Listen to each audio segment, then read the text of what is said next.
consciousness. Which I did. In the office where I later came to, some ladies in light-colored dresses had replaced the men around me. They put me through a vague and benevolent interrogation, which would have been plenty for me. But benevolence never lasts in this world, and the next day the men started talking prison to me again. I took the opportunity to bring up these, just in passing, so to speak, how I could catch them and count them. My specialty, as well as classify these parasites and compile flawless statistics. I saw that my approach interested my guards. I had captured their attention. They were listening. But as for believing me, that was a different kettle of fish. Finally, the commanding officer of the station turned up. He was called the Surgeon General, which would be a good name for a fish. He spoke roughly, but with more authority than the others. "What's this you're telling us, boy?" he said. "You say you can count fleas? Really now?" He thought that would shut me up, but not at all. 1, 2, 3, I reeled off the little spiel I had prepared. I believe in the enumeration of fleas. It's a civilizing factor, because enumeration is the basis of the most invaluable statistical data. A progressive country must know the number of its fleas, broken down according to sex, age group, year and season. Come, young man. Enough of your hogwash. The Surgeon General broke in. You're not the first. Other young scams from Europe have been here before you, telling us the same kind of fairy tales, but in the end they turned out to be anarchists like the rest of them, only worse. They didn't even believe in anarchy anymore. Enough of your boasting. Tomorrow we'll try you out on the immigrants over there. On Ellis Island, in the shower room. Major Mischief, my assistant, will tell me if you've been lying. For 2 months now, Major Mischief has been clamoring for an expert flea counter. We'll assign you to him for a try. Dismissed. And if you've lied to us, we'll chuck you in the drain. Dismissed. And watch your step. I withdrew from the presence of that American authority as I had withdrawn from so many authorities, by presenting first my pecker and then, by a deft about-face, my rear end, accompanying the whole with a military salute. This statistics racket, it seemed to me, was as good a way as any other of getting me to New York. The very next day, Mischief, the major in question, told me in a few words what my work would be. He was a fat, jaundiced-looking man, as nearsighted as it's possible to be, with enormous smoked glasses. He must have recognized me the way wild animals recognize their victims, by the general outline, because with those glasses he was wearing he couldn't possibly have distinguished any features. On the job we got along fine. I even think that by the end of my stay Mischief had taken quite a liking to me. In the first place, not seeing a person is an excellent reason for taking a liking to him, and besides he was 92. Delighted at my brilliant flea catching technique. Nobody else in the whole station could hold a candle to me when it came to catching and boxing the most rested, curious, and impatient of fleas. I was able to classify them by sex before they had even been removed from the immigrant. I don't mind telling you, my work was amazing. In the end, Mischief trusted my skill implicitly. By late afternoon the nails of my thumb and forefinger were bruised from crushing fleas, but my day's work wasn't over. I still had to line out the columns of my daily statistical table, so and so many Polish, Yugoslavian, Spanish fleas, Crimean crabs, Peruvian sugars. Every furtive, biting thing that travels on human derelicts ended under my fingernails. As you see, my work was both monumental and meticulous. Our calculations were completed in New York in a special office equipped with electrical flea counting machines. Every day the little quarantine tug crossed the whole harbor, carrying out figures to be processed or checked. Days and days passed, my health picked up, but, as my fever and delirium abated in those comfortable surroundings, my craving for adventure and daring exploits revived and became imperious. At 98.6 everything is boring. Yet I could have stayed there, with not a thing to worry about, well fed at the station mess. Best of all, it seems worth adding, Major Mischief's daughter, a stunning young lady of 15, used to turn up in extremely short skirts after 5 o'clock and play tennis directly under the window of our office. I've seldom seen finer legs, still slightly on the mannish side perhaps, yet on their way to becoming more delicate. A splendid specimen of burgeoning flesh. A challenge to happiness, a promise to make a man shout for joy. Some of the young ensigns of the detachment followed her everywhere. Those young scouts had no need to justify themselves by doing useful work like me. I didn't miss the slightest detail of their caperings around my little idol. Just watching them, I found myself blanching several times a day. After a while, I began to think that maybe at night I could pass for a sailor myself. I was still fondling that hope when, one Saturday in the 23rd week of my stay, the situation ripened. The man in charge of shuffling the statistics back and forth, an Armenian, was suddenly promoted to the post of executive flea counter in Alaska, where he'd be dealing with the prospectors' dogs. A fine promotion if ever there was one, and true enough, the man was delighted. The Alaskan dog teams are invaluable. Since they are always needed, they are well cared for. Whereas nobody gives a damn about immigrants, of whom there are always too many. That left no one to take our figures to New York, and in a twinkling I was assigned to the task. Before I shoved off, Mischief, my boss, shook hands with me and urged me to be good and behave myself in town. That was the last bit of advice that estimable man ever gave me, and just as he had never seen me up to That time, he never saw me again. As soon as we went ashore, the rain came down in buckets, penetrated my thin jacket, and soaked the statistics, which gradually melted away in my hand. Nevertheless, I made a big wad with some of them and let it stick out of my pocket to make me look more or less like a businessman when I hit town. Thereupon, trembling with fear and emotion, I hurried off in quest of new adventures. Raising my eyes to the ramparts, I felt a kind of reverse vertigo, because there were really too many windows and so much alike whichever way you looked that it turned my stomach. Flimsily clad, chilled to the bone, I made for the darkest crevice I could find in that giant body, hoping that the people would hardly notice me in their midst. My embarrassment was quite superfluous. I had nothing to fear. In the street I had chosen, really the narrowest of all, no wider than a good-sized brook in our part of the world and extraordinarily dirty, damp and dark at the bottom, there were so many other people, big and little, thin and fat, that they carried me along with them like a shadow. They were going to town like 93. Me, on their way to work no doubt. Poor people like everywhere else. As if I knew where I was going, I put on an air of choosing and changed my direction, taking a different street on my right, one that was better lit. Broadway it was called. I read the name on the sign.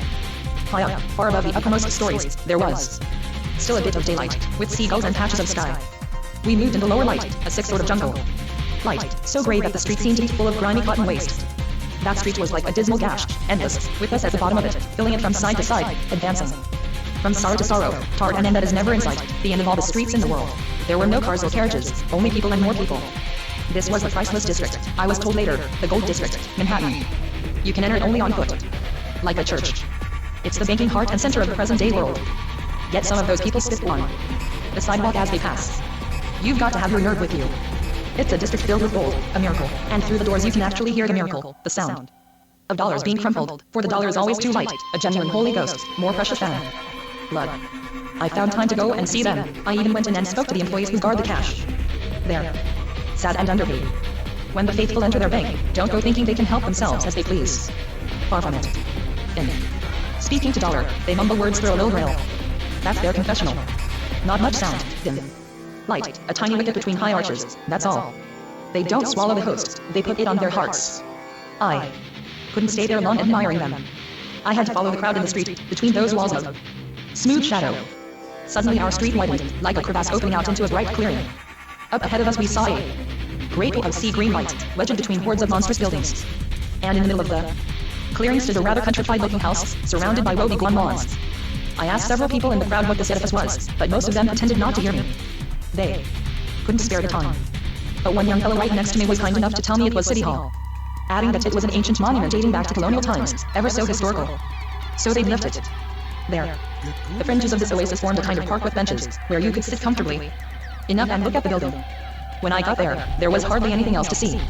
I waited more than an hour in the same place, and then toward noon, from the half-light, from the shuffling, discontinuous, dismal crowd, there erupted a sudden avalanche of absolutely and undeniably beautiful women. What a discovery. What an America.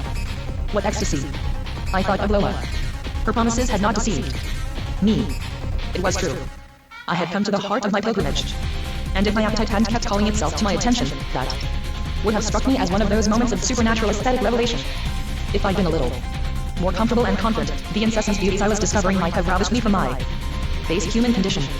In short, all I needed was a sandwich to make me believe in miracles.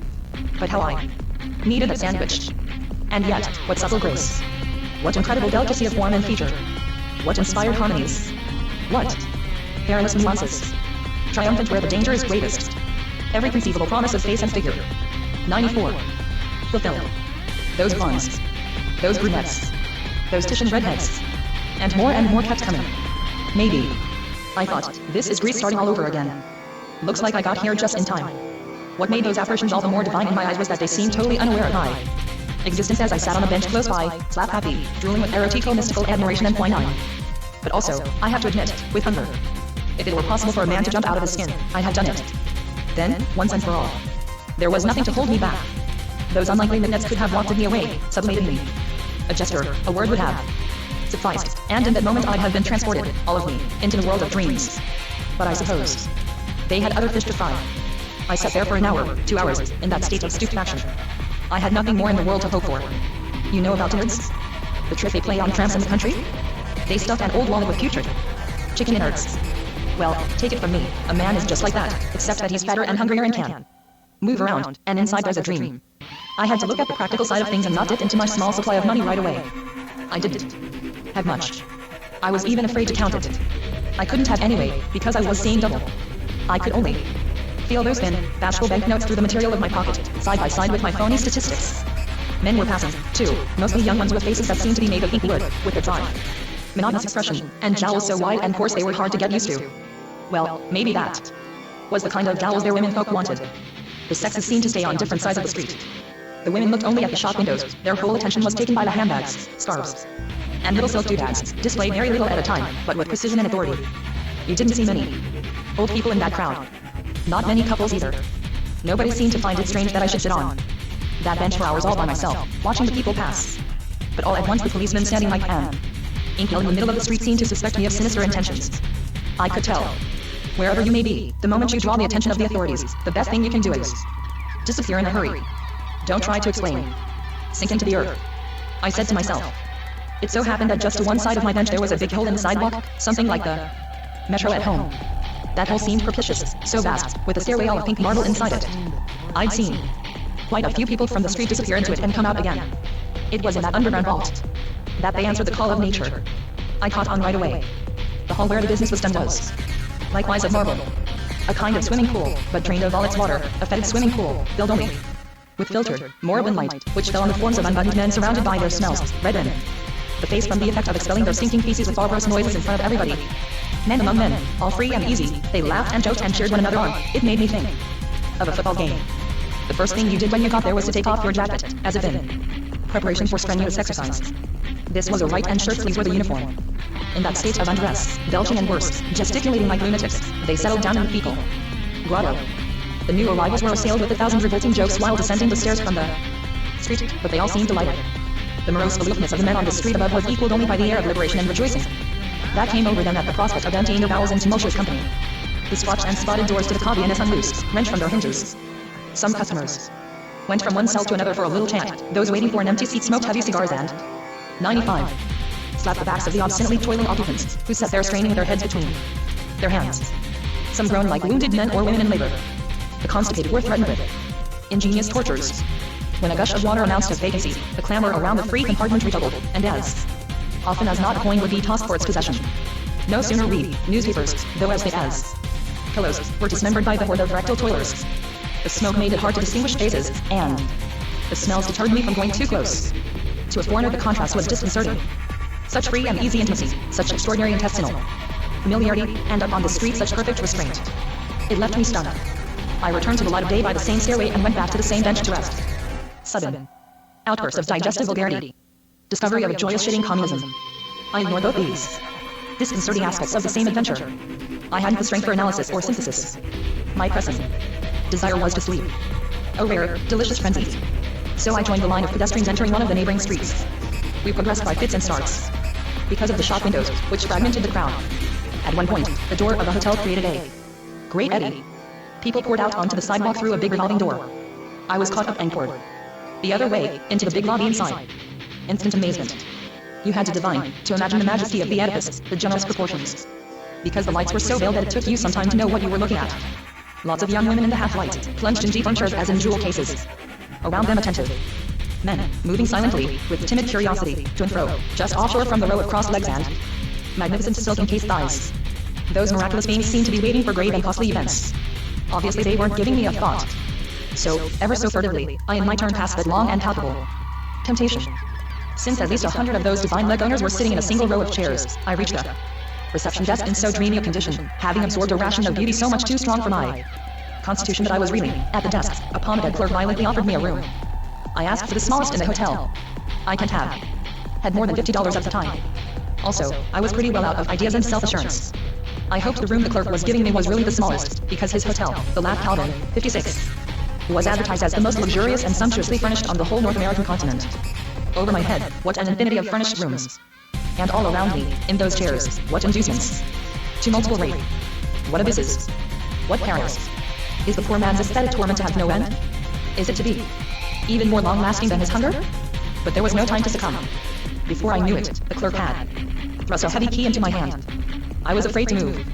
A sharp youngster, dressed like a Juno brigadier general, stepped, imperious and commanding, out of the gloom. The smooth reception clerk rang his metallic bell 3 times, and the little boy started whistling. That was my send-off. Time to go. And away we went. As black and resolute as a subway train, we raced down the corridor. The youngster in the lead. A twist, a turn, another. We didn't dawdle. We veered a bit to the left. Here we go. The elevator. Stitch in my side. Is this it? No. Another corridor. Even darker. Ebony paneling, it looks like, all along the walls. No time to examine it. The kid's whistling. He's 96. Carrying my frail valise. I don't dare ask him questions. My job was to keep walking, that was clear to me. In the darkness here and there, as we passed, a red and green light flashed to command. Long lines of gold. Marketers. We had passed the 1800s long ago and then the 3000s, and still we were on our way. Drawn by our invincible destiny. As though driven by instinct, the little bellhop in his bright red stripes pursued the nameless in the darkness. Nothing in this cavern seemed to take him unawares. His whistling modulated plaintively when we passed a black man in a black chambermaid. And that was all. Struggling to walk faster in those corridors, I lost what little self-assurance I had left when I escaped from quarantine. I was falling apart, just as I had seen my shack fall apart in the African wind in the floods of warm water. Here I was attacked by a torrent of unfamiliar sensations. There's a moment between two glands of humanity when you find yourself thrashing around in a vacuum. Suddenly, without warning, the youngster pivoted. We had arrived. I bumped into a chair, it was my room. A big box with ebony walls. The only light was a faint ring surrounding the bashful greenish lamp on the table. The manager of the Laugh Calvin Hotel begged the visitor to look upon him as a friend and assured him that he, the manager, would make a special point of keeping him, the visitor, cheerful throughout his stay in New York. Reading this notice, which was displayed where no one could possibly miss it, added it possible to my depression. Once I was left alone, it deepened. All America had followed me to my room, and was asking me enormous questions, reviving awful forebodings. Reclining anxiously on the bed, I tried to adjust to the darkness of my cubbyhole. At regular intervals the walls on the window side trembled. An elevated railway train was passing. It bounded between two streets. Like a cannonball filled with quivering flesh, jolting from section to section of this lunatic city. You could see it far away, its carcass trembling as it passed over a torrent of steel girders, which went on echoing from rampart to rampart long after the train had roared by at 70 miles an hour. Dinner time passed as I lay, thus prostrate, and bedtime as well. What had horrified me most of all was that elevated railway. On the other side of the court, which was more like a well shaft, the wall began to light up. First one, then two rooms, then dozens. I could see what was going on in some of them. Couples going to bed. These Americans seemed as worn out as our own people after their vertical hours. The women had very full, very pale eyes, at least the ones I was able to get a good look at. Before going to bed, most of the men shaved, without taking the cigars out of their mouths. In bed they first took off their glasses, then put their false teeth in a glass of water, which they left in evidence. Same as in the street, the sexes didn't seem to talk to each other. They impressed me as fat, docile animals, used to being bored. In all, I only saw two couples engaging, with the light on, in the kind of thing I'd expected, and not at all violently. The other women ate chocolates in bed, while waiting for their husbands to finish shaving. And then they all put their lights out. There's something sad about people going to bed. You can see they don't give a damn whether they're getting what they want out of life or not. You can see they don't even try to understand what we're here for. They just don't care. Americans or not, they sleep no matter what. They're bloated mollusks. No sensibility, no trouble with their conscience. I'd seen too many puzzling things to be easy in my mind. I knew too much and not enough. I'd better go out. I said to myself, I'd better go out again. Maybe I'll meet Robinson. Naturally that was an idiotic idea, but I dreamed it up as an excuse for going out again, because no matter how much I tossed and turned on my narrow bed, I couldn't snatch the tiniest scrap of sleep. Even masturbation, at times like that, provides neither comfort nor entertainment. Then you're really in despair. 97. The worst part is wondering how you'll find the strength tomorrow to go on doing what you did today and have been doing for much too long, where you'll find the strength for all that stupid running around, those projects that come to nothing, those attempts to escape from crushing necessity, which always flounder and serve only to convince you one more time that destiny is implacable, that every night will find you down and out, crushed by the dread of more and more sordid and insecure tomorrows. And maybe it's treacherous old age coming on, threatening the worst. Not much music left inside us for life to dance to. Our youth has gone to the end of the earth to die in the silence of the truth. And where, I asked, can a man escape to when he hasn't enough madness left inside him? The truth is an endless death. Agony. The truth is death. You have to choose, death or lies. I've never been able to kill myself. I'd better go out into the street, a partial suicide. Everyone has his little knacks, his ways of getting sleep. And food. I'd need to sleep if I wanted to recover the strength I'd need to go to work next day. Get back the zip it would take to find a job in the morning, and in the meantime force my way into the unknown realm of sleep. Don't go thinking it's easy to fall asleep when you've started doubting everything, mostly because of the awful fears people have given you. I dressed and somehow found my way to the elevator, but feeling kind of foggy. I still had to cross the lobby to pass more rows of ravishing enigmas with legs so tempting, faces so delicate and severe. Goddesses, in short, hustling goddesses. We might have tried to make an arrangement, but I was afraid of being arrested. Complications. Nearly all a poor bastard's desires are punishable by jail. So there I was on the street again. It wasn't the same crowd as before. This one billowed over the sidewalks and showed a little more life, as if it had landed in a country less arid, the land of entertainment, of nightlife. The people surged in the direction of lights suspended far off in the darkness, writhing multicolored snakes. They flowed in from all the neighboring streets. A crowd like that, I said to myself, adds up to a lot of dollars. In handkerchiefs alone or silk stockings. Or just in cigarettes for that matter. And to think that you can go out among all that money, and nobody'll give you a single penny, not even to go and eat with. It's heartbreaking to think how people shut themselves off from one another, like houses. I, too, dragged myself toward the lights, a movie house, and then another right next to it, and another, all along the street. We lost big chunks of crowd to each of them. I picked a movie house with posters of women in slips, and white legs. A yo-boy. Heavy. Ample. Shapely. And pretty faces on top, as though drawn for the contrast. No need of retouching, not a blemish, not a flaw. Perfect, I tell you, delicate but firm. And concise. Life can engender no greater peril than these incautious beauties, these indiscreet variations on perfect divine harmony. It was warm and cozy in the movie house. An enormous organ, as mellow as in a cathedral, a heated cathedral, I mean, organ pipes like thighs. They don't waste a moment. Before you know it, you're bathing in an all-forgiving warm. Just let yourself go and you will begin to think the world has been converted to loving kindness. I almost was myself. Dreams rise in the darkness and catch fire from the mirage of moving light. What happens on the screen isn't quite real. It leaves open a vague cloudy space for the poor, for dreams and the dead. Hurry, hurry. Cram yourself full of dreams to carry you through the life that's waiting for you outside, when you leave. Here, to help you last a few days more in that nightmare of things and people, among the dreams, choose the ones most likely to warm your soul. I have to confess that I pick the sexy ones. No point in being proud. When it comes to miracles, take the ones that will stay with you. A blonde with unforgettable tits and shoulders saw fit to break the silence of the screen with a song about her loneliness. I'd have been glad to cry about it with her. There's nothing like it. What a lift it gives you. After that, I knew I'd have courage enough in my guts to last 98. Me at least 2 days. I didn't even wait for the lights to go on. Once I'd absorbed a small dose of that admirable ecstasy, I knew in sleep, my mind was made up. When I got back to the Laugh Calvin, the night clerk, despite my greeting, neglected to say good evening the way they do at home.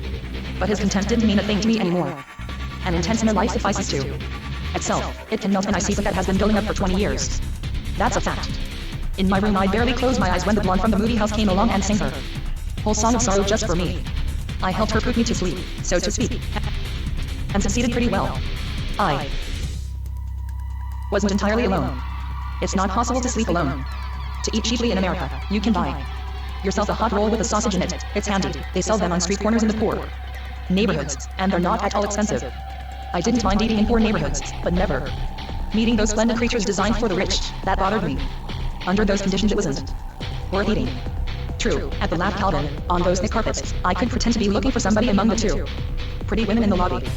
After a while I was able to face that sultry atmosphere without quailing. Thinking about it, I had to admit that the boys on the Infanta Tumbita had been right. Experience was teaching me that I didn't have sensible tastes for a poor slob. My shipmates on the galley had been right in giving me hell. Anyway, my morale was still low. More and more I dosed myself on movies, in this street war that street, but all they gave me was enough energy for a little stroll or two. No more. The loneliness in Africa had been pretty rough, but my isolation in this American anthill was even more crushing. I'd always worried about being practically empty, about having no serious reason for living. And now, confronted with the facts, I was sure of my individual nullity. In that environment, too different from the one where my petty habits were at home, I seemed to have disintegrated. I felt very close to non-existence. I discovered that with no one to speak to me of familiar things, there was nothing to stop me from sinking into irresistible boredom, a terrifying, sickly sweet torpor. Nauseating. On the point of dropping my last dollar in this adventure, I was still bored. So profoundly that I even refused to envisage the most urgent steps I should have been taking. We are so trivial by nature that only amusement can stop us from dying for real. I clung to the movies with desperate fervor.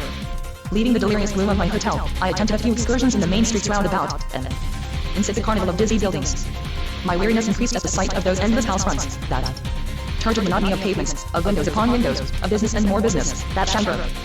The world, bursting with pestilent advertisements, false promises, drizzling lies. Along the river I explored other streets, more and more of them. Here the dimensions were more normal. For instance, from the sidewalk where I was standing I might have smashed every window in the house. Across the street, those neighborhoods were full of the smell of constant frying, the shops dispensed with sidewalk displays. For fear of theft. Everything reminded me of the streets around my hostel in Glenwood, even the children. With their crooked swollen knees all along the sidewalks, and the barrel organs. I had been glad to stay there with them, but poor people wouldn't have fed me any more than the rich. Besides, I had to look at them all, and their too much misery frightened me. So I finally went back to Rigtown. You know. Good. I said to myself. Really, you have no virtue. A man should be resigned to knowing himself a little better each day if he hasn't got the guts to put an end to his sniveling once and for all. A streetcar was running beside the Hudson, heading for the Midtown section, an ancient vehicle, trembling in every wheel and all its terrified carcass. It took a solid hour to get there. The passenger submitted. 99. Without impatience to a complicated ritual, you paid by tossing coins into a kind of coffee mill stationed at the entrance. The conductor, dressed like ours, in the uniform of a Balkan prisoner of war, watched them doing it. At last we arrived. Returning exhausted from those populous excursions, I once again passed that inexhaustible double row of beauties in my Tintalian lobby. Again and again I passed, pensive and parted by desire. My poverty was such that I didn't dare rummage through my pockets to make sure. If only, I thought, Loa hasn't picked this particular moment to leave town. But will she want to see me in the first place? Should I touch her for $50 or for $100 as a starter? I hesitated. I felt that I wouldn't have the nerve till I'd eaten and slept properly for once. And then, if this first touch was successful, I'd go looking for Robinson right away, that is, as soon as I got my strength back. Robinson was nothing like me. He was determined, courageous. Oh yes. I could bet he knew all about America by now, all the ins and outs. Maybe he knew some way of acquiring the certainty, the peace of mind, in which I was so sadly lacking. If, as I supposed, he too had come on a galley and trodden these shores before me, he'd be well launched on his American career by now. These jumping lunatics wouldn't faze him. I myself, come to think of it, might have looked for a job in one of those offices, whose dazzling signs I saw outside. But at the thought of having to enter that sort of building I crumpled with fear.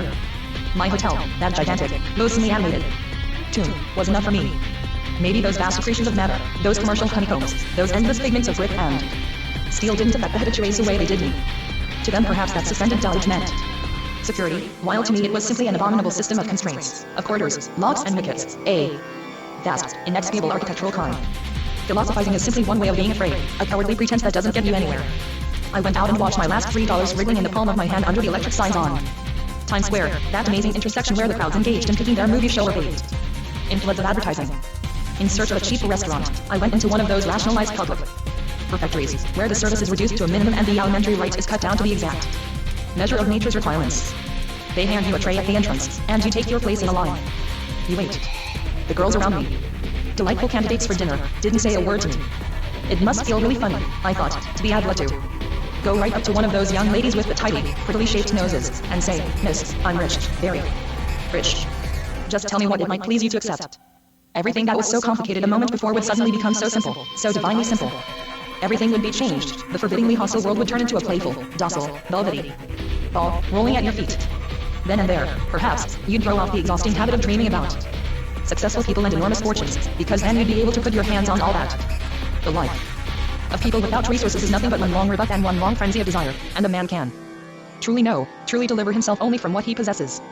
As for me, I picked up and dropped so many dreams, my mind was cracked and fissured, full of drafts and disgustingly out of order. In the meantime I was afraid to attempt even the most inoffensive conversation with these young things in the restaurant. I went ahead with my tray in well-behaved silence. When it came my turn to pass the earthenware hollows filled with sausages and beans, I took what was given me. That restaurant was so clean and well-lighted that, skimming its mosaic floor, I felt like a fly on milk. Waitresses dressed like nurses stood behind the noodles, rice, and stewed fruit. Each had her specialty. I 100 took what the most attractive ones were dishing out. To my regret, they didn't smile at the customers at all. As soon as you were served, you had to leave your place in line and find yourself a table. You balance your tray and take little mincing steps as if it were an operating room. It was a change from the laugh Calvin and my gold-bordered ebony cubbyhole. But if they showered the customers with so much light, if they lifted us for a moment from the habitual darkness of our condition, there was method in their madness. The owner was up to something. I had my suspicions.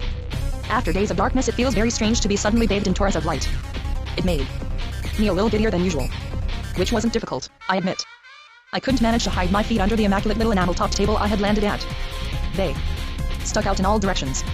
I'd have liked my feet to be somewhere else, because we were being watched. Through the window by the line of people we had just left in the street. They were waiting for us to finish eating so they could come and take our tables. Actually, that was the reason, to keep up their appetite. Why? We were so well lighted and displayed so prominently. We were living advertisements, so to speak. The strawberries on my cake shimmered and sparkled so brightly that I couldn't bring myself to eat them. You can't get away from American business enterprise. Yet despite the dazzling glare and my cramped posture, I perceived the comings and goings in my immediate vicinity of a very nice waitress and decided not to miss a single one of her delightful movements. When my turn came to have her clear my table, I took careful note of the unusual shape of her eyes, the outer ends of which tilted upwards more sharply than is common among French women. The eyelids also inclined slightly toward the eyebrows on the temple side. A sign of cruelty, but just enough, the kind of cruelty you can kiss, an insidious tartness like the Rhine wines one can't help liking. When she came close to me, I made little gestures of complicity, as if I knew her. She looked me over as if I'd been an animal, without indulgence but with a certain curiosity. This, I said to myself, is the first American woman who has been forced to look at me. Once I'd finished my luminous cake, there was no help for it, I had to give up my place to someone else. Reeling slightly, instead of taking the obvious way to the exit, I braced myself and circled around the man at the cash desk who was waiting for all of us and our money. Sticking out like a sore thumb in the bright discipline light, I headed for the blonde. The 25 waitresses at their posts behind the simmering dishes all signaled to me in unison that I was mistaken, headed the wrong way. In the plate glass window I saw a great stir among the people waiting. And the people behind me, who were supposed to start eating, hesitated to sit down. I had broken the foreordained order of things. All the people around me cried out in consternation, it must be a foreigner.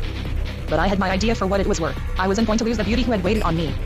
The sweet thing had asked for it, she had looked at me. I was sick of being alone. I was sick of dreams. I wanted sympathy. Human contact.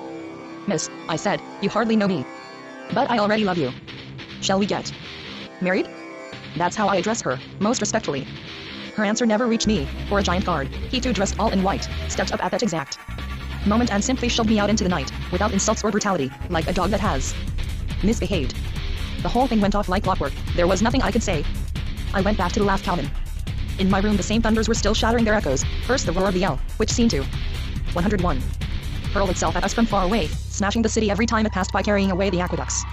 And in between, incoherent, mechanical sounds from far below, coming up from the street, plus the soft murmur of the eddying crowd, hesitant, monotonous, always starting up again, then hesitating again and starting up again. The great stew pot of people in a city. From up high where I was, you could shout anything you liked at them. I tried. They made me sick, the whole lot of them. I hadn't the nerve to tell them so in the daytime, to their face, but up there it was safe. Help. Help.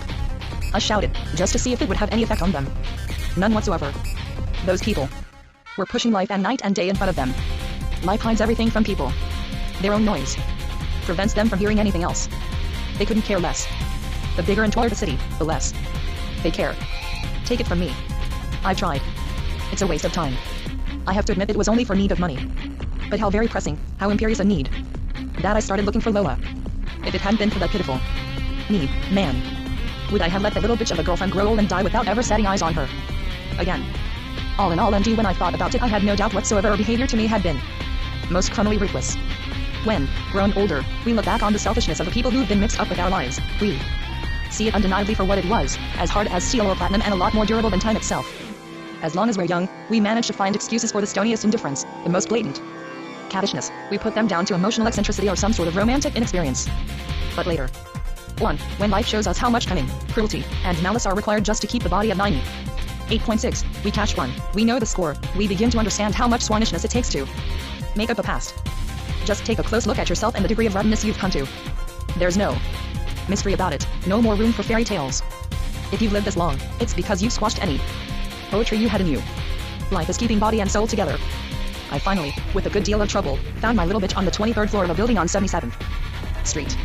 It's incredible how revolting people seem when you're about to ask a favor of them. Her place was plush, pretty much what I'd imagined. Having steeped myself in large doses of cinema, I was mentally in pretty good shape, almost out of the depression that had weighed on me ever since I landed in New York, so our first contact wasn't as unpleasant as I'd expected. Lola didn't even seem terribly surprised at seeing me, it was only when she recognized me that she seemed rather put out. By way of preamble, I tried to strike up an inoffensive sort of conversation, drawing on our common past. I kept it as discreet as possible and mentioned the ward just in passing, without any particular emphasis. There I was putting my foot in it. She didn't want to hear about the war, not one word. It aged her, and she didn't like that. She lost no time in getting back at me. age, she said, had so wrinkled, bloated, and caricatured me that she wouldn't have known me in the street. In short, we exchanged compliments. If the little tart thought she could get me down with such foolishness, I didn't even deign to react to her sleazy impertinence. Her furnishings didn't bowl me over with their elegance, but the place was cheerful enough, or at least I thought so after the laugh Calvin. There always seems to be a certain magic about getting rich quickly. Since the rise of Musain and Madame Perrault, I knew that a poor woman's ass is her gold mine. Those sudden female metamorphoses fascinated me, and I'd have given Lola's concierge my last dollar to make her talk. But there was no concierge in the house. There were no concierges in the whole city. A city without 102 concierges has no history, no savor, it's as insipid as a soup without pepper and salt, nondescript flop. Oh. Luscious scrapings. Oh garbage, oh muck oozing from bedrooms, kitchens, and attics, cascading down to the concierge's den, the center of life had luscious, tasty hellfire. Some of our concierges are victims of their profession, laconic, throat-clearing, delectable, struck dumb with amazement, martyrs, stupefied and consumed by the truth. To counter the abomination of being poor, why deny it? We are in duty bound to try everything, to get drunk on anything we can, cheap wine, masturbation, movies. No sense in being difficult, particular as they say in America. Year in year out, we may as well admit, our concierges in France provide anyone who knows how to take it and coddle it close to his heart with a free gratis supply of all-purpose hatred, enough to blow up the world. In New York, they're cruelly lacking in this vital spice, so sordid and irrefutably alive, without which the spirit is stifled, condemned to vague slanders and pallid-bumbled calumnies. Without a concierge you get nothing that stings, wounds, lacerates, torments, obsesses, and adds without fail to the world's stock of hatred, illumining it with thousands of undeniable details. What made this lack all the more deplorable was that Lola, surprised in her native environment, inspired me with a new sort of disgust. I longed to pour out my revulsion at the vulgarity of her success, at her trivial, loathsome pride, but how could I? In that same moment, by the workings of an instant contagion, the memory of Musain became equally hostile and repugnant to me. An intense hatred for those two women arose in me. It's still with me, it has become part and parcel of my being. I have needed a whole panoply of evidence to rid myself on time and for good of all present and future indulgence for Lola. We can't live our lives over again. Courage doesn't consist in forgiveness, we always forgive too much. And it does no good, that's a known fact. Why was the housemaid put in the last row, after all other human beings? Not for nothing, we can be sure of that. One night while they're asleep, all happy people, believe me, ought to be put to sleep for real. That'll be the end of them and their happiness once and for all. The next day they'll all be forgotten. And we'll be free to be as unhappy as we please, along with the housemaid. But what's all this I'm telling you? Lola was pacing the floor without many clothes on, and in spite of everything her body still struck me as very desirable. Where there's a luxurious body there's always a possibility of rape, of a direct, violent breaking and entering into the heart of wealth and luxury, with no fear of having to return the loot. Maybe she was just waiting for me to make a move, and then she'd have shown me the door. Anyway, I was careful, mostly because I was so abominably hungry. Eat first. Besides, she was going on and on about the vulgar trivia of her daily life. The world would certainly have to be shut down for at least 2 or 3 generations if there were no more lies to tell. People would have practically nothing to say to one another. She finally got around to asking me what I thought of her America. I owned that I'd become so weakened, so terror-stricken, that almost everyone and almost everything frightened me, and that her country as such terrified me more than all the direct, occult, and unforeseeable menaces I found in it, chiefly because of the enormous indifference toward me which to my way of thinking was its very essence. I had my living to make, I told her, so I'd soon have to cure myself of my excessive sensibility. In that respect, I admitted, I was very backward, and I assured her that I'd be exceedingly grateful if she could recommend me to some possible employer among her acquaintances. But please, as soon as possible. I'd be quite satisfied with a modest salary, and considerably more of this insipid hogwash. She took my modest but nevertheless indiscreet suggestion pretty badly. Her replies were discouraging from the start. She couldn't think of anyone at all who might give me a job or help me. Naturally that drove us back to talking about life in general and hers in particular. We were still sizing each other up morally and physically when the bell rang. And then, with practically no pause or interval, 4 women swept into the room, painted, corpulent, middle-aged, muscular, bejeweled. 103. And very free and easy. Lola introduced us very summarily. She was visibly embarrassed and tried to drag them away somewhere, but, thwarting all her efforts, T.H. competed for my attention, telling me everything they knew about Europe. Europe was an old-fashioned garden, full of old-fashioned, erotic, grasping lunatics. They knew all there was to know about the Shabana 57 and the Invalides. 58. Personally, I hadn't been to either of those places, the first being too expensive, the second too out of the way. In replying, I was overcome by a blast of automatic patriotism that made me even sillier than usual on such occasions. I told them their city gave me the creeps. An unsuccessful carnival, a nauseating flop. Though the people in charge were knocking themselves out to put tip over. While perorating thus artificially and conventionally, I couldn't help realizing that there were other reasons Than malaria for my physical frustration and moral depression. There was also the change in habits. Once again, I was having to get used to new faces and new surroundings and to learn new ways of talking and lying. Laziness is almost as compelling as life. The new farce you're having to play crushes you with its finality. And all in all, it takes more cowardice than courage to start all over again. That's what exile, a foreign country is, inexorable perception of existence as it really is, during those long lucid hours, exceptional in the flux of human time, when the ways of the old country abandon you, but the new ways haven't sufficiently stupefied you as yet. At such moments everything adds to your loathsome distress, forcing you in your weakened state to see things, people, and the future as they are, that is, as skeletons, as nothings, which you will nevertheless have to love, cherish, and defend as if they existed.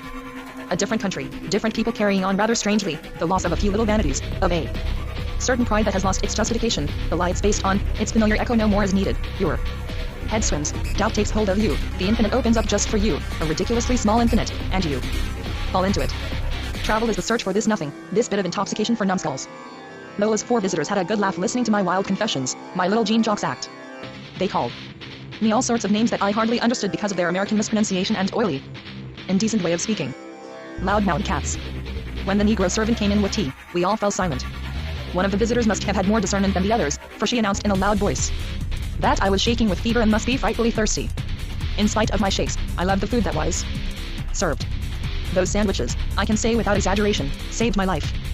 The conversation turned to the relative merits of the Paris brothels, but I didn't bother to join in. The ladies dabbled in various complicated drinks and then, flushed, warmed, and communicative, started talking about marriages. Busy as I was with the food, I couldn't help realizing in one corner of my mind that these were marriages of a very special kind, matings, I was pretty sure, between juveniles, and that the ladies collected a commission on them. Lola saw that this talk caught my attention and aroused my curiosity. She gave me a pretty mean look. She had stopped drinking. The American men Lola knew weren't like me, they never showed curiosity. Under her watchful eye I controlled myself with some difficulty. I'd have liked to ask those ladies 100 questions. Finally the guests left us, moving heavily, enlivened by drink, sexually stimulated, bouncing and wriggling. They held forth with a curiously elegant and cynical eroticism. I sensed an Elizabethan something deep down, and I'd have liked to feel its undoubtedly choice and concentrated vibrations at the end of my organ. But much to my regret and increased sadness, I got no more than a presentiment of the biological 104 communion, that vital message so essential for a traveler. Incurable melancholy. As soon as they had left, Lola made no secret of her exasperation. That intermezzo had really annoyed her. I didn't say a word. Those hags, she cried a few minutes later. How did you get to know them? I asked her. I've always known them. No inclination to tell me more at the moment. Judging by their rather arrogant manner toward her, I had the impression that in a certain society these women must have enjoyed greater prestige than Lola, a considerable authority, in fact. I never found out any more about it. Lola said something about going downtown, but told me I could stay and wait for her and have some more to eat if I was still hungry. Seeing that I'd left the Laugh Calvin without paying my bill and had no intention of going back or good reason, was delighted with her suggestion. Few more moments of warmth before going out and facing the street, and oh my aching back. What a street. As soon as I was alone, I made for the hallway leading to the place the Negro servant had emerged from. We met halfway to the pantry, and I shook hands with him. He trusted me right off and led me to the kitchen, a fine, well-arranged place, much more logical and attractive than the living room. Right away he started spitting on the beautiful tile floor as only black men know how to spit, abundantly and consummately. As a matter of politeness, I too spat as best I could. That did it. He took me into his confidence. Lola, he informed me, had a yacht on the river, 2 cars in the garage, a cellar stocked with liquor from all over the world. The Paris department stores sent her their catalogs. That was the story. And he proceeded to repeat the same meager information over and over again.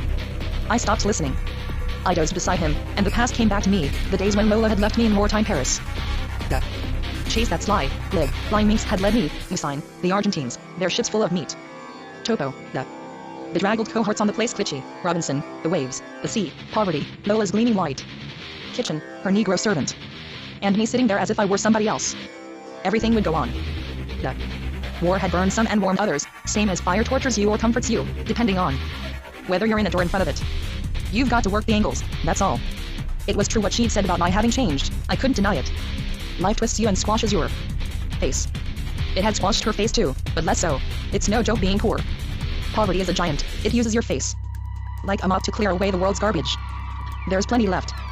Still, it seemed to me that I had noticed something new in Lola, moments of depression, of melancholy, gaps in her optimistic stupidity, the moments when a person has to stop and gather the strength to carry his life.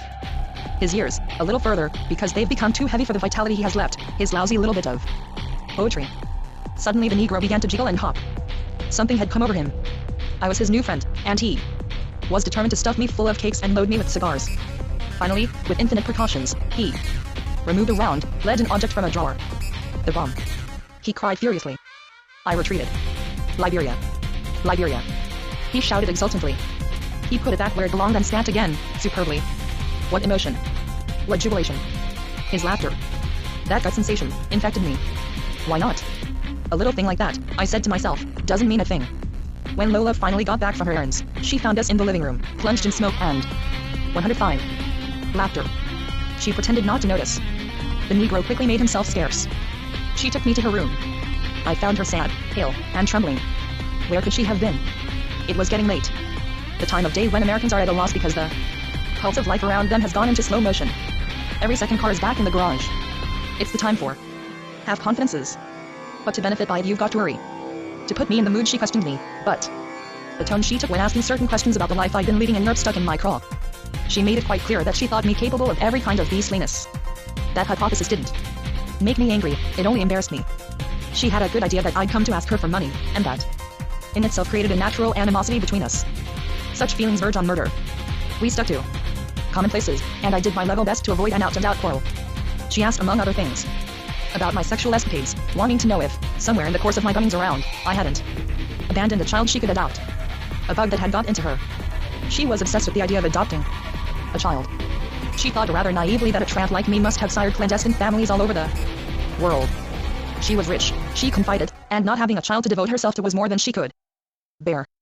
She had read every available book on child care, especially the ones that go into a lyrical swoon about motherhood, those books that cure you, if you really assimilate them, of all desire to copulate forever and ever. Every virtue has its contemptible literature. Since she wanted to sacrifice herself exclusively for a little creature, I was out of luck. All I had to offer her was a big creature and one who struck her as too disgusting for words. Poverty doesn't draw unless it's properly presented, swathed in imagination. Our conversation languished. Look, Ferdinand, she finally suggested, we've had enough talk. I'm going to take you across town to see my little protege. I enjoy looking after him, but his mother drives me crazy. It was a strange time to be visiting. In the car on the way, we talked about her catastrophic Negro. Did he show you his buns? She asked. I owned that he had put me through that ordeal. He's a maniac, Ferdinand, but not dangerous. He fills his bonds with my old bills. Years ago in Chicago, he had his day. He belonged to a dangerous secret society for black emancipation. Horrible people, too. Judged by what he's told me. The police broke up the gang, but he still has a weakness for bombs. He never puts explosives in them. The spirit of the thing is enough for him. He's really an artist. He'll be a revolutionary as long as he lives. But I keep him, he's an excellent servant. And all things considered, he's probably more honest than the ones who aren't revolutionaries. And she came back to her adoption mania. It's really too bad you haven't a little girl somewhere. A dreamy nature like yours is no good at all for a man, but it would be fine for a woman. The rain poured down, closing the night around our car as it glided over the long band of smooth concrete. Everything was hostile and cold to me, even her hand, which I was holding tight in mine all the same.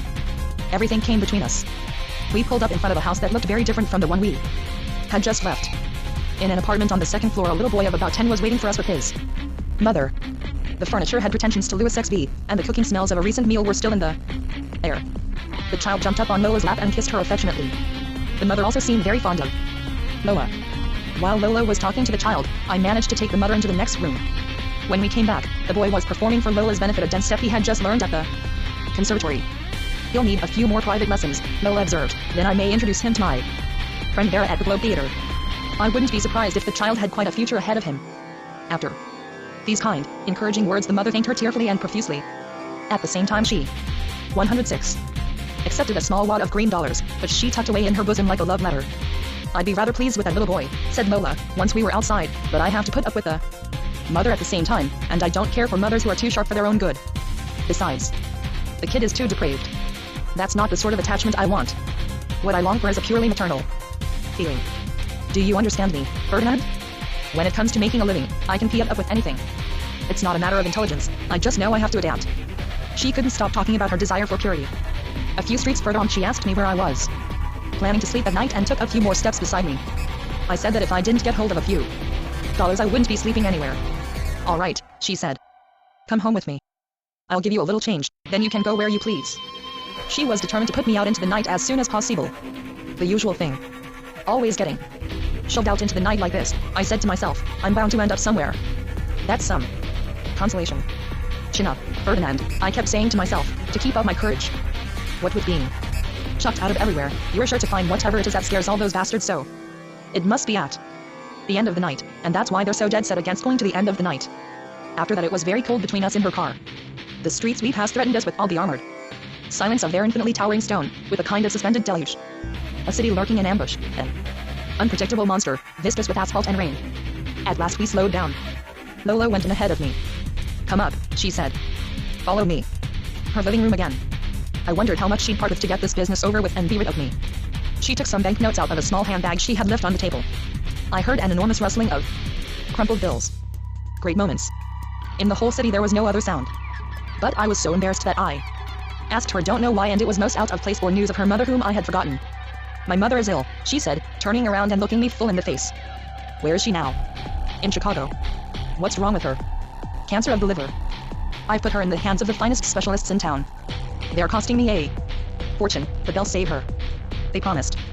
More and more details of her mother's condition in Chicago poured out of her. Her feeling for her mother made for familiarity, and in spite of herself she appealed to me for comfort. I had her where I wanted her. And you, Ferdinand, you believe they'll cure her, don't you? No, I said briskly and family. Cancer of the liver is absolutely incurable.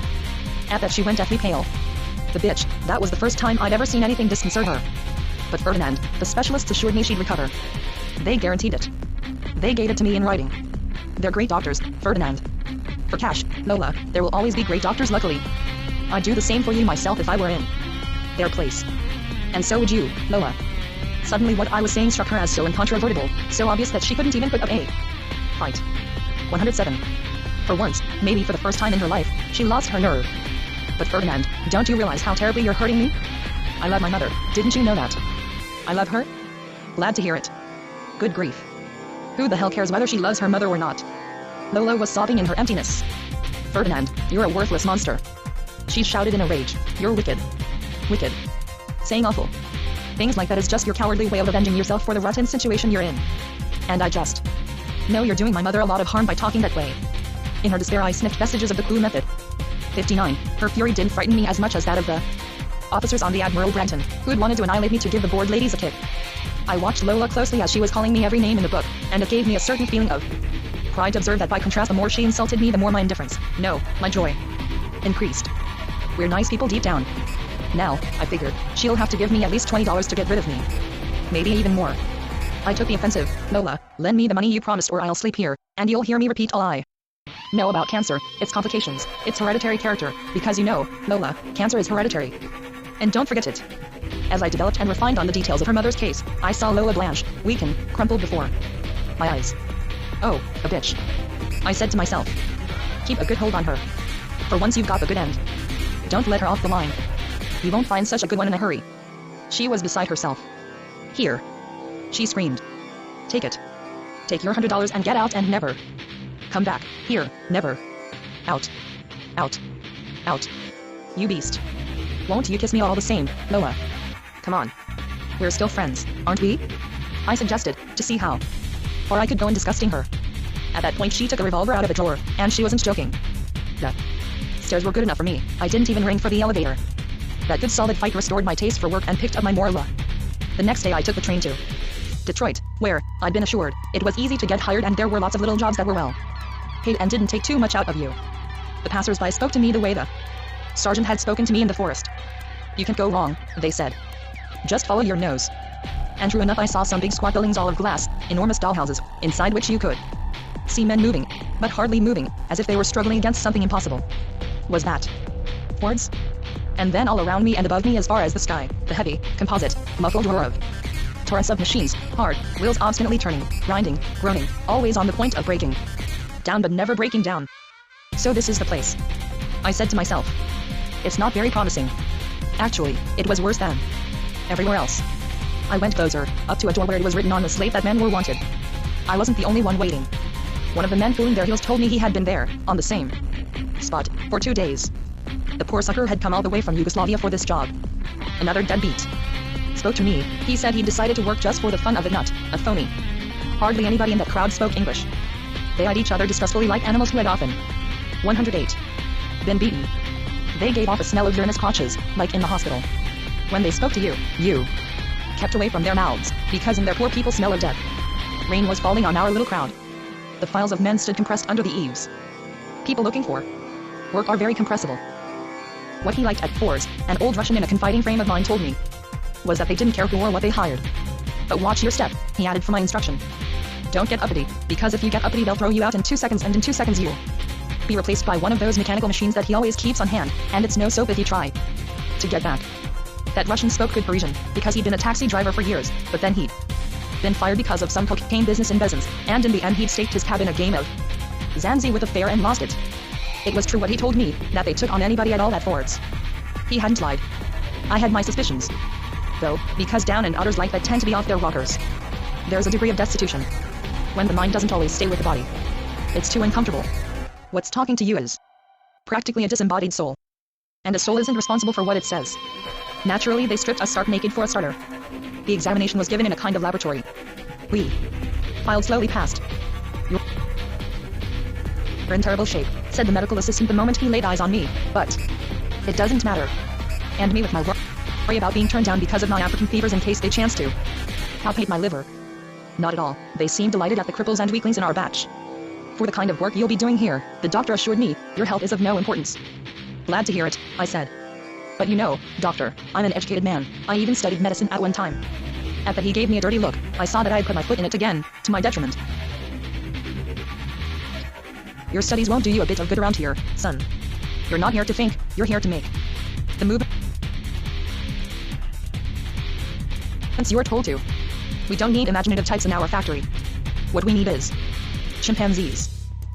Let me give you a piece of advice. Never mention your intelligence again. We'll think for you, my boy. A word to the wise. Lucky for me that he warned me. It was just as well that I should know the manners and customs of the house. I'd already made enough stupid blunders to last me at least 10 years. From then on I was determined to pass for a quiet little drudge. When we had our clothes back on, we were sent off in slow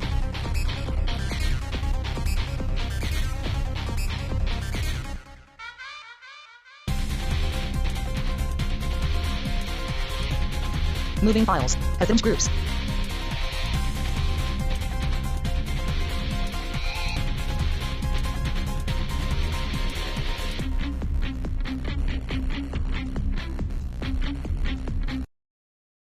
In the direction where the stupendous roar of machinery came.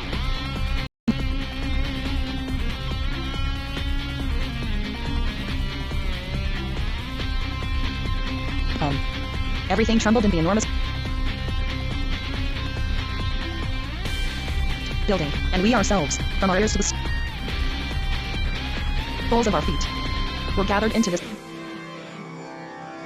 trembling, which came from the windows, the floor, and all the clanking metal. Tremors that shook the whole building from top to bottom. We ourselves became machines, our flesh trembled in the furious din. It gripped us around our heads and in our bowels and rose up to the eyes in quick continuous jolts.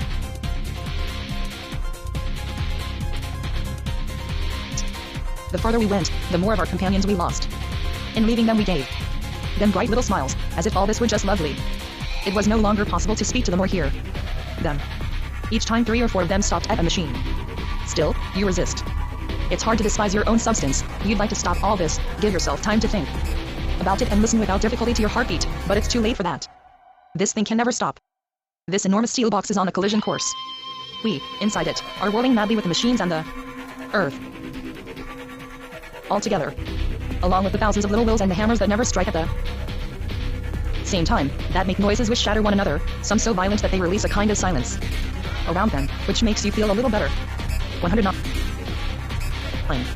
The slow-moving little car full of hardware has trouble passing between the machine tools. Gangway. The workers jump aside to let the hysterical thing through. And the clanking fool goes on between the belts and flywheels, bringing the men their ration of servitude. It's sickening to watch the workers bent over their machines, intent on giving them all possible pleasure. Calibrating bolts and more bolts. Instead of putting an end once for all to this stench of oil, this vapor that burns your throat and attacks your eardrums from inside. It's not shame that makes them bow their heads. You give in to noise as you give in to war. At the machines you let yourself go with the tooth. 3 ideas that are wobbling about at the top of your head. And that's the end. From then on, everything you look at, everything you touch, is hard. And everything you still manage to remember more or less becomes as rigid as iron and loses its savor in your thoughts. All of a sudden you become disgustingly old. All outside life must be done away with, made into steel, into something useful. We didn't love it enough. The way it was, that's why. So it has to be made into an object, into something solid. The regulations say so. I tried to shout something into the foreman's ear. He grunted like a pig in answer and made motions to show me, very patiently, the simple operation I was to perform forever and ever. My minutes, my hours, like those of the others, all my time, would go into passing linchpins to the blind man next to me, who had been calibrating these same linchpins for years. I did the work very badly from the start. Nobody reprimanded me, but after 3 days of that first job, I was transferred, already a failure, to pushing the little trolley full of washers that went jolting along from machine to machine. At one machine I left 3, at another a dozen, at still another only 5. Nobody spoke to me. Existence was reduced to a kind of hesitation between stupor and frenzy.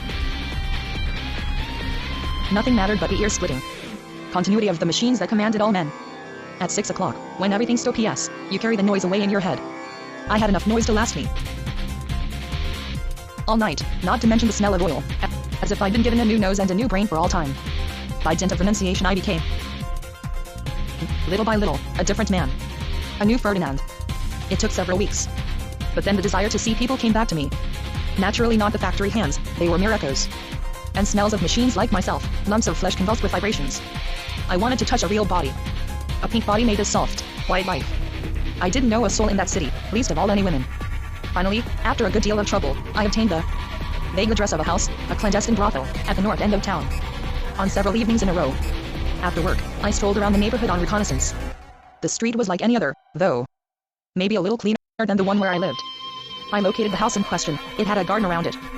To get in, you had to move quickly so the cop on duty nearby wouldn't notice. That was the first place in America where I was received without brutality. Amiably, in fact, for my $5. And what beautiful young women, well-rounded, bursting with health and graceful strength, almost as beautiful, come to think of it, as the ones at the last cabin. And these, at least, you could come right out and touch. I couldn't help myself. I got to be a regular customer. It used up all my pay. When night came, I needed the erotic promiscuity of those splendid, welcoming creatures to restore my soul. The movies were no longer enough, that mild antidote was powerless to fight the physical horror of the factory. To survive, I needed lecherous tonics, drastic elixirs. In that house I didn't have to pay much. They gave me friendly terms, because I brought the girls a few little refinements from France. Except on Saturday night, then there was no time for refinements. Business boomed, and I had to make way for baseball teams on the spree, magnificently vigorous young bruisers, to whom happiness came as easily as breath. While the baseball teams were at it, I, likewise in high spirits, 110, would sit alone in the kitchen, writing my short stories. I'm sure those athletes' enthusiasm for the ladies of the establishment didn't measure up to my own slightly impotent fervor. Confident in their own strength, those baseball players were blazed about physical perfection. Beauty is like drink or comfort. Once you get used to it, you stop paying attention. They visited the brothel mostly to make whoopee. Often they'd end up having terrible fights. The police would burst in and take them all away in little trucks. Toward Molly, one of the lovely girls there, I soon developed an uncommon feeling of trust, which in frightened people takes the place of love. I remember her kindness as if it were yesterday, and her long, blonde, magnificently strong, lithe legs, noble legs. Say what you like, the mark of true aristocracy in humankind is the legs. We became intimate in body and mind, and took walks around town for a few hours every week. She was comfortably off, since she took in about $100 a day in the cat house, while I made barely 10 at Ford's. The lovemaking she did for a living didn't tire her in the least. Americans do it like birds. In the evening, when I'd finished pushing my little delivery wagon around, I'd meet her after dinner and force myself to put on a cheerful face. You've got to be cheerful with women, in the beginning at least. A vague desire came over me to suggest things we could do, but I hadn't the strength. She understood the industrial blues. She was used to factory workers. One evening, just like that, a propos of nothing, she presented me with $50. First I looked at her. I didn't dare. I thought about my mother and what she'd have said. And then it came to me that my mother, poor thing, had never given me that much. To please Molly, I went right out with her dollars and bought a lovely tan 4-piece suit, which was what they were wearing that spring. They had never seen me arrive at the cat house looking so natty. The madam played her big phonograph just to teach me how to dance. Later Molly and I went to the movies to break in my new suit. She asked me on the way if I was jealous. because the suit made me look sad and so did not wanting to go back to the factory. A new suit always throws you off. She gave my suit passionate little kisses when nobody was looking. I tried to think of something else. What a woman my Molly was. What generosity. What a body. What fullness of youth. A piece of desires. And then I was worried again. Was this pimping? To make matters worse, Molly pleaded, don't go back to Ford's. Get yourself a little job in an office as a translator, for instance. That's the tea for you. You like books. Her advice was kindly given. She wanted me to be happy. For the first time somebody was taking an interest in me, looking at me from the inside so to speak, taking my egoism into account, putting herself in my place, not just judging me from her point of view like everyone else. If only I had met Molly sooner, when it was still possible to choose one road rather than another. Before. That bitch Musine and that little turd Lola crimped my enthusiasm. But it was too late to start being young. Again. I didn't believe in it anymore. We grow old so quickly and, what's more, irremediably. You can tell by the way you start loving your misery in spite of yourself. Nature is stronger than we are, no two ways about it. She tries us in one particular mold, and we're never able to throw it off. I had started out as the restless type. Little by little, without realizing it, you begin to take your role and fate seriously, and before you know it's too late to change. You're 100% restless, and it's set that way for good. Very lovingly Molly tried to keep me with her, to dissuade me. Life can be just as pleasant here as in Europe, Ferdinand. We won't be unhappy together. And in a sense she was right. We'll invest our savings. We'll buy a little business. We'll be like other people. She said that to quiet my scruples. Plans for 111. The future. I agreed with her. I was even rather ashamed of all the trouble she was taking to hold me. I was very fond of her, but I was even fonder of my vice, my mania for running away from everywhere in search of God knows what, driven, I suppose, by stupid pride, by a sense of some sort of superiority. I was afraid of hurting her. She understood and anticipated my concern. She was so nice that I finally told her about the mania that drove me to clear out of wherever I happened to be. She listened to me for days. And days while I held forth, laying myself disgustingly bare, fighting with phantasms and points of pride, and she never lost patience, far from it. She only tried to help me get over my foolish and futile anxiety. She didn't quite get the point of my ravings, but she always took my part against my phantoms or with them. Whichever I preferred. She was so gentle and persuasive that I grew accustomed to her kindness and took it almost personally. But I felt that I was beginning to cheat on my so-called destiny, my raison d'être as I called it, and stopped telling her everything that passed through my mind. I crawled back into myself all alone, just delighted to observe that I was even more miserable than before, because I had brought a new kind of distress and something that resembled true feeling into my solitude. All that is commonplace. But Molly was gifted with angelic patience and an unshakable belief in vocations. For instance, her younger sister at the University of Arizona had been smitten with a craze for photographing birds in their nests and wild animals in their dens. So to enable her to study that astonishing specialty, Molly regularly sent this photographer sister of hers $50 a month. A really unbounded heart, containing something sublime, convertible into cash and not phony like mine and so many others. Molly would have liked nothing better than to take a financial interest in my dotty career. Though at times I struck her as pretty well off the beam, she thought my convictions real and not to be discouraged. She offered me an allowance and only asked me to draw up a little budget. I couldn't make up my mind to accept. A last vestige of delicacy prevented me from banking any further, from speculating on her really too noble and kindly nature. And that's how I deliberately got myself in bad with Providence. I was so ashamed of myself that I even made a feeble attempt to go back to Ford's. Nothing came of my heroic little gesture. I got as far as the factory gate, but at that liminal point I froze. The thought of all those machines whirring as they lay in wait for me demolished my feeble work impulse once and for all. I stationed myself outside the glass front of the main power plant, that multiform giant which roars as it pumps something or other God knows where and brings it back again through 1,000 gleaming pipes as intricate and menacing as lianas.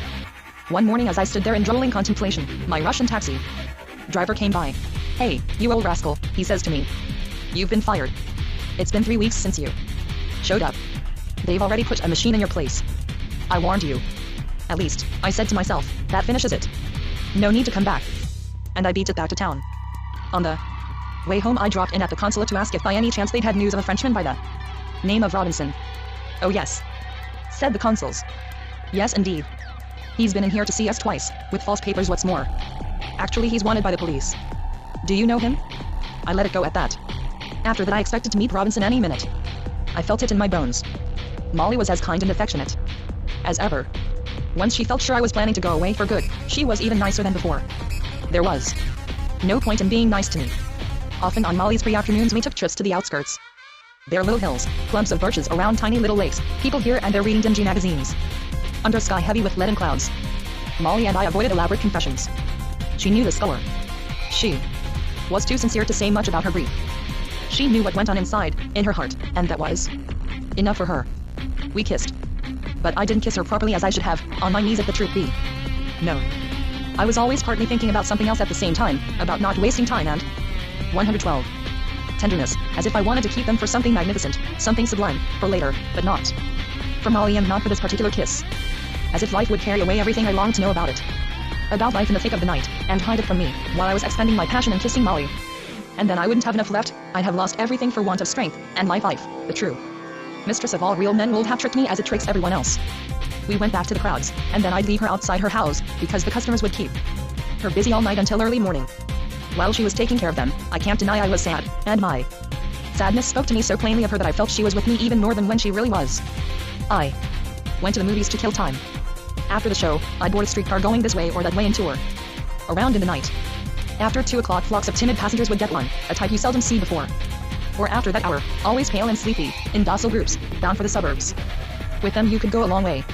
Much further than the factories, to vague housing developments, little streets of shapeless bungalows. On pavements sticky with the small rain of dawn the daylight glistened blue. My streetcar companions vanished along with their shadows. They closed their eyes on the day. It was hard to make those specters talk. Too tired. They didn't complain, not at all. They were the men who cleaned stores and more stores during the night, and all the offices in the city, after closing time. They didn't seem as anxious as we day people. Maybe because they'd sunk to the very bottom of things. One of those nights when I'd taken still another streetcar and we'd got to the last stop and everybody was quietly getting off, I thought I heard someone calling me by name, Ferdinand. Hey, Ferdinand. Naturally it sounded outrageous in the dim light. I didn't like it. Above the rooftops the sky was coming back in cold little patches, cut out by the eaves. Sure enough, someone was calling me. I turned around and instantly recognized Leon. He came over to me, speaking in a whisper, and we filled each other in. He'd been cleaning an office like the rest of them. That was as much of a gimmick as he'd managed to find. He walked heavily, with a certain true majesty, as if he had been doing dangerous and in a way sacred things in the city. Actually, I'd noticed that all those night cleaners had that look. In fatigue and solitude men emanate the divine. His eyes were also full of it when, in the bluish half-light where we were standing, he opened them wider than eyes usually open. He, too, had cleaned endless rows of toilets and made whole mountains of silent offices sparkle. Ferdinand, he said. I recognized you right away. By the way you got into the car. By the sad look on your face when you saw there were no women on board. Am I right? Isn't that your style? He was right, it was my style. Unquestionably, my soul was as obscene as an open fly. So his observation was apt and nothing to be surprised at. What I hadn't expected was that he too was a failure in America. That came as a surprise. I told him about the galley at Santa Peta. But he didn't know what I was talking about. You're delirious. He said simply. He'd come over on the freighter. He'd have tried for a job at Ford's, but his papers were just too phony. He wouldn't have dared show them. They're barely good enough to keep in my pocket, he said. For cleaning offices they didn't much care who you were. They didn't pay much either, but they looked the other way. This night work was a kind of foreign legion. What about you? He asked me then. What are you doing? You still cracked? Still chasing rainbows? Still got the travel bug? I want to go back to France, I said. I've seen enough, you're right. Best thing you can do, he said. Or else the jig is up. We've aged without noticing it, I know. I'd like to go home too, but there's still this trouble with my papers. I'll wait a while and try and get hold of some good ones. I can't complain about the work I'm doing. There's worse. But I'm not learning English. Some of the guys have been at it for 30 years and all they've learned is exit, because it's written on the 113 doors they polish, and lavatory. You get the drift? I got the drift. If Molly should ever fail me, I'd have to go into night work myself. No reason why that should ever stop.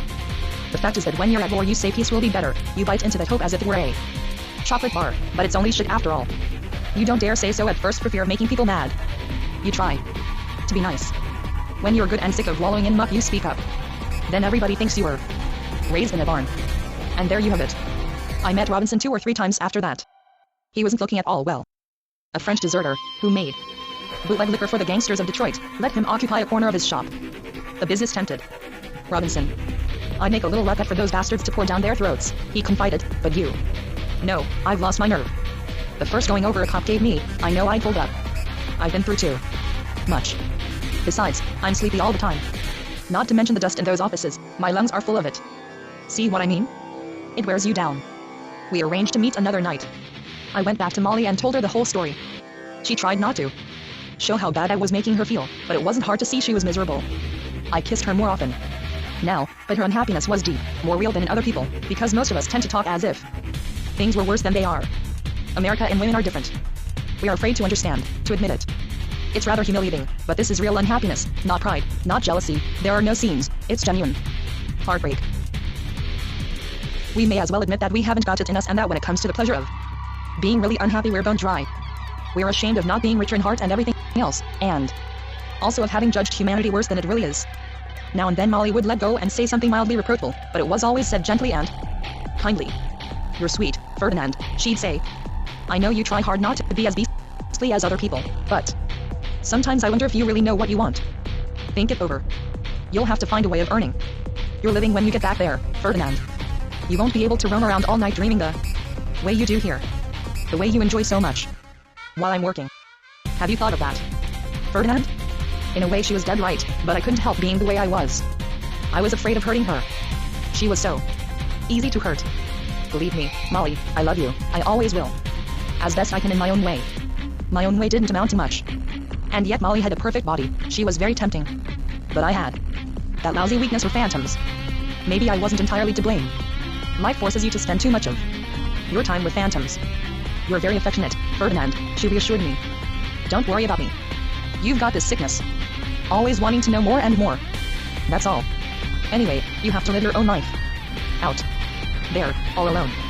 You'll go further traveling alone. Will you be leaving soon?"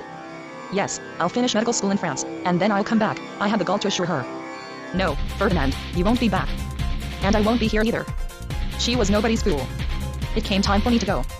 One evening shortly before she'd have to start working, we went to the station. I'd said goodbye to Robinson during the day. He wasn't happy either to see me go. I was always leaving. 114 people on the station platform. While we were waiting for the train, some men passed. They pretended not to know her, but they exchanged whispers. "You're already far away, Ferdinand. You're doing exactly what you want, aren't you? That's the main thing. It's the only thing that counts." The train pulled in. I wasn't so sure of my plans once I saw the engine. I kissed Molly with all the spirit I had left. I was sad for once, really sad, for everybody, for myself, for her, for everybody. Maybe that's what we look for all our lives, the worst possible grief, to make us truly ourselves before we die. Years have passed since I left her, years and more years. I wrote many times to Detroit and all the other addresses I remembered, where I thought she might be known. I never received an answer. The house is closed now. That's all I've been able to find out. Good, admirable Molly, if ever she reads these lines in some place I never heard of, I want her to know that my feelings for her haven't changed, that I still love her and always will in my own way, that she can come here anytime she pleases and share my bread and furtive destiny. If she's no longer beautiful, hell, that's alright too. We'll manage. I've kept so much of her beauty in me, so living and so warm, that I've plenty for both of us, to last at least 20 years, the rest of our lives. To leave her I certainly had to be mad, and in a cold, disgusting way. Still, I've kept my soul in one place up to now, and if death were to come and take me tomorrow, I'm sure I wouldn't be quite as cold, as ugly, as heavy as other men, and it's thanks to the kindness and the dream that Molly gave me during my few months in America. Getting back from the other world isn't the half of it. You pick up the sticky, precarious thread of your days just as you left it dangling. It's waiting for you. For weeks and months I hung around the place Clichy, where I'd started from, and environs, the Badajolas. For instance, doing odd jobs. Ghastly. Under the rain, or in the heat of the cars when June came, that burns your throat and nose, almost like at Fords. For entertainment I'd watch them pass, people and more people, on their way to the theater or the Bois in the evening. Always more or less alone in my free time, I'd mull over books and newspapers and all the things I'd seen. I resumed my studies, all the while working for a living, and finally managed to pass my examinations. Science, take it from me, is closely guarded. The faculty of medicine is a well-locked cupboard. Plenty of jars. And very little jam. But after braving 5 or 6 years of academic tribulations I got my degree, a very high-sounding piece of paper. Then I put up my shingle in the suburbs, my sort of place, at La Garenne. Rancy, 60, right after the Port Gransion 61, on your way out of Paris. I had no great opinion of myself and no ambition, all I wanted was a chance to breathe and to eat a little better. I put my nameplate over the door and waited. The neighborhood people came and eyed my nameplate suspiciously. They even went to the police station to ask if I was a real doctor. Yes, they were told. He's filed his diploma, he's a doctor all right. The news spread all over Rancy that a real doctor had set up shop in addition to all the others. He'll never make a living, my concierge predicted.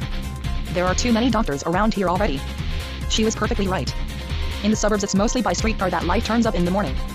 Starting at dawn, whole strings of them would come clanking down the Boulevard Minot Tower, carrying loads of dazed citizens to work. The young ones actually seemed happy about it. They'd share the traffic on and cling to the running boards. 115. Laughing for all they were worth, the darlings. It's hard to believe. But when you've known the telephone booth of the corner cafe for 20 years, so filthy you always mistake it for the crapper, you lose all desire to joke about serious things and about Rancy in particular. Then you realize where they've put you. These houses are your prison, pissy within, flat facades, their heart belongs to the landlord. You never see him. He wouldn't dare show his face. The bastard sends his agent. Yet the neighborhood people say he's affable enough when you meet him. It doesn't cost him a thing. The sky in Rancy is the same as in Detroit, a smoky soup that dates the plane all the way to Levallois. Cast off buildings bogged down in black muck. From a distance the chimneys, big ones and little ones, look like the fat steaks that rise out of the muck by the seaside. And inside it's us. You need the courage of a crab at Rancy, especially when you're not as young as you used to be, and you know you'll never get away. There at the end of the streetcar line a grimy bridge spans the Seine, that enormous sewer which displays everything that's in it. Along the banks, on Sunday and at night, men climb up on the piles of garbage to take a leak. Flowing water makes men meditative. They urinate with a sense of eternity like sailors. Women never meditate. Seine or no Seine. In the morning the streetcar carries away its crowds to get themselves compressed in the metro. Seeing them all fleeing in that direction you'd think there must have been some catastrophe at Argenteuil, that the town was on fire. Every day in the grey of dawn it comes over them, whole clusters cling to the doors and handrails. One enormous rout. Yet all. They're going to Paris for Isabas, the man who saves you from starvation. The cowards, they're scared to death of losing him, though he makes them sweat for their pittance. For 10 years you stink of it, for 20 years and more. It's no bargain. Plenty of bitching and beefing in the streetcar, just to get into practice. The women gripe even worse than the kids. If they caught somebody without a ticket, they'd stop the whole line. It's true that some of those women are already stinko, especially the ones headed for the market at Saint-Ouen, the Seine Bourgeoises. How much are the carrots? They ask long before they get there, to show they've got money to spend. Compressed like garbage in this tin box, they cross Rancy, stinking good and proper especially in the summer. Passing the fortifications, 62 they threaten one another, they let out one last shillet, and then they scatter. The metro swallows them up, limp suits, discouraged dresses, silk stockings, sour stomachs. Dirty feet, dirty socks. Wherever collars as stiff as boundary posts, pending abortions, war heroes, all scramble down the coal tar and carbolic acid stairs into the black pit, holding their return ticket which all buy. Itself costs as much as 2 breakfast rolls. The nagging dread of being fired without ceremony, something accompanied by a tight-lipped reference. That can happen to a tardy worker any time the boss decides to cut down on expenses. Never dormant.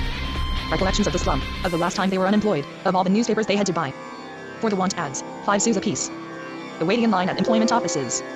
Such memories can strangle a man, however well protected he may seem in his all-weather coat. The city does a good job of hiding its crowds of dirty feet in those long electric sewers. They won't rise to the surface again until Sunday. You'd better stay indoors when they emerge. Just one Sunday watching. Their attempts to amuse themselves will permanently spoil your taste for pleasure. Around the metro entrance, near the bastions, you catch the endemic, stagnant smell of long drawn-out wars, of spoiled, half-burned villages, aborted revolutions, and bankrupt businesses. For years the rag-pickers of the fortified Zone 63 have been burning the same damp little piles of rubbish in ditches sheltered from the wind. As barbarians, undone by red wine and fatigue, they take their ruined lungs to the local dispensary, instead of pushing the streetcars off the embankment and emptying their bladders in the toll house. 64. No blood left in their veins. When the next war comes, they'll get rich again selling rat skins, cocaine, and corrugated iron masks. 116. For my practice I had found a small apartment at the edge of the zone, from which I had a good view of the embankment and the workman who's always standing up top, looking at nothing, with his arm in a big white bandage, the victim of a work accident, who doesn't know what to do or what to think and hasn't enough money to buy himself a drink and fill his mind. Molly had been right, I was beginning to understand her. Study changes a man, puts pride into him. You needed to get to the bottom of life. Without it you just skim the surface. You think you're in the know, but trifles throw you off. You dream too much. You content yourself with words instead of going deeper. That's not what you wanted. Intentions, appearances, no more. A man of character can't content himself with that. Medicine, even if I wasn't very gifted, had brought me a good deal closer to people, to animals. Everything. Now all I had to do was plunge straight into the heart of things. Death is chasing you, you've got to hurry, and while you're looking you've got to eat, and keep away from wars. That's a lot of things to do. It's no picnic. In the meantime I wasn't getting many patients. It takes time to get started, people said to comfort me. At the moment the patient was mostly me. Nothing, it seemed to me, can be gloomier than Lager and Rancy when you've got no patience. No doubt about it. You shouldn't think in a place like that, and I'd come, from the other end of the earth what's more. Precisely to think at my ease. Wasn't I in luck? Stuck-up simpleton. Black and heavy it came over me. No. Joke, and it stayed with me. There's no tyrant like a brain. Below me lived Beeson, the little junk dealer. Whenever I stopped outside his door he said to me, you got to choose, doctor. Play the races or drink, it's one or the other. You can have everything. I prefer my aperitif. I don't care for gambling. His favorite aperitif was Gentry and Cassis. Not a bad-natured man ordinarily, but unpleasant after a few drinks. When he went to the flea market to stock up, he'd stay away for 3 days, his expedition he called it. They'd bring him back. And then he'd prophesy. I can see what the future will be like. An endless sex orgy. With movies in between. You can see how it is already. On those occasions he could see even further. I also see that people will stop drinking. I'll be the last drinker in the future. I've got to hurry. I know my weakness. Everybody coughed in my street. It keeps you busy. To see the sun you have to climb up to Sacré-Cœur, least, because of the smoke. From up there you get a beautiful view. Then you realize that way down at the bottom of the plain it's us. And the houses we live in. But if you try to pick out any particular place, everything you see is so ugly, so uniformly ugly, that you can't find it. Still further down it's always the samey, winding from bridge to bridge like an elongated blob of phlegm. When you live in Rancy you don't even realize how sad you've become. You simply stop feeling like doing anything much. What with scrimping and going without this and that, you stop wanting anything. For months I borrowed money right and left. The people were so poor and so suspicious in my neighborhood that they couldn't make up their minds to send for me before dark, though I was the cheapest doctor imaginable. I spent nights and nights crossing little moonless courtyards in quest of 10 or 15 francs. In the morning there was such a beating of carpets the whole street sounded like one big drum. One morning I met Biebert on the sidewalk. His aunt, the concierge, was out shopping, and he was holding 117 down the lodge for her. He was raising a cloud from the sidewalk with the broom. Anybody who didn't raise dust at 7 o'clock in the morning in those parts would get himself known all up and down the street as an out-and-out pig. Carpet beating was a sign of cleanliness, good housekeeping. Nothing more was needed. Your breath could stink all it liked, no matter. Biebert swallowed all the dust he raised in addition to what was sent down from the upper floors. Still, a few spots of sunlight reached the street, but like inside a church, pale, muffled, mystic. Biebert had seen me coming. I was the neighborhood doctor who lived near the bus stop. Biebert had the greenish look of an apple that would never get ripe. He was scratching himself, and watching him made me want to scratch too. The fact is I had fleas myself. I'd caught them from patients during the night. They like to jump up on your overcoat, because it's the warmest and dampest place available. You learn that in medical school. Biebert abandoned his carpet to come and say good morning. From every window they watched us talking. If you've got to love something, you'll be taking less of a chance with children than with grown-ups. You'll at least have the excuse of hoping they won't turn out as crummy as the rest of us. How are you to know? I've never been able to forget the infinite little smile of pure affection that danced across his livid face. Enough gaiety to fill the universe. Few people past 20 preserve any of that affection, the affection of animals. The world isn't what we expected. So our looks change. They change plenty. We made a mistake. And turned into a thorough stinker in next to no time. Past 20 it shows in our face. A mistake. Our face is just a mistake. Hey, doctor, Biebert sings out. Is it true that they picked up a guy on the place des FS last night? Throat cut open with a razor. You were on duty, weren't you? Is it true? No, Biebert. I wasn't on duty, it wasn't me, it was Dr. Frohlichen 65. That's too bad, cause my aunt said she wished you'd have been on duty and you'd have told her all about it. Maybe next time, Biebert. Do they often kill people around here? Biebert asked. I passed through the dust, but just then the municipal street sweeper reached past and, whirling up from the gutters, a howling typhoon filled the whole street with new clouds, more dense and stinging than the others. We couldn't see each other anymore. Biebert jumped up and down, sneezing and shouting for joy. His haggard face, his greasy hair, his emaciated monkey legs, the whole of him danced convulsively at the end of his broom. Biebert's aunt came home from shopping. She had already downed a glass or two. I have to add that she sniffed ether now and then, a habit contracted when she was working for a doctor and having such trouble with her wisdom teeth. The only teeth she had left were two in front, but she never failed to brush them. When you've worked for a doctor like I have, you don't forget your hygiene. She gave medical consultations in the neighborhood, and as far away as dozens. I have been interested to know if Biebert's aunt ever thought of anything. No, she thought of nothing. She talked enormously without ever thinking. When we were alone with no one listening, she touched me for a free consultation. It was flattering in a way. Biebert, doctor, I have to tell you because you're a doctor, he's a little pig. He touches himself. I noticed it 2 months ago, and I wonder who could have taught him such a filthy habit. I've always brought him upright. I tell him to stop, but he keeps right on. 118. I gave her the classic advice, tell him he'll go crazy. Biebert, who had been listening, wasn't pleased. I don't touch myself, it's not true. It's the Gagat 66, kid who suggested. See? Said the aunt. I suspected as much. The Gagats, you know, the people on the 5th floor. They're all perverts. It seems the grandfather runs after female lion tamers. Really, I ask you, lion tamers. Look, doctor, while you're here, couldn't you prescribe a syrup to make him stop touching himself? I followed her to her lodge to write out an antivis prescription for Biebert. I was too easy with everybody, I knew that. Nobody paid me. I treated them all free of charge, mostly out of curiosity. That's a mistake. People avenge themselves for the favors done them. Biebert's aunt took advantage of my lofty disinterestedness. In fact, she imposed on me outrageously. I let things ride. I let them lie to me. I gave them what they wanted. My patients had me in their clutches. Every day they snivelled more, they had me at their mercy. And while they were at it, they showed me all the ugliness they kept hidden behind the doors of their souls and exhibited it to no one but me. The fee for witnessing such horrors can never be high enough. They slither through your fingers like slimy snakes. I'll tell you the whole story someday if I live long enough. Listen, you scum. Let me do you favors for a few years more. Don't kill me yet. Looking so surveillant. Defenseless. I'll tell the whole story. You'll fade away like the oozing caterpillars in Africa that came into my shack to shit. I'll make you into subtler cowards and skunks than you are, and maybe it'll kill you in the end. Is it sweet?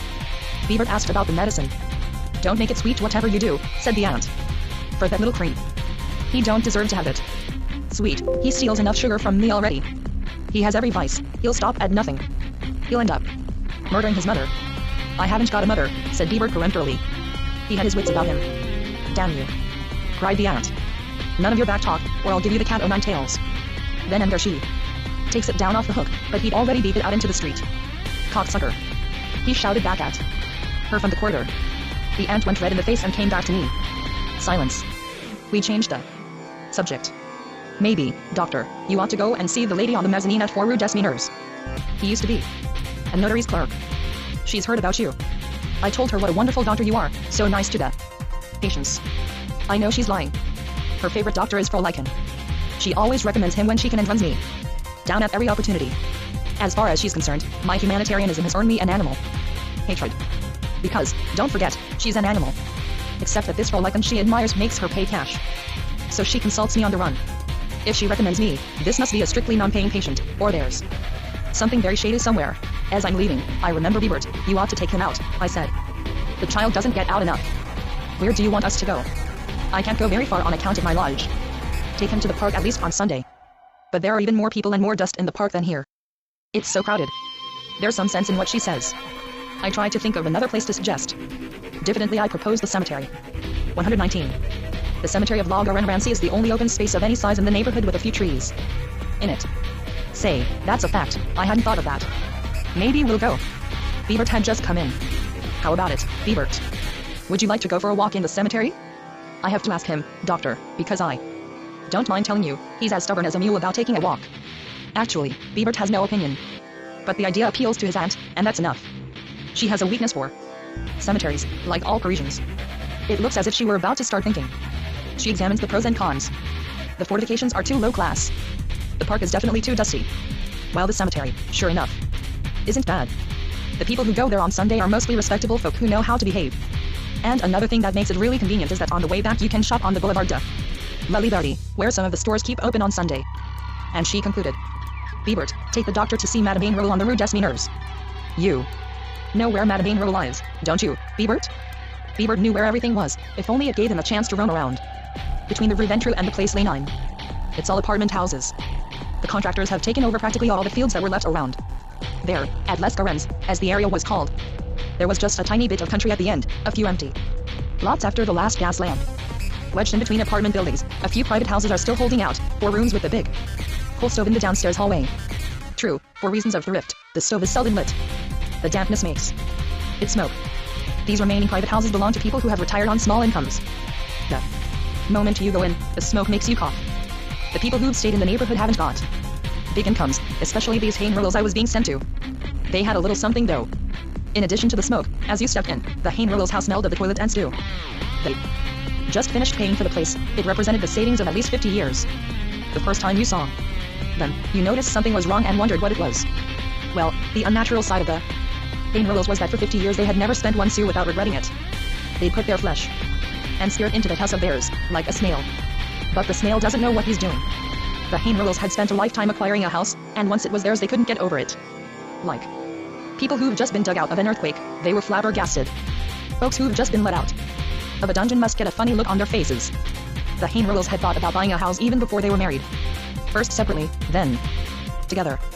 For half a century they had refused to think about anything else, and when life had forced them to think about something else, the war for instance, and especially their son, it made them very unhappy.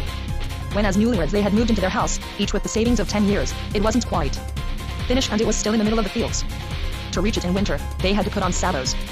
They'd leave them at the grocery store on the corner of the Rue de la Revolte in the morning when they set out for work in Paris, 3 kilometers distant, by horse car, 2 sous a ticket. You need a sturdy constitution to get through a whole lifetime on such a schedule. There was a picture of them over the bed on the upper floor, taken on their wedding day. Their bedroom furniture had all been paid for, ages ago in fact. All the receipted bills that had accumulated in the last 10, 20, 40 years, 120, pinned together in the top bureau drawer, and the account book, fully up to date, is downstairs in the dining room where they never eat. Heinrich will show you all that if you ask him. On Sautoir Days he balances the accounts in the dining room. They've always eaten in the kitchen. I learned these things little by little from them and other people, and some from Bibert's aunt. When I knew them a little better, they themselves told me about the terror that had haunted them all their lives, the fear that their only son, who was in business, might find himself in difficulties. For 30 years that ugly thought had more or less kept them awake nearly every night. The boy had set himself up in the feather business. The ups and downs of feathers in the last 30 years are almost unimaginable. Perhaps there's no worse, no more unstable business in all the world than feathers. Some businesses are so shaky that no one would think of borrowing money to put them back on their feet. But there are others where the question of a loan keeps coming up almost constantly. When it occurred to them, even now that the house was paid for, that their son might approach them for a loan, the Heinrichs stood up from their chairs, looked at each other, and went red in the face. What would they do if that happened? They would refuse. Their minds had been made up from the first to turn down all requests for a loan because of their principles, and so as to have a nest egg waiting for him, a legacy, a house, an inheritance. That was their way of thinking. There was no nonsense about their son, but in business it's so easy to go wrong. When they asked me for my opinion, it was the same as theirs. My own mother was in business. Her business had never brought us anything but misery, a little bread and a lot of trouble. So naturally I was down on business. I had no difficulty in understanding the perils facing the boy, the risk involved in a loan he might be forced to envisage if hard-pressed. I needed no explanations. For 50 years old man Heinrich had been a petty clerk in a notary's office on the boulevard. See Sebastopol. He knew how fortunes can go to rack and ruin, and told me some hair-raising stories about it. Beginning with his own father, whose bankruptcy had prevented Heinrich from studying to be a teacher. On leaving school and obliged him to go right into clerking. You remember things like that? Well, now that their house was bought and paid for and they didn't owe a single sou, they had nothing to worry about on the security side. They were both 65. Just then Heinrich became aware of a strange ailment, or rather, he'd felt it for a long time but hadn't thought about it because there was still the house to be paid for. Once that was all settled and signed, he began to dwell on his strange trouble as he spells and whistling as of steam in both ears. About that time he began buying the newspaper, because then they could afford it. And in the paper he saw an advertisement describing exactly what he felt in his ears. He bought the medicine it recommended. But it didn't do his ailment a bit of good. On the contrary, the whistling seemed to get worse. Maybe just from thinking about it. They finally decided on a visit to the dispensary. It's high blood pressure, the doctor told them. Those words came as a shock. But his new obsession came at just the right time. He had worried about the house and his son's bills for so many years that they had left a kind of hole in the tissue of fears that had ripped him body and soul for 40 years and raised him to the same pitch of anguished trepidation every time a bill came due. Now that the doctor had spoken of blood pressure, he listened to the pressure beating against his ears from deep inside. He'd get up out of bed to feel his pulse and stand motionless beside his bed, feeling a faint quaver run through his body at every heartbeat. All this, he said to himself, was his death. He had always been afraid of life, and now he attached his fear to something different, to death, to his blood pressure, just as for 40 years he had attached it to the peril of not being able to finish paying for the house. 121. He had always been just as unhappy, but now he had quickly to find a good new reason for being unhappy. That's not as easy as it sounds. Just saying, I'm unhappy won't do. You've got to prove it, to make absolutely sure. That's all he wanted, to be able to state a good substantial motive for his fear. According to the doctor, his blood pressure was 22. 22 is something. The doctor had taught him to find the way to his own death. Their son in the feather business hardly ever came to see them. Once or twice around New Year's, no more. There wasn't much point in his coming anymore. His father and mother had nothing left to lend. So he hardly ever turned up. It took me longer to get to know Madame Heinrich. She had no fears, not even the fear of her own death. But she couldn't conceive of She only complained of old age, but without really thinking about it, just to be like other people, and about the high cost of living. Their life's labor was behind them. The house was paid for. To speed up the final payments, she'd even taken to sewing buttons on muskets for one of the department stores. The amount of buttons you've got to sew on for 5 francs, you wouldn't believe it, she'd say. And delivering her work on the bus, she rode second class and things were always happening. One afternoon a woman had bumped into her. Madame Vainril had given her a piece of her mind. The woman was a foreigner, the first and only foreigner Madame Vainril had ever spoken to. The walls of the house had kept good and dry in the old days when there was still air circulating around them, but now that there were tall apartment buildings next door, everything oozed and trickled with humidity. Even the curtains had a musty smell. Once the house was really theirs, Madame Vainril had been all smiles for a whole month, as BLISSFLSA. None after communion. In fact, she was the one who had suggested, look, Jules, suppose we buy a newspaper every day, now we can afford it. Just like that. She had thought of her husband, she had looked at him. But then she looked around her and after a while she thought of his mother, her mother-in-law, Vainril. At that the daughter-in-law went suddenly serious again, the way she had been before they finished paying for the house. That thought brought them back to square one. It meant they would each to go on saving for the old woman, her husband's mother, whom the two of them never mentioned to each other or to anyone outside. She lived at the far end of the garden with an accumulation of old brooms, old chicken crates, and the shadows of buildings. Her home was a low shed, from which she seldom emerged. Just getting meals into her was a long complicated business. She wouldn't admit anyone to her antrim, not even her son. She was afraid of being murdered, so she said. When the daughter-in-law thought of embarking on a new course of savings, she first said a few words to her husband to sound him out. Why, for instance, wouldn't they send the old woman to St. Vincent's convent where the sisters took care of feeble-minded old women like her? The son said neither yes nor no. He was busy with something else at the moment, those sounds in his ears that never stopped. What with thinking about that abominable whistling and listening to it, he'd convinced himself that it would prevent him from sleeping. And true enough, instead of falling asleep, he'd listen to his whistling, drummings, and hummings, new torture that kept him busy day and night. He had all those noises inside him. Little by little, though, his anxiety wore itself out, and there wasn't enough left to keep him busy all by itself. So then he and his wife started going back to the market at Saint Ouen. Everyone said it was the cheapest 4 miles around. They'd leave home in the morning, and it took them all day, because of all the figures they added up and the discussions they'd have about the prices of things and the money they might have saved by buying one thing rather than another. Back home at about 11 that night, they'd be seized again by the fear of being murdered. That fear hit them regularly, especially the wife. He was more concerned with the sounds in his ears. He'd cling to them desperately at that hour when the street was perfectly still. 122. I'll never be able to sleep. He'd repeat to himself out loud to increase his terror. You can't imagine. But she never tried to understand what he meant, or to imagine why this buzzing in his ears should trouble him so. You hear me when I speak, don't you? She'd ask him. Yes, he'd say. Well, then you're all right. And it would make more sense to start thinking about your mother who's been costing us a fortune, what with prices going up every day. And the stink in that shack of hers. The cleaning woman came in for 3 hours a week to do the washing. She was the only visitor they had for years. She also helped Madame Vainril to make her bed. Every time they had turned the mattress in the last 10 years, Madame Vainril, wanting it to be repeated all over the neighborhood, had told the cleaning woman in the loudest voice she could manage, we never keep money in the house. Just as a precaution, to discourage thieves and prospective murderers. Before going up to their room together, they would close all the doors and windows with great care, each checking upon the other. Then they'd go out in the garden to make sure the mother-in-law's lamp was still burning. A sign she was still alive. She consumed quantities of oil. She never put her lamp out. She, too, was afraid of murderers and afraid of her son and daughter-in-law. In all the 20 years she'd been living there, she had never opened her windows summer or winter and never let her lamp go out. Her son kept his mother's money, a small pension. He took care of it. They left her meals outside the door. They kept her money. Not a bad arrangement. But she complained about the arrangement, and that wasn't all. She complained about everything. She'd shout through the door at anybody who approached her shack. The daughter-in-law would try to pacify her. It's not our fault if you're getting old.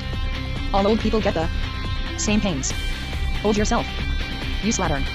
You scum. It's you that's killing me with your filthy lies. She denied her age ferociously. And through her door she battled irreconcilably against the evils of the whole world. She rejected the fatalities and compromises of the life outside as a base impostor.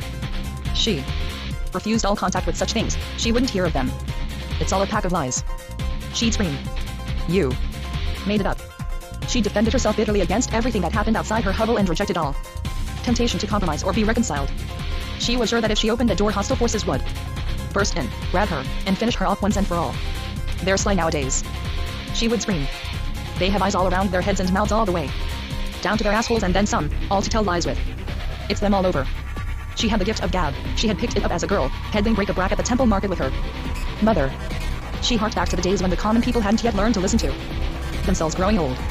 If you won't give me my money, I'm going out to work. She'd shout at her daughter-in-law. Here, you slut. I'm going out to work, I want to work.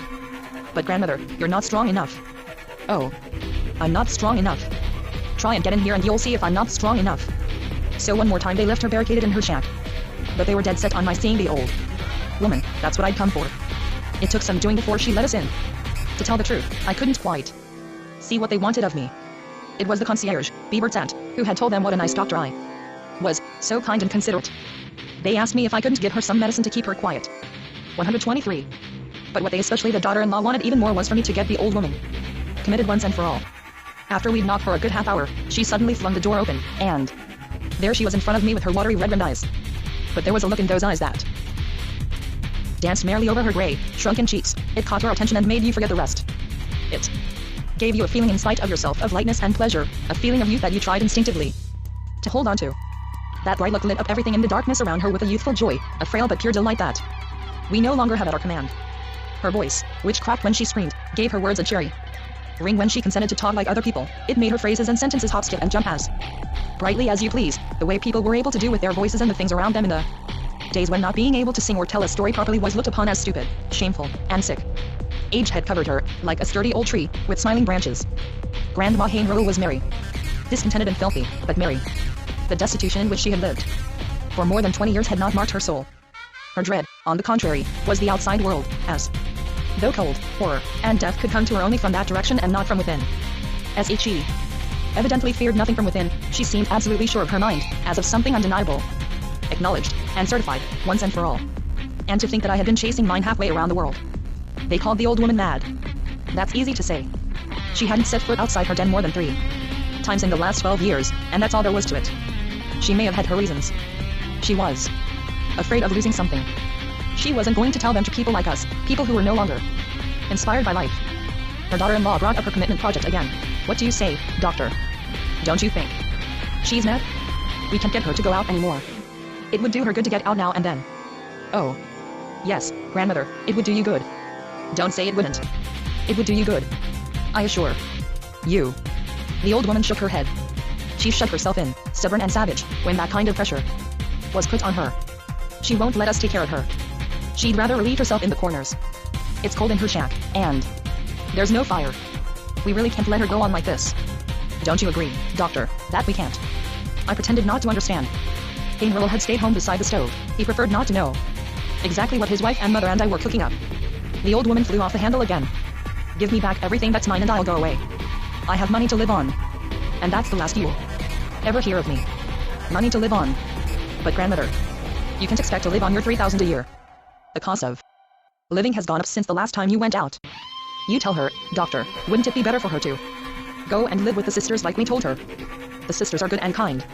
But the thought of the sisters gave her the creeps. The sisters. The sisters. She rebelled. I've never stayed with any sisters. Why not send me to live with the priest while you're at it? If I haven't got enough money, as you say, I'll go to work. Work, grandmother? Where? Oh, doctor, would you listen to her? Work at her age. She'll soon be 80. It's madness, doctor. Who'd want her? Why, you're insane, grandmother. 124. Insane. Nobody. Nowhere. Aren't you somewhere? You lump of shit, you. Listen to her, doctor. She's raving and insulting me. How can you expect us to keep her here? The old woman turned to confront me, the new peril. How does he know if I'm crazy or not? Is he inside my head? Is he inside yours? He'd have to be to know. Beat it, both of you. Get out of my home. The way you keep at me, you're meaner than 6 months of winter. Go and examine my son instead of standing there jabbering in the henbane. He needs a doctor. A sight more than I do. Not a tooth left in his head, and they were perfect when I was taking care of him. Go. One, beat it, get out, the both of you. And she slammed the door in our faces. From behind her lamp she watched us retreating across the yard. When we'd reached the other side, when we were far enough away, she started snickering again. She'd given a good account of herself. When we got back from that disagreeable incursion, Hainrul was still standing by the stove, with his back to us. His wife went on pestering me with questions, all aimed in the same direction. She had a dark, sly little face. Her elbows hugged her body when she spoke. She never gestured. She was determined that this medical consultation shouldn't be wasted. She wanted it to serve some purpose. The cost of living was going up all the time. Her mother-in-law's pension wasn't enough anymore. They were getting old themselves after all. They couldn't go on forever living in fear that the old woman would die without proper care, that she'd set the house on fire in her pleas and fill, instead of going to a perfectly good institution where she'd be taken care of. Since I put on an air of agreeing with them, they were both as affable as could be. They promised to sing my praises in the neighborhood. If only I'd help them take pity on them, rid them of the old woman, who was miserable herself, living in the conditions she brought on herself with her obstinacy. We could even rent her little house, suggested the husband, who had suddenly woken up. He'd put his foot in it, saying that in front of me. His wife stepped on his foot under the table. He didn't understand why. While they were wrangling, I thought about the 1,000 francs I could pocket just by making out a certificate of commitment. They seemed to want it badly. Biebert's aunt had probably told them all about me and assured them that I was the down-at-heel-list doctor in all Ramsey and would do anything they asked. They'd never have expected or like him to do a thing like that. He was virtuous. I was deep in these reflections when the old woman burst into the room where we were plotting. She must have suspected something. What a spectacle. She had bunched her ragged skirts over her belly, and there she was, all tucked up, screaming at us and at me in particular. She'd come in from the far end of the garden for that express purpose. Blackguard. She yelled at me point blank. You can go home. Didn't I tell you to beat it? You won't gain anything by hanging around. I'm not going to the nut house. Nor to the sisters either. Do your damnedest, lie your head off. You won't get me, you bought and paid for pimp. They'll go before I do. The thieves, robbing an old woman. And you, too, you rotter, you'll end up in jail, I'm telling you, and it won't be long. I was certainly out of luck. For once I'd had a chance of making 1,000 francs at one stroke. I took to my heels. When I was out in the street, she leaned over the little peristyle to shout after me in the darkness. Scoundrel! Scoundrel! She shrieked. And the echo came back. The rain was coming down. I ran from lamppost to lamppost as far as the urinal on the Place des FS. The first available shelter. In that edicula at hip height, I found Biebert. 125. He too had gone there for shelter. He had seen me running out of the Hain-Rural house. So that's where you've been, he said. Now you'll have to go up and see the people on the 5th floor of our house, it's their daughter. The girl he was referring to, I knew her well, wide hips, beautiful thighs, long and silky. There was something tender yet willful about her, and in her movements the precise grace that you often find in women who are sexually fit. She had consulted me several times about her pains in the abdomen. At 25, after her 3rd abortion, she was having complications. Her family called it anemia. You should have seen her, so solidly built and with a taste for color as unusual in females. Discreet in her ways, modest in dress and speech. Not the least bit hysterical. But well endowed, well fed, well balanced, a champion in her line. An athlete of pleasure. No harm in that. She only went with married men. And only with connoisseurs, men capable of recognizing and appreciating nature's triumphs, who won't settle for some vicious little slut. No, her soft skin, her sweet smile, her way of walking, and the noble noble fullness of her hips earned her the heartfelt, well-merited enthusiasm of certain office managers who knew their stuff. Unfortunately, these office managers couldn't divorce their wives on her account. On the contrary, she helped them to stay happily married. So every time she found herself 3 months gone, it never failed. She went to the midwife. When you're a hot number and you haven't got a sucker handy, life is no bed of roses. Her mother opened the door by a crack, as cautiously as if she'd been expecting a murderer. She spoke in whispers, but they were so loud, so intense, she might just as well have been cursing. Oh, doctor, what have I done to deserve such a daughter? Oh, doctor, you won't breathe a word to anyone in the neighborhood, will you? I trust you. She went on and on, airing her fears and spluttering about what the neighbors might think. She was having an attack of knuckle-headed anxiety. Those attacks last a long time. She gave me time to get used to the dim light in the hallway, the smell of leeks in the soup, the wallpaper with its idiotic leaves and flowers, and her strangled voice. Finally, amid bumblings and exclamations, we reached her daughter's bedside. She lay prostrate, her mind wandering. I had liked to examine her, but she was losing so much blood, there was such a gooey mess I couldn't see anything in her vagina. Blood. Clots. A glug-glug between her legs like in the decapitated colonel's neck in the war. All I could do was put back the big wad of cotton and pull up the blanket. The mother was looking at nothing and listening to nothing but herself. It'll kill me, doctor. I'll die of shame. I made no attempt to dissuade her. I didn't know what to do. We could see the father pacing back and forth in the little dining room next door. Apparently he hadn't finished composing his attitude for the occasion. Maybe he was waiting for things to come to a head before selecting a posture. He was in a kind of limbo. People lie from one fade to the next. In between, before the curtain goes up, they don't quite know what the plot will be or what part will be right for them. They stand here at a loss, waiting to see what will happen, their instincts folded up like an umbrella, squirming, incoherent, reduced to themselves, that is, to nothing.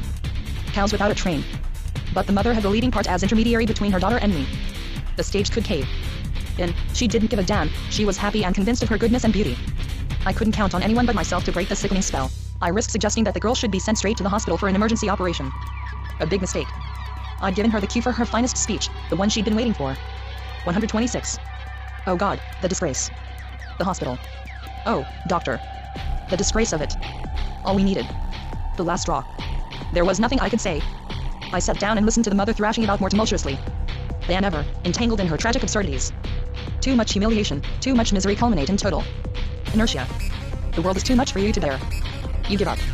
While she invoked and provoked heaven and hell, thundering disaster, I looked down in defeat and, looking, saw a small puddle of blood forming under the girl's bed, from which a thin trickle oozed slowly along the wall toward the door. A drop fell regularly from the bed springs. Drip, drip. The towels between her legs were soaked red. I managed to ask, very timidly, whether the whole placenta had been ejected. The girl's hands, pale and bluish at the tips, hung down on either side of the bed. It was the mother again who answered my question with a flood of disgusting Jeremiads. I should have reacted, but I hadn't the strength. I myself had been so obsessed by my bad luck for so long, I was sleeping so badly that I was just drifting. I didn't care whether one thing happened rather than another. My only thought was that if I had to listen to this screeching mother, I was better off sitting than standing. It doesn't take much to please you once you're thoroughly resigned. And anyway, where would I have found the fortitude to interrupt his wild woman, who didn't know how she was going to save the family's honor? What a part. And how she ranted. After every abortion, I knew from experience, she let loose in the same way, trying, it goes without saying, to outdo herself each time. How long it went on she alone could decide. Today she seemed determined to decouple the effect. She, it occurred to me, must have been beautiful herself, as luscious as you please in her day. But more verbose, I'm pretty sure, more wasteful of energy, more demonstrative than her daughter, whose concentrated intimacy had been one of nature's truly admirable achievements. Those things haven't been studied as closely as they deserve. The mother sensed her daughter's animal superiority and instinctively condemned it out of hand, the unforgettable depth of her fucking, her way of coming like a continent. In any case, she was delighted with the theatrical aspect of the disaster. Her mournful tremolos monopolized the attention of our little group, as thanks to her we floundered in chorus. And there was no hope of getting her out of there. I ought to have tried, though, to do something. It was my duty, as they say. But I was too comfortable sitting and too uncomfortable standing. Their place was a bit more cheerful than the Hayne Royals, just as ugly but more comfortable. Cozy. Not sinister like the Hayne Royals. Just plain ugly. Dazed with fatigue, I glanced around the room. Little things without value that had always been in the family, especially the mantelpiece cover with its little pink velvet bells that you can't buy anymore, and the porcelain Neapolitan, and the sewing table with a beveled mirror, a present no doubt from an aunt in the provinces who had had two of them. I said nothing to the mother about the puddle of blood I saw forming under the bed or the drops that kept falling punctually. She'd have shrieked even louder and wouldn't have listened to me anymore. She was never going to stop complaining and venting her indignation. She was dedicated just as well to keep still and look out of the window as the gray velvet of evening took hold of the avenue. House by house, first the smallest, then the others. In the end the big ones are taken, too, and the people moving about in between, more and more faint, vague and blurred, hesitating as they pass from sidewalk to sidewalk before vanishing into the darkness. Further away, far beyond the fortifications, strings and rows of lights scattered through the night like tacks to hang forgetfulness over the city, and other little lights, red and green, boats and more boats, a whole flotilla come from all directions, tremulously waiting for the great gates of night to open behind the tower. 67. If that mother had taken a moment to breathe, or better still, if there had been a long moment of silence, I might have dropped everything and tried to forget that it was necessary to live. But she kept at 127. Me. Couldn't I give her an enema, doctor? What do you think? I didn't say yes or no, but once again, since she gave me a chance to speak, I advised immediate removal to the hospital. The only response was more yelping, sharper, more resolute, more strident than ever. There was nothing to be done. I made slowly and quietly for the door. The shadows now lay between us and the bed. I could scarcely see the girl's hands resting on the sheet, because the two pallors were so much alike. I went back and felt her pulse, which was weaker, more furtive than before. Her breath came in gasps. I could still hear her blood dripping on the floor like a watch ticking more and more slowly, more and more faintly. I couldn't do a thing. The mother went ahead of me to the door. Especially, doctor, she said in a paroxysm of terror, promise you won't say a word to anyone. She implored me. Give me your word. I promised anything she wanted. I held out my hand. She gave me 20 francs. She closed the door behind me, little by little. Downstairs Biebert's aunt was waiting for me with her most solemn expression. Is it bad? She inquired. I realized that she'd been waiting for half an hour to collect her usual commission of 2 francs. To make sure I wouldn't get away. And how about the Hain Royals? Everything all right? She asked. She was hoping to collect a tip for them too. They didn't pay me, I replied. Which was true. Her prepared smile turned to a pout. She suspected me. It's really too bad, doctor, if you can't get people to pay you. How can you expect people to respect you? Nowadays people pay right away or not at all. That, too, was true. I beat it. I had put my beans on to cook before leaving. Now was the time, at nightfall, to go and buy my milk. During the day people smiled to see me with my bottle. Naturally. No maid. Winter dragged on, stretching out over months and months. We were always deep in rain and mist. They were at the bottom of everything. There were plenty of patients, but not many who were willing and able to pay. Medicine is a thankless profession. When you get paid by the rich, you feel like a flunky, by the poor like a thief. How can you take a fee from people who can't afford to eat or go to the movies? Especially when they're at their last gasp. It's not easy. You let it ride. You get soft-hearted. And your ship goes down. When the quarterly rent came due in January, I first sold my sideboard. I told the neighborhood people I needed the space, because I was planning to give physical culture classes in my dining room. I wonder if anyone believed me. In February, to pay my taxes, I sold my bicycle and the phonograph Molly had given me as a going-away present. It played No More Worries. The tune is still running through my head. It's all I've got left. As for the records, Beeson had them in his shop for a long time, and then in the end he sold them. To make myself sound even richer, I told people I was going to buy a car as soon as the warm weather set in. And in preparation I wanted to take in a little cash. I suppose I just didn't have the gall to practice medicine seriously. When I was being escorted to the door after giving the family plenty of advice and handing them my prescription, I'd start talking about everything under the sun just to postpone the moment of payment a little longer. I was no good at playing the prostitute. Most of my patients were so wretchedly poor and foul smelling, so disagreeable too, that I always wondered where they would ever find the 20 francs owing to me and whether they mightn't murder me to get them back. And yet I needed those 20 francs badly. 128. Shameful. I still blush to think of it. Peace. As my colleagues persisted in saying. It didn't stick in their craw. As if the word made it perfectly natural and there were no need to explain. Shameful. I couldn't help thinking, you can't get around it. Everything can be explained, I know that. But that doesn't change the fact that the man who takes 5 francs from the poor and the wicked will be aroused to his dying day. Ever since then, in fact, I've been sure of being as slimy a customer as anyone else. It's not that I've committed orgies and follies with their 10 francs. Certainly not. The landlord took most of it, but that's no excuse either. I wish it were, but it isn't. The landlord is shittier than shit, but that's another story. What with eating my heart out and navigating the icy showers of the season, I was beginning to look tubercular myself. Naturally. That's what happens when you have to forego practically every pleasure. Now and then I'd buy a few eggs, but my diet consisted mainly of beans and lentils. They take a long time to cook. I'd spend hours in the kitchen watching them boil after my visiting hours, and since I lived on the 2nd floor I had a fine view of the back court. Back courts are the dungeons of row houses. I had plenty of time to look at my court, and especially to hear it. That's where the shouts and yells of the 20 houses round about crash and rebound, even the cries of the concierge's little birds, rotting away as they pie for the spring they will never see in their cages beside the privies, which are all clustered together out at the dark end with their ill-fitting, banging doors. 100 male and female drunks inhabit those bricks and feed the echoes with their boasting quarrels and muddled, eruptive oaths, especially after lunch on Saturday. That's the intense moment in family life. Shouts of defiance as the drink pours down. Papa is brandishing a chair, a sight worth seeing, like an axe, and Mama a log like a saber. Heaven help the weak. It's the kid who suffers. Anyone unable to defend himself or fight back, children, dogs, and cats, is flattened against the wall. After the 3rd glass of wine, the black kind, the worst, it's the dog's turn. Papa stamps on his paw. That'll teach him to be hungry at the same time as people. It's good for a laugh when he crawls under the bed, whimpering for all he's worth. That's the signal. Nothing arouses a drunken woman so much as an animal in pain, and bulls aren't always handy. The argument starts up again, vindictive, compulsive, delirious. The wife takes the lead, hurling show calls to battle at the male. Then comes the melee, the smash up. The uproar descends on the court, the echo swirls through the half-darkness. The children yap with horror. They've found out what Mama and Papa have in them. Their yells draw down parental thunders. I spent whole days waiting for what sometimes happens after these family scenes to happen. It happened on the 4th floor, across from my window, in the house on the other side. I couldn't see a thing, but I heard it clearly. There's an end to everything. It's not always death, it's often something else and possibly worse, especially when there are children. That's where those tenants lived, at the level where the shadow begins to pale. If the father and mother were alone on the days when this kind of thing happened. They'd first have a long argument and then there'd be a long silence. The situation was building up. They had a bone to pick with the little girl. They called her. She knew. She started whimpering right away. She knew what she was in for. To judge by her voice, she must have been about 10. It took me quite a few times before I understood what the two of them did to her. First they tied her up. It took a long time, like getting ready for an operation. That gave them a kick. "You little skunk," cried the father.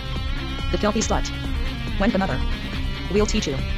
They'd shout together and bawl her out for all sorts of things that they probably made up. I think they tied her to the bedposts. Meanwhile the child was squeaking like a mouse in a trap. "That won't help you, you little scum. You've got 129 it coming. Oh yes, you've got it coming." Then came a volley of oaths. You'd have thought she was cursing at a horse. All steamed up. "Stop talking, Mama," said the little girl gently. "Stop talking, Mama. Hit me, but stop talking." They gave her a terrible thrashing. I listened to the end to make sure I wasn't mistaken, that this was really happening.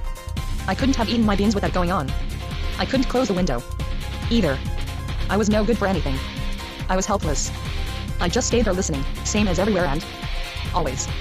Still, I believed I gained strength listening to such things, the strength to go further, a strange sort of strength. Next time I'd be able to go down even deeper and lower, and listen to other plaints that I hadn't heard before or had difficulty in understanding, because beyond the plaints we hear, there always seem to be others that we haven't yet heard or understood.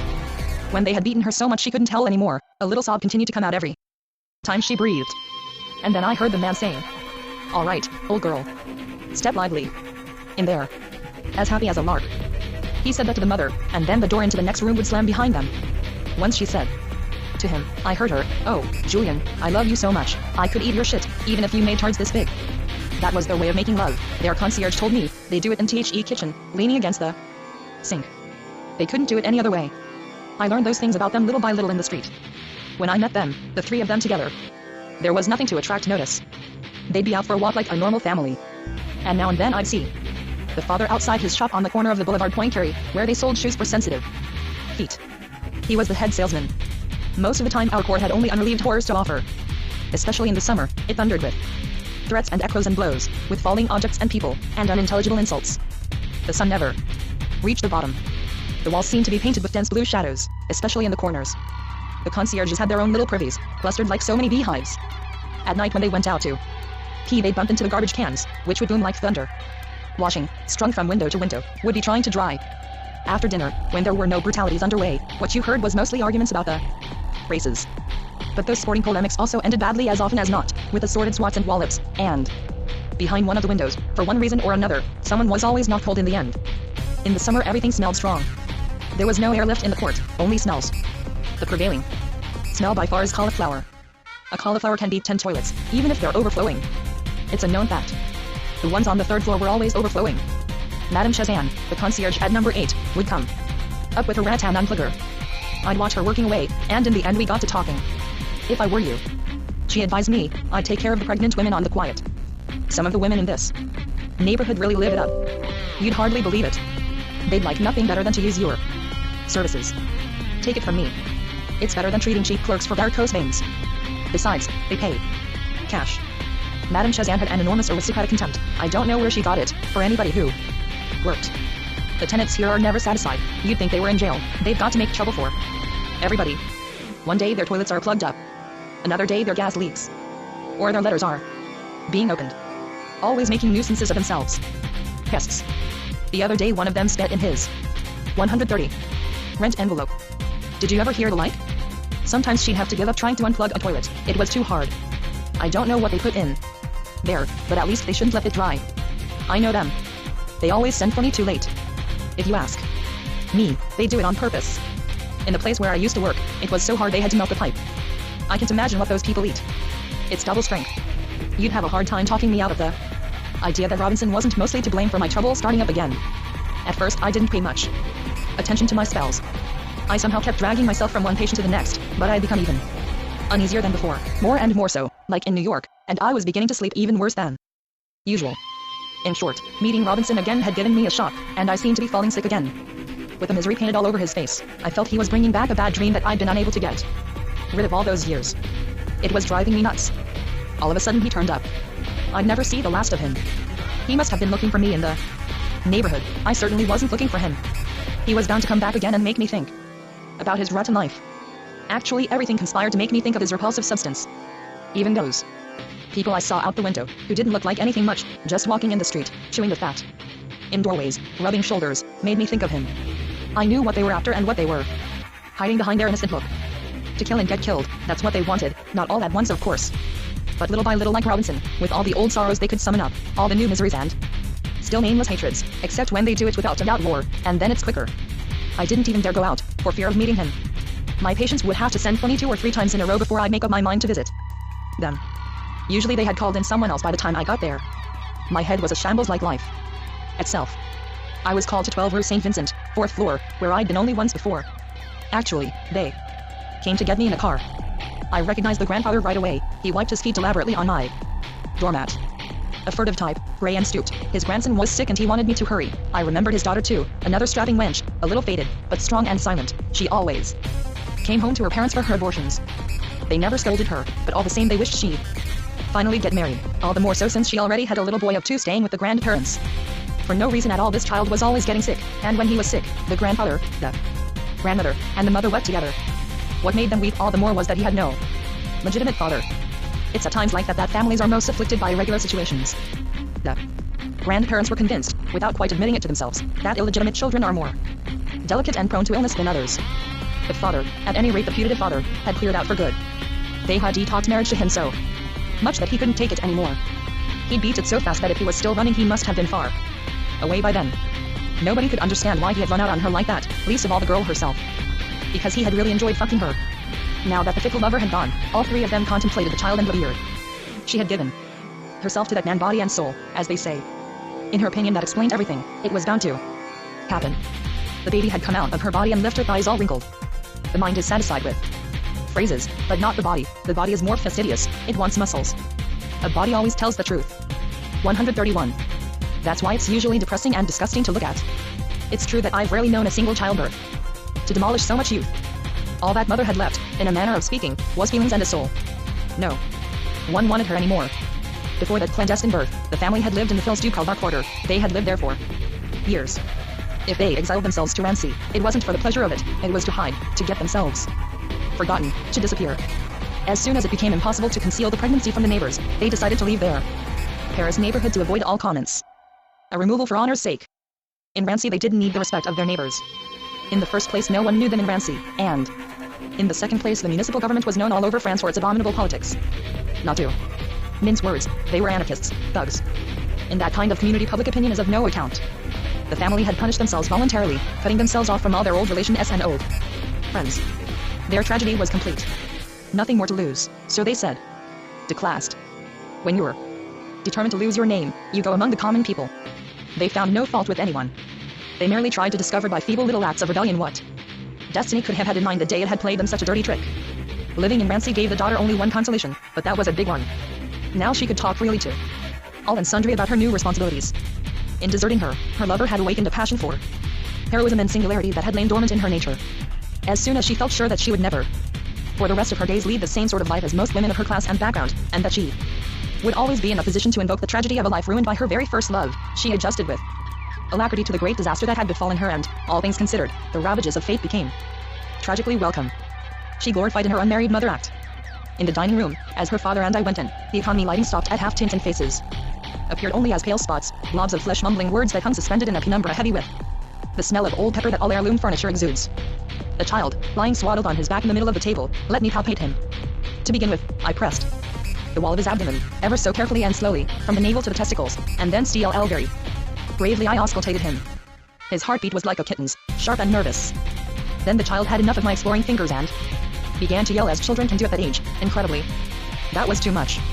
Since Robinson's return I'd been feeling very funny in body and mind, and the little innocent screams made an abominable impression on me. What screams? Heavens above, what screams? I was at the end of my rope. Another idea must have helped to provoke my idiotic behavior. In my exasperation I couldn't stop myself from blurting out all the rancor and disgust I had been holding in for too long. Hey, I said to the little bellower, don't be in such a hurry, you little fool, you'll have plenty of time for bellowing. Never fear, you little idiot, there'll be time to spare. Save your strength. There'll be enough. Misery to melt your eyes and your head and everything else if you don't watch out. The grandmother gave a start. What are you saying, doctor? I repeated simply. There will be plenty. What? She asked in horror. Plenty of what? 132. You have to understand. I said.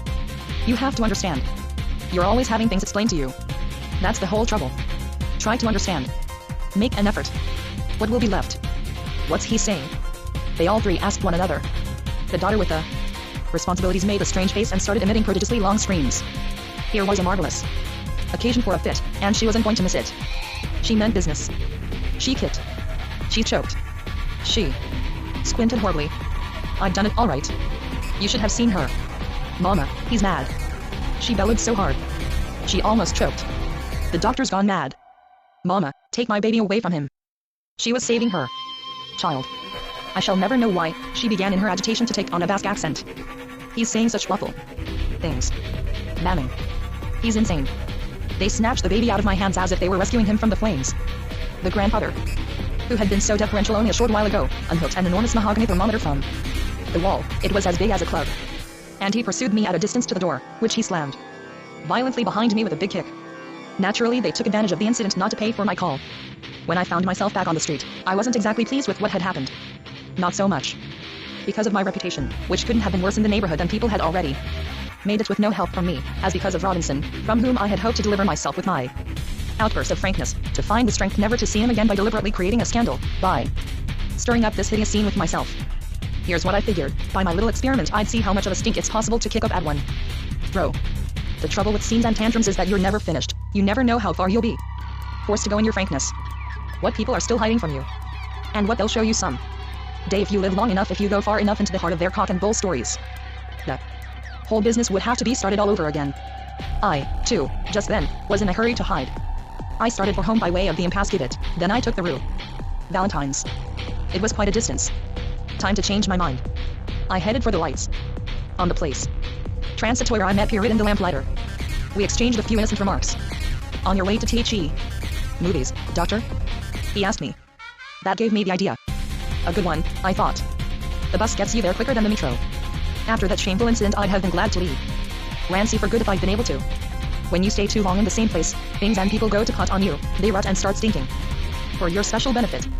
In spite of everything, it was just as well that I went back to Rancy next day, because of Biebert, who fell sick just then. My colleague Frohlichen had just gone off on his vacation. Biebert's aunt hesitated, then she asked me to take care of her nephew after all. Probably because I charged less than any other doctor she knew.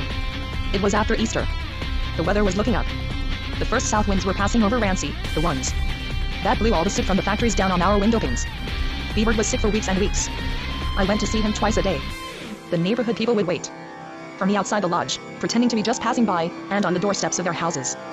It gave them something to do. People would come a long way to find out if he was better or worse. The sunshine has too many things to pass through.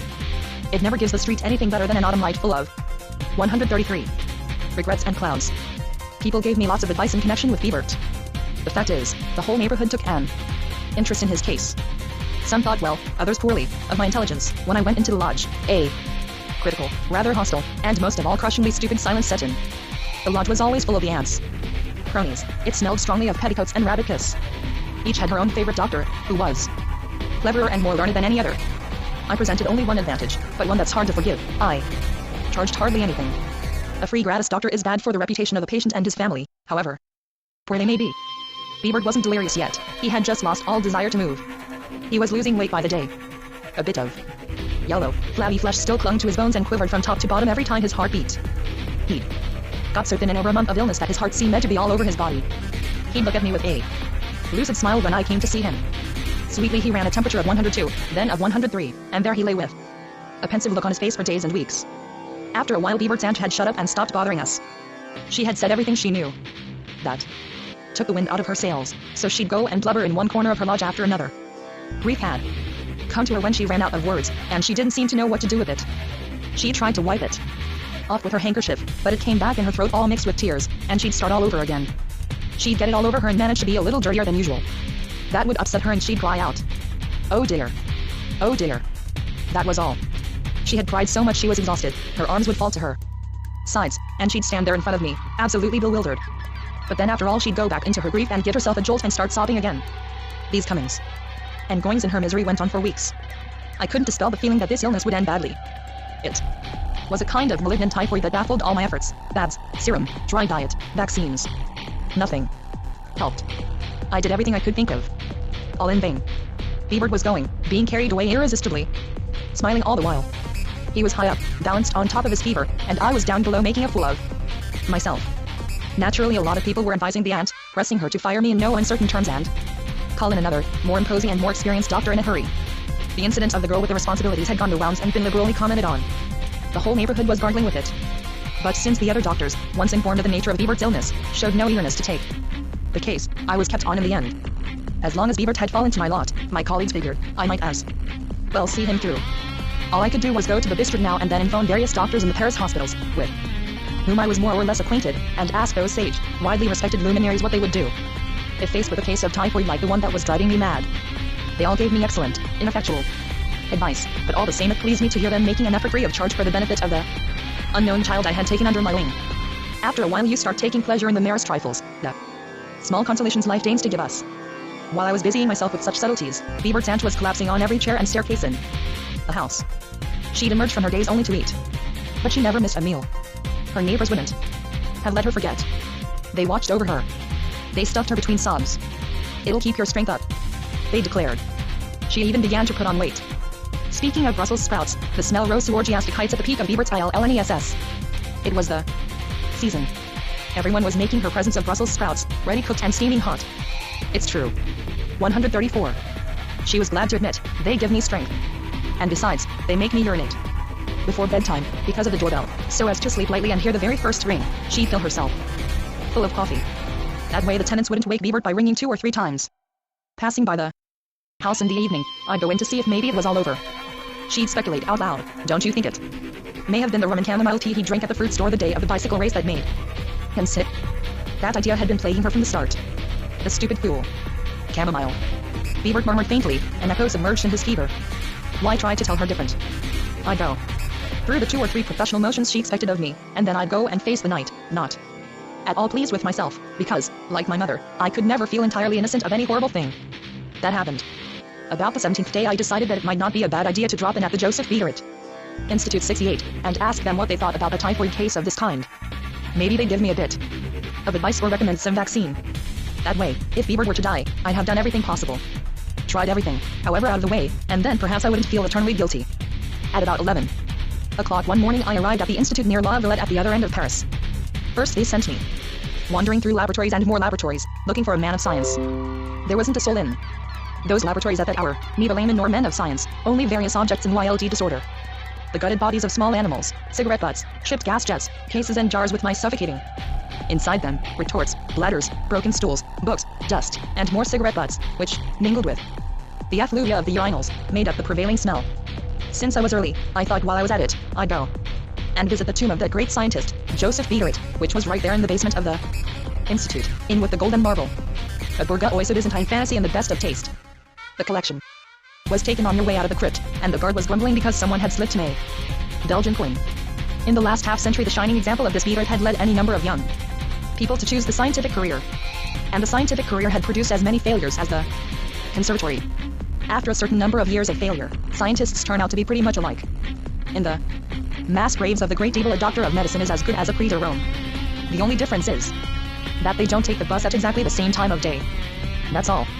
I had to wait quite a long while in the garden of the Institute, a combination of prison yard and city square, with flowers carefully lined up along malignantly decorated walls. At last some underlings began to turn up. Several, dragging their feet listlessly, were carrying provisions from the nearby market in large shopping bags. Then, in small, unshaven, whispering groups, teehee men of science came sauntering through the gate, more slowly and diffidently than their humble assistants, and dispersed down different corridors, scraping the paint off the walls as they passed. Gray-haired, umbrella carrying schoolboys, stupefied by the pedantic routine and intensely revolting experiments, riveted by starvation wages for their whole adult lives to these little microbe kitchens, there to spend interminable days warming up mixtures of vegetable scrapings, asphyxiated guinea pigs, and other nondescript garbage. They themselves, when all said and done, were nothing but monstrous old rodents in overcoats. Glory, in our time, smiled only on the rich, men of science or not. All those plebeians of research had to keep them going was their fear of losing their niches in this heated, illustrious, and compartmented garbage pail. What meant most to them was the title of official scientist, thanks to which the pharmacists of the city still trusted them more or less to analyze, for the most niggardly pay incidentally, their customers urine and sputum. The slimy wages of science. Arriving in his compartment, the methodic researcher would spend a few moments gazing ritually at the bilious, decaying viscera of last week's rabbit, which was on classic and permanent display in one corner of 135. The room, a putrid font. When the smell became really intolerable, another rabbit would be sacrificed, but not before, because of the fanatic thrift of Professor Joannisset, 69, who was then Secretary General of the Institute. Thanks to this thrift, some of the rotting animals gave rise to unbelievable byproducts and derivatives. It's all a matter of habit. Some of the more practiced laboratory technicians had become so accustomed to the smell of putrefaction that they would have had no objection to cooking in an operational coffin. These modest auxiliaries of exalted scientific research sometimes outed the thrift of Professor Joannisset himself, taking advantage of the Bunsen burners to cook themselves countless ragouts and other, still riskier, concoctions. After absently examining the viscera of the ritual guinea pig and rabbit, the men of science slowly proceeded to the second act of their scientific daily life, the smoking of cigarettes. Thus they strove to neutralize the ambient stench in their boredom with tobacco smoke, and managed, from butt to butt, to get through the day. At 5 o'clock they put the various putrefactions back in the ramshackle incubator cabinet to keep them warm. Active, the technician, he the string beans he had cooked behind a newspaper to get them safely past the concierge. Subterfuges. Taking them home to Gargan all ready for supper. The man of science, his master, was still writing a little something, diffidently, doubtingly in one corner of his laboratory book, with a view to a forthcoming and utterly pointless paper that he would feel obliged to present before long to some infinitely impartial and disinterested academy, and that would serve to justify his presence at the institute and the meager advantages it conferred. A true man of science takes at least 20 years on an average to make the great discovery, that is, to convince himself that one man's lunacy is not necessarily another man's delight, and that all of us here the lower board with the bees in our neighbors' bonnets. The coldest, most rational scientific madness is also the most intolerable. But when a man has acquired a certain ability to subsist, even rather scantily, in a certain niche with the help of a few grimaces, he must either keep at it or resign himself to dying the death of a guinea pig. Habits are acquired more quickly than courage, especially the habit of filling one's stomach. I ransacked the institute for Parape. I'd come all the way from Rancy to see him, so naturally I kept on looking. It was no small order. I made several false starts, hesitating a long while before choosing among so many corridors and doors. Parapine was an old bachelor. He never ate lunch, and I doubt if he ate dinner more than 2 or 3 times a week, but then enormously, with the frenzy of the Russian student, all of whose outlandish ways he had retained. Parapine was an undisputed eminence in his special field. He knew all there was to know about typhoid in animals as well as human beings. His reputation went back 20 years to the day when certain German authors claimed to have isolated the Everthella in the vaginal excreta of an 18-month-old girl, so creating an enormous stir in the halls of truth. Only too delighted to take up the challenge in the name of the National Institute, Parapine had outdone those Teutonic braggarts by breeding the same microbes. Now, in its pure form, in the sperm of a 72-year-old invalid, instantly famous, he managed to hold the limelight for the rest of his life by publishing a few unreadable columns in various medical journals. This he had done without difficulty ever since his day of audacity and good fortune. The serious scientific public trusted him implicitly and consequently had no need to read him. If those people were to start getting critical, no further progress would be possible. They would spend a whole year over every page. When I came to the door of his cell, Serge Parapine was spitting steady streams into all 4 corners of his 136 laboratory, with a grimace of such disgust that it made you wonder. Parapine shaved now and then, but he always had enough hair on his cheeks to make him look like an escaped convict. He was always shivering, or at least he seemed to be, though he never removed his overcoat, which presented a large assortment of spots and still more of dandruff, which he would scatter far and wide with little flicks of his fingernails, at the same time bringing his always oscillating forelock back into position over his red and green nose. In the course of my laboratory work in medical school, Parapine had given me some instruction in the use of the microscope and had shown me unquestionable kindness on several occasions. I hoped he had not forgotten me completely since those remote days, and that he might consent to give me valuable advice in connection with Biebert, with whose case I was really obsessed. Undoubtedly, I was much more interested in preventing Biebert from dying than if he had been an adult. You never mind very much when an adult passes on. If nothing else, you say to yourself, it's one less stinker on earth, but with a child you can never be so sure. There's always the future. Once acquainted with my difficulties, Parapine asked nothing better than to help me and to orient my perilous therapy, but unfortunately, in 20 years, he had learned so many, so diverse, and so often contradictory things about typhoid that by that time he was just about unable to formulate any clear and definite opinion concerning that most commonplace ailment and its treatment. First of all, my dear colleague, he said, do you believe in serums? Huh? Give me your honest opinion. And vaccines? What do you really think? Some of the best minds today have no use for vaccines at all. That, of course, is a bold way of thinking. Yes, indeed, but even so, in the last analysis, don't you think there's a certain truth in that sort of negativism? The sentences issued from his mouth in terrifying bursts, amid avalanches of tremendous R's. While he was struggling like a lion against utter enraged and desperate hypotheses, Jonasit, the illustrious Secretary General of the Institute, who was still alive at the time, passed our windows frowning superciliously. At the sight of him, Parapine turned if possible paler than ever and abruptly changed the subject in his haste to show me all the disgust aroused in him by the mere daily sight of this Jonasit, who was glorified by just about everyone else. In half a second he disposed of Jonasit as a crook and maniac of the first water, accusing him of enough monstrous, unprecedented, and secret crimes to fill a penal colony for a century. I was powerless to stop Parapine from giving me hundreds of hate-ridden pointers about the clownish trade of medical research, which he was obliged to practice if he wanted to eat. This hatred of his was more precise, more scientific you might say, than the hatreds emanating from other men occupying similar positions in offices or shops. He spoke in a very loud voice, and I was amazed at his outspokenness. His technician was listening to us. He, too, had finished his bit of cookery and was still moving about, for form's sake, between incubator and test tubes, but he had grown so accustomed to listening to Parapine pouring out his more or less daily maledictions that he had come to regard these tirades, however extravagant, as absolutely academic and meaningless. Certain little private experiments that this technician pursued with great seriousness in one of the laboratory's incubators struck him, on the other hand, as prodigiously and deliciously instructive, compared to Parapine's outpourings. Parapine's rages in no way tempered his enthusiasm. Before leaving, he tenderly, scrupulously shut the door of the incubator on his private microbes, as if it were a tabernacle. "Did you notice that technician of mine, my dear colleague?" said Parapine as soon as he had gone. "Did you notice that old fool? He's been cleaning up my rubbish for almost 30 years, and all he ever hears. People talk about his science, but that most abundantly and sincerely.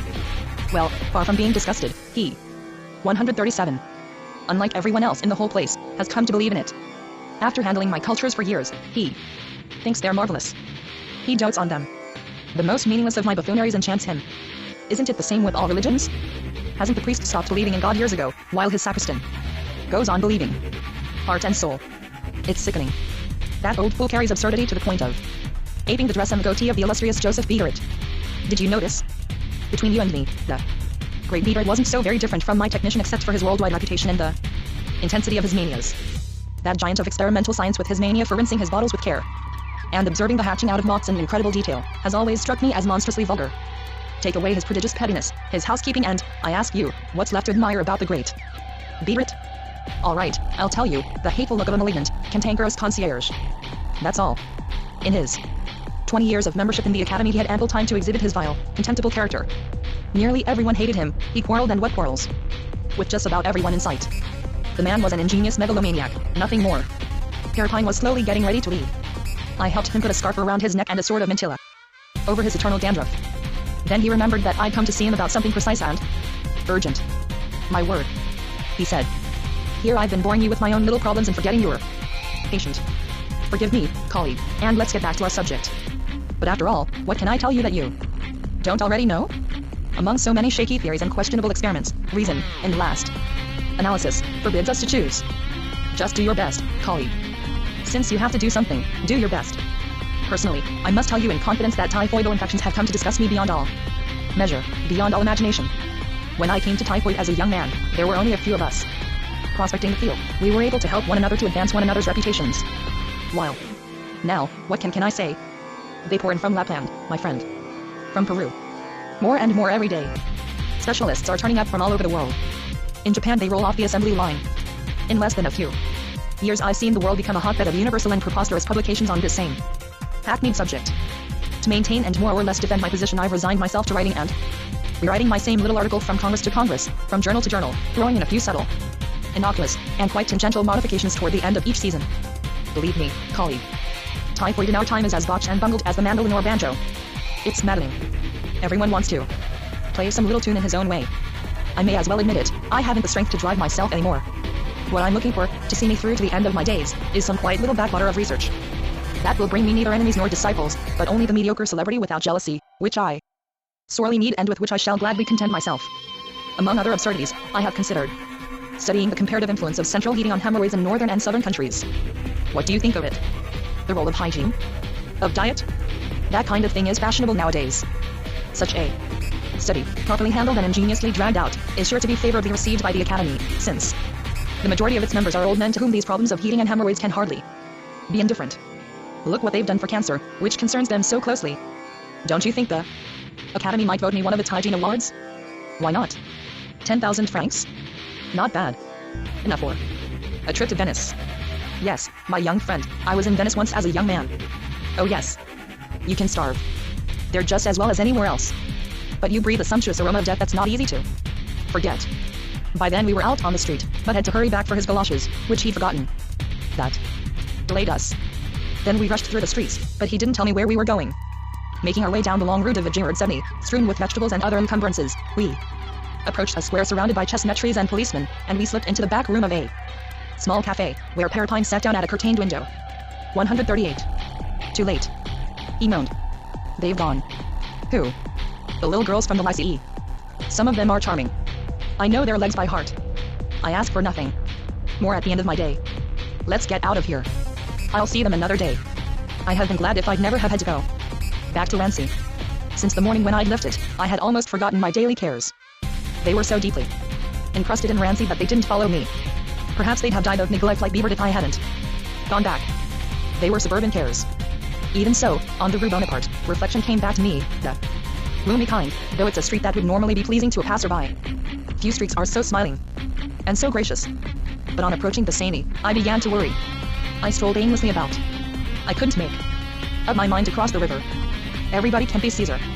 Across the bridge, on the opposite bank, my troubles would begin. I reserved the right to wait on the left bank until nightfall. At least, I said to myself, I'd be saving a few hours of sunlight. The water lapped against the bank where the fishermen were, and I sat down to watch them. I really was in no hurry at all, no more than they were. I'd pretty well come to the point, the age, you might say, when a man knows what he's losing with every hour that passes.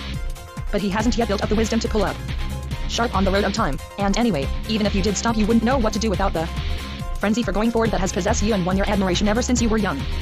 Even now you're not as pleased with your youth as you used to be, but you don't yet dare admit in public that youth may be nothing more than a hurry to grow old. In the whole of your absurd past you discover so much that's absurd, so much deceit and credulity, that it might be a good idea to stop being young this minute, to wait for youth to break away from you and pass you by, to watch it going away, receding in the distance, to see all its vanity, run your hand through the empty space it has left behind, take a last look at it, and then start moving, make sure your youth has really gone, and then calmly, all by yourself, cross to the other side of time to see what people and things really look like. The fishermen on the bank weren't catching anything. They didn't even seem to care very much either. They caught any fish or not. The fish must have known them. They were all just pretending. A fine last glow of sunshine maintained a little warmth around us and sent reflections sprinkled with blue and gold leaping over the water. A cool wind came over to us through the big trees on the far side, a smiling wind blowing through thousands of leaves in gentle gusts. A nice place to be. For 2 whole hours we stayed there, catching nothing, doing nothing. Then the Seine darkened and the corner of the bridge turned red with a sunset. The people on the quay above had forgotten us as we sat there between the embankment and the water. The night came out from under the arches and climbed along the CHO, 71, taking the Fada and, one by one, the sunset flaming windows. Again there was nothing I could do but go away. The booksellers on the quay were shutting up their boxes. Are you coming? A woman shouted over the parapet to her fisherman husband beside me, who was putting away his tackle, camp chair, and worms. He grumbled and the other fishermen grumbled after him, and up we went, all of us grumbling, to the quay. I spoke to his wife, just to be saying something pleasant before night took everything away. Then and there, she wanted to sell me a book. She had forgotten, so she said, to put it away in her box. I'll let you have it at half price, for next to nothing. A little old Manini, absolutely authentic, for 1 franc. For that little money I was glad to give her pleasure. I took her Manini. 139. Under the bridge the water looked dark and heavy. I had lost all desire to go anywhere. On the boulevards I drank a café CRE and opened the book she had sold me. I just chanced to open it at a letter Manini once wrote to his wife after a son of theirs had died. That passage caught my interest at once, probably because it made me think of Bievert. Roughly, this is what Manini says to his wife. Ah, my dear wife. Don't eat your heart out. Cheer up. Everything will turn out all right. It always does. And by the way, rummaging through some old papers belonging to a friend of mine, I've just found a letter that Plutarch wrote to his wife under circumstances very similar to ours. That letter, dear wife, struck me as so apt, so much to the point, that I'm sending it on to you. A splendid letter. Well, I won't keep you waiting any longer, just let me know if it doesn't do a good job of healing your sorrow. Dear wife, I'm sending you Plutarch's fine letter. It's really something. I'm sure you'll like it. Pay close attention, dear wife. Read it carefully. Show it to your friends. And read it over. Now my mind is at rest. I'm sure it will set you up. Your devoted husband, Michel. Now that, I said to myself, is a good job. How happy his wife must have been to have a husband like her, Michelle, who never let anything get him down. Well, it's their business. Maybe we go wrong when we try to judge other people's hearts. Maybe they felt real grief. Period. Grief? But as far as Biebert was concerned, my day hadn't been so good.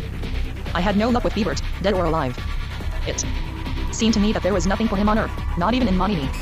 Maybe, come to think of it, it's the same for everybody, nothingness. No getting around it. I'd left Rancy that morning, and now I had to go back, empty-handed. I had absolutely nothing to offer him, or his aunt either. A short stroll around the place Blanche before going back. I see people all up and down the Rue Lepic, even more than usual. So I go up too, to see what's going on. The crowd was outside a butcher shop. You had to squeeze into the circle to see what was going on. It was a pig, an enormous pig. He was groaning in the middle of the circle, like a man who's being pestered, but louder. The people were tormenting him, they never stopped. They'd twist his ears just to hear him squeal. He'd tug at his rope and try to escape and squirm and wriggle his feet in the air. Other people would poke him and prod him, and he'd bellow even louder with the pain. Everybody was laughing more and more. The pig couldn't manage to hide in the little straw he had, it would fly away when he grunted and puffed into it. He couldn't escape from those people, and he knew it. He kept urinating the whole time, but that didn't help him either. Any more than his grunting and bellowing, no hope, everybody was laughing. The butcher back in his shop was exchanging signs and jokes with his customers and gesticulating with the big knife. He was happy too. He had bought the pig and tied it up as an advertisement. He couldn't have had a better time at his daughter's wedding. More people kept arriving outside the shop to watch the pig crumpling in big pink folds after every attempt to escape. But that wasn't enough yet. They peed a vicious little dog on the pig's back and incited it to jump and snap at the fat dilated flesh. They were having such a wonderful time that they blocked off the street completely. The police had to come and disperse the crowd. When you get to the top of the Qualancourt Bridge 72, at about that hour, you see the first lights of Rancy. Beyond the great lake of night that covers the cemetery. To get there you have to go all the way around. It's a long way. You need so much time and so many steps to get around the cemetery to the fortifications. You get the feeling you're going around the night itself. When you get to the port and the toll station, you pass the stinking old office where the little green official is rotting away. The dogs of the zone are at their barking posts. In spite of everything, you see some flowers. In the light of a gas lamp, they belong to the flower woman who's always there, waiting for the dead who. 140. Pass from day to day, from hour to hour. The cemetery, another cemetery next to it, and then the Boulevard de la Revoque with all its street lamps, heading straight into the night. You just turn left and follow it. That was my street. There was really no fear of meeting anyone. Even so, I'd have liked to be somewhere else and far away. I'd also have liked to be wearing slippers so no one would hear me going in. Yet I was in. No way to blame if Biebert wasn't getting better. I had done all I could. I had nothing to reproach myself with. It wasn't my fault if such cases are hopeless. I passed his door without being noticed, I thought. Upstairs I didn't open the blinds. I looked through the slits to see if there were still people talking outside. Biebert's. Some visitors were still coming out of the house, but they didn't look the same as yesterday's visitors. A neighborhood cleaning woman I knew was crying as she left. It looks bad, I said to myself. He's certainly no better.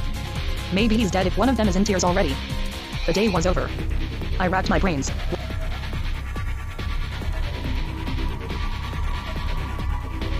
Was I really not at all to blame?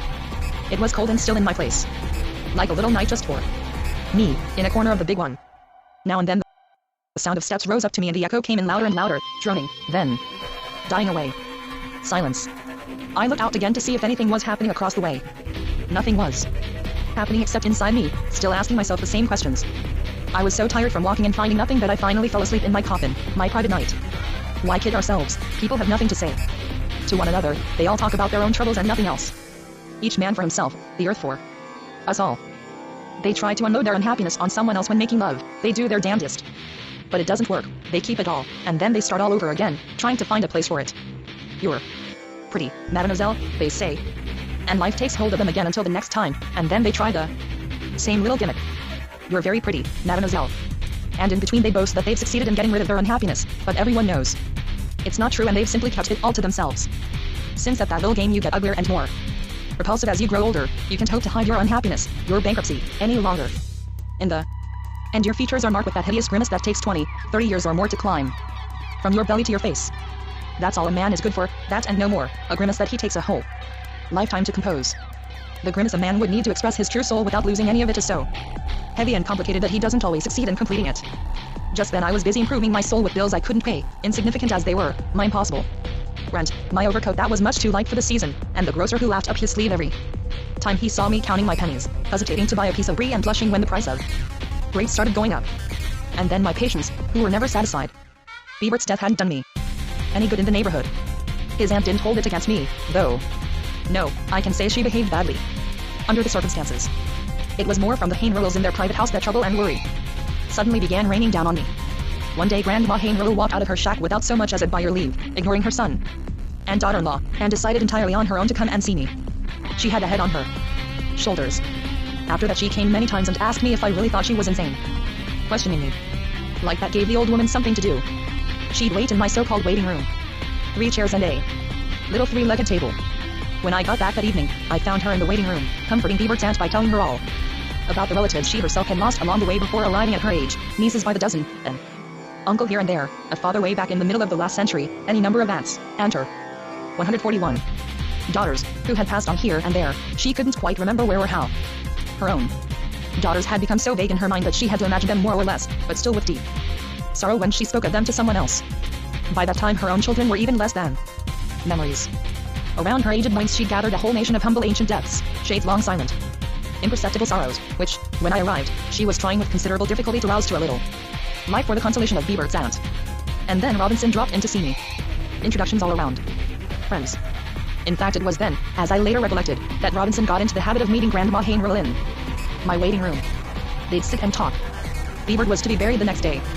Are you coming? The aunt asked everyone she met. I'd appreciate it if you came. Of course I'll come, said the old woman. It's nice to have people around one at such times.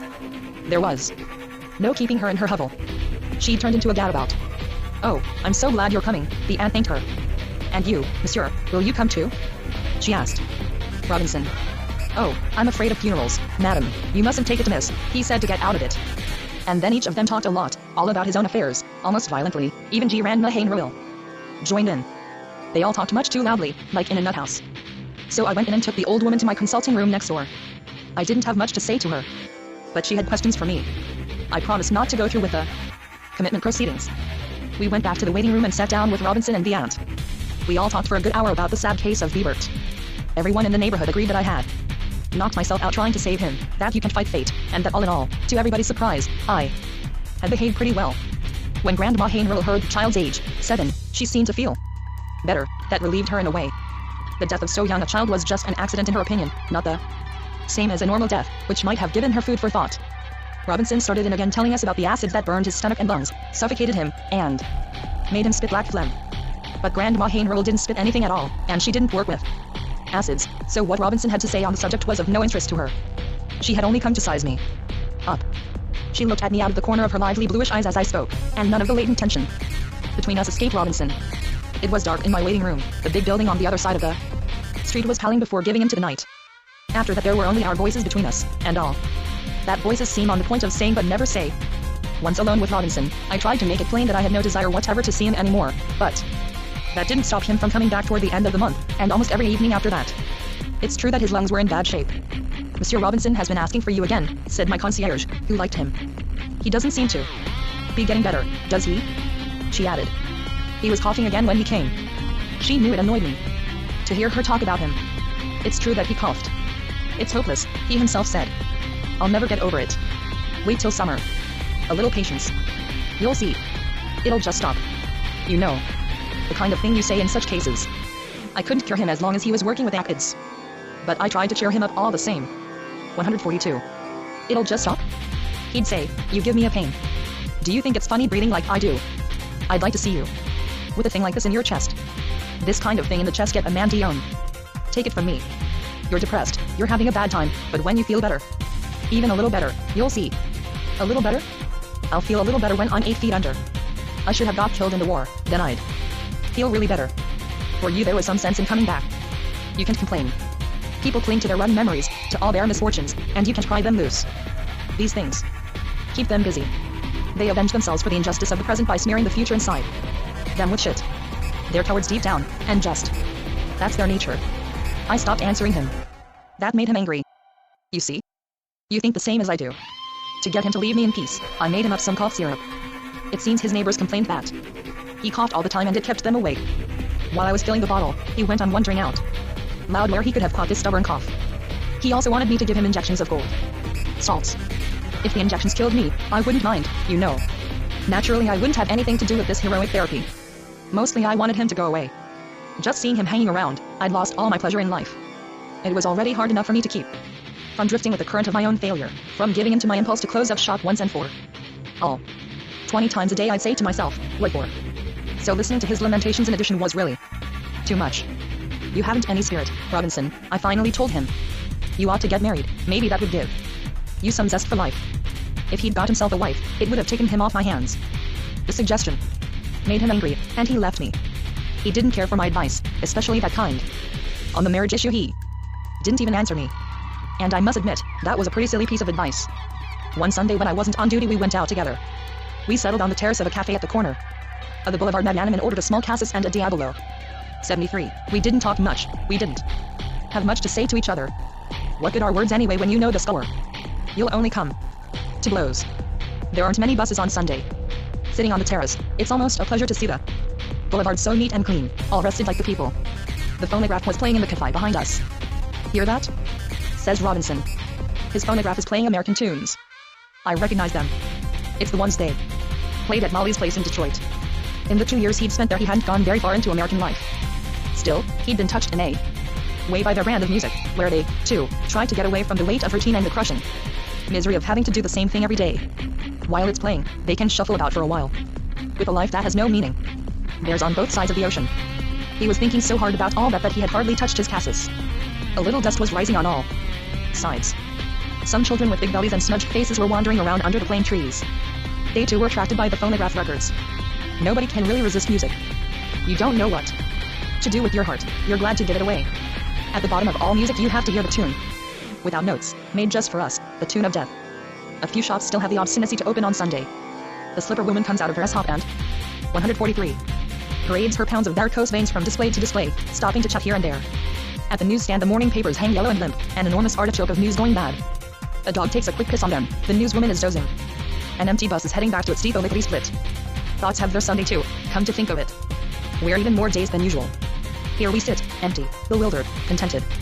We have nothing to talk about, because nothing happens to us anymore, we're too poor, maybe life is sick of us. Why not? Can't you think of something I could do to get out of this job that's killing me? He had surfaced from his reflections. I want to get out of that racket, see? I'm sick of working like a mule. I want to roam around too. Wouldn't you know somebody who needs a chauffeur by any chance? You know so many people. Sunday ideas, gentlemen's ideas had come over him. I was afraid to argue, to insinuate, but no one would entrust his motor car to a man with the mug of an impoverished murderer, that with or without a uniform. He would always look too peculiar. You're not very encouraging, are you? He said. So you think I'll never get out of the ditch? You think there's not even any point in my trying? In America you said I was too slow. In Africa I couldn't stand the heat. Here I'm not intelligent enough. But that's all a lot of hooey, you can tell me different. If only I had plenty of money. Everybody would think I was adorable. Here, there, and everywhere. Even in America. Ain't it the truth? What about you? All we need is to own an apartment house with half a dozen tenants paying good stiff rents. You've got something there, I said. He had come to that major conclusion all by himself, and he couldn't get over it. Then he gave me a funny look, as if he had suddenly discovered something too nauseating about me. Come to think of it, he said, you've got the good end. You sell your hokum to sick people, and you haven't a thing to worry about. Nobody writing you. You come and go when you like, you're free. You're nice enough on the surface, but what a bastard underneath. You're unjust, Robinson. All right, then find me something. He was determined to pass on his acid job to someone else. We started off through the little side streets. In the late afternoon you'd think Ramsey was a village. The big house door is ajar. The yard is empty, and so is the dog's kennel. One afternoon like this, years ago, the peasants left their homes, driven away by the city creeping out from Paris.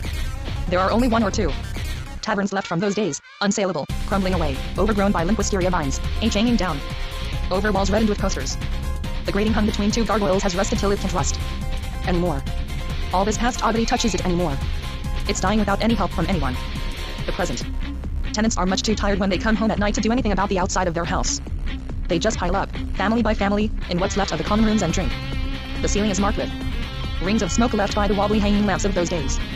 The whole neighborhood is shaken, uncomplaining by the continuous rumble of the new factory. Moss-covered tiles crash down on high humpback cobblestones, the kind you'll find today only in Versailles and in venerable prisons. Robinson accompanied me to the little town park hemmed in by warehouses, where all the strays in the neighborhood come and misbehave on the main G lawn, on the Senile Bulls 74 ground, around the 144. Incomplete Venus, and on the sand pile for playing and peeing. The conversation started up again, about he, his and that. My trouble is that drink doesn't agree with me. A. B in his bonnet. When I drink, I get cramps, it's unbearable. Worse. And by throwing up several times. He demonstrated that even our little classes that afternoon hadn't agreed with him. See what I mean? He left me outside his door.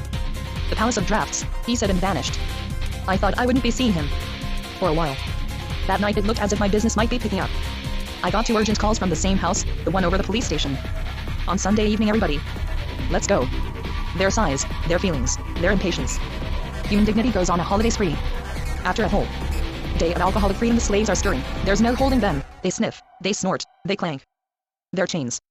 In the house over the police station 2 tragedies were in progress at once. On the 2nd floor a man was dying of cancer. On the 4th there had been a miscarriage that was more than the midwife could handle. That worthy matron was giving everybody absurd advice, all the while washing out napkins and more napkins. Between 2 douches she'd slipped away to give the cancer patient downstairs an injection, at 10 francs an ampule, of camphorated oil if you please. A good day for her. Every family in the house had spent the day in dressing gowns and shirt sleeves, lending a helping hand. Well reinforced by highly seasoned food. Every stairway and corridor smelled of garlic and other more obscure odors. The dogs were having a fine time, running up as far as the 7th floor. The concierge was determined to keep abreast of events. You couldn't move without running into her. She only drank white wine, because red wine gives you discharges. The elephantine midwife in her smock was directing both tragedies, on the 2nd floor and on the 4th. Bounding, sweating, delighted, vindictive. My arrival infuriated her. She had been holding her audience. Since morning, she was the star. I tried my best to spare her feelings, to make myself as inconspicuous as possible, to approve of everything. When in reality everything she had done was preposterous, but my being there and every word I said went against her grain. It was to be expected. A supervised midwife is as friendly as a hangnail. You can think of any place to put her where she'll do as little harm as possible. From the kitchen the family overflowed. Through the apartment and out onto the staircase, where they mingled with the relatives of other tenants. And what multitudes of relatives. Fat ones and thin ones gathered in somnolent clusters under the hanging lamps. It was getting late, and more were arriving from the provinces where people go to bed earlier than in Paris. They were fed up. Everything I said to the relatives of those tragedies upstairs and down was taken amiss. The death agony on the 2nd floor didn't last long, which had its good side and bad side. Just as his last gasp was coming up, Dr. Amanon, his regular doctor, drops in to see if his patient was dead, and starts bawling me out or pretty near for being there at the bedside. I explained to Amanon that I was on municipal Sunday duty, so my presence was perfectly natural. Whereupon, with dignity, I climbed up to the 4th floor. Upstairs the woman's ass was still bleeding. It wouldn't have surprised me if she too had taken it into her head to die without bothering to wait a minute to give her an injection, and down again to Amanon's patient. It was definitely all over. Amanon had just left. But the bastard had pocketed my 20 francs. Another dud. After that I was determined to stick to my post beside the miscarriage. So I ran upstairs as fast as I could. 145. Her vulva was still bleeding, and I explained a few things to the family. Naturally the midwife disagreed. It almost looked as if she were being paid for contradicting me. But there I was, I had to do something. Who cared if she was happy or not? So let's not fool around. This case was worth at least 100 francs to me. If I handled it right and stuck to my guns. A man of science keeps his temper, damn it. It's hard work. Standing up to the remarks and questions steeped in white wine that hurtle implacably through the air over your innocent head. It's no joke. Belching and sighing, the family impart their opinions. The midwife is waiting for me to make a fool of myself, clear out, and leave her the 100 francs. But the midwife has another thing coming. What about my rent? Who's going to pay it? This labor had been twiddling its thumb since this morning. I won't deny it. She's bleeding, I won't deny that either, but it's not coming out. I've got to hold my ground. Now that the cancer patient has died downstairs, his deathbed audience has crept up here. As long as you're losing a night's sleep, as long as you're making the sacrifice, you may as well take in all the entertainment the neighborhood has to offer. The downstairs family comes up to see if maybe this tragedy is going to end as badly as theirs. 2 deaths in the same house, on the same night, would be a sensation. To last them a lifetime. Nothing less. Everybody's dogs can be heard tinkling their bells as they scamper up and down the stairs. They come in too. More people from far away pour in, whispering. Some teenage girls have suddenly discovered the facts of life, as their mothers put it, and now, in the face of tragedy, they're putting on a tenderly knowing air. The female consoling instinct. A cousin has been watching them since morning. He's fascinated, he hasn't stirred from their side. They come as a revelation in his fatigue. Everyone's clothes are askew. The cousin will marry one of them, he wishes he could see their legs while he's about it, to make it easier to choose. The fetus refuses to come out. The passage must be dry. It won't slip through. Nothing but blood. This would have been her 6th child. Where's the husband? I asked for him. The husband had to be found if I was going to send his wife to the hospital. A relative had suggested the hospital. She had a family at home and wanted to get to bed on account of the children. But when the word hospital was brought up, they couldn't get together. Some were in favor, others were dead set against. Because of what people would say. They wouldn't even hear of it. Some very hard words were exchanged between relatives, words that would never be forgotten and would go down in the family. The midwife despised everybody. What preoccupied me was finding the husband. I wanted to consult him, so we could make up our minds one way or the other. He finally emerges from one of the groups, even more undecided than everyone else. But the decision was up to the husband. Hospital? No hospital? What does he think? He doesn't know. He wants to look. So he looks. I show him his wife's hole, the blood clots, the glug-glug, his whole life seeping away. She's groaning like a big dog that's been run over by a car. He doesn't know what he wants. Somebody gives him a glass of white wine to pick him up. He sits down. He still can't make up his mind. He's a man who works hard all day. Everyone knows him in the market and especially at the freight station, where he totes sacks, and no small loads, big heavy things, been toting them for the last 15 years. He's famous. His trousers are vast and shapeless, likewise his jacket. They don't fall off, but he doesn't seem to be very much attached to his trousers and jacket. He only seems attached to the earth and standing upright on it, with his 2 feet spread wide as if the earth were going to start quaking under him any minute. His name is Pierre. We're all waiting. Well, Pierre, they all ask him. What do you think? Pierre scratches himself and goes and sits down right next to his wife's face, as if he had trouble recognizing this woman who was always bringing so much pain into the world, and then he sheds a kind of tear and stands up. We all fire the same question. I make out a certificate of admission for the hospital. Try and think, Pierre. Everyone pleads. He tries but makes a sign meaning it won't come. He gets up and staggers out to the kitchen, taking his glass with him. Why wait any longer? That husband's indecision, everybody realized, was likely to go on all night. 146. We might as well be going. For me it was 100 francs lost, that's all. But one way or another I'd have had trouble with the midwife. That was sure. On the other hand, I wasn't going to risk any surgical manipulations in front of all those people and in my state of fatigue. Too bad, I said to myself. No use hanging around. Maybe next time. May as well resign myself. Let nature take her course, the bitch. I'd hardly reached the stairs when they all called me back and he came running after me. Hey, doctor. He yelled, don't go. What do you want me to do? I asked him. Wait, I'll go with you, doctor. Please, doctor. All right, I said, and let him go down with me. I was in the lead, so I stopped at the 2nd floor to say goodbye to the dead cancer patient's family. The husband went into the room with me, and we came right out again. In the street he fell into step with me. There was a nip in the air. We came across a puppy who was practicing how to answer the other dogs of the zone with long howls. He was very persistent and very plaintive. He had already mastered the art. He'd soon be a real dog. Hey, that's Egg Yolk, says the husband, delighted at recognizing him and at changing the subject. The daughters of the laundryman on the Rue d'Escosses brought him up on a baby's bottle.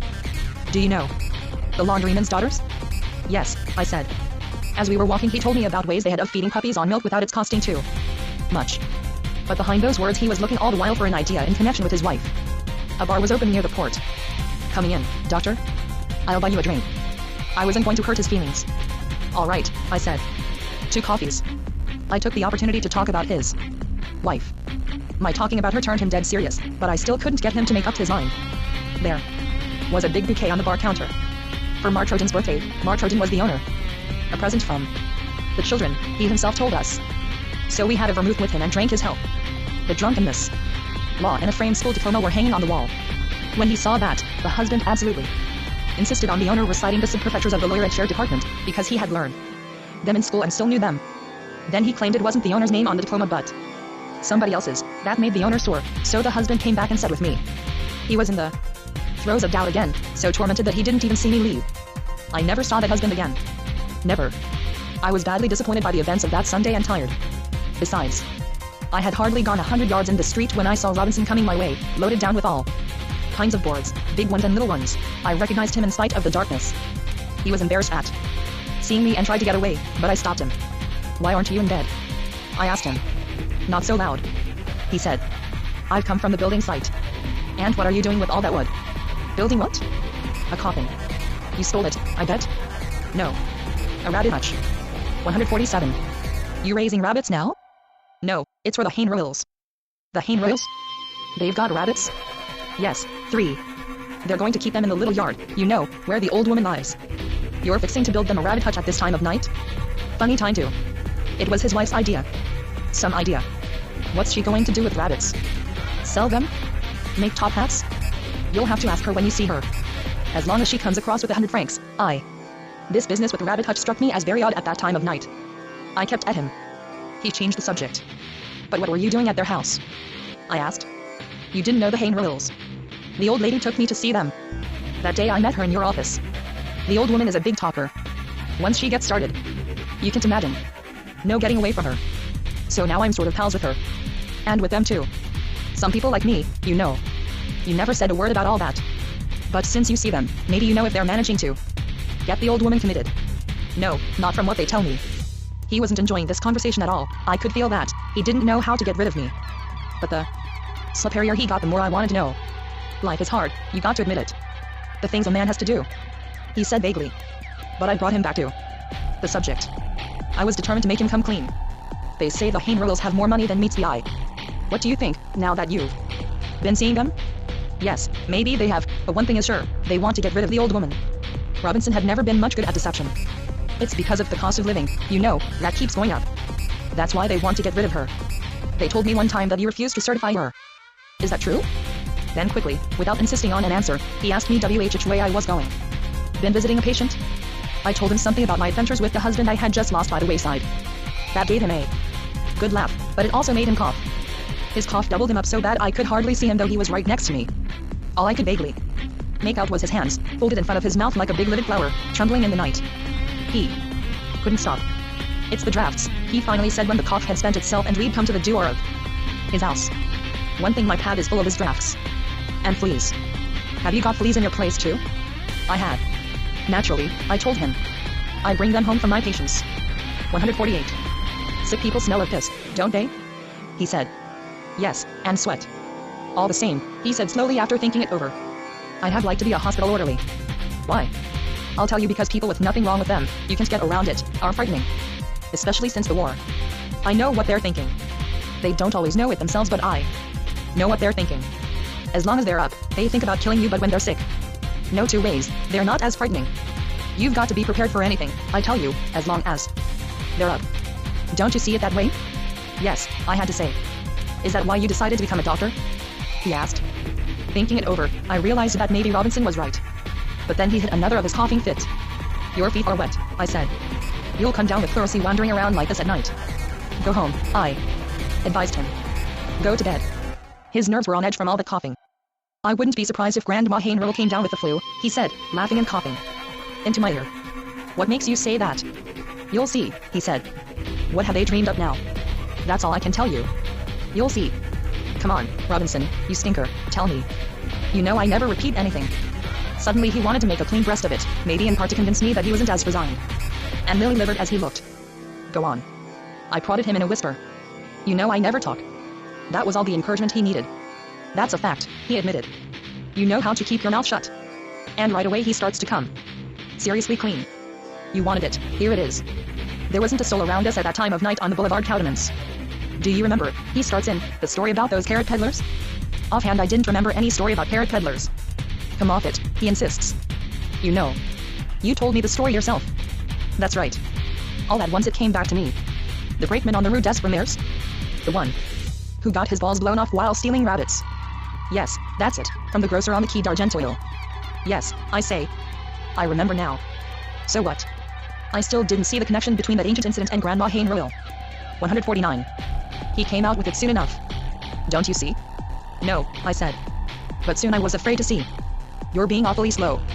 It's just that it looks like a nasty business for you to be getting into. You can't be going to murder Grandma Hain Royal just to please the daughter-in-law? Of course not. I'm just building the rabbit hutch they asked for. The fireworks are up to them. They'll do the rest if they want to. How much have they given you for all this? 100 francs for the wood and 250 for my work and 1,000 more for the idea. And you understand. This is only a beginning. A story like that, if properly told, is as good as a pension. Well, son. Now do you see? I saw very well, and I wasn't surprised. It only made me sad, a little sadder than before. Anything you can say to dissuade people in a case like that is bound to be feeble. Has life been kind to them? So why would they take pity on anybody? What for? What are other people to them? Has anybody ever been known to go down to hell to take someone else's place? No. They sent other people down, that's all. The vocation for murder that had suddenly come over Robinson struck me in a way as an improvement over what I'd observed up until then in others, always half hateful, half benevolent, always boring with their vagueness, their indirection. I had definitely learned a thing or two by following Robinson in the night. But there was a danger, the law. The law is dangerous, I told him. If you're caught, you with the state of your health, you'll be sunk. You'll never leave prison alive. It'll kill you. That's just too bad, he said. I'm fed up with honest work. I'm getting old. Still waiting my turn to have some fun, and when it comes, if it does, with plenty of patience, I'll have been dead and buried long ago. Honest work is for suckers. You know that as well as I do. Maybe but crime, you know, everybody'd go in for it if there weren't risks. And the police are rough. There's the pro and con. We examined the situation. I won't say different, but doing my kind of work, in my condition, coughing, not sleeping, doing jobs that no horse would touch. Nothing worse can happen to me now. That's how I feel about it. Nothing. I didn't dare tell him that all in all he was right, because he'd have held it up to me later on if his new racket misfired. To cheer me up he listed a few good reasons why I shouldn't worry about the old woman, first of all. Because any way you looked at it she hadn't long to live, she was already too old as it was. He would just be arranging for her departure. All the same it was a very nasty business. The whole thing had been worked out between him and a couple. Seeing the old woman had taken to leaving her shack, they'd send her to feed the rabbits one evening. The fireworks would be carefully placed. They'd go off full in her face the moment she touched the door. Exactly what happened at the grocer's. The neighborhood people already thought she was mad. The accident wouldn't come as a surprise to anybody. They'd say they had warned her never to go near the rabbits, and she had disobeyed them. At her age there was certainly no chance of her surviving an explosion like the one they were fixing for her. Right square in the puss. No two ways. 150. That was some story I had told Robinson. And the music came back with the carnival, the music you heard as far back as you remember, ever since you were little, that's always playing. Somewhere, in some corner of the city, in little country towns, wherever poor people go and sit at the end of the week to figure out what's become of them. Paradise they call it. And music is played for them. Sometimes here, sometimes there, from season to season, it tinkles and grinds out the tunes that rich people danced to the year before. It's the mechanical music that floats down from the wooden horses, from the cars that aren't cars anymore, from the railways that aren't at all scenic, from the platform under the wrestler who hasn't any muscles and doesn't come from Marseille, from the beardless lady, the magician who's a butterfingered jerk, the organ that's not made of gold, the shooting gallery with the empty eggs. It's the carnival made to delude the weekend crowd. We go in and drink the beer with no head on it. But under the cardboard trees the stink of the waiters' breath is real. And the change he gives you has several peculiar coins in it, so peculiar that you go on examining them for weeks and weeks and finally, with considerable difficulty, palm them off on some beggar. What do you expect at a carnival? Gotta have what fun you can between hunger and jail, and take things as they come. No sense complaining, we're sitting down, aren't we? Which ain't to be sneezed at. I saw the same old gallery of the nations, the one Lola caught sight of years and years ago on that avenue in the park of St. Cloud. You always see things again at carnivals, they revive the joys of past carnivals. Over the years the crowds must have come back time and again to stroll on the main avenue of the park of St. Cloud taking it easy. The war has been over long ago. And say, I wonder if that shooting gallery still belonged to the same owner? Had he come back alive from the war? I take an interest in everything. Those are the same targets, but in addition, they're shooting at airplanes now. Novelty. Progress. Fashion. The wedding was still there, the soldiers too, and the town hall with its flag. Everything. Plus a few more things to shoot at than before. But the people were getting a lot more fun out of the Dodge and cars, a recent invention, because of the collisions you kept having and the terrible shaking they gave your head and innards. More howling lunatics kept pouring in for the pleasure of smashing ferociously into one another and getting scattered in all directions and fracturing their spleens at the bottom of their tubs. Nothing would make them stop. They never begged for mercy. It looked as if they'd never been so happy. Some were delirious. They had to be dragged away from their smash-ups. If they'd been offered death as an extra attraction for their Frank, they'd have gone right in. At about 4 o'clock the town band was supposed to play in the middle of the carnival ground. It took some doing to collect the musicians, because of the neighborhood bars, all of which wanted a turn at them. The last one was always missing. The rest waited. Some went looking for him. While waiting for them to come back, the others would be stricken with thirst and 2 more would disappear. They had to start all over again. Encrusted with dust, the gingerbread pigs turned into relics and gave the prize winners a devastating thirst. Family groups are waiting for the fireworks before going home to bed. Waiting is part of the carnival too. Thousands of empty bottles jiggle and clink in the shadow under the tables. Restless feet consent or say no. The tunes are so familiar you hardly hear the music or the wheezing motor-driven cylinders behind the booths, which put life into things it costs 2 francs to see. When you're tipsy with fatigue, your heart pounds in your temples. Bim. Bim. It beats against the velvet around your head and inside your ears. One of these days you'll burst. So be it. One of these days, when the movement inside catches up with the movement outside, when your thoughts scatter far and wide and rise up at last to play with the stars. A lot of crying went on all over the carnival, children getting accidentally squeezed between chairs and others being taught to resist their longings, to forego the enormous little pleasure of another ride on the 151 merry-go-round. For character building, the carnival hasn't its equal. It's never too soon to start. The little darlings don't know yet that everything costs money. They think it's pure generosity that makes the grown-ups behind the brightly lit counters incite the public to treat themselves to the marvels which they have amassed and which they guard with their raucous smiles. Children don't know the law. Their parents slap them to teach them the law and protect them from pleasure. There's never a real carnival except for the shopkeepers, and then it's deep down in secret. The shopkeeper rejoices at night when all the unsuspecting yokels, the public, the profit fodder, have gone home, when silence returns to the avenue and the last dog has squirted his last drop of urine at the Japanese billiard table. That's when the accounts are totted up, when the shopkeepers register their receipts and take stock of their powers and their victims. On the last Sunday evening of the carnival, Martroden's barmaid cut her hand pretty badly cutting sausage. Late that night, the things around us suddenly became quite distinct, as if they were sick of wobbling from one side of fate to the other and had all come out of the shadow at once and started talking to me. But you'd better not trust things and people at such times. You think objects are going to talk, but they don't say a thing, and often enough the night swallows them up before you can understand what they were trying to tell you. Anyway, that's been my experience. Be that as it may, I ran into Robinson that same night at Martroden's cafe just as I was getting ready to dress. The barmaid's wound. I remember the circumstances exactly. There were some Arab customers nearby. A whole raft of them were dozing on the benches. They didn't seem interested in anything that was going on around them. Speaking to Robinson, I was careful not to bring up our conversation of the other night, when I'd caught him carrying boards. I had trouble sewing up the barmaid's cut, because I couldn't see very well. At the back of the bar, I had to pay close attention and that kept me from talking. As soon as I finished, Robinson drew me into a corner and informed me without my asking that everything was all set for his scheme. It would be coming off soon. His telling me that didn't suit me at all. I could have easily done without it. Soon? What? You know as well as I do. What? The same old business? Guess how much they're giving me? I had no desire to guess. 10,000. Just to hold my tongue. That's a lot of money. It'll save my life, that's all, he said. Those are the 10,000 francs I've needed all along. The first 10,000. See? I've never really had a trade, but now with 10,000 francs. He must have started blackmailing them already. He listed his projects, all the things he'd be able to do with 10,000 francs. Leaning against the wall. In the shadow. He gave me time to think about them. A new world. 10,000 francs. Yes, but thinking it over, I wondered if I wasn't running some risk myself, if I wasn't slipping into some sort of complicity by not trying to talk him out of his scheme. Actually, I should have reported him. Not that I gave a damn about morality, any more than anyone else. What business was it of mine? But all the nasty stories, all the complications the law stirs up when a crime has been committed, just to entertain the taxpayer, a prurient bastard. When that happens, it's hard to clear yourself. I'd seen it happen. 152. Trouble for trouble, I prefer the quiet kind that's not splashed all over the newspapers. To make a long story short, I was fascinated and horrified at the same time.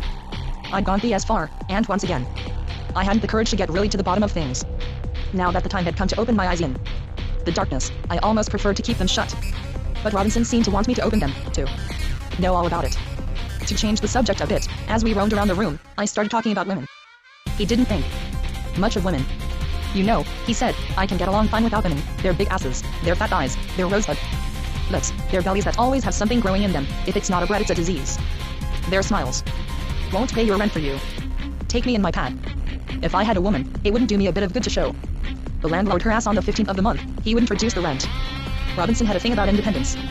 He said so himself. But Martroden was getting sick of our private conversation, our little plots in the corner. Robinson, damn it, the glasses. He sings out. Do you expect me to wash them for you? Robinson starts up.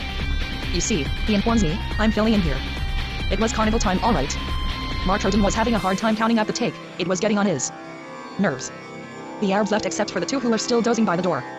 What are they waiting for? The barmaid, says Martroden. How's business? I asked to be saying something pretty fair. But it's not easy. See, doctor, I bought this place for 60,000 before the crash. I'd need to get at least 200 out of it. See what I mean? It's true, the place is full, but it's mostly Arabs. And those people don't drink. They haven't caught the habit yet. Poles is what I need. Take it from me, doctor, the Poles are drinkers. In the Ardennes where tea was before, I had Poles. They worked in the enameling ovens. Get the idea? Those ovens really heated them up. That's what we need here. Thirst. On Saturdays they spent everything they had. Christ. That was something. Their whole pay. Ding. These greasers here aren't interested in drinking, they're more interested in buggering each other. It seems drinking's prohibited by their religion and buggery isn't. Martroden had it in for the Arabs. A bunch of perverts. It seems they even do it to my barmaid. They're fanatics. Crazy way to behave. Doctor, I asked you. With his stubby fingers Martroden squeezed the little Sears pouches he had under his eyes. How are your kidneys doing? I asked him when I saw him doing that. I was treating him for his kidneys. I hope you cut out the salt at least. There's still some albumin, doctor. I had the pharmacist analyze it only the other day. Oh, I don't care if I conk out on albumin or something else. What bugs me is working the way I do. For practically nothing. The barmaid had finished washing her dishes, but her bandage had got so greasy I had to change it. She held out a 5-franc note. I didn't want to accept her 5 francs, but she insisted. Her name was Severine. Why, Severine, I observed. You've had your hair cut. Had to, she says. It's the style. And besides, with the cooking in this place, long hair picks up all the 153 smells. Your ass smells a damn sight worse. Martroden breaks in. Our chatter was interfering with his accounts. And it doesn't keep your customers away. Yes, but it's not the same thing, says Severine, who was good and mad. Every part has its own smell. And look here, boss, you want me to tell you what you smell like? Not just one part, all over? Severine was really worked up. Martroden didn't want to hear the rest. He just grumbled and went back to his wretched accounts. Severine's feet were so swollen from the day's work that she couldn't manage to get out of her felt slippers and into her shoes. She prepared to leave in her slippers. I'll sleep all right with them on, she finally said aloud. Go put the light out and back. Martroden ordered her. Anybody could guess that you don't pay the light bills. I'll sleep all right, Severine repeated with a sigh, as she was getting up. Martroden was still at his accounts. To reckon better he'd taken off his apron, then his vest. He was sweating blood. From the invisible depths of the bar we could hear a clatter of saucers. That was Robinson. And the other dishwasher Eller. Martroden was tracing his big childish numbers with a blue pencil, squeezed between his thick murderer's fingers. In front of us the barmaid was dozing, sprawled all over her chair. Now and then she'd regain a spark of consciousness in her sleep. Oh, my feet. Oh, my feet. She'd say and fall back into her dose. But then Martroden woke her with a yell. Hey, Severine. Get your greasers out of here. I'm sick of them. Clear out, the whole lot of you, Christ almighty. It's time. The Arabs didn't seem to be in any hurry at all in spite of the hour. Severine finally woke up. It's true, I gotta go, she finally agreed. Thanks, boss. She took both greasers along with her. They had joined forces to pay her. I'll do them both tonight, she told me as she was leaving. Cause next Sunday I won't be able to on account of I'm going to a chairs to see my kid. Cause next Saturday is visiting day. The Arabs got up and followed her. They didn't seem the least bit insolent. Still, Severine looked at them kind of dubiously because she was so tired. I don't agree with the boss, she says. I like greasers better. Arabs aren't brutal like Poles, but they're perverts. Boy, are they perverts. Well, let them do what they please. I don't think that'll keep me from sleeping. Dash all right, boys. She called them. Let's go. Off they go, all three, she a step or two ahead of them. We saw them cross the square, littered with the wreckage of the carnival. The last gas lamp at the end widened their group for an instant, and then the night took them in. We heard their voices for a while and then nothing at all. There was nothing left. I left the district without talking to Robinson again. Martroden bade me a polite good night. A policeman was pacing the boulevard. In passing each other we stirred up the silence. Here and there the sound startled a shopkeeper bog-mired in his aggressive figuring, like a dog gnawing a bone. A family on a bender filled the whole street, yelling on the corner of the place Jean Jor. They weren't getting ahead at all, they stood at the end of an alley, hesitating to go in, like a fishing fleet in a gale. The father went stumbling from one side of the street to the other and couldn't seem to stop urinating. The night had come home. 154. I remember another night about that time. Because of what happened. First, shortly after dinner time, I heard an enormous sound of garbage cans being moved. People often made a racket with the garbage cans in my stairway.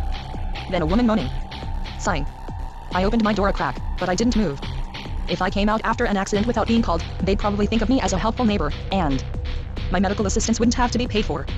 If they wanted me, they'd just have to send for me officially, and then it would cost them 20 francs. Poor people persecute altruism implacably, meticulously, and the kindest impulses are punished without mercy. So I waited for someone to ring my bell, but no one came. For reasons of economy, no doubt. I had almost stopped waiting when a little girl appeared at my door, trying to read the names on the bells. As it turned out, she was looking for me. Madame Hainril had sent her. Who's sick? I asked. A gentleman. He's hurt himself. A gentleman? I thought of Hainril himself, the husband. Monsieur Hainril? No. A friend, but he's in their house. Somebody you know? No, she'd never seen this friend.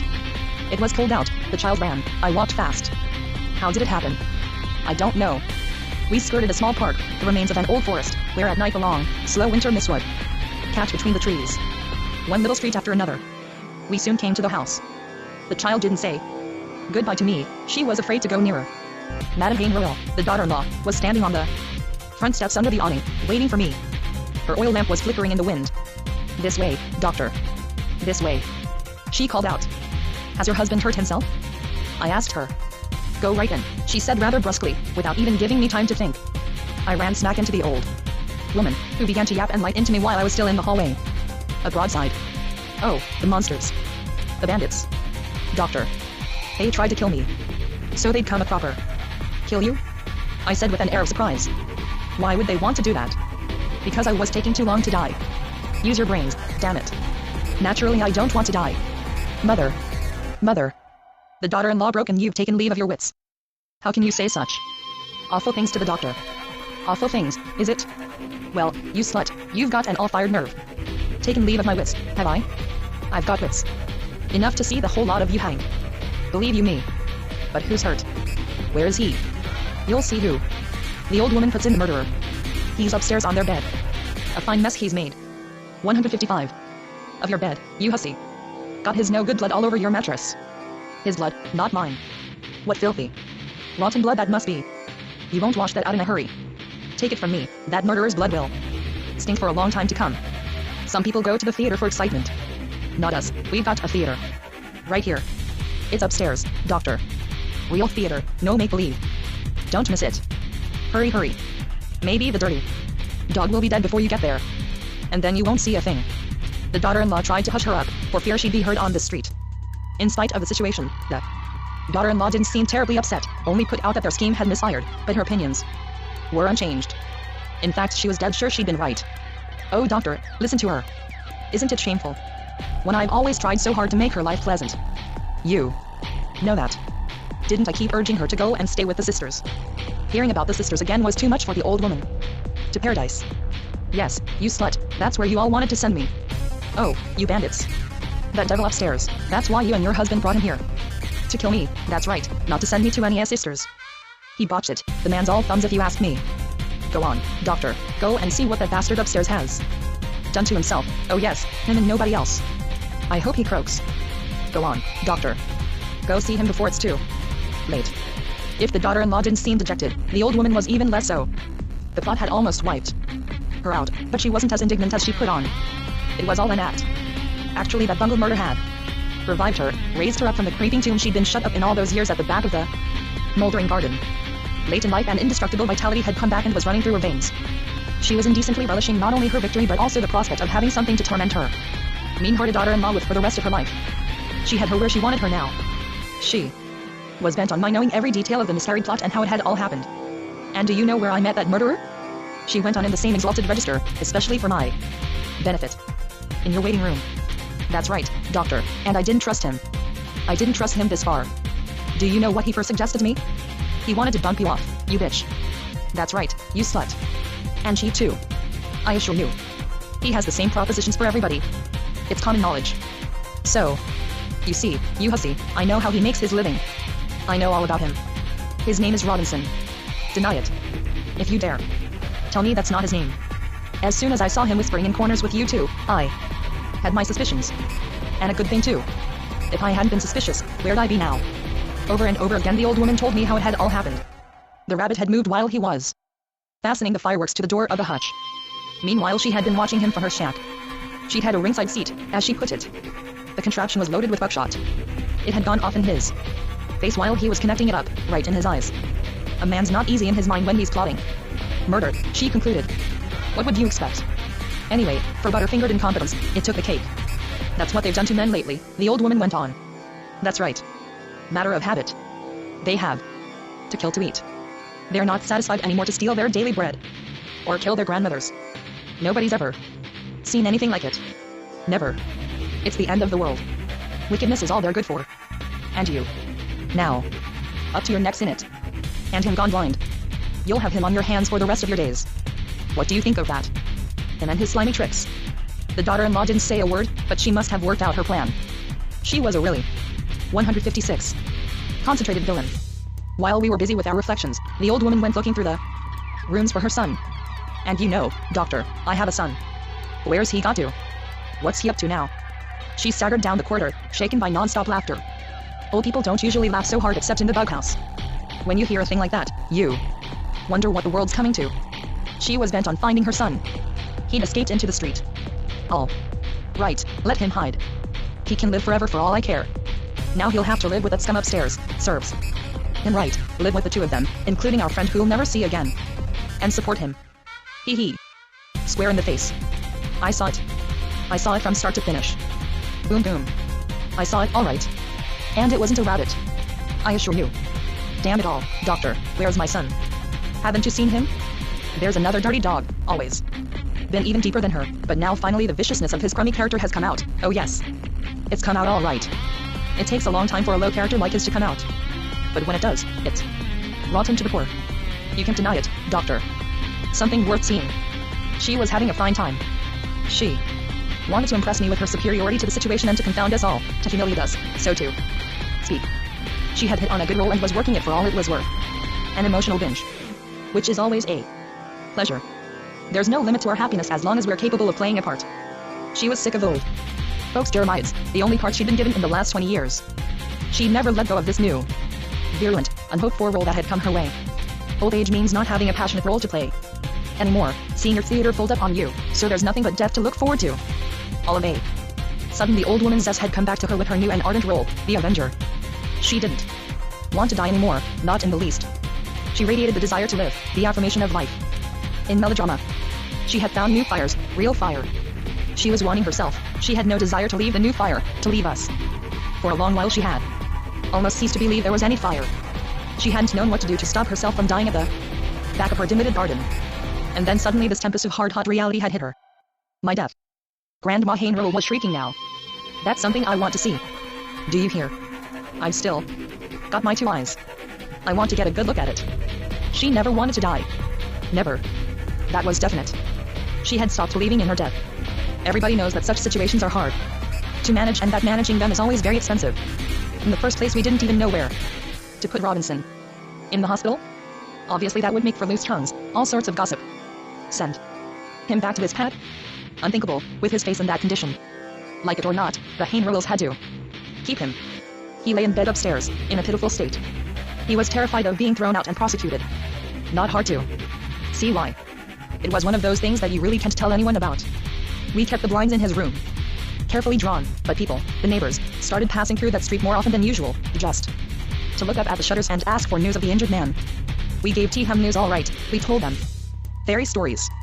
But how were we to stop them from smelling a rat? From gossiping? Besides, they embroidered on what we told them. How could we stop them from speculating? Luckily nobody had gone to the law. That was something. As far as his face was concerned, I was doing all right. The wound was very jagged and a lot of dirt had got into it, but no infection had set in. As for his eyes, I foresaw scars in the corneas, through which light would pass with difficulty, if at all. We'd manage to patch up some sort of eyesight if there was anything left to patch. For the moment we 157. Concentrate on what was most urgent. Above all, we'd have to prevent the old woman from getting us all into trouble with her horrible yapping in front of the neighbors. True, most of them thought she was mad. But that doesn't always account for everything. If the police really started prying, God knew where it would lead us. Preventing the old woman from making a spectacle of herself in her little yard had become a ticklish business. We all took turns trying to calm her down. It was no good if she thought we were browbeating her, but gentleness didn't always work very well either. In a frenzy of vindictiveness, she was blackmailing us, neither more nor less. I went to see Robinson at least twice a day. He groaned under his bandages as soon as he heard me climbing the stairs. He was really in pain, but not as much as he wanted me to think he'd have cause. I foresaw for much worse distress when he realized exactly what had happened to his eyes. I was evasive about the future. He complained of stinging in his eyelids. He thought that was what prevented him from seeing anything. The Hain Rurals were taking good care of him, in accordance with my instructions. No trouble on that score. Nobody mentioned the plot anymore. We didn't speak of the future either. As I was leaving them in the evening, we all took turns looking at one another, so intensely I always had a feeling that we were about to do away with one another once and for all. When I thought it over, that culmination struck me as logical and expedient. I could scarcely imagine the nights in that house. But there they would be in the morning. And together we'd face the world together just where we left it together the night before. Madam Hain Rural would help me renew the dressing with permanganate, and we'd open the blinds a bit as a test. The result was always the same. Robinson didn't even notice that we had just opened the blinds. So the earth makes its way through the vastly menacing, silent night. Every morning the sun would welcome me with a little peasant phrase, well, doctor. Looks like another late frost. He would observe, glancing up at the sky from under the little peristyle. As if the weather mattered. His wife would go out and try again to parley with her mother-in-law, but only succeed in redoubling her fury. While we kept Robinson's eyes bandaged, he told me about his beginnings in life. When he was 11, his parents had apprenticed him to a high-class shoemaker.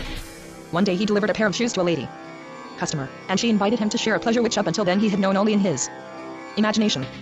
He was so horrified by what he had done that he never went back to his boss. In those days, fucking a customer was still an unforgivable crime. Especially the lady's chemise, all of chiffon, had a phenomenal effect on him. 30 years later he remembered that chemise in every detail. The lady, swishing through her apartment full of cushions and framed portieres, her pink and perfumed flesh, had given young Robinson food for interminable and despairing comparisons to last him the rest of his life. Yet a good many things had happened since. He'd seen continents and been through whole wars, but he'd never recovered from that revelation. It gave him pleasure to think about it, to tell me about the minute of youth he had enjoyed with a lady customer. Having my eyes closed like this makes me think, he observed. It's like a parade. Like having a movie show in my being. One didn't dare tell him that he'd have time to get awfully sick of his little movie show. Since all thought leads to death, a day would come when he'd see nothing else in his movie show. Not far from the Hain Rurals' house there was a little factory with a big engine in it. It shook their house from morning to night. And there were other factories a little further away that thumped and pounded the whole time, even at night. We'll be gone when the roof caves in, Hain Rural would joke, but he was kind of worried all the same. It'll happen sooner or later. It was true that bits of plaster were falling from the ceiling. An architect tried to reassure them, but whenever you stopped in that house to listen to what was 158 going on, you felt as if you were on a ship, sailing from one pier to another.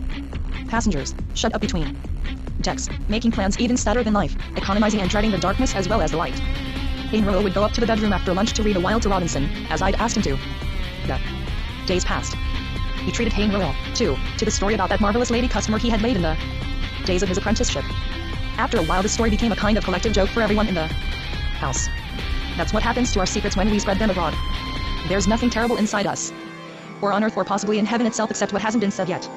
We won't be easy in our minds until everything has been said once and for all. Then we'll fall silent and will no longer be afraid of keeping still. That will be the day. In the weeks while his eyelids were suppurating, I was able to entertain him with fairy tales about his eyes and the future. Sometimes I'd pretend the window was closed when it was wide open, and sometimes that it was very dark outside. But one day when my back was turned he went to the window himself to see what was what, and before I could stop him he had slipped the bandage off his eyes. He hesitated for quite a while. He touched the window frame first on the right, then on the left.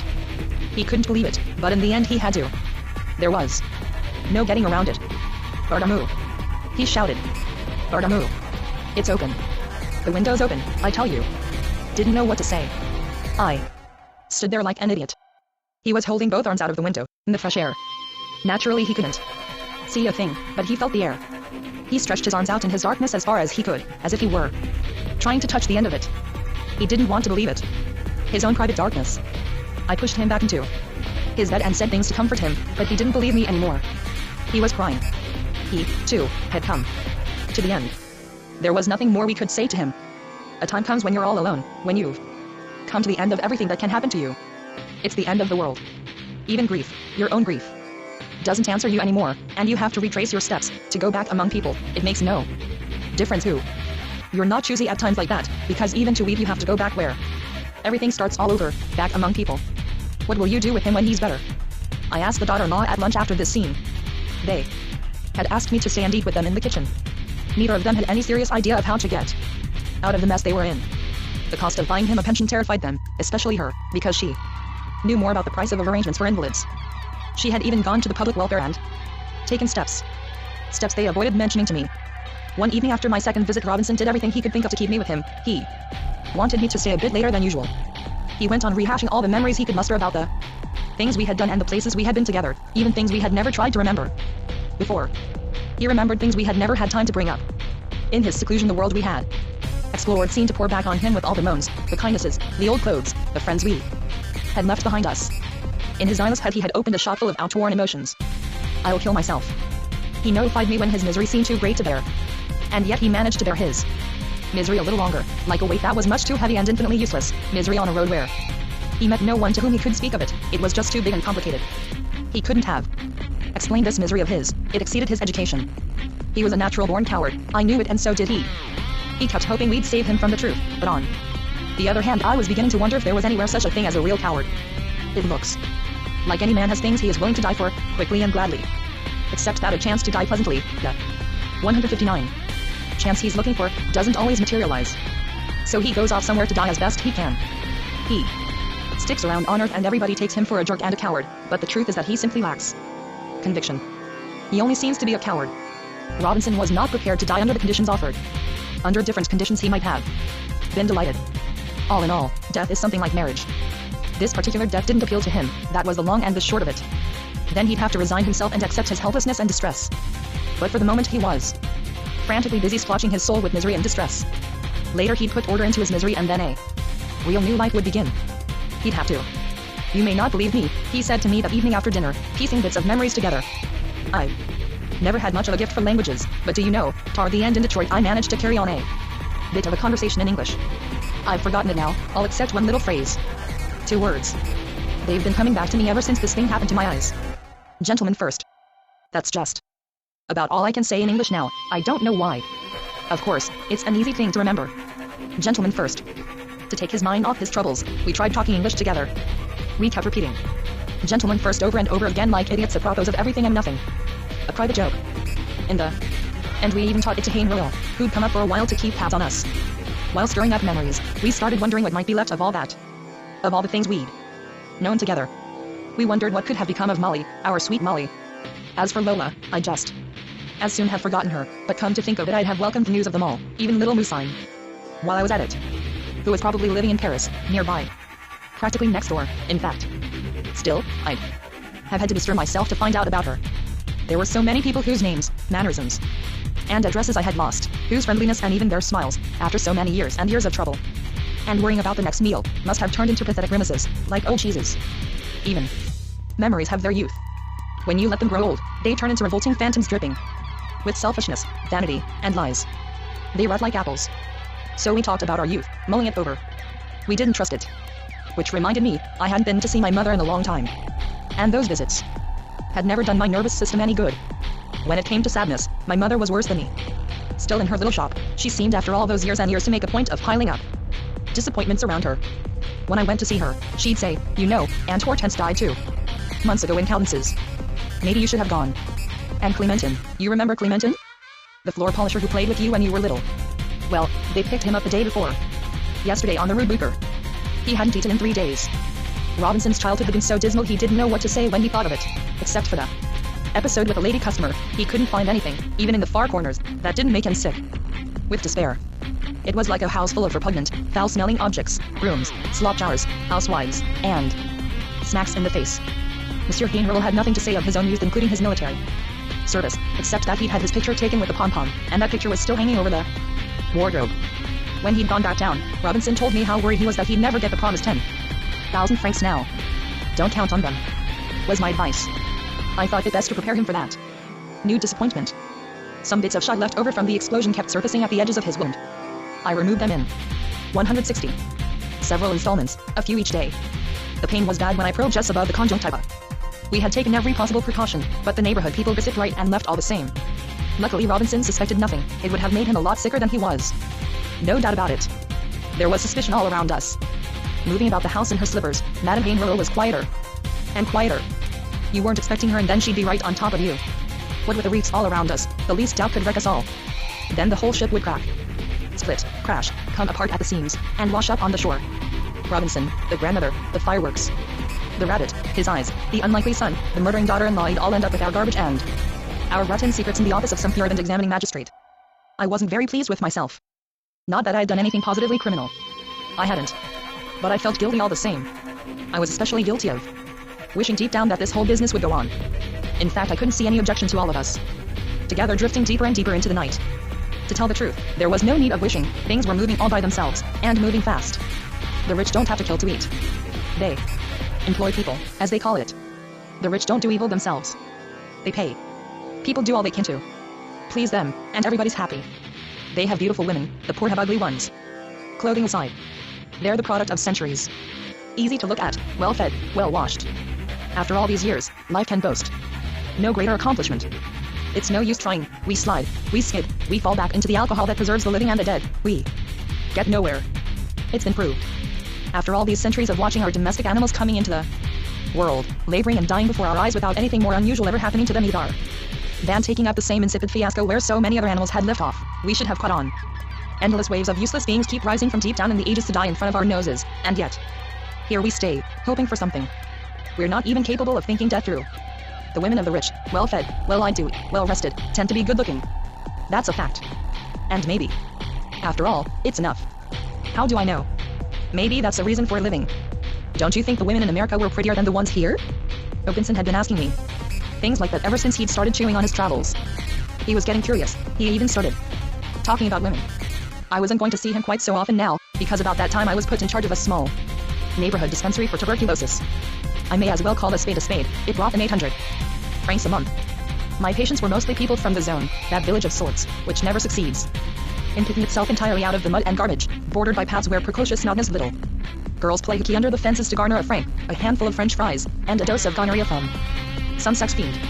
A setting for avant-garde films where the trees are poisoned with laundry and lettuces drip with urine on Saturday night. In those few months of specialized practice I performed no miracles. Miracles were sorely needed. But my patients weren't at all eager for me to perform miracles. They were banking on their tuberculosis to move them from the state of absolute misery in which they'd been motoring ever since they could remember to the state of relative misery conferred by microscopic government pensions. Their more or less positive sputum had been getting them periodically rejected for military service ever since the war. They got thinner and thinner, thanks to fever maintained by eating little, vomiting a lot, drinking enormous quantities of wine, and working in spite of it all, 1 day out of 3, to tell the truth. The hope of a pension possessed them body and soul. One day a pension would come to them like grace if only they had the strength to wait a little while before snuffing out completely. You can know what it is to 161.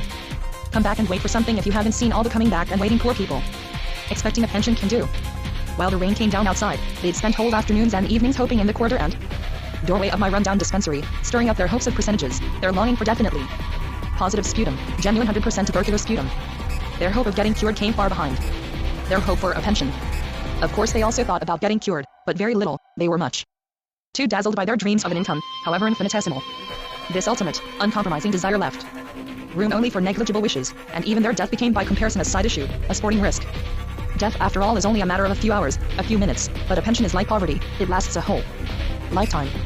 Rich people are drunk in a different way. They can't understand this frenzy about security. Being rich is another kind of drunkenness, the forgetful kind. That, in fact, is the whole point of getting rich, to forget. Little by little I'd broken my bad habit of promising my patients good health. The prospect of getting well didn't thrill them. Good health can be anything but second best. Getting well means you can work. Isn't that lovely? While a government pension, however negligible, is purely and simply divine. When you have no money to offer the poor, you'd better keep your trap shut. If you talk to them about anything but money, you'll almost always be deceiving them, lying. It's easy to amuse the rich. All you need, for instance, is mirrors for them to see themselves in, because in the whole world there's nothing better to look at than the rich. To keep the rich cheerful, all you've got to do is move them up a notch in the Legion of Honor every 10 years, like a sagging tit. That'll keep them busy for another 10 years. And that's the truth. My patients were poor and selfish. They were materialists, shrunk to the measure of their sordid hope that positive sputum streaked with blood would get them a pension. Nothing else meant a thing to them. Not even the seasons meant a thing. They were aware of the seasons only insofar as the seasons affected their cough and the state of their health. In the winter, for instance, you're a good deal more likely to catch cold than in the summer, but on the other hand you're more likely to spit blood in the springtime, and during the summer heat it's not difficult to lose as much as 5 pounds a week. Sometimes I heard them talking among themselves when they were waiting for their turn, and they thought I wasn't there. They told endless horror stories about me and lies that would make you blow your imagination out. Running me down like that probably picked them up, gave them some sort of mysterious courage that they needed to be more and more ruthless, hard and vicious, to stick it out, to last. Having someone they could slander, despise, and threaten seems to have made them feel better. And yet I did all I could to please them. I went to bat for them. I tried to help them. I gave them plenty of iodine to make them spit up their filthy bacilli. But I never succeeded in neutralizing their cuss mess. When I questioned them, they stood there in front of me, smiling like servants, but they didn't like me. Mostly because I was helping them, but also because I wasn't rich, and having me for a doctor meant they were being treated free of charge, which is never flattering for a sick person, even if he is hoping for a pension. No slander would have been too great for them to spread behind my back. Most of the doctors in the neighborhood had cars, I didn't, and to their way of thinking my walking was a kind of infirmity. If anyone gave them the slightest encouragement, something my colleagues were always glad to do, they'd avenge themselves, or so it seemed, for all my kindness, for my devotion and readiness to help. Which is perfectly normal. Nevertheless, the time passed. One evening when my waiting room was almost empty, a priest came in to see me. I didn't know that priest. I almost showed him the door. I didn't like priests. I had my reasons, especially since the time they'd shanghaied me at Santa Peta, but hard as I tried to place this one, searching my mind for something definite to approach him with, the fact is that I had never seen him before. Still, he must, like me, have gone about quite a lot in Rancy by night. He lived nearby. Maybe he avoided me on his rounds. I thought it over. 162. Maybe somebody had told him I didn't like priests. You could see that by the weaseling way he started his spiel.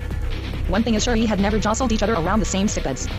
He had been officiating, he told me, at a church nearby for the last 20 years. Plenty of parishioners, but not many who paid. A kind of beggar, come to think of it. We had that much in common. The soutane he was wearing struck me as a most uncomfortable sort of drapery for plodding through the muck of the zone. I said as much. I went so far as to stress the extravagant discomfort of such a garment. You get used to it, he said. The impertinence of my remark didn't put him off, he became more affable than ever. Obviously he had something to ask of me. His voice seldom rose above a certain confidential monotone which, or so at least I imagined, came from his calling. While he was cautiously pringling, I tried to form a picture of all he did each day to earn his calories, all his grimaces and promises, pretty much like my own. And then, to amuse myself, I imagined him all naked at his altar. It's a good habit to get into when somebody comes to see you. Quick, reduce him to nakedness, and you'll see through him in a flash, regardless of who it is. You will instantly discern the underlying reality, namely, an enormous, hungry maggot. It's good sleight of the imagination. His lousy prestige vanishes, evaporates. Once you've got him naked, you'll be dealing with nothing more than a bragging, pretentious beggar, talking drivel of one kind or another. It's a test that nothing can withstand. In a moment you'll know where you're at. There won't be anything left but ideas. And there's nothing frightening about ideas. With ideas nothing is lost, everything can be straightened out. Whereas it's sometimes hard to stand up to the prestige of a man with his clothes on. Nasty smells and mysteries cling to his clothes. This abbey had very bad teeth, decayed, discolored, ringed with greenish tartar, in short, a fine case of alveolar pyorrhea. I was going to talk to him about his pyorrhea, but he was too busy telling me things. The things he was telling me kept squirting against the stumps of his teeth under the impulsion of a tongue, no movement of which escaped me. In a number of spots the edges of his tongue were bruised and bleeding. This kind of meticulous observation was a habit, you might say a hobby, of mine. When you stop to examine the way in which words are formed and uttered, our sentences are hard put to it to survive the disaster of their slobbery origins. The mechanical effort of conversation is nastier and more complicated than defecation. That corolla of bloated flesh, the mouth, which screws itself up to whistle, which sucks in breath, contorts itself, discharges all manner of viscous sounds across a fetid barrier of decaying teeth. How revolting. Yet that is what we are adjured to sublimate into an ideal. It's not easy. Since we are nothing but packages of tepid, half-rotted viscera, we shall always have trouble with sentiment. Being in love is nothing, it's sticking together that's difficult. Feces on the other hand make no attempt to endure or to grow. On this score we are far more unfortunate than shit. Our frenzy to persist in our present state has the unconscionable torture. Unquestionably we worship nothing more divine than our smell. All our misery comes from wanting at all costs to go on being Tom, Dick or Harry, year in year out. This body of ours, this disguise put on by common jumping molecules, is in constant revolt against the abominable farce of having to endure. Our molecules, the dears, want to get lost in the universe as fast as they can. It makes them miserable to be nothing but us, the jerks of infinity.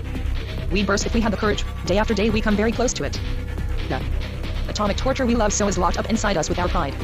Since I was silent, stunned by the thought of these biological ignominies, the abbé, thinking he had me in his pocket, assumed a benevolent, almost familiar manner. With infinite precautions he broached the subject of my medical reputation in the neighborhood. My reputation, he gave me to understand, might have been better if I had taken a very different course at the start, during the first few months of my practice in Rancy. 163. Don't forget, my dear doctor, that the sick are basically conservative. As you must doubtless know, they live in fear that heaven and earth will fail them. In other words, I should have made my peace with the church from the start. That was his eminently practical as well as spiritual conclusion. Not a bad idea. I was careful not to interrupt him but waited patiently for him to come to the point of his visit. The weather couldn't have been gloomier or more confidential. It was so vile, so coldly and emphatically vile. It gave you the feeling that if you went out you'd never see the rest of the world again, that the world would have melted away in disgust. My nurse had finally brought her case histories up to date, every last one. She had no excuse whatever for staying there listening to us. So she left us, but miffed, slamming the door behind her, and plunged into a furious downpour. In the course of our conversation this priest told me his name, Abbey Protest he called himself. Between exercises and evasiveness, he informed me that he and Madame Rule had for some time been taking steps with a view to getting the old woman and Robinson, the two of them together, into an inexpensive religious institution. They were still at it. Looking closely at this Abbey Protest, I might have taken him for a salesman in a department store, maybe even a section manager, wet, greenish, and many times dried. There was something really plebeian in the humility of his insinuations. In his breath, too. When it comes to breath, I never go wrong. There was a man who ate too fast and drank white wine. Madame Vain Royal, he told me as a starter, had called on him at the presbytery soon after the incident so see if he could help them out of the mess they had got themselves into. In telling me that, he seemed to be looking for excuses, explanations, as if he were ashamed of his part in the affair. There was really no need of putting on airs on my account. I knew the lie of the land. He was simply joining us in the night, that's all. That was his lookout. Little by little, what with the money involved, this priest had developed an extraordinary crust. That too was his lookout. Since my dispensary was steeped in silence and night had settled on the zone, he lowered his voice to a whisper, wanting to confide in me alone. A whisper or not. Everything he said struck me as monstrous and intolerable, probably because of the quiet all around me, which seemed to be full of echoes. Or were they only in my head? Hush. I kept wanting to say in the intervals between his words. I was so frightened my lips trembled a little, and at the end of his sentences I made myself stop thinking. Now that he had joined us in our terror, the priest didn't quite know how to go about following the four of us in the darkness. A small group. He wanted to know how many of us were already mixed up in the affair, and where we were headed, so that he too, hand in hand with H's new friends, might direct his steps toward the goal we would have to reach all together or not at all. We were all in the same boat now. The priest would have to learn to walk in the dark like the rest of us. He was still unsteady on his pins. He asked me what he should do to keep from falling. He didn't have to come if he was afraid. We'd get to the end together, and then we'd know what we'd been looking for in our adventure. That's what life is, a bit of light that ends in darkness. But on the other hand, maybe we'd never know, maybe we wouldn't find anything. That's death. The essential for the moment was to grope our way carefully. At the point we had got to, we couldn't go back. We had no choice. Their lousy justice with its laws was everywhere, at the bend of every corridor. Madame Vain Rule was holding the old woman's hand, her son and I were holding theirs, and Robinson's as well. We were all in it together. I explained all that to the priest without delay, and he understood. Like it or not, I told the Abbey, in our present situation it wouldn't do us a bit of good to be noticed and 164. Exposed by the passers-by, I made that very clear. If we met anybody, we should pretend to be just taking a walk. Those were the instructions. Act natural. So now the Abbey knew the ins and outs, he understood. He gave me an ardent handshake. Naturally he too was scared to death. A beginner. He hesitated, he floundered like an innocent. At that point there was neither road nor light, and in their place only words of caution, which we passed back and forth but didn't greatly believe in ourselves. The words people say to reassure each other at times like that fall on empty air. The echo sends back nothing, you walk out on society. Fear says neither yes nor no. Fear swallows up everything we say, everything we think. Nor does it help at times like that to stare wide-eyed into the darkness. It's horror wasted, that's all. The night has taken everything, even the light of our eyes. It has trained us. Even so, we have to join hands or we'll fall. Day people can't understand us. Between them and us stands our fear, which will weigh on us. Until this thing ends one way or another and we can get back together, in death or life, with the other motherfuckers of this world. For the moment the Abbey had only to help us and find things out in a hurry, that was his job. Actually that's what he had come for, to knock himself out finding a home as quickly as possible, first for Grandma Painwell and then for Robinson, with the nuns in the provinces. He thought such an arrangement possible, and so did I. Except we'd have to wait months for a vacancy, and we were sick of waiting. We were fed up. The daughter-in-law was quite right, the sooner the better. They should beat it and good riddance. So, Protest came up with another scheme which, I agreed on the spot, seemed most ingenious. Best of all, it would mean a commission for both of us, the priest and me. The arrangement was to go into effect almost immediately, and I'd have my own little part to play. It consisted in persuading Robinson to go south, to give him a bit of friendly but firm advice. Not knowing either the bottom or the underside of Protest's scheme, I ought perhaps to have expressed certain reservations, tried to protect my friend a little. Because the scheme Abbey Protest put forward was indeed pretty wild. But we were all so harried by circumstances that our chief concern was haste. I promised everything they asked, to help and to keep my mouth shut. Ticklish situations of this kind seemed to be nothing new to this Protest, and something told me that he would make things a lot easier for me. But where were we to begin? We'd have to arrange for Robinson to leave quietly for the South. How would Robinson feel about the South? Not to mention leaving with the old woman, whom he had come very close to murdering. I'd insist. That's all. He'd simply have to, for all sorts of reasons, not all of them very good, but sound, yes, sound. The job that had been found for Robinson and the old woman in the South was certainly weird. In Toulouse. A beautiful city, Toulouse. We'd be seeing Toulouse. We'd go visit them down there. I promised I'd go to Toulouse as soon as they were settled in their lodgings and their work and LL. Then, thinking it over, it bothered me a little that Robinson should be leaving so soon, but at the same time, I was glad, mostly because for once I was making a bit of real profit on the deal. 1,000 francs a day were giving me. It was all settled. All I had to do was work up Robinson's enthusiasm for the South. Convince him that there was no better climate for damaged eyes, that he'd be blissfully well off down there. And that all things considered he was pretty damn lucky to get off so easily. That ought to do it. After 5 minutes of rumination along these lines, I myself was steeped in conviction and prepared for a decisive interview. Strike while the iron is hot, that's my opinion. After all, he'd be no worse off down there than here.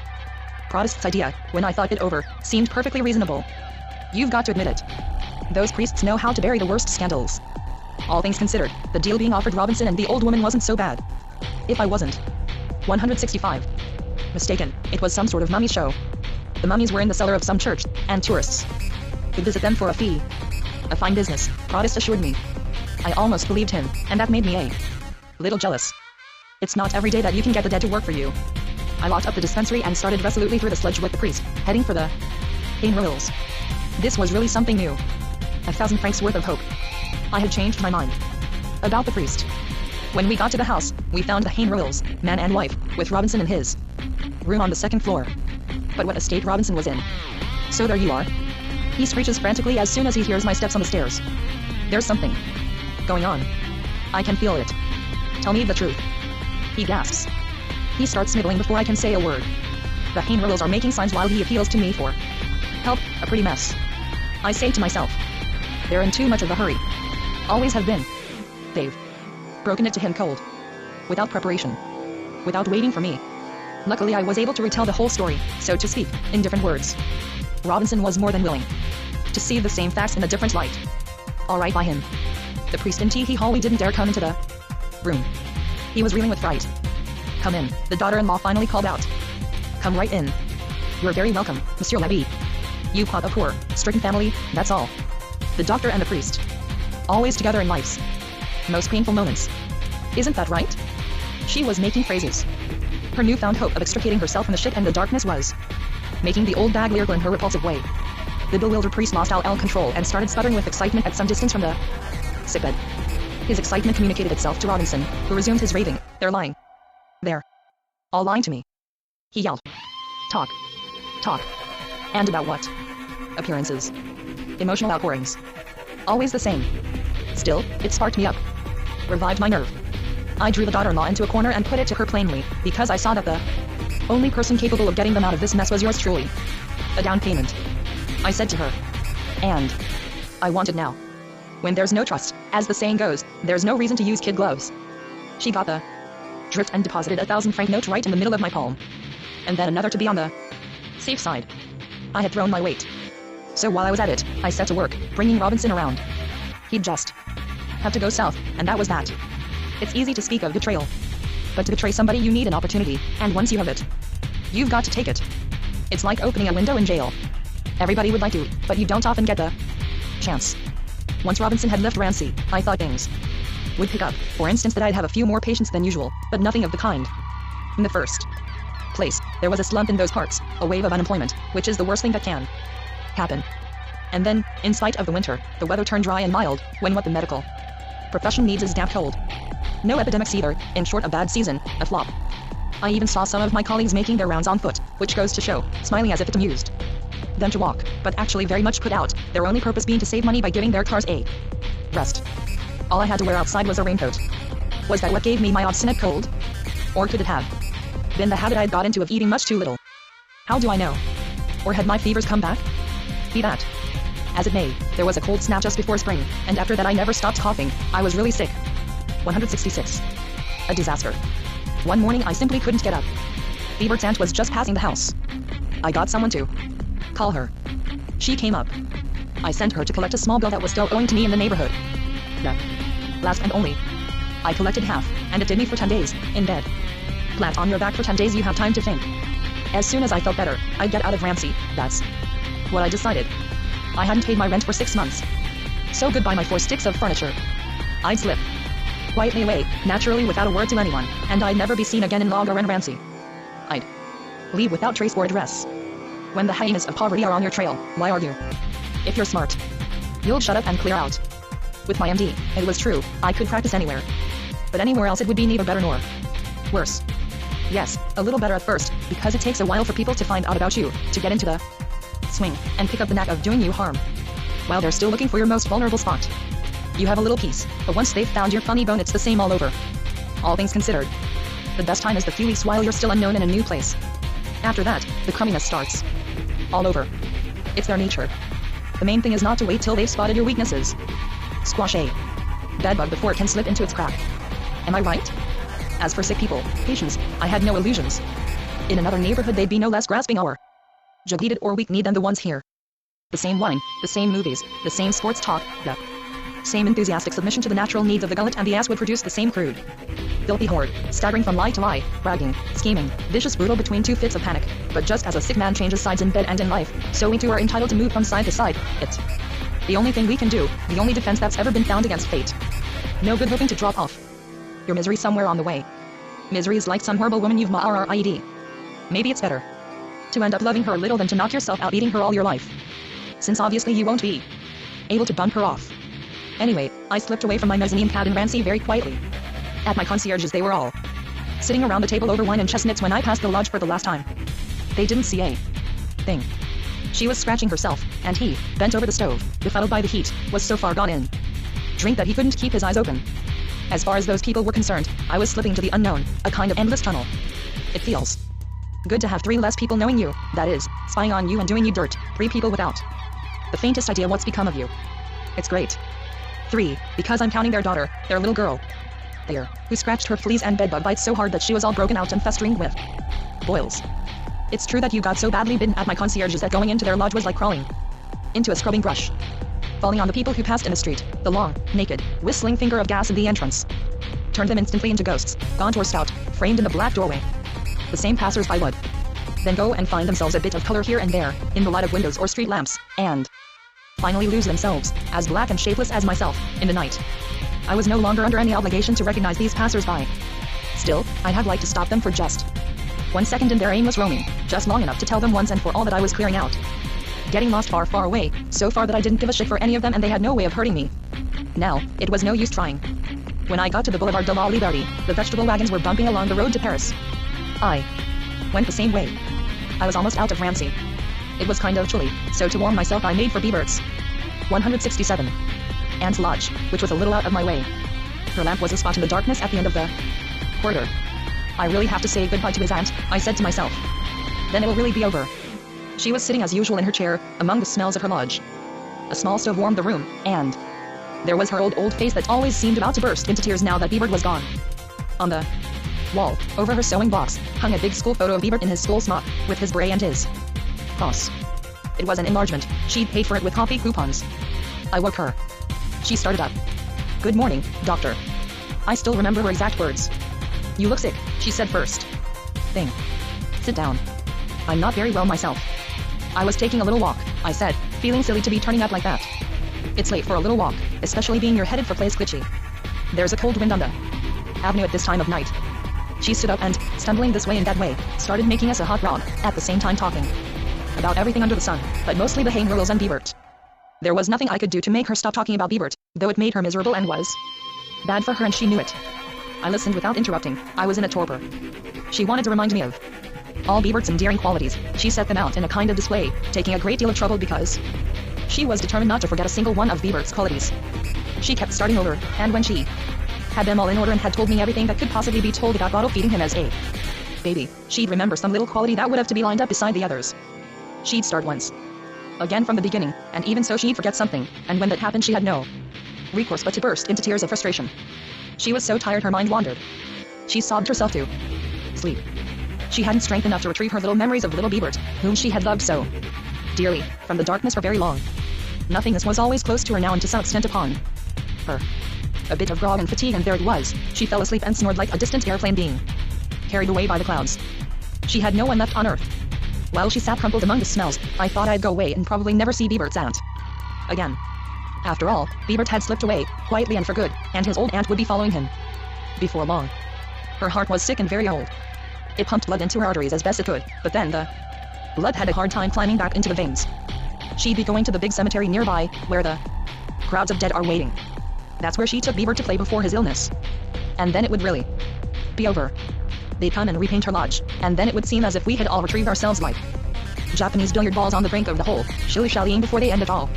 Billiard balls also start out with vigor and brio, but they never get anywhere in the end. Neither do we, and the whole earth is good for nothing else than to help us all get together. Biebert's aunt no longer had far to go. There was practically no vigor left in her. We can't get together while we're alive. There are too many colors to distract us and too many people moving around us. We can only get together in silence, when it's too late, like the dead. I knew all that, but it didn't help. I too had to move and go somewhere else. I couldn't stay there with her. My diploma in my pocket made a big bulge, much bigger than my money and my papers. Outside the police station, the patrolman was on duty, waiting to be relieved at midnight. He kept spitting. We bade each other good evening. After the on and off light over the gas pump on the corner of the boulevard came the toll station with its clerks, verdant in their glass cage. The streetcars had stopped running. This was a good time to drop in on the toll clerks and talk about life, which is getting harder and harder, more and more expensive. There were 168. 2 of them, a young one and an old one, both with dandruff, bent over enormous ledgers. Through their window you could see the fortifications, enormous shadowy piers jutting far out into the night as they waited for ships from so far away, ships so noble that you'll never see such ships. That's for sure. But we can hope for them. I chewed the fat for quite a while with those clerks. We even drank a bit of coffee that was warming on the cast iron stove. They asked me as a joke if I was going on vacation, at night like that with my little bundle. That's right, I said. No use talking to those clerks about anything too peculiar. They couldn't have helped me to understand. Still, I was miffed at their little joke and felt the need of saying something striking, of impressing them sort of. So I started talking off the cuff, about the campaign of 1816-75, the one that had brought the Cossacks to the exact spot where we were then, to the barrier, on the heels of the great Napoleon. All this, of course, as nonchalantly as you please. Having convinced those legs of my superior culture and sprightly erudition, I felt reassured and started down the avenue to the Place Clichy. You've doubtless noticed the 2 prostitutes waiting at the corner of the Rue d'Estaings. They fill in the few weary hours separating deep night and early dawn. Thanks to them, life perseveres through the darkness. With their handbags chock full of prescriptions, all-purpose handkerchiefs, and photos of children. In the country, they are the connecting thing. Be careful when approaching them in the darkness, for those women are so specialized, are they alive enough to respond to the 2 or 3 sentences which sum up everything one can do with them? Half they barely exist. They are insect ghosts in buttoned boots. Don't speak to them, don't go too near them. They're dangerous. I had plenty of room. I started running between the car tracks. The avenue is long. At the end of it you'll see the statue of Marshal Moncey. He has been defending the Place Clichy since 1816. Against memories and oblivion, against everything and nothing, with a wreath of not very expensive beads. I came running down the deserted avenue and got there 112 years too late. No more Russians, no more battles, no more Cossacks, no more soldiers, nothing except a ledge of a pedestal that you could sit down on, just under the wreath. And the little brazier with 3 shivering derelicts around it, squinting into the acrid smoke. Not a very good place to be. A few cars now and then race desperately for the exits. In times of crisis you remember the Grand Boulevards as a place that's not as cold as other places. What? With my fever, it cost me an effort of the will to make my brain function. Under the influence of Biebert's and grog, I descended the slope in flight from the wind, which isn't quite so cold when it comes at you from behind. Near the St. George's metro station, an old woman in a little round hat was wailing about her granddaughter in the hospital, stricken with meningitis, so she said. With it as an excuse, she was taking up a collection. With me she was out of luck. All I could give her was words. I told her about little Biebert and also about a little girl I'd taken care of in Paris, who had died of meningitis while I was in medical school. It had taken her 3 weeks to die, and her mother in the bed next to hers was so unhappy she couldn't sleep, so she masturbated the whole 3 weeks, and even when it was all over there was no way of stopping her. Which goes to show that we can't do without our pleasures for so much as a second, and that it's very hard to be really unhappy. Life is like that. The grieving old woman and I parted outside the galleries. She was on her way to Les Halles to unload carrots. She'd been plodding the vegetable trail and so had I, the same. But I was drawn to the terracotta 76 it's plunked down on the boulevard like a big luminous cake. And 169. People come to it from all directions, in a frantic hurry, like grubs. They emerge from the night with wide open eyes, all ready to stock up on images. The ecstasy that never ends. It's the same people as in the metro. But here outside the Terror Cloud they're happy, same as in New York they scratch their bellies at the box office, secrete a little change, and rush, happy and resolute, into the glaring apertures. There was so much light on the people, on their movements, globes, and garlands of light, that it practically undressed them. You couldn't have talked about anything personal in that lobby, it was the exact opposite of night. Rather dazed myself, I went to a cafe nearby. At the table next to mine, when I looked up, who should I see but Parapine, my one-time professor, having a beer with his dandruff and all. We get together. There have been big changes in his life. It takes him 10 minutes to tell me about them. No laughing matter. Professor Johnson had been so mean to him, had so persecuted him that he, Parapine, had been obliged to leave, to resign, and give up his laboratory. And then the mothers of the little girls at the lycée had waylaid him at the gates of the institute and beaten him up. Scandal. Investigation. Trouble. At the last moment, thanks to an ambiguous advertisement in a medical journal, he had managed in the nick of time to secure another paltry means of support. Nothing much, of course, but down his alley and not fatiguing. The job was based on an ingenious application of Professor Baraton's recent theories concerning the role of the cinema in the education of Cretan children. A significant step forward in the exploration of the unconscious. The latest thing. The talk of the town. Parapine took his special patients to the Terror Cloud, because it was so modern. He picked them up at Baraton's rest home in the suburbs, and after the show took them back again azed, blooded with visions. Safe, happy, sound, and wonderfully modernized. That was all he had to do. Once they were seated in front of the screen they needed no supervision. A perfect audience. Everybody was happy. The same film 10 times in a row would have delighted them. They were without memory. Continuous surprise had a joy. Their families were delighted. So was Parapine. So was I. We chortled with well-being and drank beer after beer to celebrate the material reinstatement of Parapine in the modern world. We'd stay there, we decided, until 2 in the morning, until after the last show at the Terror Cloud. Then we'd pick them up and hurry them back to Dr. Baraton's establishment at Vigny-sur-Seine by cab. A good deal. Delighted to see each other, we started talking just for the pleasure of exchanging fantasies, first about our travels and then about Napoleon, who cropped up in connection with Monsieur the Place Clichy. Everything becomes a pleasure when two people want nothing more than to get on together, because then you finally feel free. You forget your life, that is, you forget the LL about money. One thing leading to another, we even thought of some funny things to say about Napoleon. Parapine knew the history of Napoleon well. It had fascinated him in secondary school back in Poland, he told me. Parapine had been properly educated, not like me. So Parapine told me that during the retreat from Russia Napoleon's generals had a hell of a time stopping him from going to Warsaw to get himself sucked off just once more by the polonaise of his heart. That was Napoleon all over, even in the midst of the worst reverses and calamities. Absolutely irresponsible. Think of his Josephine. He was her eagle, but it made no difference. Ants in his pants, come hell and high water. If you've got a taste for wine and women, nothing can stop you. And we all have it, that's the sad part. That's all we think about. In the cradle, at the cafe, on the throne, in the toilet. Everywhere.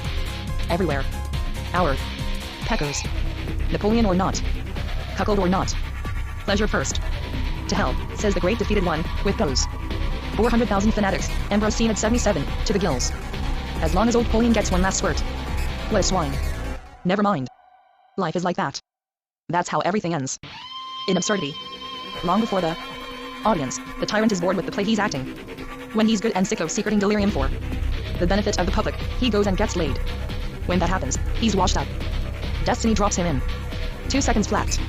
His fans have no objection to his massacring them with might and main. None whatever. 107. That's nothing. They forgive him 100%. What they won't forgive is when he starts boring them. All of a sudden. Good work is tolerated only when hammed up. Epidemics stop only when the microbes get disgusted with their toxins. Robespierre was guillotined because he kept saying the same thing, and what did for Napoleon was over 2 years of Legion of Honor inflation. That lunatic's headache was having to supply half of sedentary Europe with a longing for adventure. An impossible job. It killed him. Whereas the cinema, that new little factotum of our dreams, can be bought, hired for an hour or two like a prostitute. Nowadays people are so bored that artists have been posted everywhere as a precaution. People are bored. Even in the houses where artists have been installed, with their overflow of emotion, their sincerities tumbling from floor to floor till the doors rattle. Each one of them is out to throb more outrageously and passionately, to abandon himself more intensely than his neighbor. Nowadays they decorate the crappers and slaughterhouses and pawn shops, and all that to entertain you, to cheer you up, to distract you from your fate. Just plain living, what a drag. Life is a classroom, and boredom is the monitor, always keeping an eye on. You have to look busy at all costs, busy with something fascinating, otherwise he comes and corrodes your brain. A day that's nothing more than a lapse of 24 hours is intolerable. Like it or not, a day should be one long, almost unbearable pleasure, one long coitus. Disgusting thoughts of this kind come to you when you're crazed by necessity, when a desire for 1,000 other things and places is squeezed into each one of your seconds. Robinson, too, in his way, was harried by the infinite before his accident, but now he was through, or so I thought. Seeing we were quietly settled at the cafe, I told Parapine everything that had happened since our last meeting. He understood things, even my kind, and I confessed to him that I had broken my medical career by leaving Rancy so cavalierly. That was the only way to put it. It was no joke. Under the circumstances, I couldn't dream of going back to Rancy. Parapine agreed. While we were talking thus pleasantly, confessing as it were, the Tarapout had an intermission, and all in a heap the movie house musicians came over to the bistrit. So we all had a drink together. Parapine was well known to the musicians. In the course of the conversation, it came out that a Pasha was needed for the stage show. A silent part. The guy who played it before had left without notice. Yet it was a good part, and well paid. Not at all strenuous. And in addition, let's not forget, charmingly surrounded by a sumptuous flock of English dancing girls, thousands of precise and agile muscles. Just my line and just what I needed. I smirked and smiled and waited for the manager to make me an offer. In other words, I applied for the job. Since it was late and they hadn't time to go looking for another actor at the Port St. Martin, 78, the manager was delighted to have me right on the spot. It saved him shoe leather. Me too. He barely looked at me. In fact, he took me then and there and put me to work. It might have bothered them if I'd limped, but even there I'm not so sure. Penetrating the lovely warm padded basement of the Tarapout, I found a veritable hive of perfumed dressing rooms, where the English girls, while waiting for their number, passed the time romping suggestively and swearing. Overjoyed to have reconnected with my bread and butter, I hastened to make friends with my easygoing young colleagues. They welcomed me charmingly. Angels, discreet angels. Besides, it's pleasant to be neither confessed nor despised. That's England for you. The Tarapout was raking it in. Even backstage all was luxury, well-being, legs, lights, soaps, and sandwiches. 171. I believe the sketch we appeared in was set into Keston. It was a pretext for choreographic monkeyshines, musical contortions, and violent drumming. My part was slight but essential. Puffed up with gold and silver, I had some difficulty at first in finding a place to stand in among so many unstable lamps and doodads, but I got used to it, and thus displayed to my best advantage. I had nothing to do but daydream under the opalescent spotlights. For a good 15 minutes 20 Cockney by ears knocked themselves out with song and bacchanalian dance, supposedly to convince me of the reality of their charms. I'd have been satisfied with less. It seemed to me that going through that routine 5 times a day was a lot to expect of a poor girl. Those girls never weakened. They waggled their bottoms implacably, with the slightly boring energy typical of their race, the unflagging persistence of an ocean liner, plowing its way through endless seas. Why struggle? Waiting is good enough, since everything is bound to end up in the street. Basically, only the street counts. Why deny it? It's waiting for us. One of these days we'll have to make up our minds and go down into the street, not 1 or 2 or 3 of us, but all. We stand on the brink, we simper and fuss, but never mind, the time will come. Interiors are no good. As soon as a door closes on a man, he begins to smell and everything he has on him smells too. Body and soul, he deteriorates. He rots. It serves us right if people stink. We should have looked after them. We should have taken them out, evicted them, exposed them to the air. All things that stink are indoors. They preen themselves, but they stink all the same. Speaking of families, I know a pharmacist on the Avenue de Saint-Rue who had a marvelous sign in his window. A lovely advertisement, 1 bottle price 3 francs will purge the whole family. Isn't that great? They all belch and shit together, familiar-wise. They hate one another's guts, the essence of home life. But no one complains because after all it's cheaper than living in a hotel. Which brings us to hotels. A hotel is more unsettled, less pretentious than an apartment. You don't feel so guilty. The human race is never free from worry, and since the last judgment will take place in the street, it's obvious that in a hotel you won't have so far to go. Let the trumpeting angels come, we hotel dwellers will be the first to get there. In a hotel you try not to attract too much notice. It doesn't do a bit of good.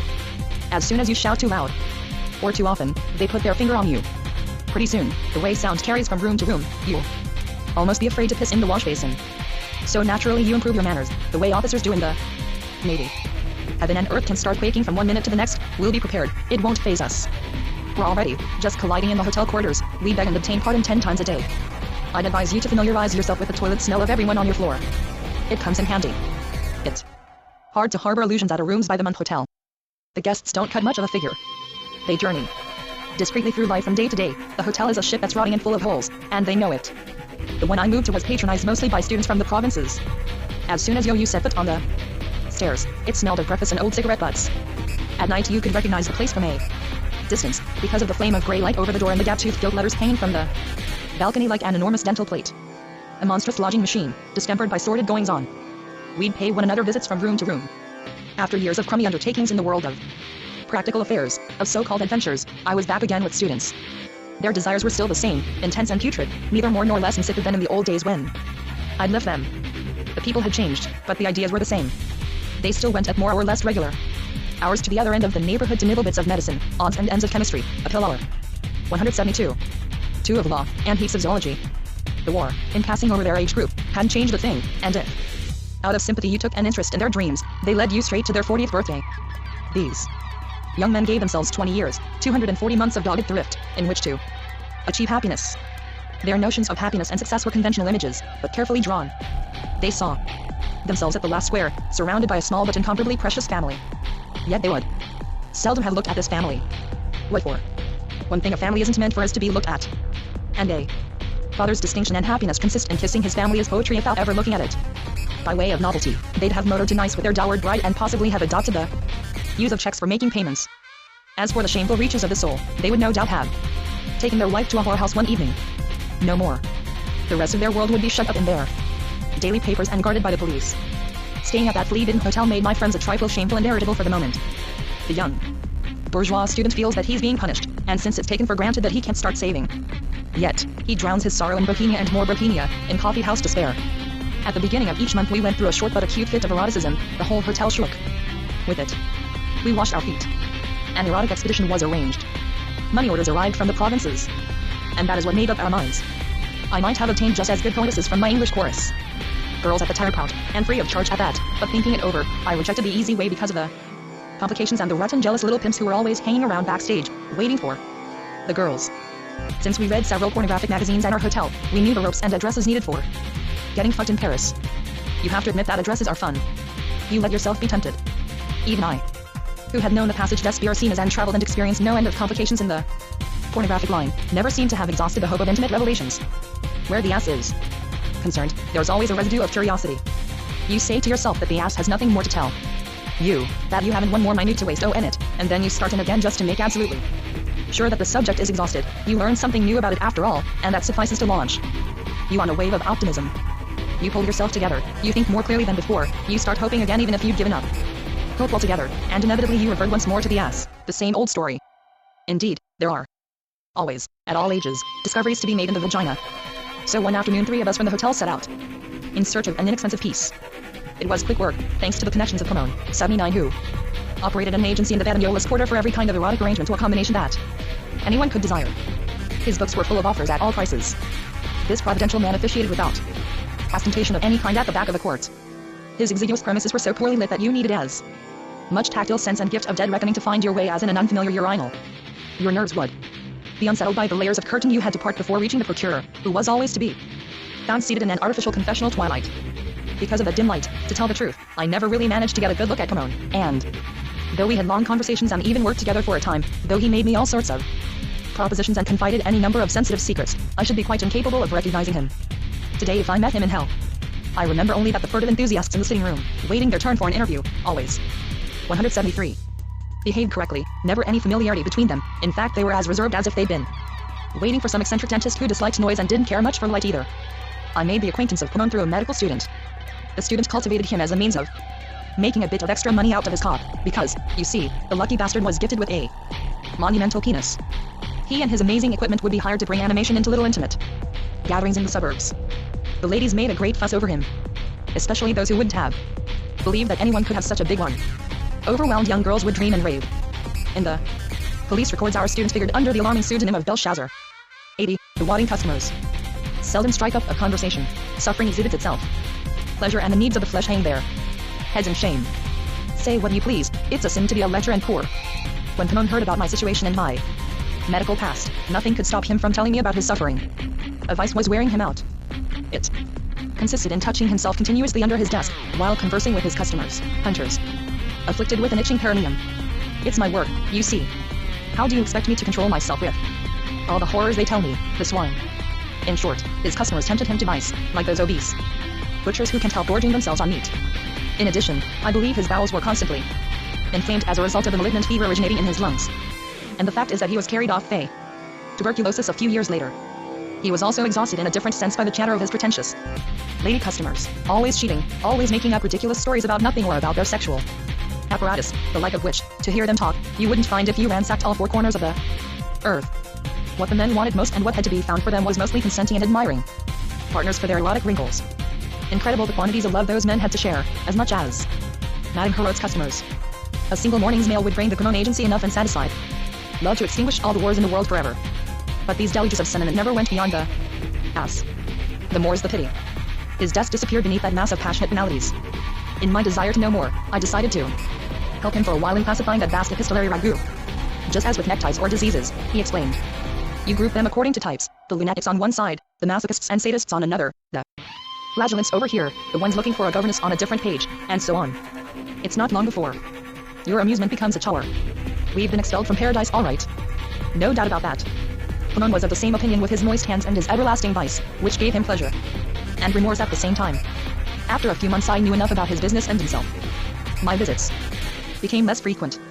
At the Terapout they continued to regard me as quite acceptable, a quiet, punctual super, but after a few weeks of calm, my customary ill luck sought me out from an unusual quarter, and I was obliged to abandon my work as a super and resume my miserable journey. Seen in perspective, those days at the Terapout were only a sort of forbidden and insidious port of call.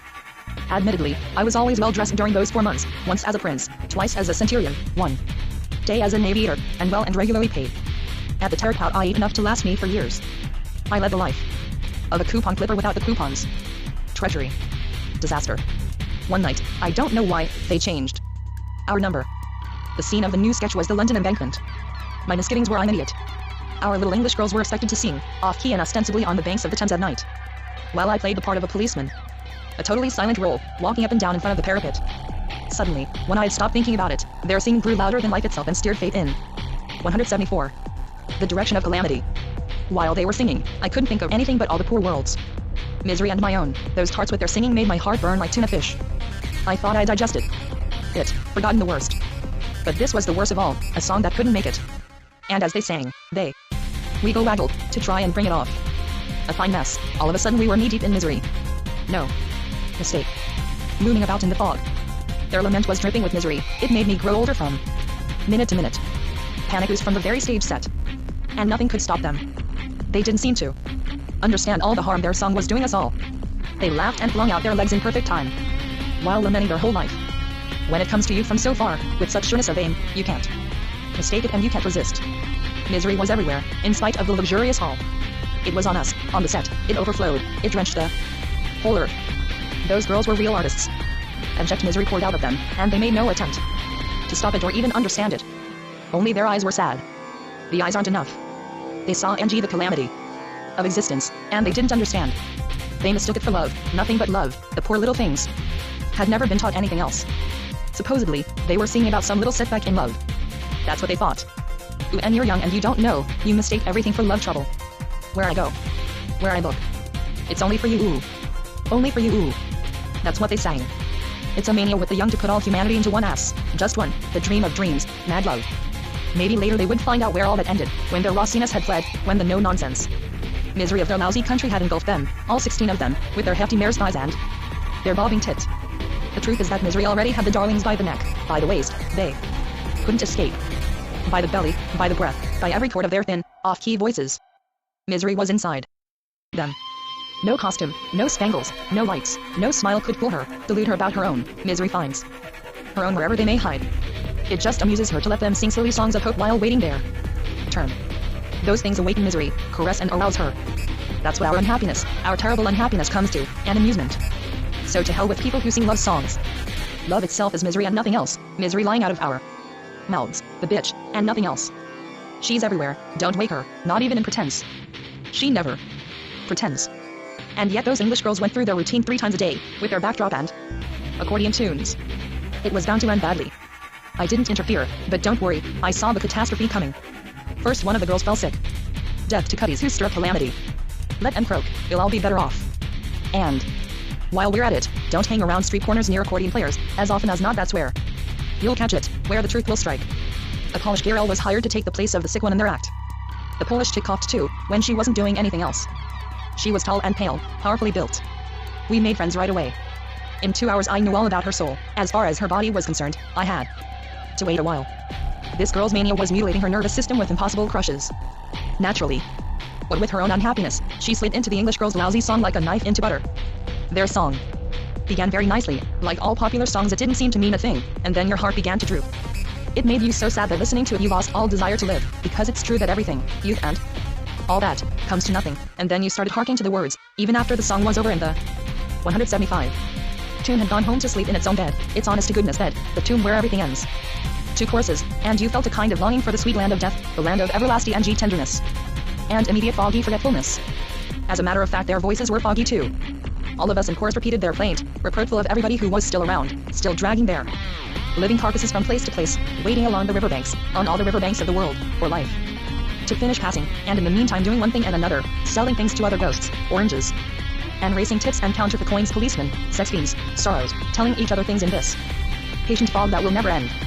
Tanya was the name of my new pal from Poland. Her life at the moment, I gathered, was one compact frenzy, because of a little 40-year-old bank clerk, whom she had known since Berlin. She wanted to go back to Berlin and love him in spite of everything and at all costs. She'd have done anything to get back to him. She pursued theatrical agents, those promisers of engagements, to the ends of their pissy stairways. While waiting for answers that never came, those rotters pinched her buttocks. But she was so totally enthralled by her faraway love that she hardly noticed their manipulations. This state of affairs hadn't prevailed for a week when disaster struck. For months she had been loading destiny with temptations, like a cannon. Flu carried off her marvelous lover. The news came to us one Saturday afternoon. Disheveled and haggard, she dragged me to the Gare du Nord. That in itself was nothing unusual, but in her frenzy she clamored at the ticket window, insisting that she had to be in Berlin in time for the funeral. It took 2 station masters to dissuade her, to get her to understand that it was much too late. In the state she was in, I couldn't think of leaving her. She was intent on her tragedy, and still more intent on exhibiting it to me in full flood. What an opportunity. Love thwarted by poverty and distance is like a sailor's love. No 2 ways, it's irrefutable and surefire. In the first place, when you're unable to meet too often, you can fight, which is that much gained. Since life consists of madness spiked with lies, the farther you are from each other, the more lies you can put into it and the happier you'll be. That's only natural and normal. Truth is inevitable. Nowadays, for instance, it's easy to talk about Jesus Christ. Did Jesus Christ go to the toilet in front of everybody? It seems to me his racket wouldn't have lasted very long if he'd taken the shit in public. Very little presence, that's the whole trick, especially in love. Once Tanya had been thoroughly assured that there was no possible train to Berlin, we made up for it in telegrams. At the Burst 81 post office, we composed an extremely long one, because we didn't know whom to address it to. We didn't know anybody in Berlin except the dead man. From that moment on, there was nothing we could do but exchange words about the dead man's death. Words helped us to walk around the burst 2 or 3 times. Then we had to do something to soothe Tanya's sorrow, so we strolled slowly up toward Montmartre, garbling words of grief. On the Rue Lepic you start meeting people on their way to the top of the city in search of merriment. They're in a hurry. When they get to Sacré-Cœur, they look down at the night, a big dense hollow with houses tiled at the bottom. On the little square we went into the cafe that looked the least expensive. By way of consolation and gratitude, Tanya let me kiss her wherever I pleased. She also liked to drink. Tipsy merrymakers were already asleep on the benches around us. The clock at the top of the little church started striking the hours and more hours, and on and on. We had reached the end of the world, that was becoming obvious. We couldn't go any further, because further on there were only dead people. The dead began on the Place du Tertre, 2 steps away. From where we were it was easy to see them. They were passing over the Galeries du Fayel, 82, to the east of us. 176. Even so, you've got to know how to find them mainly, from inside with your eyes almost closed, because the electric signs with their great copses of light make it very hard to see the dead, even through the clouds. I realized at once that these dead had Biebert with them. Biebert and I even gave each other the high sign. And then not far from him I saw the pale girl from Rancy. She had finally finished boarding. This time her guts had been taken out of her, and we, too, signaled to each other. There were old patients of mine here and there, male and female, that I'd long stopped thinking about, and still others, the black man in a white cloud, all alone, the one they had given one lash too many down there in Toco, and old man Grappa, the lieutenant of the Virgin Forest. I thought of them all from time to time. Of the lieutenant, the tortured black, and also of my Spaniard, the priest. He had come down from heaven that night with the dead to say prayers, and his golden crucifix was getting in his way, making it hard for him to fly from sky to sky. It got tangled up in the clouds, the dirtiest and yellowest of them, and as time went on I recognized more dead people, more and more. So many you can't help feeling ashamed of not having had time to look at them while they were living here beside you, all those years. There's never enough time, it's true, not even for thinking of yourself. Well, anyway, all those sons of bitches had turned into angels without my noticing. Whole clouds full of angels, including some very far out and disreputable ones, all over the place. Roaming around, high over the city. I looked for Molly among them, a golden opportunity, my sweet, my only friend, but she hadn't come with them. She'd always been so nice that she probably had a little heaven all to herself, right next to God. I was glad not to find her with all those thugs. Oh yes, the ghosts assembled over the city that night were really just the dregs of the dead, just scoundrels, scum and riffraff. Especially from the cemetery. Nearby they came, more and more of them, though it's not a big cemetery, not at all high class. There were even communards, all drenched with blood, with their mouths wide open as if they wanted to yell some more and couldn't. The communards were waiting with the others, waiting for La Piraus of the islands, who was in command of the whole rally that night. La Piraus 83 was taking a hell of a long time to get ready, because of his wooden leg, which he'd put on backward. He'd always had trouble with that wooden leg, and besides he couldn't find his big spyglass. He refused to come out of the clouds without his spyglass around his neck. Crazy idea, the famous spyglass of his adventures, a laugh. It made you see people and things far away, further and further away through the small end, and naturally becoming more and more desirable because and in spite of your getting closer to them. Some Cossacks, who were tucked away not far from the Mulang 84, couldn't manage to get clear of their graves. They were trying so hard it was terrifying, but they had tried many times before. They kept toppling back into their graves. They'd been drunk since 1820. Nevertheless, a shower made them shoot up, and there they were over the city, refreshed. Then they scattered far and wide and painted the night with their turbulence, from cloud to cloud. The Opera Inn particular seemed to attract them, with its enormous brazier of electric signs in the middle. Spurting from it, the ghosts bounded to the other end of the sky, so numerous and so active they made your head spin. Ready at last, La Piraus wanted them to hoist him up at the last stroke of 4. They held him in place and strapped him to the settle. Finally astride and settled, he went right on waving his arms and gesticulating. The clock striking 4 almost made La Piraus lose his balance as he was buttoning his coat. But then he led the mad rush across the sky. A hideous rout. Twisting and turning, the phantoms pour from all directions, the ghosts of 1,000 heroic battles. They pursue, they challenge, they charge one another, centuries against centuries. For a long while, the north is cluttered with their abominable enemy. The bluish horizon detaches itself. At last the day rises through the big rent they've made in the night while escaping. After that it becomes very hard to find them. You have to get outside of time. 177. If you do manage to find them, it will be over toward England, but on that side the fog is always so dense. So compact that it's like sails rising one after another from the earth to the highest heaven and for all time. With practice and close attention you can find them even so, but never for very long, because of the wind that keeps blowing rain squalls and mists from the open sea. The tall woman who is there, guarding the island, is the last of all. Her head is even higher than the uppermost mists. By now she is the only halfway living thing on the island. Her red hair, high over everything else, still puts a little gold into the clouds. That's all there is left of the sun. They say she's trying to make herself a cup of tea. She may as well try, because she'll be there for all eternity. She'll never bring her tea to a boil because of the fog, which has become too dense and penetrating. For a teapot she uses the hull of a ship, the most beautiful, the largest of ships, the last she could find in Southampton, and she heats up her tea in it, waves and waves of it. She stirs it about with an enormous hour. That keeps her busy. Serious for all time, bent over her tea, she doesn't look at anything else. The whole dance has passed over her, but she hasn't even moved. She's used to having these ghosts from the continent losing themselves over there. That's the end of it. With her fingers she stirs, that's good enough for her, the coals under the ashes between 2 dead forests. She tries to revive the fire, it's all hers now, but her tea will never boil again. There's no life left for the flames. No more life in the world for anyone, only a wee bit for her. Everything is almost over. Tanya woke me up in the room where we had finally gone to bed. It was 10 in the morning. To get rid of her I told her I wasn't feeling very well and wanted to stay in bed a while. Life was starting in again. She pretended to believe me. So soon as she'd gone, I went out myself. There really was something I wanted to do. The saraband of the night before had left me with a strong taste of remorse. The memory of Robinson came back to plague me. It was true that I'd abandoned the man to his fate and worse, to the mercies of Abbey Protest. No need to say more. True, I heard that everything was just fine down there in Toulouse and that Grandma Hainrule was being good and kind to him now. In certain situations, however, you only hear what you want to hear and what seems most convenient. Come right down to it, those vague rumors didn't prove a thing. Anxious and curious, I headed for Ramsey in quest of news, something definite, the real thing. To get there I had to take the Rue d'Espadiolas, where Pimon lived. It was on my way. As I approached his house, I was surprised to see Pimon in person on the corner, apparently shadowing a little man at some distance in CE. Since Pimon never went out, I figured something big must be going on. I recognized the character he was following, a client. In his correspondence he referred to himself as the Cid. but we had been tipped off. The Sid 85 worked in the post office. For years he'd been pestering Pamon to find him a well-bred chick. That was his dream. But the young ladies that were introduced to him were never well-bred enough to suit him. They committed gaps, so he claimed. On close consideration, there are two main classes of chick, the broad-minded ones and the ones who've had a good Catholic upbringing.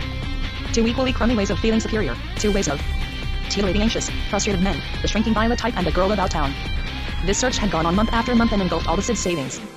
His transactions with Pamon had brought him to the end of his resources and the end of his hopes. Later on I heard that the 178 Sid had committed suicide in a vacant lot that same afternoon. Actually, I knew something cockeyed-wise afoot the moment I saw Pamon leave his house. So I followed them quite a way through that neighborhood, which loses its shops as it goes along, and even its colors one after another, till there's nothing left but ramshackle distarts as you approach the toll gate. When you're not in a hurry, it's easy to get lost in those streets, befogged by the sadness and utter indifference of the place. So great is your ennui that if you had a little money you'd jump into a cab and escape. The people you pass are burdened with a fate so heavy that you feel embarrassed on their account. It's practically certain that behind their curtained windows some of those small pensioners have left their gas on. Nothing you can do about it. Christ. You say. Which isn't much. There's not even a bench to sit down on. Everywhere you look it's brown and green. When it rains, it rains. From all directions, from the front and sides, and the street is as slippery as the back of a big fish with a parting of rain in the middle. You can't even speak of disorder in that neighborhood, it's more like an almost well-kept prison, a prison that has no need of doors. Roaming around like that, I finally lost Pamon and his suicide, right after the Rue des Vinaigrettes. That put me so near La Garenne-Rancy I couldn't resist the temptation to cast a glance across the fortifications. From a distance, La Garenne-Rancy doesn't look bad, you can't deny it, because of the trees in the big cemetery. You could swear you were in the Bois de Boulogne. When you really want information about someone, you have to go to the people who know. After all, I said to myself, what have I got to lose by paying the Hain-Rouleaus a little visit? They must know what's going on in to lose. So then I made the mistake. You can never be careful enough. Before you know it, you're deep in the noisome regions of the night. It doesn't take long for disaster to strike. The merest trifle can bring it on. And besides, in the first place, there are certain people you shouldn't dream of going back to see. Especially those people. Once it's done, you're sunk. Roaming at random, I was finally drawn by habit to the vicinity of the Hain-Rouleaus' house. Still in the same place, I couldn't get over it. Suddenly the rain was coming down. There was no one in the street but me. I didn't dare go any closer. I was about to turn back when the door of the house opened just enough for the daughter-in-law to motion me to come in. That woman saw everything. She'd seen me on the opposite sidewalk, looking fuddled. I had lost all desire to go closer, but she insisted. She even called me by my name. Doctor. Oh, hurry. That's how she called me, not a moment's hesitation. I was afraid of attracting attention, so I hurried up her front steps. Again I saw the little corridor with the stove in it, the whole layout. I have to admit, it gave me the same old uneasy feeling. Then she started telling me that her husband had been very sick for 2 months and was getting steadily worse. Naturally I had my suspicions. What about Robinson? I hastened to ask her. At first she eluded my question. Then finally she decided to answer. They're both fine. Their business in Toulouse is doing well, she finally said, but talking very fast. That was all, then she shifted back to her sick husband. She wanted me to see him that minute. There was no time to lose seeing that I was so devoted. That I knew her husband well. That he had confidence in no one but me. That he'd refuse to see any other doctor. That they didn't have my address. Bullshit, in short. I had good reason to suspect that there was more to her husband's illness than met the eye. I knew the lady well and the ways of the household. Nevertheless, my idiotic curiosity made me climb the stairs to the 179 bedroom. He was lying in the same bed where I'd treated Robinson after his accident some months before. A room changes in a few months, even if you don't move anything. Old and run down as things may be, they still find the strength, the Lord knows where, to get older. Everything had changed around us. Not that anything had moved, no, of course not. The things themselves had actually changed, in depth. Things are different when you go back to them. They seem to have more power to enter into us more sadly, more deeply, more gently than before, to merge with the death which is slowly, pleasantly, sneakily growing inside us, and which we train ourselves to resist a little less each day. From moment to moment, we see life languishing, shriveling inside us, and with it the things and people who may have been commonplace or precious or imposing when we last left them. Fear of the end has marked all that with its wrinkles, while we were chasing around town in search of pleasure or bread. Soon our past will be attended only by inoffensive, pathetic, disarmed things and people, mistakes with nothing to say for themselves. The wife left me alone with her husband. He was in bad shape. Not much circulation left. Trouble was in his heart. I'm going to die, he said simply. Cases like this were my special form of luck. I listened to his heartbeat just to be doing something, the few gestures people expect under those circumstances. His heart was racing, no doubt about it. Shut up behind his ribs, it ran after life in fits and starts, but run or not, it would never catch up with life. His goose was whooped. Soon, the way it was stumbling, his heart would fall in the muck, all juicy and red, gushing like a crushed pomegranate. That's how his flabby old heart would look on the marble, cut open with a knife at the autopsy that would take place in a few days. All this would end in a lovely court-ordered autopsy. That's what I foresaw, considering that everyone in the neighborhood would be relaying some highly seasoned rumors after his death, which would look very fishy after the other business. The neighbors were laying for his wife with all the accumulated and still undigested suspicions aroused by the previous affair. This would come up a little later. At the moment, the husband didn't know how to live or die. He was already part way out of life, but he couldn't quite get rid of his lungs. He expelled air, and air came back. He'd have been glad to let himself die, but he had to live to the end. It was rough work, and it was driving him up the wall. I can't feel my feet anymore, he groaned. I'm cold up to my knees. He tried to touch his feet, but he couldn't. He couldn't drink either. It was almost over. Handing him the tisane his wife had made him, I wondered what she could have put in it. That tisane didn't smell very good, but smell proves nothing. Valerian smells bile all by itself. And the way he was suffocating, it didn't make much difference whether the tisane was spiked or not. Still, he was going to a lot of trouble, working like mad with all the muscles he had left under his skin to keep suffering and breathing. He was struggling as much against life as against death. In a case like that, the right thing would be to burst. When nature stops giving a damn, there wouldn't seem to be any limits. Behind the door, his wife was listening to our consultation, but I knew his wife like a book. I tiptoed over and caught her. Katja, I said. She wasn't the least bit put out. She even whispered something in my ear. You should get him to remove his plate, she murmured. It must interfere with his breathing. It was all right with me. Why indeed shouldn't he remove his plate? But you tell him, I advised her. It was ticklish saying a thing like that to someone in his condition. 180. No. It would be better coming from you, she insisted. Coming from me, it would upset him to know I knew. Really? I asked in amazement. Why? He's been wearing it for 30 years and never said a word about it to me. In that case, I suggested, why not let him keep it, as long as he's used to breathing with it in?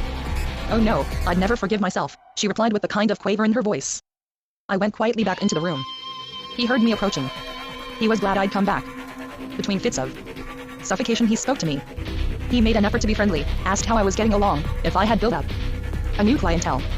Oh, yes, I said in reply to all his questions. It would have been much too long and complicated to go into detail. Not the right time. Hidden behind the door, his wife made signs at me, meaning I should ask him to remove his plate. I went close to his ear and whispered, advising him to remove it. Mistake. I threw it down the toilet. He said, his eyes more frightened than ever. Vanity, that's what it was. After that, he let out a long growl. An artist makes do with what happens to be at hand. All his life, Heinrich had taken aesthetic pains with his dental plate. That was a good time for confessions. I'd have liked him to take advantage and give me his opinion about his mother and what had been done to her. But he couldn't. His mind was wandering. He began to drool. Copiously. The end. Impossible to get another sentence out of him. I wiped his lips and went back downstairs. His wife in the corridor wasn't at all pleased. She almost lit into me about the plate, as if it were my fault. It was gold, doctor. I know how much he paid for it. They don't make them like that anymore. She went on and on. She made me so nervous I offered to go up and try again. But only if she went with me. That time the husband hardly recognized us. Just a little. The rails we ringed as loud when we were both with him. It was as if he wanted to hear everything his wife and I said to each other. I didn't go to the funeral. The autopsy that I had kind of feared never came off. It was all done on the quiet. But after that, the widow Heinrich and I were on the outs for good because of the dental plate. Young people are always in such a hurry to go and make love, in such a rush to grab hold of anything that's been advertised as a pleasure. When it comes to sensation, they never think twice. It's a little like those travelers who go and eat anything that's given them at the station buffet while waiting for the whistle to blow. As long as you provide young people with 2 or 3 phrases likely to steer a conversation in the direction of fucking, that's all they need. They'll be as happy as larks.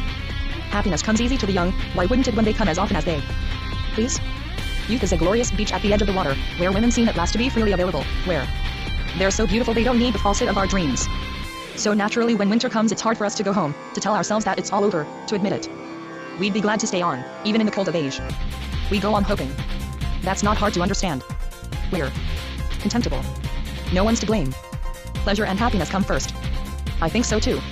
When you start hiding from people, it's a sign that you're afraid to play with them. That in itself is a disease. We should try to find out why we refuse to get cured of loneliness. A character I met in the hospital during the war, a corporal, spoke to me about that kind of feelings. Too bad I never saw him again. The earth is dead, he said to me. 181. We people are just worms on top of it, worms on its fat, revolting carcass, eating its entrails and all its poisons. Nothing can help us, we were born rotten. There you have it. True, they hauled this thinker off to the fortress one night, proof that he was still good enough to be shot. I even remember that it took 2 MPs to hold him, a tall one and a short one. At the court-martial they said he was an anarchist. Sometimes, when you think about it years later, you wish you could retrieve the words certain people said, and the people themselves, so as to ask them what they were trying to tell you. But they're as gone can be. We weren't educated enough to understand them. We'd like to know if maybe they've changed their minds. But it's much too late. It's over and done. Nobody knows anything about them anymore. So we just have to go on alone in the night. We've lost our true companions, and we didn't even ask them the right question, the real one, when there was still time. When we were with them, we didn't know. Lost men. Anyway, we're always late. Vain regrets won't make the kettle boil. Well, luckily at least Abby Prodist came to see me one fine morning to split the commission we'd made on Grandma Hain-Royal script. Actually, I'd given up expecting that priest. He dropped like a gift from heaven. We each had 1,500 francs coming to us. At the same time he brought me good news of Robinson. It seems his eyes were a good deal better. The lids had even stopped suppurating. And they were all asking for me down there. True enough, I'd promised to go and see them. Even Prodist insisted. From what he told me I also gathered that Robinson was going to be married soon to the daughter of the woman who sold candles in the church next to the burial vault, the one that had jurisdiction over Grandma Hain-Royal's mummies. The thing was as good as done. Naturally all this started us talking about the death of Monsieur Hain-Royal, but we didn't go into it very deeply. More pleasantly, the conversation came back to Robinson's future, and then to the city of Toulouse. That I didn't know at all and that Grotha had talked about in the old days, and then to the weird Bussines. The two of them were engaged in down there, and finally to the young girl who was due to marry Robinson. In other words, we talked about everything under the sun, a little of this and a little of that. 1,500 francs. That made me indulgent and optimistic, so to speak. Everything he told me about Robinson's plan struck me as wise, sensible, judicious, and well suited to the circumstances. Everything would be all right. So at least I thought. And then the priest and I started talking about age.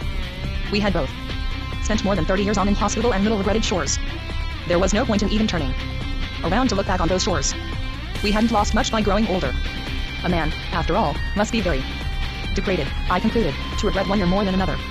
You and I, Mr. Priest, can grow old with gusto and enthusiasm. Was yesterday such a bargain? Or last year? What did you think of it? Regret. What? I ask you. Youth? You and I never had any youth. The poor, it's true, get younger inside as they go along, and toward the end, provided that on the way they've made some attempt to jettison all the lies and fear and contemptible eagerness to obey they were given at birth, they're less revolting than at the start. The rest of what exists on earth isn't for them. It doesn't concern them. Their job, their only job, is to get rid of their obedience, to vomit it up.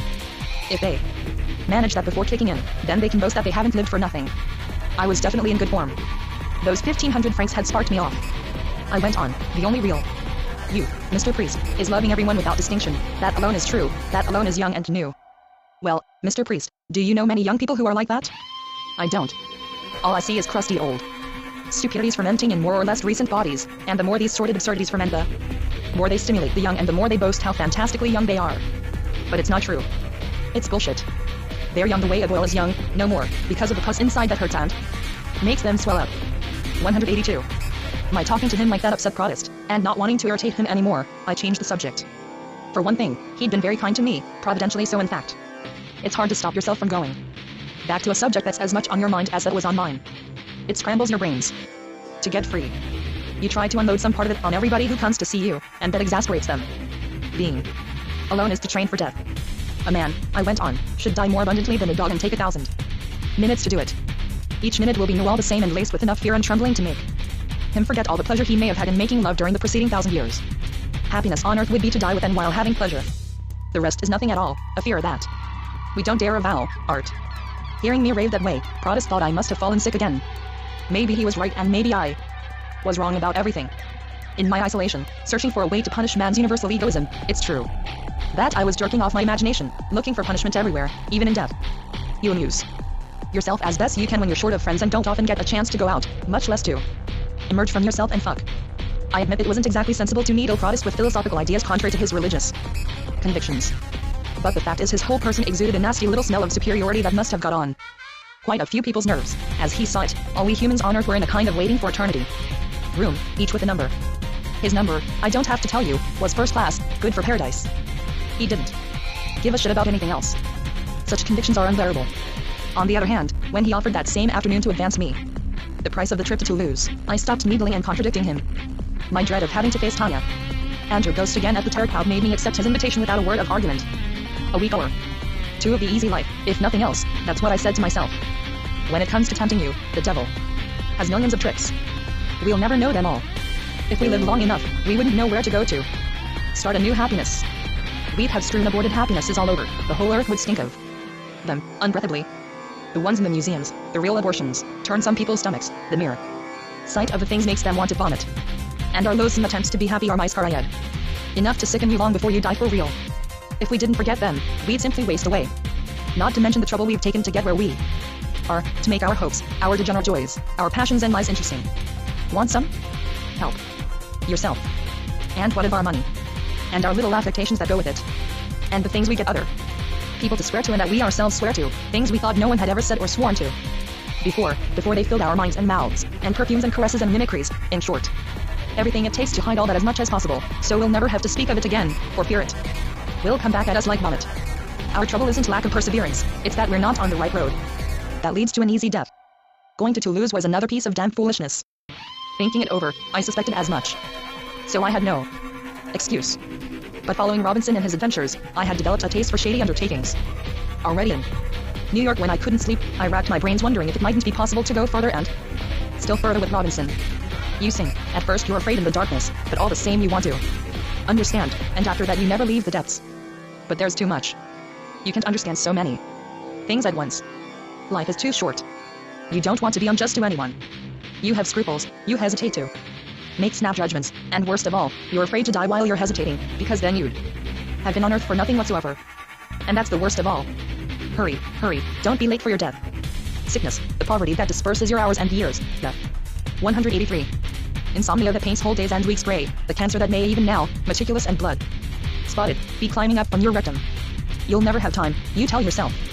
Not to speak of war, which is also, what with the criminal boredom of men, ready to rise up from the cellar that poor people shut themselves up in, you can never be sure. It's a moot point. Maybe all those who don't understand should have their throats cut.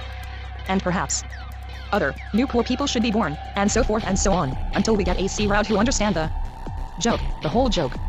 Just as you mow a lawn until the grass is really right, really soft. On leaving the train at Toulouse I was in doubt what to do. But a bottle of beer at the station buffet set me strolling through the streets. An unfamiliar city is a fine thing. That's the time and place when you can suppose that all the people you meet are nice. It's dream time. And because you're in a dream you can afford to waste a little time in the park. Still, after a certain age, unless you have guilt-edged reasons, people will think you've gone to the park to chafe little girls like Parapine. So better not. You'll be safer in the pastry shop just before the park gate, the beautiful shop on the corner, as fancy as a brothel stage set. Revealed mirrors studded with little birds. Deep in thought, you catch yourself eating burnt almonds ad infinitum. A place for Seraphin. The young jadies who work there babble furtively about their private affairs. As follows. So I told him he could call for me on Sunday. My aunt heard him and made a terrible stick because of my father. But hasn't your father remarried? Her friend breaks in. What has that got to do with it? Even if he's remarried, he still has a right to know who his daughter's going out with. The other young lady in the shop was of the same opinion. The consequence was an impassioned controversy involving all three.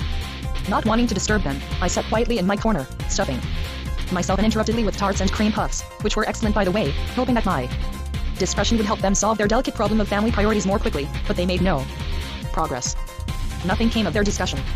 Their speculative incompetence restricted them to an imprecise sort of hatred. Those shop girls were bursting with illogicality, vanity, and ignorance. Drooling with rage. They whispered insults by the dozen. I couldn't help it, I was fascinated by their nasty passion. I attacked the rum babas. I stopped counting the babas. So did they. I was hoping they'd come to some conclusion before I had to leave. But passion made them deaf and soon dumb. Tense, their venom spent, they rested in the shelter of the pastry counter, each one invincible, shut up in her shell, pinched, ruminating plans for a still more embittered comeback.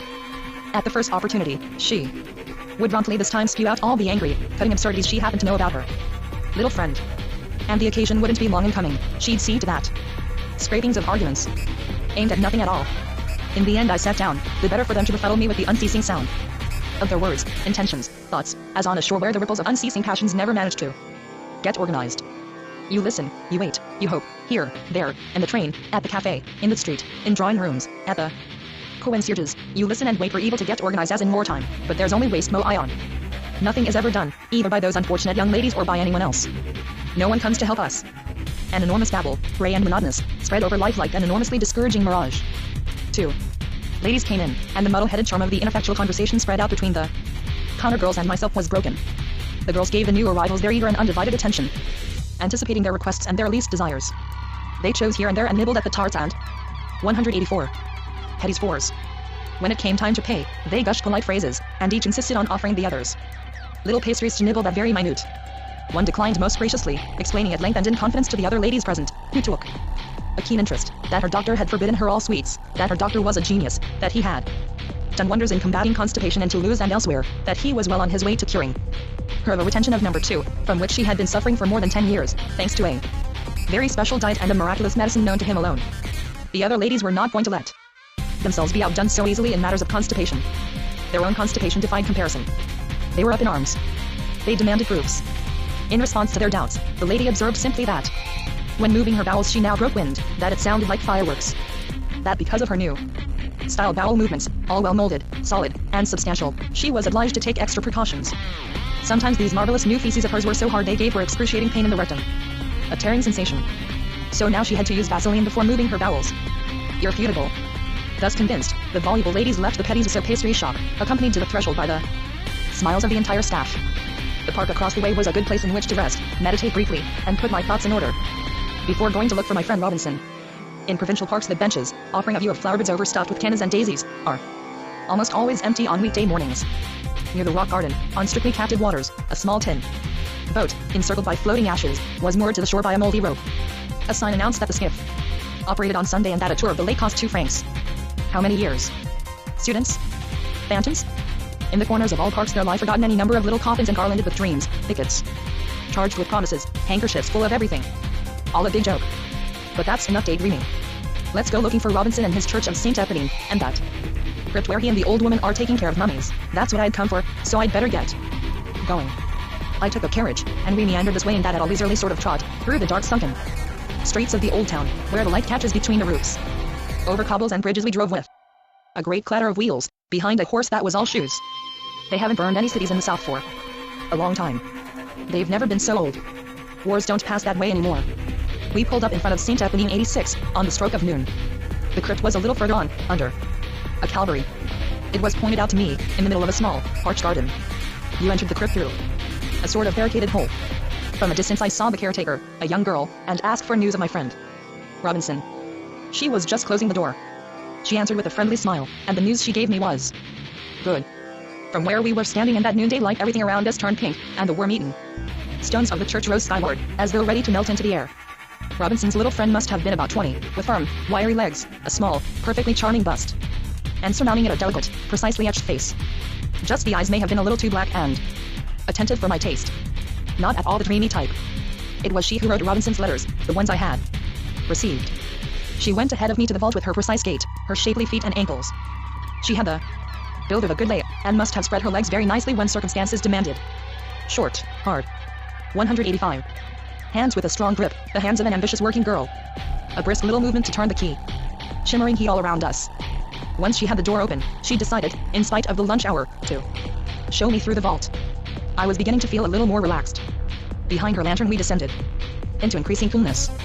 It was real nice. I pretended to stumble between 2 steps as an excuse for grabbing her by the arm. That made us laugh, and when we reached the clay floor at the bottom I kissed her little on the neck. She protested at first, but not very much. After a brief moment of affection, I wriggled around her belly like a love-worm. Lecherously we moistened. And we moistened our lips for our sole conversation. With one hand I crept slowly up her tense thighs. It's fun with the lantern on the floor, because at the same time you can watch the musculus rippling over her legs. It's a position I can recommend. Ah. Such moments are not to be missed. They put your eyes out of joint, but it's worth it. What gusto. What sudden good humor. The conversation resumed in a new tone of confidence and simplicity. Now we were friends. Asses first. We had just saved 10 years. Do you often show people around? I asked, puffing and putting my foot in it. But I quickly covered up. Doesn't your mother sell candles at the church next door? Father Protas has told me about her.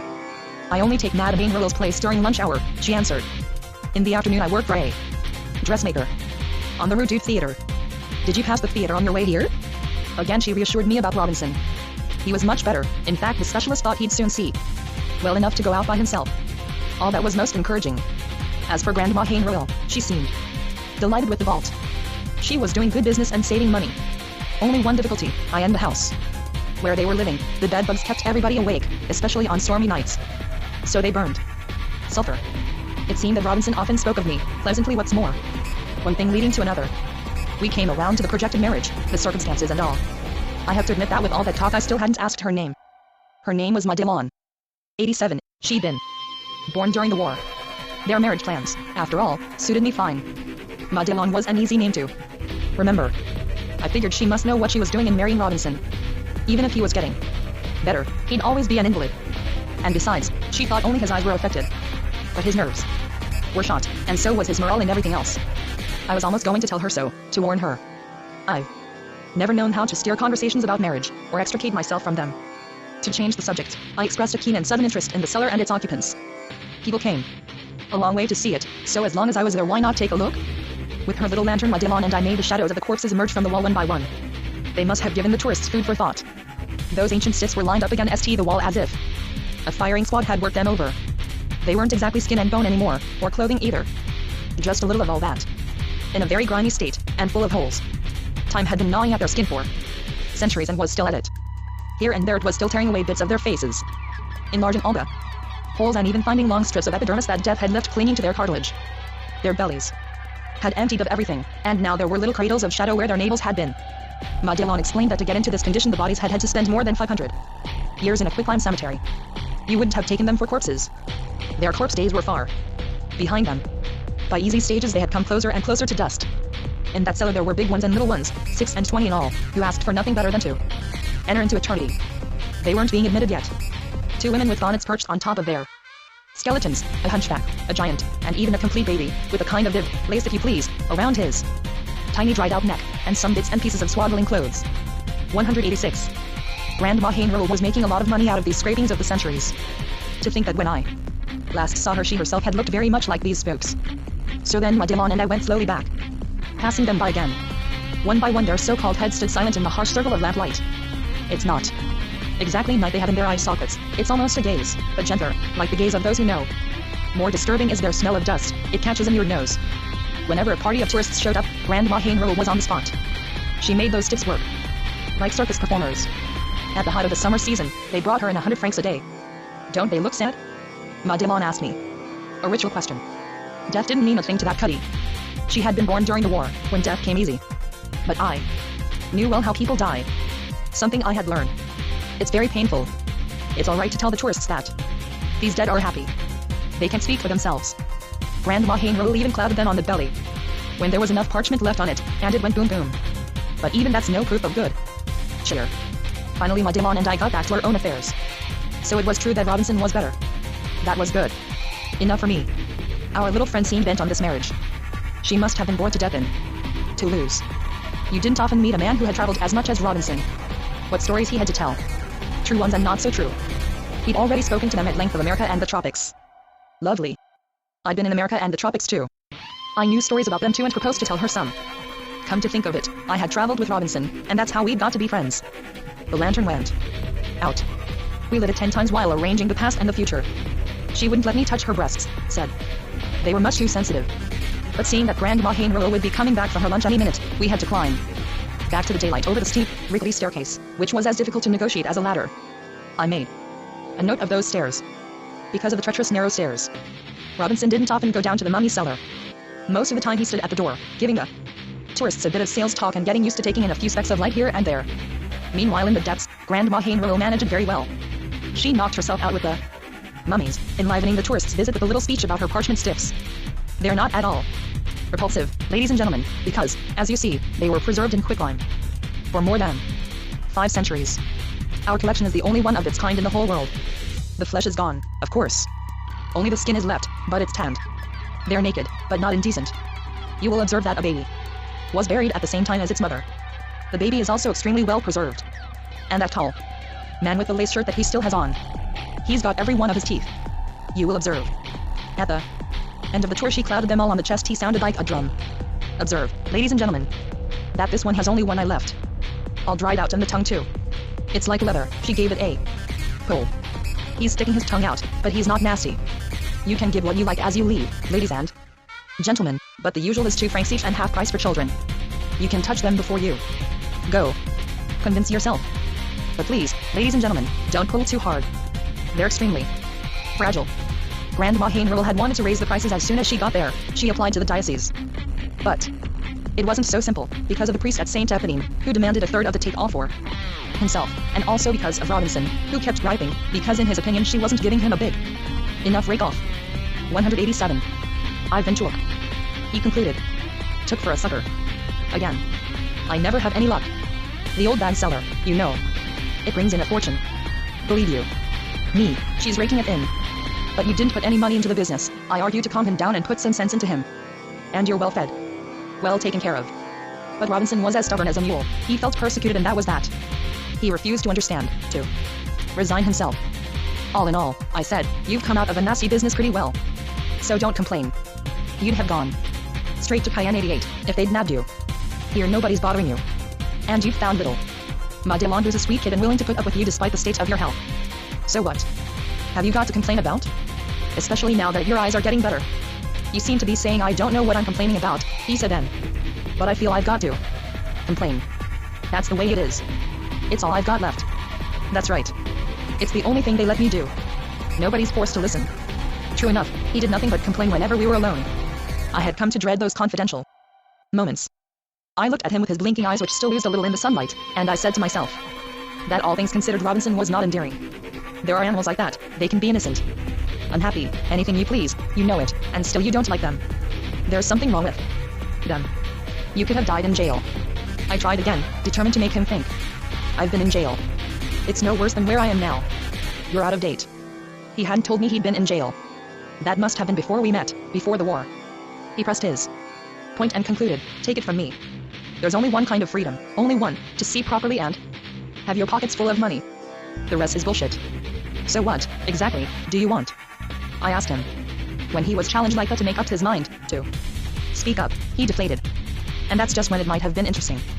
During the day, while Madelon was working for the dressmaker and Grandma Hainril was exhibiting her mummies, we went to a cafe under the trees. Robinson was crazy about that cafe under the trees, probably because of the noise the birds made up above us. Millions of them. Especially about 5 o'clock when they came home to their nests, all keyed up by the summer.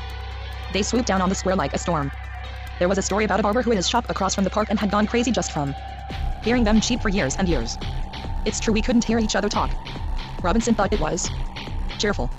If only she'd give me 20 centimes per visitor and be regular about it, I'd be satisfied. About every 15 minutes he'd get back to his preoccupation. In between, the colors of times past seemed to come back to him, incidents too, stories, among others, about the company Perduree in Africa, which both of us had known well after all, and some hairy tales that he'd never told me before. Maybe he hadn't dared. He was kind of reticent in a way, I'd even say secretive. Speaking of the past, what I remembered best when I was in good spirits was Molly, like the echo of a clock striking in the distance. When something pleasant popped into my mind, I always thought of her. After all, when our egoism lets us go for a while, when it comes time to throw it off, the only women whose memory you cherish in your hearts are the ones who really loved men a little, not just one man, even if it 188 was you, but the whole lot. When we left the cafe that evening, we hadn't done a thing, we could have been retired non-coms. During the season, there was a steady flow of tourists. They hung around the crypt and Grandma Hainril always got them to laugh. Her jokes weren't exactly to the priest's taste, but, since he was collecting more than his share, he didn't say boo, and besides smutty jokes were over his head. Be that as it may, Grandma Hainril was worth seeing and hearing in the midst of her corpses. She looked you straight in the eye, she wasn't in the least afraid of death. Wrinkled and shriveled as she was, you'd have thought she was one of them, coming along with her lantern to shoot the shit right in what passed for their faces. When we got back to the house and foregathered for dinner, we discussed the day's take, and Grandma Hainril called me her little old Dr. Jackal because of the dealings we'd had in Ramsey. All in a bantering tone, of course. Madelon bustled about in the kitchen. That joint where we were staying got only the measliest light. It was an annex of the sacristy, very cramped, all cluttered with joists and struts and dusty crannies. Yes, said the old woman, it's practically always night in here, so to speak, but you can still find your bed, your pockets, and your mouth. That's good enough for me. She hadn't grieved for long after her son's death. He was always very delicate, she said to me one evening. Look, I'm 76 and I've never complained. He complained all the time, it was his way. Exactly like your Robinson. Just to give you an example. Take the stairs to the crypt, for instance. They're tough, you'll agree. You've been down there. They knock me out, of course they do, but some days they're worth as much as 2 francs a step to me. I've figured it out. Well, for that price I'd climb up to heaven if anyone asked me to. Madelon put lots of spices in our food, and tomatoes as well. It was great. And we drank rosé. Even Robinson had taken to wine now that he was living in the South. He had already told me everything that had happened since his arrival in Toulouse, so I had stopped listening. To tell the truth, I was kind of disappointed in him, and disgusted. You're a bourgeois. I told him finally at that time I could think of no worse insults. All you ever think of is money. Once you recover your eyesight, you'll be the worst of the whole bunch. Hard words couldn't get him down. They seemed on the contrary to give him a lift. Besides, he knew it was true. The man's all set, I said to myself, no need to trouble my head about him. You can't get around it, a little woman like that, slightly on the violent, depraved side, will change a man beyond recognition. For a long time, I said to myself, I thought this Robinson was made for adventures, but cuckold or not, blind or not, he's only a cheap punk. Neither more nor less. In addition, Grandma Hainril had contaminated him with her mania for saving, and so had Madelon with her desire to be married. That settled it. He was washed up. Especially as he'd got to like the girl more and more. I knew something about that. I'd be lying if I said I wasn't a little jealous, it wouldn't be true. Madelon and I got together for short moments now and then, before dinner in her room. But those interviews were hard to arrange. We never spoke of them. We were as discreet as could be. Don't go thinking on that account that she didn't love her Robinson. There's no connection. It was just that he was playing at being engaged, so naturally she played at being faithful. That's how it was between them. As long as they saw eye to eye, that was the main thing. As he told me, he wasn't going to touch her until they were married. It was his idea. So he'd have eternity, and I'd have the here and now. He was also planning, so he told me, to set himself up in a small restaurant with Madelon, and run out on Grandma Hainril. He really meant business. She's nice, the customers will like her, he foresaw in his more cheerful moments. And say, you've tasted her cooking. When it comes to the eats, she hasn't her equal. 189. He even thought he could touch Grandma Hainril for a bit of capital to start with. Alright with me, but I suspected that he'd have a hard time persuading her. You see everything through rose-colored glasses, I said, just to calm him down and make him think a little.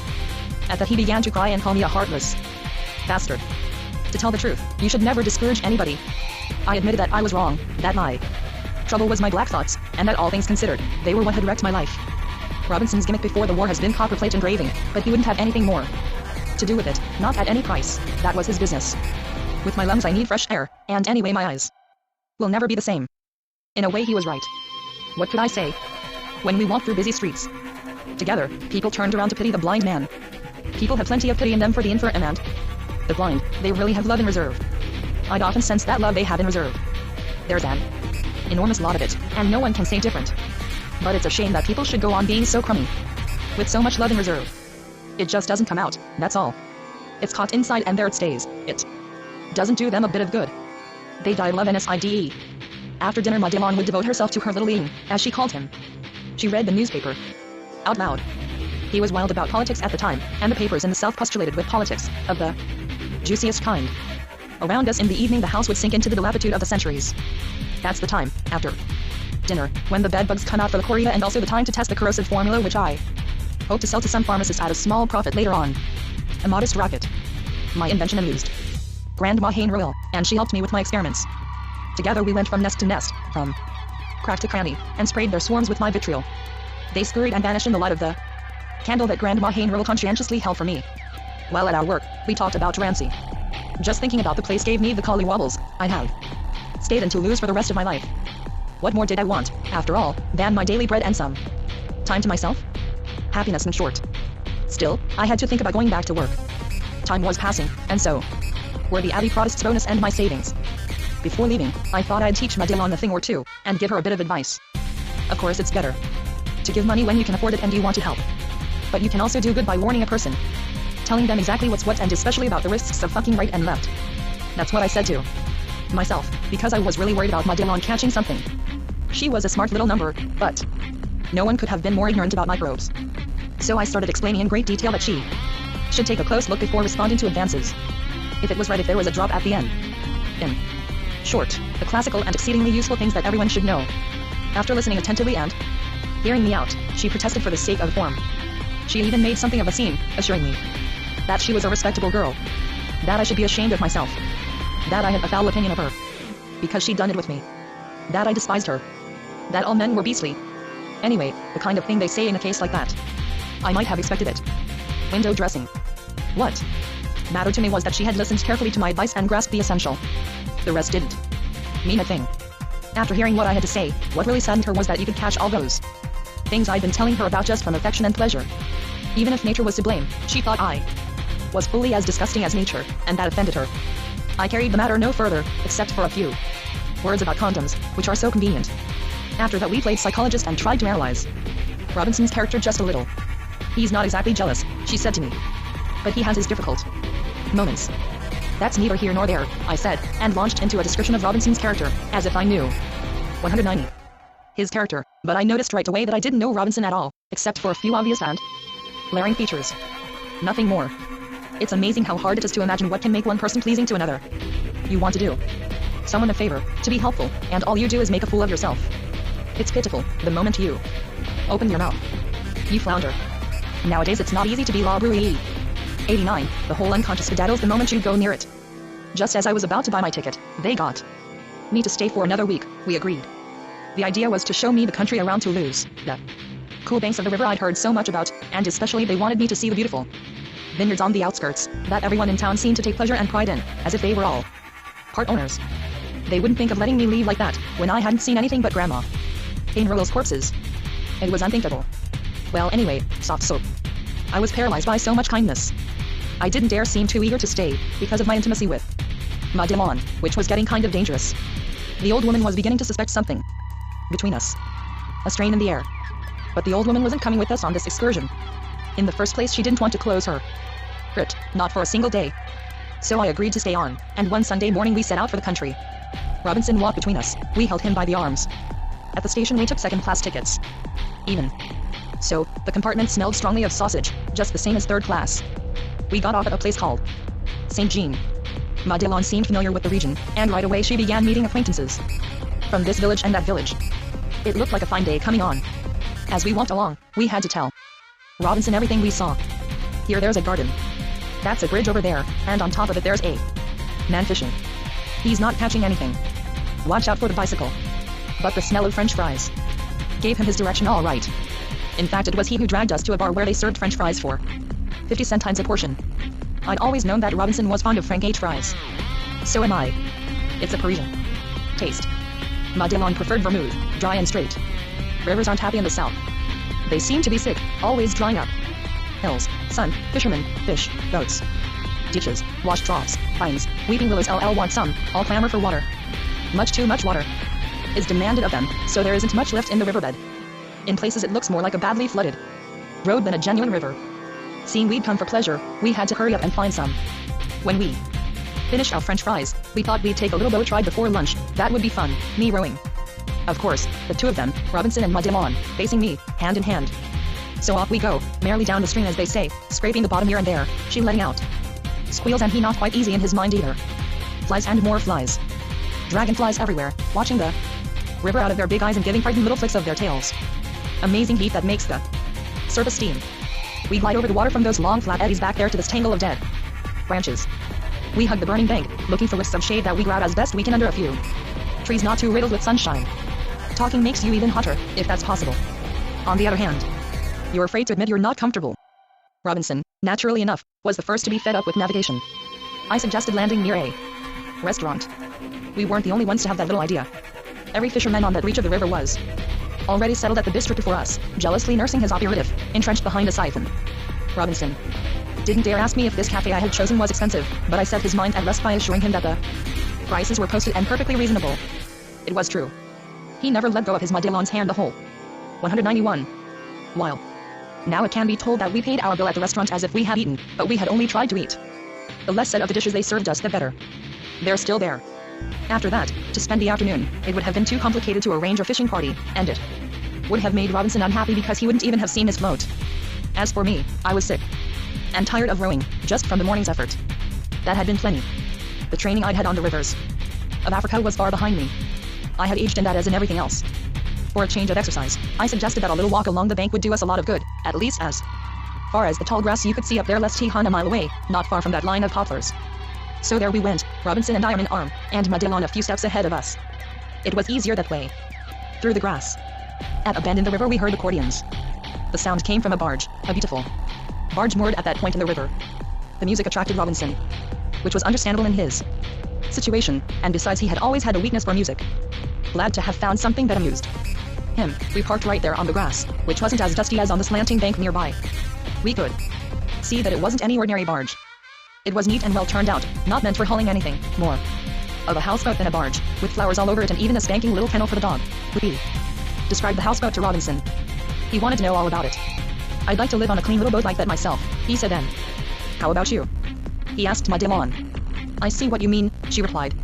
But that's an expensive idea you've got, Lean. I'm sure it would cost you a lot more than an apartment house. We all started reckoning how much that kind of a houseboat might cost, and we couldn't get together. Each of us insisted on his own figure. Regardless of what we were counting, our class of people used to do it out loud. Meanwhile, the accordion music came over to us as caressingly as you please. We could even hear the words of a song they were singing. Finally we agreed that the houseboat, just as it was, must be worth at least 100,000 francs. A figure to set you dreaming. Close your lovely eyes, for the hours are short. In the wonderful land, the beautiful land of Drea-Eames. That's what they were singing inside Tee-hee boat, men's and women's voices mixed, a little out of tune, but very pleasant all the same because of the setting. It went with the heat and the country and the time of day. And the river. Robinson persisted in driving his estimate sky high. The way we described the houseboat, he was sure it would cost a lot more, because it had a big glass window to let in more light and brass fittings all over. Luxury in short. Ling, you're knocking yourself out. Madelon tried to quiet him.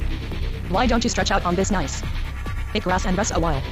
100,000 or 500,000, who cares? You haven't got it and neither have I, so really there's no sense in working yourself up.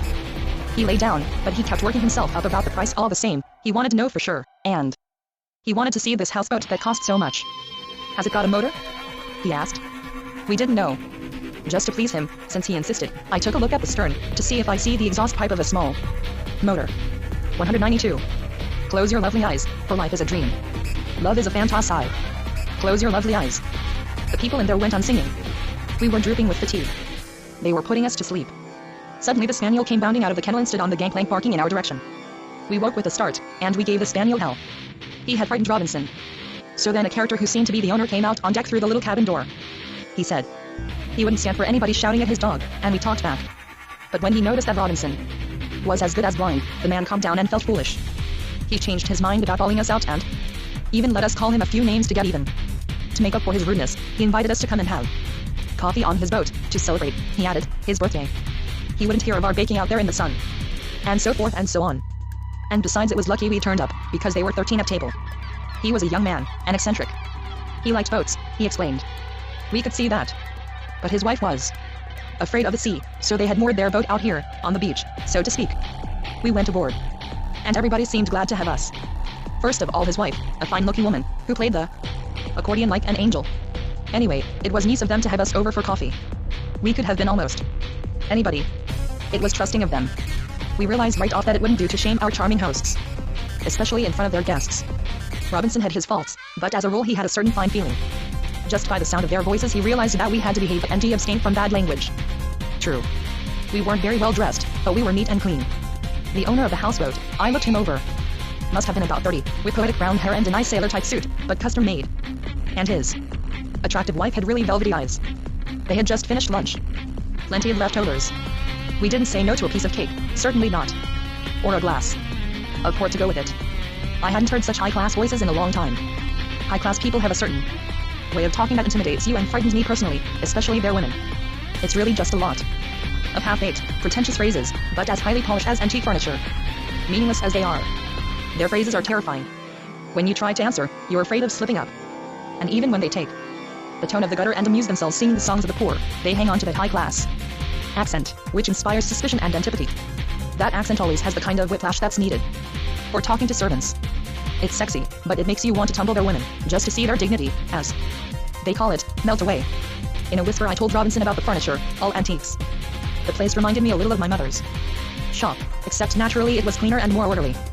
My mother's shop always smelled of old paper. The walls all around were hung with paintings by the owner. A painter, as his wife told me with lots of simper and gush. His wife loved her man all right.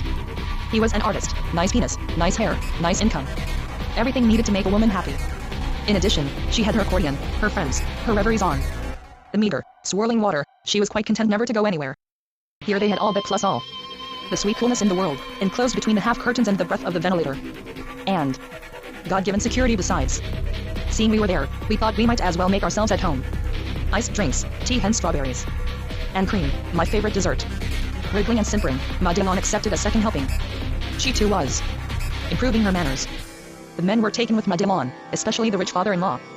He seemed delighted to have Madelon beside him and went no end of trouble to give her pleasure.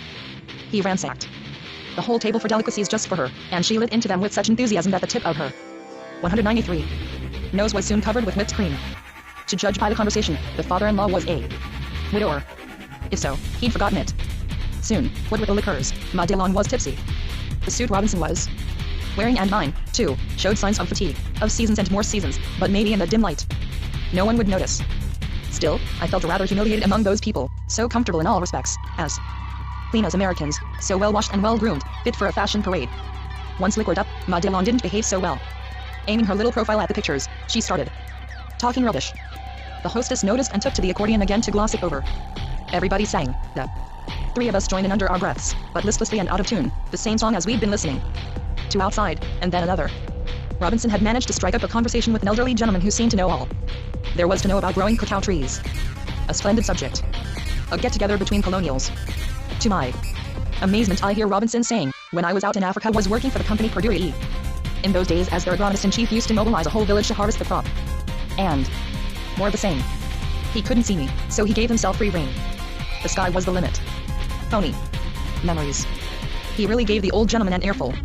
A pack of lies. Anything he could think of to put himself in the class of the old gentleman, who was really an expert. It exasperated and dismayed me too. Here Robinson, who had always been rather reserved in company, shooting off his mouth like that. They'd given him a place of honor in the depths of a big scented sofa. In his right hand he held a glass of brandy, while his left hand, with sweeping gestures, evoked the majesty of the untamed forests and the fury of the equatorial tornado. He was launched, well launched. Alcide would have had a good laugh if he could have been there in the corner. Poor Alcide. I can't deny it, we were very comfortable on their houseboat, especially as a light breeze had come up on the river and, framed in the windows, the fluted curtains began to flutter like merry and cool little flags. More ices were served and then another round of champagne. It was the owner's birthday, he told us so a dozen times. For once he had decided to give everyone, even the wayfarer, pleasure. For once that was us. For an hour or two or possibly 3, we would all be reconciled under his aegis, we'd all be pals, the known, the unknown, even strangers, even we 3 whom they had picked up on the riverbank thought to mew, so as not to be 13 at table. I was going to start singing my little song of good cheer, but then I changed my mind, suddenly too proud, too conscious. At that point, to justify their invitation that lay heavy on my mind, I saw fit to reveal that in my person they were entertaining one of the most distinguished physicians of Greater Paris. They could hardly have suspected it from my dress, or from the low estate of my companions for that matter, but the moment they knew who I was, they declared themselves delighted and flattered, and every one of them started telling me about his very special little ailments. I took the opportunity to make friends with the tycoon's daughter, a sturdy young cousin of the skipper's, who suffered from hives and developed acid stomach on the slightest provocation. When you're not used to the comfort and luxuries of the table, they go to your head in no time. Truth is, always glad to leave you. With next to no encouragement it will set you free. And we manage very nicely without it. Amid this sudden plethora of comforts a fine megalomaniacal delirium finds no difficulty in overwhelming you. I started telling tall ones in my turn, intermittently discussing hives with the young cousin. You extricate yourself from your daily humiliations by trying, like Robinson, to put yourself on a level with the rich by means of lies, the currency of the poor. We're all ashamed of our ungainly flesh, our inadequate carcasses. I couldn't make up my mind to show them my truth. It was as unworthy of them as my rear end. I had to make a good impression at all costs. I started answering their questions with fantasies, same as Robinson had done in his confab with the old gentleman. I, too, was invaded by pride. My enormous clientele. The dreadful overwork. My 194 friend Robinson. The agronomist who had offered me the hospitality of his chalet on the outskirts of Toulouse. And besides, when your table companion has eaten well and had plenty to drink, he's easily convinced. Luckily, anything goes. Robinson had preceded me into the furtive delights of impromptu cock and bull. It Cost me very little effort to follow in his footsteps. Because of the smoked glasses he was wearing, the people couldn't see exactly what was wrong with Robinson's eyes. We generously attributed his misfortune to the war. From then on we were sitting pretty, raised first socially, then patriotically, to the level of the other guests, who had been rather taken aback at first by the whimsy of the painter husband, though to be sure his status as a fashionable artist obliged him now and then to do something weird and unexpected. The guests began to find all three of us ever so charming and inconceivably interesting. Maybe Madelon didn't play her role of fiancée as modestly as she should have. She got everybody, including the women, so hot and bothered I was afraid the party would end in an orgy. It didn't. Gradually the sentences became undone, defeated by slobbering attempts to go beyond words. Nothing happened.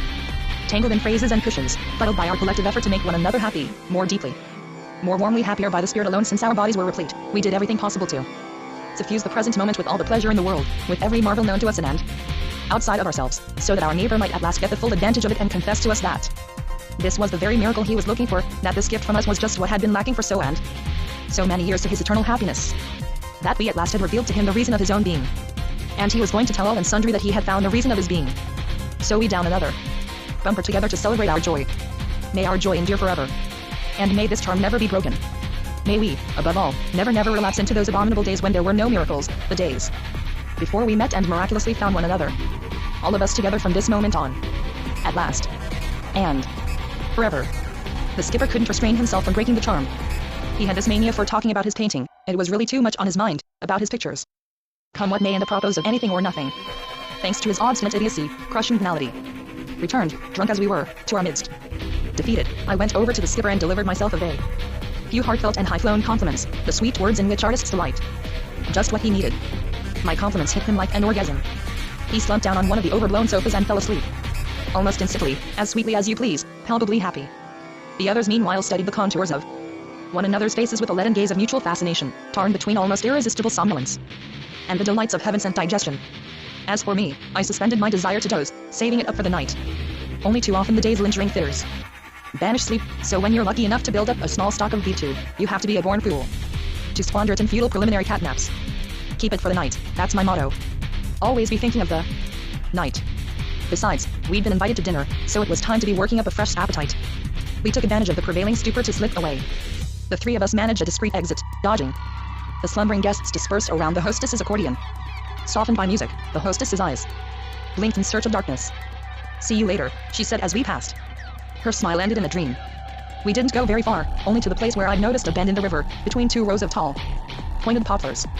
From there you can see the whole valley, and in the distance a village in its hollow, huddled round a church tower planted like a nail in the reddening sky.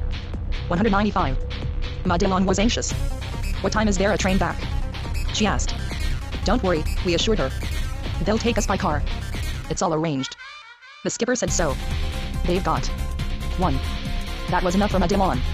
She was dreamy with happiness. It had really been a splendid day. "Ling," she asked him, "how do your eyes feel now?" "Much better. I didn't want to tell you before because I wasn't sure, but I think, especially with the left eye, it's getting so I can count the bottles on the table. I drank quite a lot, did you notice? Good stuff too. The left is the hard side," said Madelon joyfully. Naturally she was happy about his eyes being better. "Come," she suggested, "you kiss me and I'll kiss you." Their effusions were making me feel in the way. But it was hard for me to leave because I didn't know where to go. I made as if to do my business behind a nearby tree and stayed there, waiting for their seizure to pass. They said things full of tenderness. I heard them. The dullest love dialogues are kind of amusing when you know the people. And I'd never heard them talk like that before. "Do you really love me?" she asked. "I love you as much as I love my eyes," was his answer. "Oh Ling, that's a beautiful thing to say. But you haven't seen me yet, Ling. Maybe when you see me with your own eyes and not just through other people's, you won't love me so much. When that time comes, you'll see other women, and maybe you'll love them all, the way your friends do." That remark, made in an undertone, was a dig at me. I hadn't the slightest doubt. She thought I was far away and couldn't hear her. So she let loose. She lost no time. Robinson started protesting. "Hey, there. Slander, malicious gossip," he assured her. "Me? Certainly not." "Oh no, Madelon." He defended himself. "That's not my way at all." "What makes you think I'm like him? When you've been so good to me. I'm the faithful sort. I'm no skirt chaser. When I give my word, it's for always. You're beautiful, I know that already, but you'll be even more beautiful when I see you. There. Are you happy now? Not crying anymore? What more can I tell you? Oh Lean. You're so sweet. She said, cuddling up to him. Then they were swearing to love each other. Forever and ever nothing could stop them, the heavens weren't big enough. I want you to always be happy with me. He said very gently. With nothing to do and everything you need all the same. Oh, how good you are, my sweet Lean. You're even better than I thought. So tender. So faithful. So everything. It's because I adore you, my pussycat. And they worked each other up even further by necking. And then, as if to shut me out of their intense happiness, they gave me a kidney punch. She started off, your friend the doctor. Isn't he a nice one? And then she repeated, as if the thought of me stuck in her craw. He's a nice one, all right. I wouldn't want to say anything against him, because he's a friend of yours. But I have a feeling that he's a brute with women. I don't like to say anything bad about him, because I think he's really fond of you. But, you know, he's not my type. I'll tell you something. You're sure it won't make you mad? No, nothing would make Lee mad. Well, I'd say the doctor is too hot on women. Kind of like a dog, see what I mean? What do you think? I get the feeling that he's ready to jump every last one of them. He does his nasty business, and then he makes himself scarce. 196. Don't you think so? Don't you think he's like that? The bastard thought everything she wanted him to think. In fact, he agreed that in addition to being right, everything she said was screamingly funny. So funny he could die laughing. He encouraged her to go on and almost split a gut. Yes, Madame, what you say is perfectly true. Ferdinand isn't a bad sort, but delicacy isn't his strong point. I don't mind telling you, nor fidelity either. Take my word for it. Has he had lots of mistresses? You must know, Lean. A bitch. She was fishing for information. Plenty, he replied with assurance, but you know, he's not hard to please. Some conclusion had to be drawn from this exchange, and Madelon proceeded to draw one. Doctors are mostly all pigs, everybody knows that. But if you ask me, he's a champion. You've never said truer words, my good and faithful friend approved her. And he went on, it's so bad. He's such a sex fiend, I've often thought he took drugs. And say, the man's equipment. If you could see it. Huge. Monstrous. It's not natural. Really? Said Madame, perplexed, trying to remember my equipment. You think he's got some disease? She was worried, suddenly dismayed by those intimate revelations. I don't know about that, he was regretfully obliged to admit. I can't tell for sure. But it wouldn't surprise me with the life he leads. Yes, you're right. He must take drugs. That must be why he's so strange sometimes. Madelon's little head was working hard, and she added, we'd better be careful from now on. What's the matter? He asked. You afraid of him? He isn't anything to you, I hope. He hasn't ever made you any advances, has he? No, of course not. I wouldn't have let him. But you never know what he might take it into his head. Suppose he threw a fit, for instance. Those dope fiends have fits, you know. But one thing is sure, I'd never go to him if I were sick. Neither would I, now you bring it up. Robinson approved. After which there was more mushing and petting. Honey lamb. She cooed. Kitten. Kitten. He replied. And silences in between, punctuated by barrages of kisses. See how many times you can tell me you love me while I kiss you as far as your shoulder. That little game began at the top of the neck. I'm as red as a beet. She cried, panting. I'm suffocating. Air. Air. But he didn't let her breathe. He started all over again. Sitting in the grass nearby, I tried to see what would happen. He took her nipples between his lips and toyed with them. Innocent pastimes. I was all red in the face myself for a variety of reasons and in addition amazed at my own indiscretion. We'll be very happy, won't we, Lean? Tell me you're sure we'll be happy. Then came an intermission. And then endless plans for the future, enough plans to make a whole new world, but a world only for the two of them. I, most especially, wasn't in it at all. It looked as if they'd never finish getting rid of me, sweeping my nasty image out of their life. 197. Have you been friends with Ferdinand a long time? The question was nagging at her. Oh yes, for years. In different places. He answered. First we just happened to meet, on our travels. He likes going to strange places. So do I in a way, and for a long time we traveled together. See? He reduced our life together to the flattest banality. Well, she said with crisp determination. You're not going to be such good friends anymore. From now on. It's going to stop. It is going to stop, isn't it, pussycat? From now on I'll be your only companion. Understand? How about it, sweetie? What's wrong? You jealous of him? In spite of himself he was rather disconcerted, the dope. No, I'm not jealous of him, but you see, Lean, I love you too much, I want you all to myself. I don't want to share you with anybody. And he's not the kind of person you should associate with now that I love you, Lean. He's too immoral. Understand? Tell me you adore me, Lean. Tell me you understand. I adore you. That's good. We got back to Toulouse that same night. The accident happened 2 days later. It was time for me to be leaving after all, and I was just packing my suitcase before starting for the station when I heard someone shouting outside the house. I listened. They wanted me to come quick and hurry down to the crypt. I couldn't see the person who was shouting that way, but to judge by the tone of voice, it must have been terribly urgent. They wanted me to go there right away. Just a minute, I say. Where's the fire? I didn't feel like hurrying. It must have been about 7 o'clock. Just before dinner time. We were supposed to say goodbye at the station. We'd arranged it that way. That was convenient for everybody, because the old woman would be coming home a little later than usual. She was expecting a whole crowd of pilgrims at the crypt that evening. Come quick, doctor. The voice in the street shouted again. Madame Hainril has had an accident. Okay. Okay. Okay. I'll be right down. But in less than a moment I thought it over. You go ahead, I said.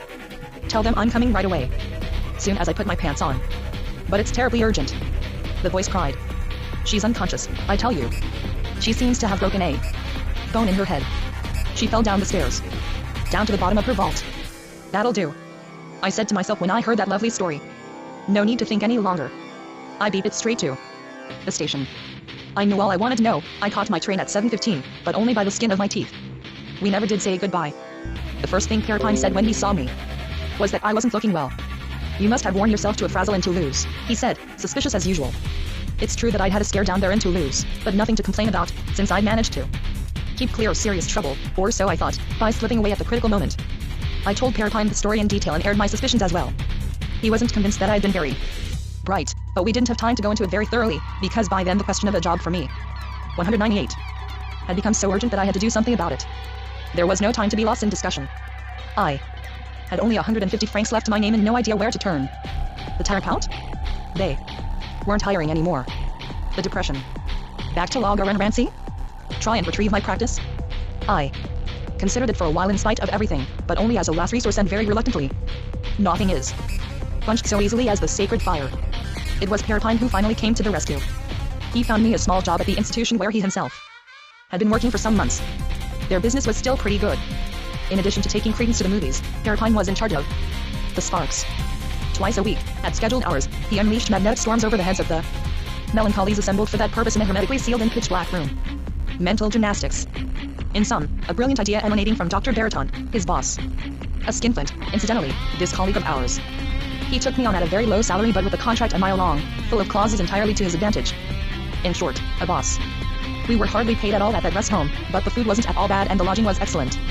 With facilities for lame and nurses, which was tolerated and tacitly permitted. Baraton, the boss, had no objection whatever. In fact, he had noticed that erotic tolerance attached the staff to the house. A wise man. Looked the other way. And besides, in the first place, it was no time to ask questions or make demands when he was offering me a nice little chunk of wherewithal in the nick of time. Thinking it over, I couldn't quite see why Pierre was suddenly taking such an active interest in me. His attitude weighed on my mind. To give him credit for brotherly love would really be gilding his character. It had to be something more complicated. But you never can tell. We all ate lunch together, that was the custom, gathered around Baraton, our boss, the esteemed alienist. With his pointed beard and short beefy thighs, a nice man except for his thrift, but on that point he could be utterly revolting. All he needed was a pretext or opportunity. He certainly gave us plenty of noodles and rasping Bordeaux. Somebody had left him a whole vineyard, so he told us, which was our tough luck. A very inferior vintage, I assure you. His asylum at Vigny-sur-Seine was always full. It was called a rest home in the prospectuses, because it was in the middle of a big garden, where the nuts went walking on nice days. They walked as if they had trouble keeping their heads balanced on their shoulders. They seemed in constant fear of stumbling and spilling the contents.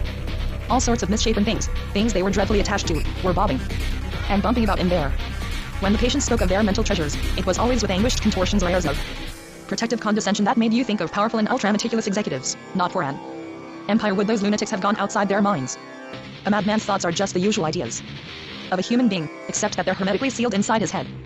The world never gets into his head, and that's the way he wants it.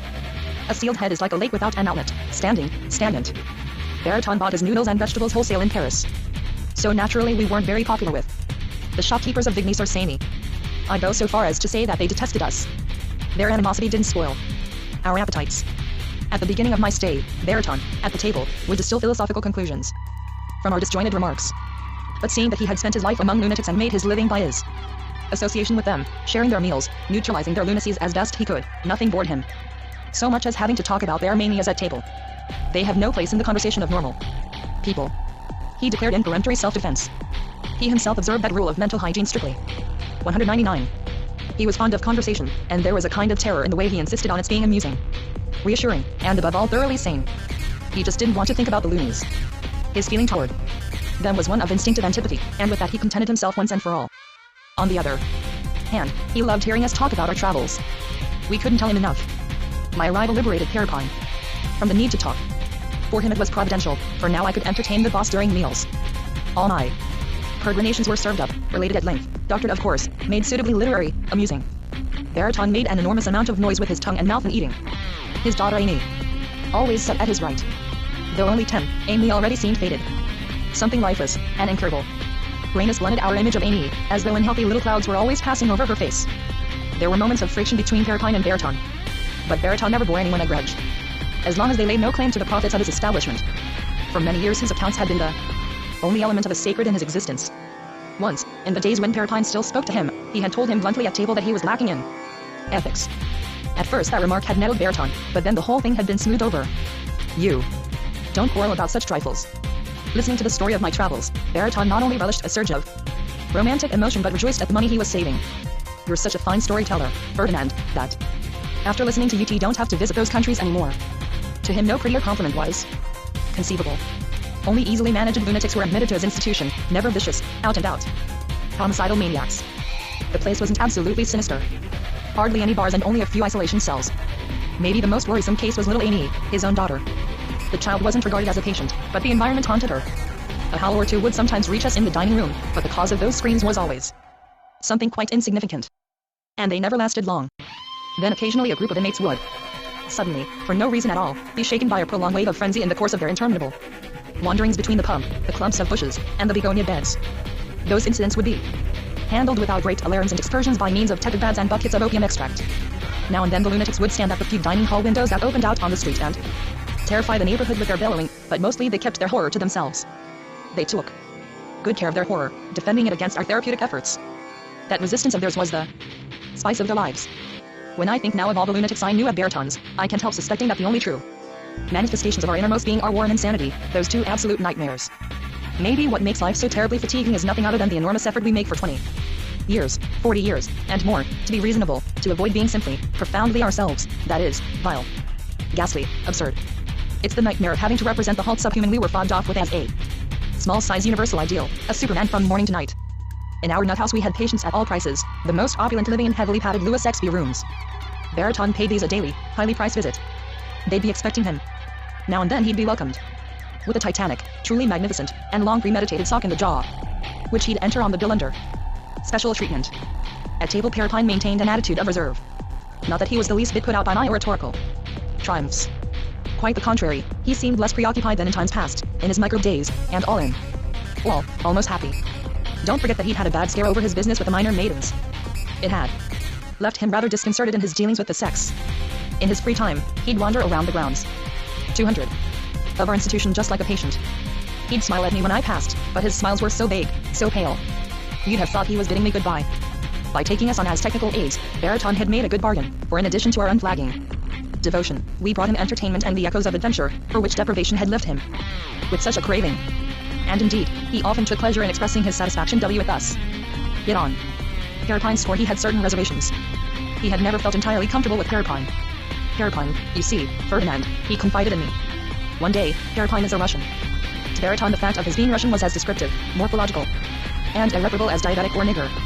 Launched on a topic that had been tormenting him for months, he set his brain to working enormously in my presence and for my special benefit. You wouldn't have recognized the old Baritone.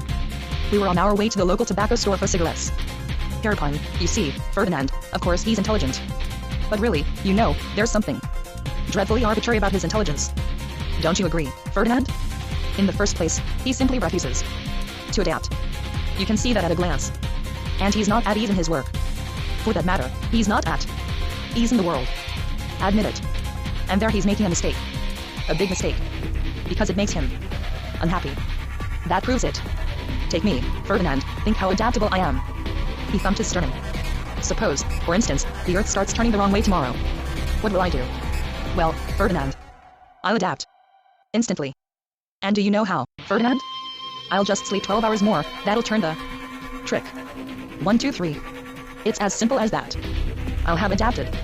Whereas your Parapine, you know what he'd do in such a situation? He'd ruminate projects and grudges for another 100 years. I'm certain. I assure you. Don't you agree? If the Earth starts going backward, he won't be able to sleep. He'll see some sort of special injustice in it. Injustice, injustice. That's his bug. He was always talking about injustice in the days when he still deigned to speak to me. And do you think he'll content himself with sniveling? Which wouldn't be so bad. Oh no. Before you know it, he'll start looking for a way to blow up the planet. To get even, Ferdinand. And the worst of it, I'll tell you the worst of it, Ferdinand. But just between you and me. Well, the worst of it is that he will find a way. That's right. Look here, Ferdinand. I'm going to tell you something. Try to imprint it on your mind. There are simple lunatics and there are others, tortured by an obsession with civilization. It grieves me to think that Parapine belongs to the latter class. Do you know what he said to me the other day? No, sir. Well, here's what he said. Between the penis and mathematics, Monsieur Baraton, there's nothing. A vacuum. And another thing. Do you know what he's waiting for before starting to speak to me again? No, Monsieur Baraton, I have no idea. He hasn't told you? No, not yet. Well, he has told me. He's waiting for the dawn of the mathematical age. Neither more nor less. His mind is made up. What do you think of such impertinence? To me. His senior. His chief. Of course I had to laugh a little, to join him in laughing off this extravagant fancy. But Baraton was no longer dwelling on such trifles. He had bigger and better things to get indignant about. Ah, Ferdinand. I see this kind of thing strikes you as innocuous. Innocent words. Just one more case of idle foolishness. That's what you seem to think. Just that. Am I right? Oh, thoughtless Ferdinand. Let me take pains to put you on your guard against such aberrations, which only appear to be trivial. You are absolutely mistaken, absolutely. 1,000 times mistaken. You will believe me, I trust, when I tell 201. You that in the course of my career I have heard, here and elsewhere, just about everything that can be heard in the way of hot and cold delirium. Nothing has been lacking. You'll give me credit for that, won't you, Ferdinand? And you have surely observed, Ferdinand, that I'm not given to anxiety to exaggeration. Not at all. A word or group of words carries very little weight with me. And the same goes for sentences and whole speeches. Though a simple man by birth and nature, I am, and no one will deny it, one of those amply inhibited persons who are not frightened by words. Well, Ferdinand, conscientious analysis has obliged me to conclude that I must be on my guard against Parapine, and formulate the most express reservations. His variety of extravagance resembles none of the common, inoffensive varieties. It is, I believe, one of the few dangerous forms of eccentricity, a highly contagious mania, to be precise, of the rampant social variety. In your friend's case, we may not yet be dealing with out-and-out insanity. No. Maybe his trouble is only exaggerated conviction. But the contagious manias are well known to me. I've known a good many sufferers from conviction mania, of many different types. And in the last analysis, those who talk about justice seem to be the maddest of the lot. At first, I must confess, I took a certain interest in justice fanatics. Today those particular maniacs annoy and exasperate me more than I can tell. Don't you feel the same way? Human beings show a strange aptitude for transmitting this mania. It terrifies me, and we find it, mind you, in all human beings. Bear that in mind, Ferdinand, in all of them. Same as with liquor and sex.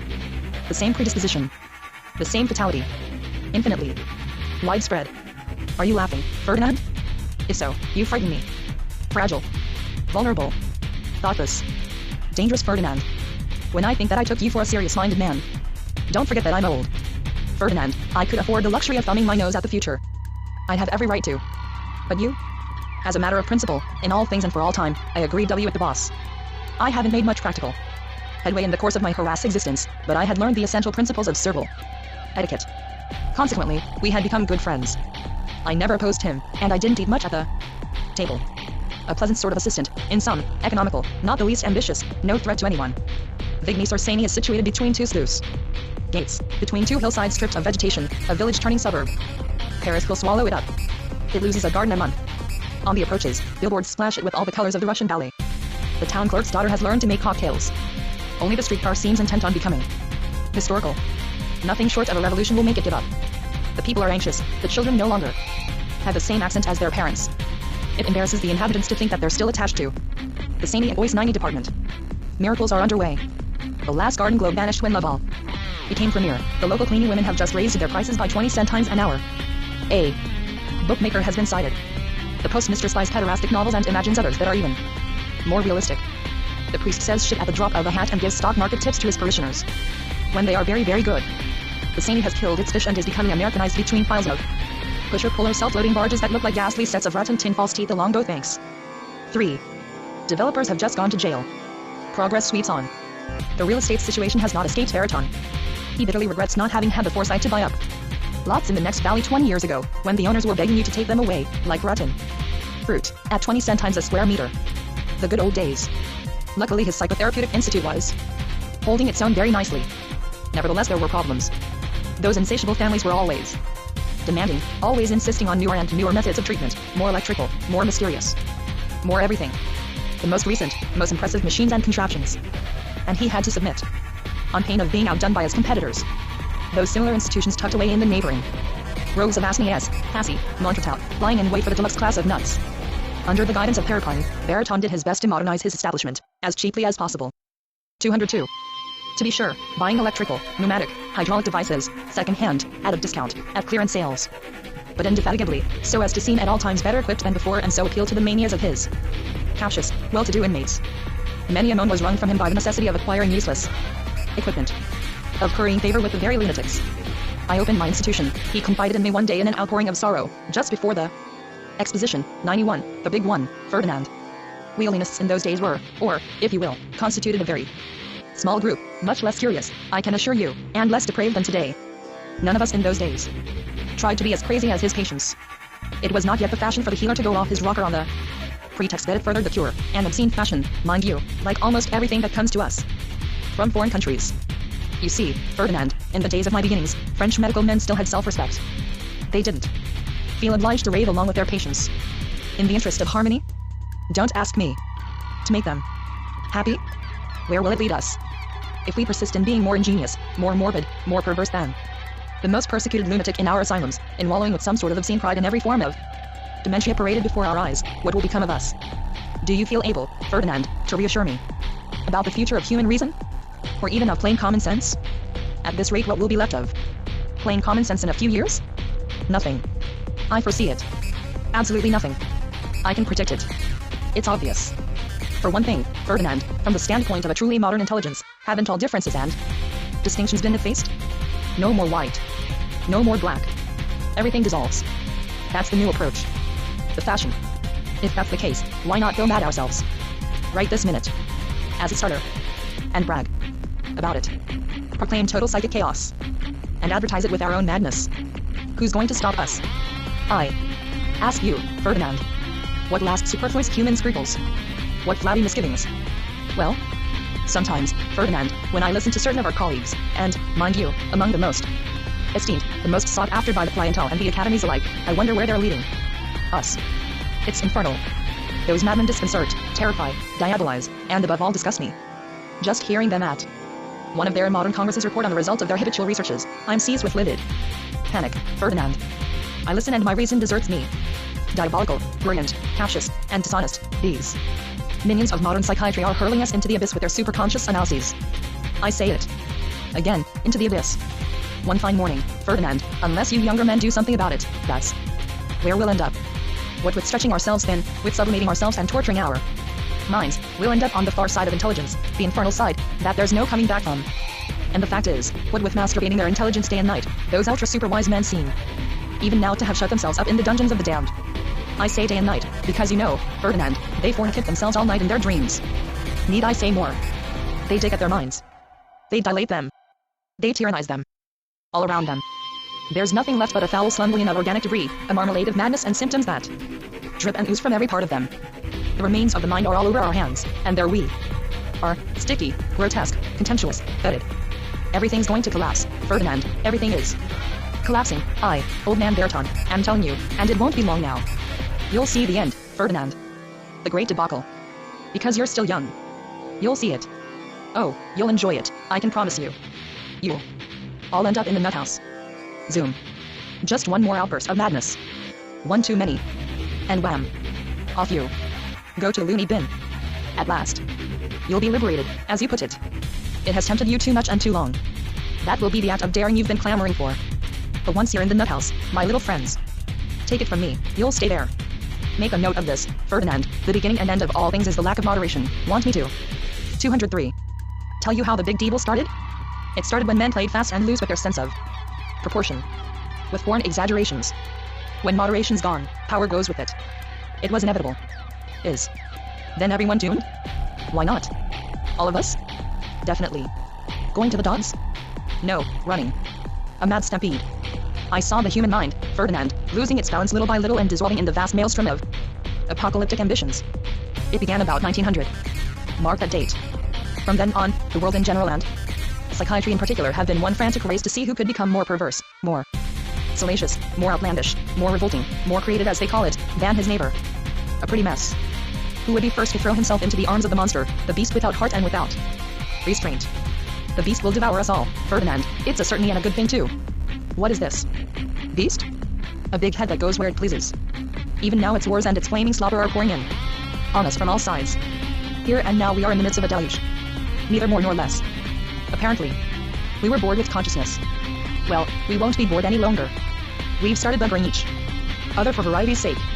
And we've been going in for impressions and intuitions ever since, like women. And come to think of it, is there any need for us to weigh ourselves down with the least bit of logic? Of course not.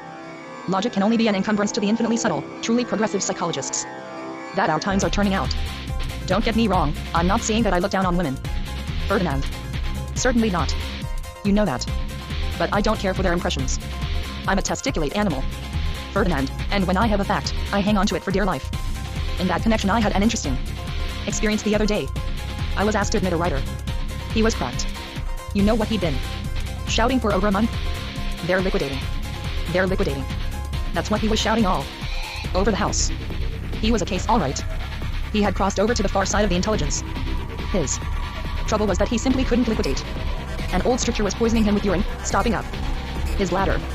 I had to relieve him drop by drop with a catheter. It took hours. But the family insisted that the cause of it all was his genius. I tried my level best to convince them that their writer's trouble was in his bladder. They clung to their idea that he'd blown his top in a moment of excessive genius. And I had to fall in with their opinion. You know what families are like. You'll never get a family to understand that a man, related to them or not, is nothing but suspended putrefaction. No family will pay bills for suspended putrefaction. For 20 years Baryton had been wrestling with the quarrelsome vanity of families. They gave him a hard time. Patient and well-balanced as I knew him to be, he nevertheless nursed a vestige of well-fermented hatred toward families. At the time when I was living close to him, he was exasperated and trying obstinately, though in secret, to free himself, to escape once and for all, one way or another, from the tyranny of those families. Everyone has his reasons for trying to escape his private unhappiness, and each of us, to that end, coaxes some ingenious method from the circumstances.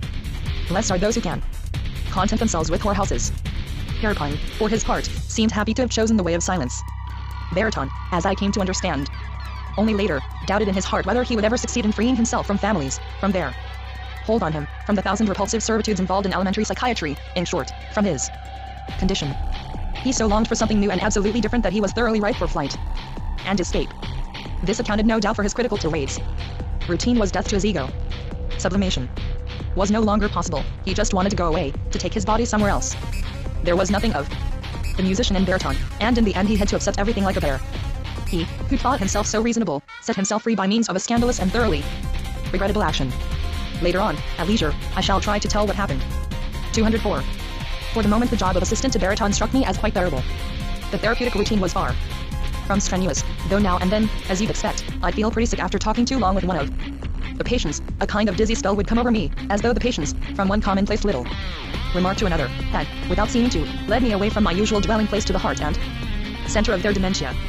For a short moment I wondered how I would ever get out of there and whether I hadn't, unsuspecting, been locked up with them in their madness once and for all.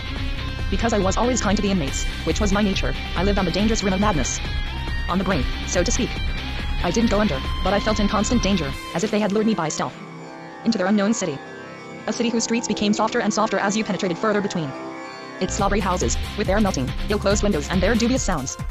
The doors and the ground are unstable, shifting, and yet something makes you want to go further, to see if you'll have the strength to retrieve your reason from the wreckage. Reason can easily become an obsession, as good humor and sleep are for neurasthenics. All you can think of is your reason. Everything's out of kilter. It's no joke. So I was worrying along from doubt to doubt when the 4th of May came up. A big day. I was feeling wonderfully well that day. Pulse 78. Like after a good lunch. Then suddenly the world began to spin. I held tight. Everything turns to bile. People start looking weird. As if they'd gone sour like lemons and more malignant than ever before. From climbing too high, no doubt, to the very peak of health, I had fallen in front of the mirror and with passionate fascination was watching myself grow old. On rotten days like that, mountains of fatigue and disgust accumulate between your nose and your eyes. Enough in that one spot to last several men for years. Much too much for one man. Just then, all in all, I'd have been glad to go back to the terapeut. Especially as Paratine had also stopped talking to me. But I was in their bad books at the terapeut. It's hard to have no source of spiritual or material comfort but your boss, especially when he's an alienist and you're not so sure of your own head. All you can do is hold tight. And not say anything. We could still talk about women together. That was a benign subject, which gave me a chance to make him laugh now and then. In that field he gave me credit for a certain experience, for some slight and nasty competence. It had its advantages that on the whole Baraton should consider me with a certain contempt. A boss always finds the crumminess of his staff rather reassuring. A slave must at all costs be slightly, if not superlatively, contemptible. An assortment of chronic moral and physical defects justifies the horrible treatment he is getting. Then the earth turns more smoothly, for each man occupies the place he deserves.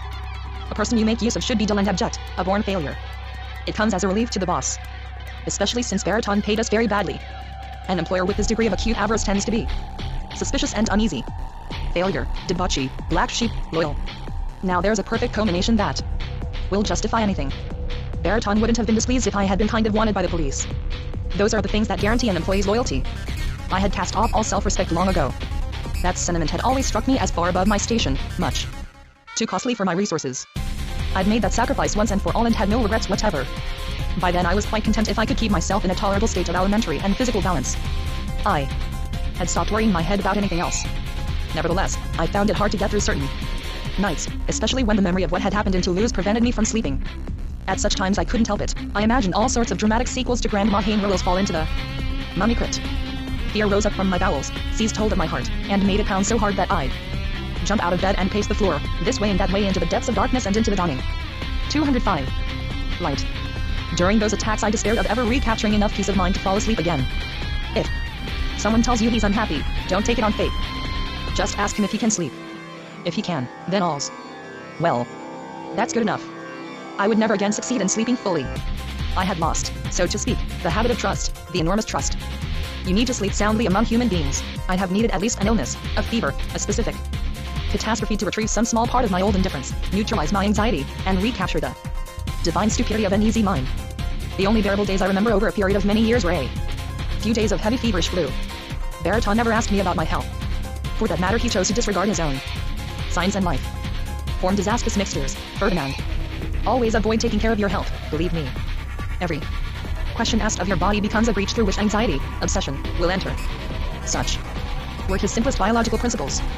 He thought he was clever. The known is good enough for me was another of his frequent sayings. He was trying to impress me. He never mentioned money to me, but in his secret heart he thought of it all the time. Though I didn't exactly understand them at the time, Robinson's dealings with the Hain-Rillo family were on my conscience, and from time to time I tried to tell Baraton bits and pieces of the story. But it didn't interest him in the least. He preferred my stories about Africa, especially the ones relating to colleagues of ours whom I'd run across here and there and to the strange and questionable medical practices of those very freakish colleagues. At the rest home we had an alarm now and then in connection with his little girl Amy E. Suddenly at dinner time she was nowhere to be found, neither in the garden nor in her room. I fully expected to find her dismembered body in a clump of bushes one evening. She roamed all over the place with our lunatics, so there was reason to fear the worst. And indeed she had narrowly escaped being raped quite a number of times. When that happened, there'd be no end of screams and shower baths and warnings. Time and again. She'd been told to avoid certain hidden paths, but the child was irresistibly attracted to nooks and crannies. On those occasions her father never failed to give her a memorable spanking. All in vain. I think she enjoyed the excitement. We of the staff always had to be on our guard when passing the lunatics in the corridors. Madmen are more prone to murder than ordinary people. We got into the habit of turning our backs to the wall when they passed, prepared to give them a good kick in the groin at the slightest suspicious move. Watching you out of the corners of their eyes, they pass on. Madness apart, we understood each other perfectly. Baraton deplored the fact that none of us played chess. Just to please him, I had to take it up. During the day he distinguished himself by an act of petty chicanery that made life in his entourage extremely fatiguing. Every morning some new and abysmally practical idea would spring from his brain. One day he decided to replace our rolls of toilet paper with folded folios, and we were obliged to ponder and waste a whole week with contradictory resolutions. Finally, we decided to wait for the sales at the department stores. The next futile bother had to do with flannel vests. Should they be worn over or under the shirt? And what was the proper way to administer Epsom salts? Paratine evaded these sub-intellectual controversies by stubborn silence. In the end, inspired by boredom, I told Baritone about many more adventures than my travels had ever provided. My stock was exhausted. From then on, it was up to him to fill in the conversational vacuum with his niggling pros and cons, of which there was no end. He had defeated me by exhaustion, and I had no such defense as Paratine's total indifference. In spite of myself, I had to answer him. I couldn't hold myself back from bickering with him for hours on end about the relative merits of cocoa and coffee. He was 206, bewitching me with foolishness. We'd start in again about something or other, about elastic stockings for varicose veins, about optimum sporadic currents, or the treatment of cellulitis in the region of the elbow. It got so that I'd jabber about anything under the sun in line with his tastes or recommendations, like a human talking machine. He would keep abreast or just ahead of me in those infinitely idiotic meanderings. He saturated me with conversation for all eternity. When Paratine heard us embark on quibbles as long as the noodles we were eating, he'd guffaw to himself and sputter the boss's Bordeaux all over the tablecloth. But peace to the memory of Monsieur Baritone, the bastard. In the end, I got rid of him. But what genius it took. The frothier of the female patients entrusted to my care gave me a hell of a time. When it wasn't cold showers, it was catheters. Their little vices and perversions, their big apertures that always had to be kept clean. One of our young inmates regularly earned me a reprimand from the boss. She'd wreck the garden by pulling up flowers, that was her mania, and I didn't care for the boss's observations. The betrothed, they called her. She was an Argentine, physically not bad at all, but as for her head, she had only one idea. She wanted to marry her father. One by one she picked all the flowers in the garden and stuck them in the big white veil that she wore day and night, wherever she went. Her family, who were religious fanatics, were dreadfully ashamed. They hid their daughter from the world and her idea with her. According to Baritone, she had succumbed to the absurdity of too strict and rigid an upbringing. The unbending morality of her parents had exploded in her head, so to speak. At dusk we'd read the roll call at great length and send the boarders to their quarters. Then we'd make the rounds of the rooms, mostly to stop the more agitated ones from masturbating too frantically before falling asleep. You have to watch closely and keep them in check on Saturday night, because the families come visiting on Sunday and it's bad for the reputation of the establishment if they find the patients masturbated. Light. All that reminded me of Biebert and the anti-masturbation syrup. I administered quantities of that syrup in Vigny. I had kept the formula and ended by believing in it. The concierge at the rest home kept a little candy shop with her husband, a big bruiser who was called in now and then when an inmate got violent. And so life and the months went by, pleasantly enough all in all, and we'd have had nothing to complain about if Baritone hadn't suddenly conceived another of his big ideas. He had no doubt been wondering for quite some time if it mightn't be possible to make more and better use of me for the same money. And he finally found the answer. One day after lunch he came out with his idea. First he had them dish up a whole salad bowl full of my favorite dessert, strawberries and cream. Already my suspicions were aroused. And true enough, I had no sooner down the last strawberry than he attacked. Ferdinand, he says, I've been wondering if you mightn't consent to give my little girl Amy a few English lessons. What do you say? I know you have an excellent accent. And in English a good accent is what counts, don't you think? You see, Ferdinand, without wishing to flatter you, I know how obliging you are. He had caught me off balance. Why, certainly, Monsieur Baritone, I said. It was agreed then and there that I'd give Amy her first English lesson the very next morning. And others followed, one after another, for weeks. 207. Those English lessons marked the beginning of a thoroughly murky, dubious period, during which event followed event at a rhythm quite different from that of ordinary life. Baritone insisted on attending the lessons I gave his daughter, every one of them. In spite of my conscientious efforts, poor little Amy made no headway in English, none at all. She had no interest whatever in discovering what all these new words might mean. In fact, she wondered what we nasty men wanted of her that made us insist so on her remembering their meanings. She didn't cry, but she was very close to it. She'd have been a lot happier if we had left her alone to manage what little French she already knew, the difficulties and facilities of which were quite sufficient to keep her busy all her life. But her father didn't see it that way, not at all. You must grow up to be a modern young woman, my dear, he kept insisting. That was supposed to comfort her. I, your father, have lost a good deal by not knowing enough English to handle my foreign patience. Come, don't cry, my darling. You'd do better to listen to Monsieur Bartamou, who's so patient, so kind, and when you're able to say the with your tongue the way he has shown you, I'll buy you a beautiful nickel-plated bicycle. But Amy had no desire to say the or enough, none whatever.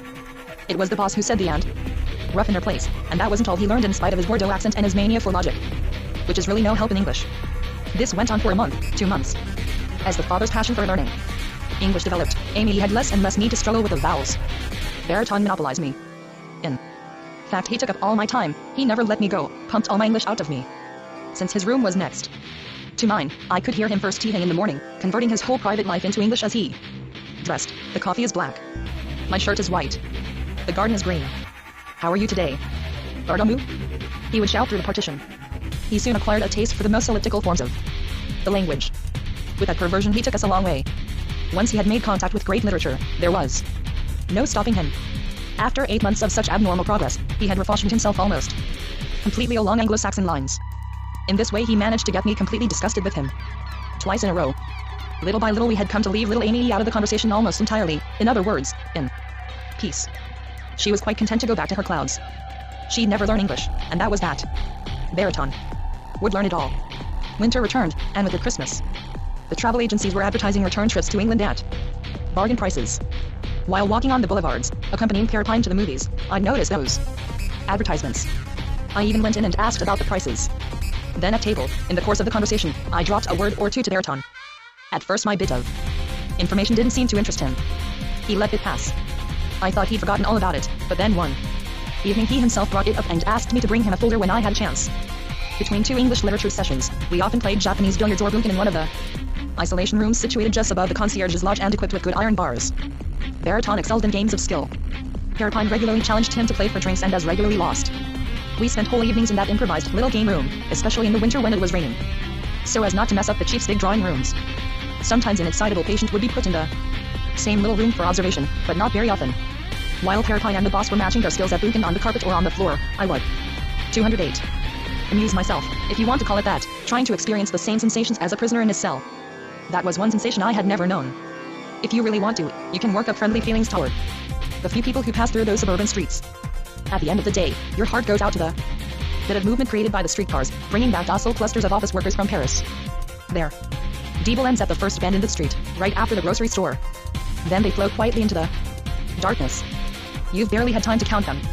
But Baritone seldom let me daydream at my leisure. In the middle of his game of Buchan, 92, he'd come to life with some ridiculous question. How do you say impossible in English, Ferdinand? When it came to improving his English, he was insatiable. With every ounce of his native imbecility he aspired to perfection. No approximations or concessions for him. But then luckily events took a turn which brought me deliverance. In the course of our readings in the history of England, I saw that he was losing some of his assurance and even the greater part of his optimism. As we were feeling our way into the Elizabethan poet, his mind and personality underwent great though imponderable changes. At first I found it hard to believe, but in the end, I, like everyone else, was obliged to see Baritone as he had become, in truth a pitiful spectacle. His mind, formerly razor-edged to the point of severity, had begun to wander, leading him into incredible, interminable digressions.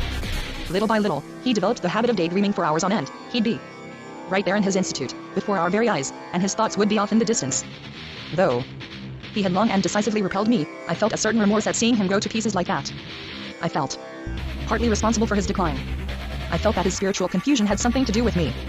So much so that one day I suggested interrupting our study of literature, on the pretext that a break would give us time and leisure to renew our documentary sources. He wasn't fooled by my feeble ruse. His response was a friendly but categorical refusal. He was determined to carry on with the discovery of spiritual England under my guidance, just as he had begun. What could I say? I acquiesced. He was afraid the hours of life remaining to him might not suffice for complete success. In short, though I feared the worst, I was obliged to pursue our dismal academic peregrination to the best of my ability. The fact is that Baritone was no longer himself. The persons and things around us became phantasmagoric and slow, losing their importance and even the colors they had formerly worn for us, and taking on a dreamlike, ambivalent softness.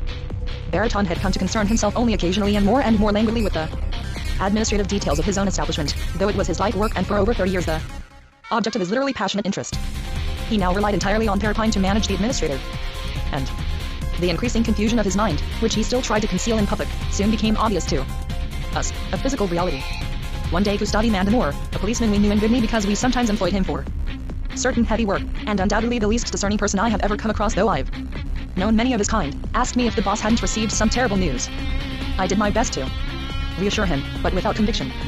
Baritone had lost his interest in gossip and chit-chat. All he wanted was not to be disturbed on any pretext whatever. At the very beginning of our studies we had perused, too quickly to his way of thinking, Macaulay's Compendious History of England, a seminal work in 16 volumes. At his command and under quite alarming conditions, we went back to it, chapter by chapter. It seemed to me that Baritone was more and more dangerously contaminated by meditation. When we came to that merciless passage where the pretender Monmouth disembarks on the blurred shores of Kent, 209, where his venture starts revolving around itself. Where Monmouth the Pretender no longer knows exactly what he's pretending to, or what he wants to do, or what he has come here for. Where he starts telling himself that he'd be glad to beat it, but he doesn't know where to or how. When defeat rises up before him in the pale dawn. When the sea carries his last ships away. When for the first time Monmouth starts thinking. Then likewise the lowly baritone couldn't get to the end of his own decisions. He read and reread that passage and mumbled it over again. Overwhelmed, he closed the book and came over and lay down beside us. For a long time, with half-closed eyes, he ran through the whole text from memory, and then in his English accent, the best among the Bordeaux accents I had given him to choose from, he recited it again. Face to face with Monmouth's adventure, where all the pitiful absurdity of our puerile and tragic nature discloses itself in the mirror of eternity, baritone was seized with vertigo. Only the merest thread had attached him to our common lot, and now that thread snapped. From that moment on, I can say without exaggerating, he ceased to be one of us. He'd had it. Late that night he asked me to join him in his directorial office. At that point I expected him to communicate some monumental decision, my immediate dismissal, for instance. Not at all. On the contrary, the decision he had arrived at was entirely favorable to me. Believe it or not, I was so unaccustomed to being surprised by good news that a tear or two escaped me. Baritone chose to interpret my emotion as sadness. That reversed the roles, and he began to comfort me. Will you doubt my word, Ferdinand, if I assure you that it took far more than courage on my part to resolve to leave this institute?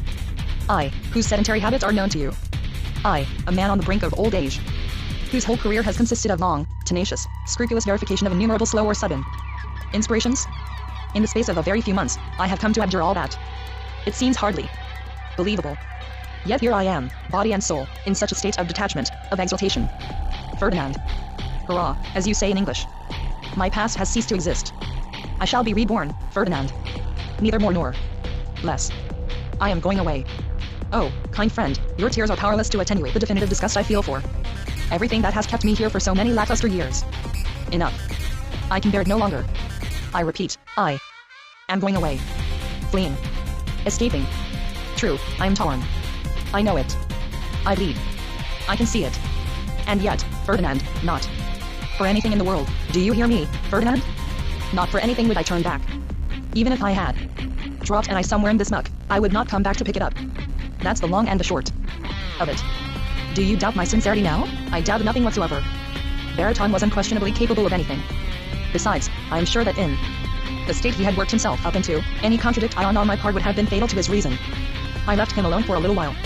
But then, on second thought, I tried to influence him just a little, risked a last attempt to bring him back to us by means of a slightly transposed, amiably bleak argument. I beg you, Ferdinand, abandon all hope of my going back on my decision. It is irrevocable, I tell you. You will give me no end of pleasure by never speaking of it again. For the last time, Ferdinand, do you wish to please me? At my age, I know, a sense of mission is most unusual. That's a fact. But when it comes, it's irremediable. Those were his very words, almost the last he uttered. I cite them verbatim. Perhaps, my dear Monsieur Baritone, I nevertheless venture to break in perhaps in the end this sort of impromptu holiday you are preparing to take will be nothing more than a rather romantic episode, a welcome diversion, a happy intermezzo in the course of your undoubtedly somewhat austere professional activity. Perhaps after tasting a different life, more varied, less banally methodic than the life we lead here, then perhaps you will simply come back to us, pleased with your journey, surf-fitted with a 210 unforeseen. And then, quite naturally, you will resume your place at our head. Proud of your recent acquisitions, refreshed in a word, and henceforth, no doubt, prepared to accept, to look with indulgence upon the daily monotony of our laborious routine. An older and a wiser man. If you'll forgive me, Monsieur Baritone, for putting it that way. Oh Ferdinand, you flatterer. Somehow you still manage to touch my masculine pride, which, I discover, remains sensitive, exigent in fact, despite all my weariness and past trials. No, Ferdinand.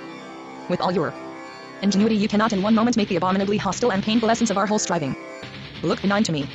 And moreover, Ferdinand, the time for hesitation is past, it is too late to turn back. I have been drained, I admit it, I shouted from the rooftops, Ferdinand, drained. Stultified. Defeated. By 40 years of prudent paltriness. That is far too much. What I aim to do. You want to know?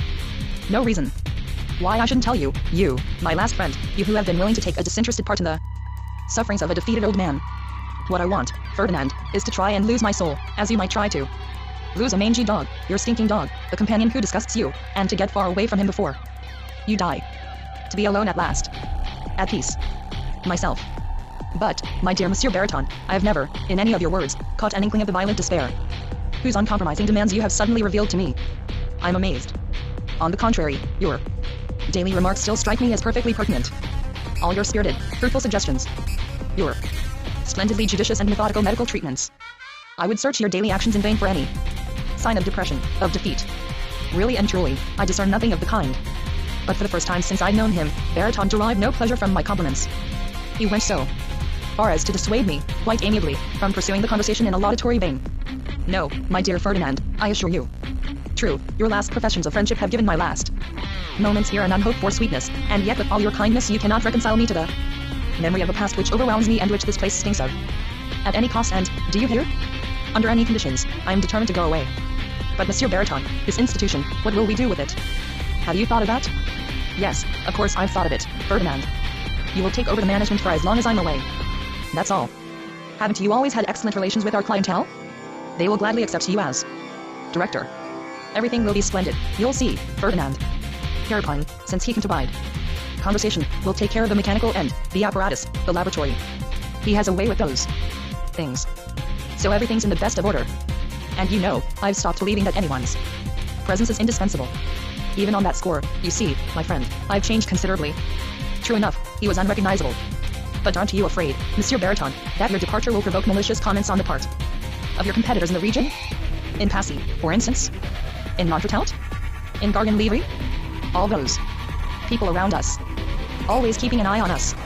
Those indefatigably treacherous colleagues. What construction will they put on your noble voluntary exile? What will they call it? An escapade? How do I know? Mischief? Flight? Bankruptcy? That eventuality had no doubt given him occasion for long and painful reflections. It still troubled him, and he turned pale before my eyes at the thought of it. His daughter, Amy, our little half-wit, was in for a pretty rough time. He was entrusting her to the care of an aunt in the provinces, a total stranger if the truth be known. So, once his private affairs had been settled, Perripine and I would only have to look after his interests and property as best we could. Adrift in a ship, without a captain. After all he had told me, I thought it permissible to ask him which way he was heading in his quest for 211. Adventure. To England, Ferdinand. He replied, without batting an eyelash. So much had happened to us in so short a time, I thought we'd have trouble digesting it, but it was clear that we'd have to adapt quickly to our new mode of life. The very next day Perripine and I helped him with his luggage. The passport with all its little pages and visas startled him somewhat. He had never seen a passport before. But while he was at it, he'd have liked to apply for a few spares. We managed to convince him that this was impossible. One last time he stumbled over the question, should he take hard collars or soft collars away with him and how many of each? This problem, still undecided, brought us almost to train time. All three of us jumped into the last streetcar for Paris. Baritone took only a small suitcase, intending to travel light and preserve his mobility wherever he went. On the platform he was impressed by the noble elevation of the car steps on the international trains. Hesitating to mount those majestic structures, he contemplated the car as though gazing at a monument. We helped him a little. Having taken a second-class ticket, he made a comparative, practical, and cheerful observation. First is no better, he said. We shook hands with him. The time was at hand. The whistle blew, and the train pulled out on the dot with an enormous jolt and crashing of steel, abominably mutilating our farewells. He had barely time to say, "Goodbye, boys." And his hand broke loose, carried away from ours. Then his hand was waving in the smoke he, rushing through the noise, already in darkness, further and further. Down the rails, light. In a way we weren't sorry to see him go, but all the same the house seemed very empty without him. In the first place, the way he'd gone made us sad, in spite of ourselves so to speak. It wasn't natural. After such a blow we wondered what might happen to us. But we didn't have time to wonder very long. Only a few days after we'd taken Baritone to the station, I'm informed that there's someone asking to see me personally in the office. Abby Protest. So I tell him the news, and what news? Especially the way Baritone had run out on us to go gallivanting around in the septentrional regions. When Protest heard that, he couldn't get over it, and when it finally sank in, the altered situation meant only one thing to him, namely, the advantage I could derive from it. Such trust on the part of your director, he kept saying over and over, strikes me as the most flattering sort of promotion, my dear doctor. I tried to calm him down, but once launched he persisted in his view of the matter and predicted that the most glorious of futures lay in wait for me, a magnificent medical career, as he put it. I couldn't stop him. Nevertheless, though with considerable difficulty, we finally got back to serious matters, that is, to the city of Toulouse, whence he had arrived only the day before. Of course I gave him his turn to speak and tell me all he knew. I even pretended to be astonished, nay, stupefied, when he told me about the old woman's accident. What? What's that? I interrupted. Dead? Heavens above. When did this happen? Little by little, he had to come clean. Without telling me in so many words who had pushed the old woman down her little staircase, he said. Nothing to deter me from guessing. It seems she hadn't had time to say boo. 212. We understood each other.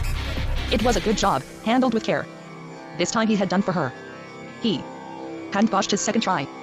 Luckily everyone in the neighborhood had thought Robinson was still stone blind, so they hadn't suspected anything more than an accident, a very tragic one to be sure, but quite understandable when you thought it over, given the circumstances, the old woman's age and the time of day, the late afternoon when she must have been tired. Just then I had no desire to hear more. He had told me plenty. But it wasn't so easy getting the Abbey to change the subject. The thing was on his mind. He kept coming back to it, apparently in the hope that I'd make some kind of slip and give myself away. Nothing doing. He could keep trying. So after a while he gave up and contented himself with talking about Robinson and his health. His eyes. In that department he was much better. But his morale was still low. In fact his morale was terrible. In spite of the kindness and affection the two women never stopped showing him. He never stopped complaining about his own hard lot and life in general. It didn't surprise me to hear Prodis telling me all that.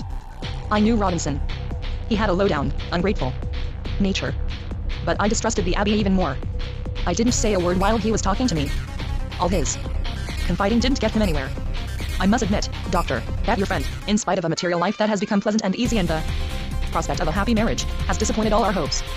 Once again he is succumbing to the same fatal penchant for escapades, the perverse impulses you detected in the past? What do you think of those tendencies of his, my dear doctor? In short, if I got the drift, Robinson's only thought was to drop everything. At first his fiancée and her mother were angry, then they were stricken with grief. That's what Abbey Prodis had come to tell me. All this was rather upsetting, and for my part I made up my mind to hold my tongue and steer clear of these people's little family affairs at all costs. After an abortive interview we parted at the streetcar stop. Rather coolly to tell the truth. Not at all easy in my mind, I went back to the rest home. Only a short time after this visit, we had our first news of Baritone. From England. A few postcards. He wished us all good health and good luck. After that a few vapid lines from one place and another. A card with no message on it informed us that he had gone to Norway, and a few weeks later there was a somewhat reassuring telegram, good crossing. From Copenhagen. As we had foreseen, the chief's absence provoked the most vicious comment in Whitney and environs. It seemed best for the future of the Institute that we should provide the patients and our colleagues round about with only the barest minimum of information regarding the reasons for this absence. Months passed, months of extreme caution, dull and silent. Among ourselves we stopped mentioning Baritone altogether.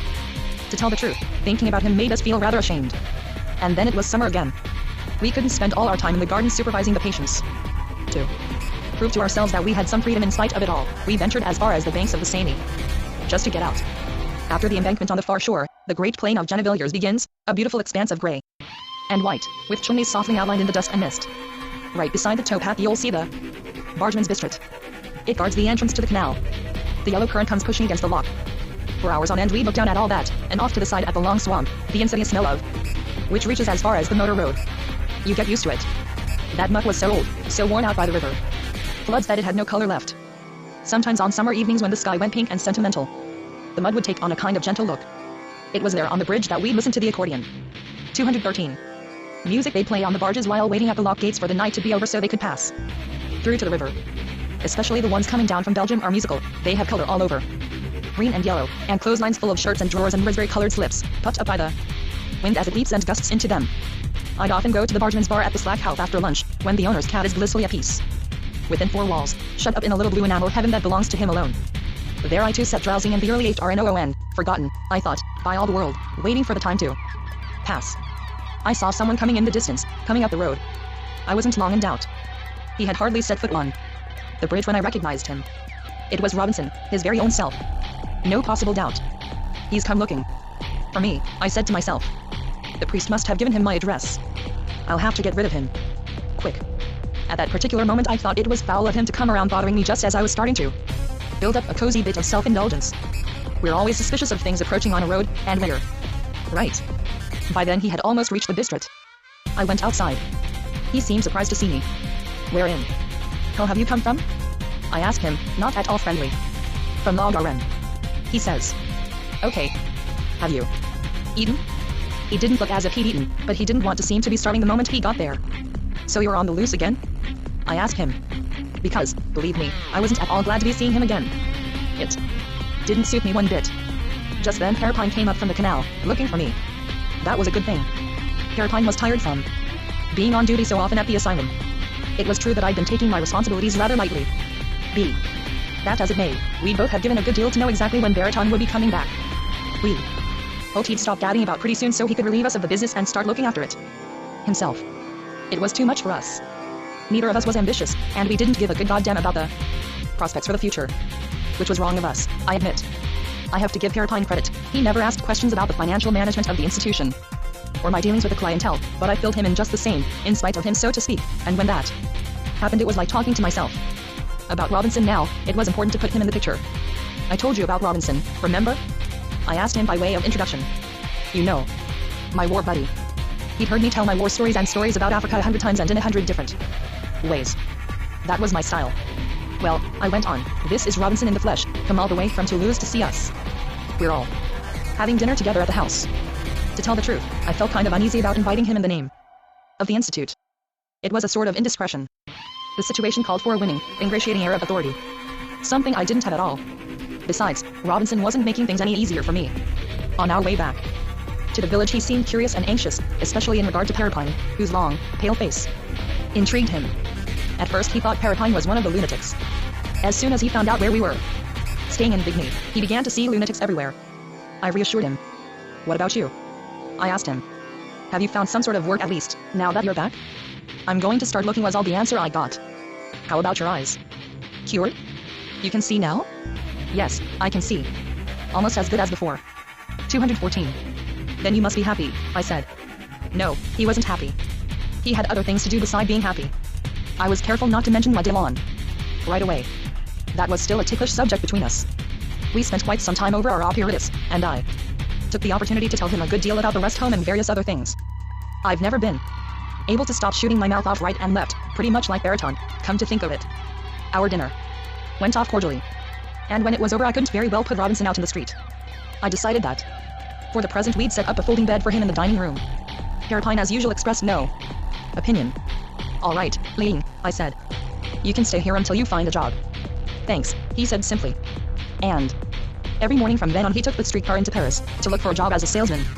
He was sick of factories, he said. He wanted to be a salesman. I've got to be fair, he may have knocked himself out looking for a salesman's job, but he certainly didn't find one. One day he came back from Paris earlier than usual. I was still in the garden, supervising my charges near the big pond. He came out and joined me. There was something on his mind. Listen, he began. I'm listening. Couldn't you give me some little job right here? I can't find one anywhere else. Have you really tried? Yes, I've really tried. You want a job here in the nut house? Doing what? Can't you find some little thing in Paris? Would you like Parapine and me to ask some people we know? My offer to help him find a job wasn't to his liking. It's not that there's absolutely no jobs to be had, he said. Maybe I find one. Some little job. Sure. But don't you see? I absolutely have to make it look like I'm off my rocker. It's urgent, it's indispensable. It's gotta look like I'm off my rocker. All right, I said. Say no more. Don't try to shut me up, Ferdinand. I've got to say more, he insisted, because I want you to understand. And as I know you, it takes you a long time to understand anything and decide to do something about it. In that case, shoot, I said. Tell me all about it. I was resigned. If I don't make it look like I'm nuts, I'll be out of luck, I assure you. Big trouble. She's perfectly capable of having me arrested. Now do you get the drift? Madelon, you mean? Madelon. Who else? That's great. You can say that again. So you're really on the outs? As you see. Come this way if you want to tell me more, I interrupted and led him off to one side. It's safer because of the nuts. Mad as they are, they understand certain things that'll sound even wilder when they repeat them. 215. We went up to one of the isolation rooms, and once there it didn't take him long to reconstitute the whole machination, especially as I already knew that he'd stop at nothing, and Abby Prodis had hinted at the rest. He hadn't bungled his second try. No one could accuse him of goofing again. Not by a long shot. You see, the old bag was getting on my nerves more and more. Especially after my eyes got a little better and I could go out in the street by myself. After that I could see things.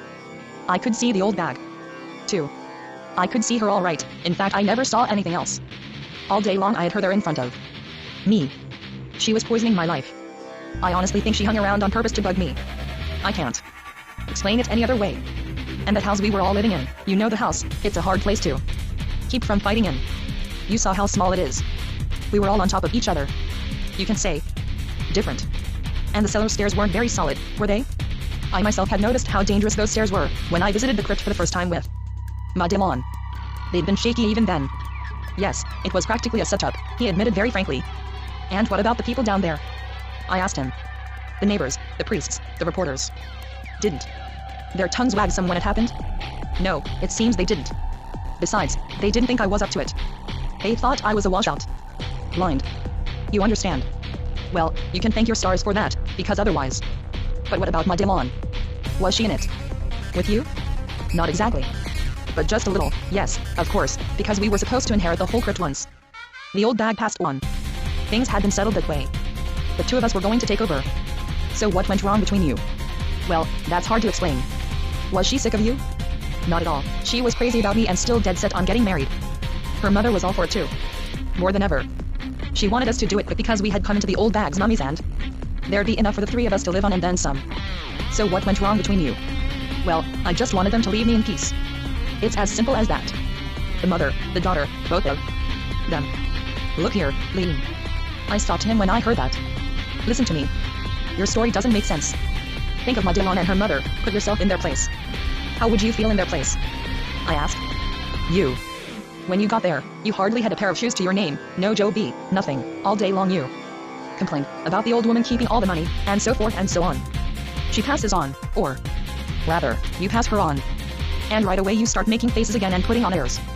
Put yourself in the place of those two women, stop and think. It's unbearable. Boy, would I have told you what you could do.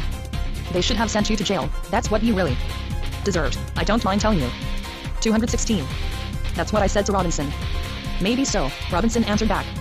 But even if you're a doctor and educated and all that, you'll never understand my nature. You shut up, I finally told him. You poor jerk, don't talk to me about your nature. You talk like a nut. I'm sorry Baraton has gone away God knows where, or he'd have taken you in. Best thing that could happen to you. Lock you up. See what I mean? Baraton would have known how to handle your nature. If you'd had what I had and been through what I've been through, he came back at me, you'd have been nuts yourself, I assure you. Maybe worse than me. A softie like you. And he began to bawl me out as windily as if he'd had a right to. I watched him closely while he was gassing. I'd often been abused that way by the patients. It didn't bother me anymore. He'd got a good deal thinner since to lose, and something had happened to his face, something I'd never seen before, a kind of portrait had settled on his features, with forgetfulness and silenced all around it. In all this to lose business there was something else that bothered him, it was only a minor part of the story, but it had gone against his grain, and when he thought about it now it came back at him like bile. It was having to grease the palms of a whole bunch of operators for nothing. When they'd taken over the crypt, he'd had to dish out commissions right and left, to the priest, the chairwoman, the town hall, the vicars, and God knows who else, all to no end, and that had stuck in his craw.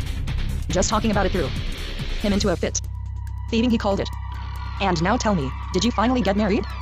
I asked him. I've told you already, no. I didn't want to anymore. But your little Madelon wasn't bad? You can tell me different. That's not the question. Oh yes it is. You said you were free, didn't you? If you were dead set on leaving to lose, you could have left her mother in charge of the crypt for a while. You'd have come back later. Physically yes, you're right, he went on. I admit it, she was first class. You told me the truth. Especially because it so happened that when I got my sight back, the first thing I saw was her, in a mirror. Can you imagine? In the light.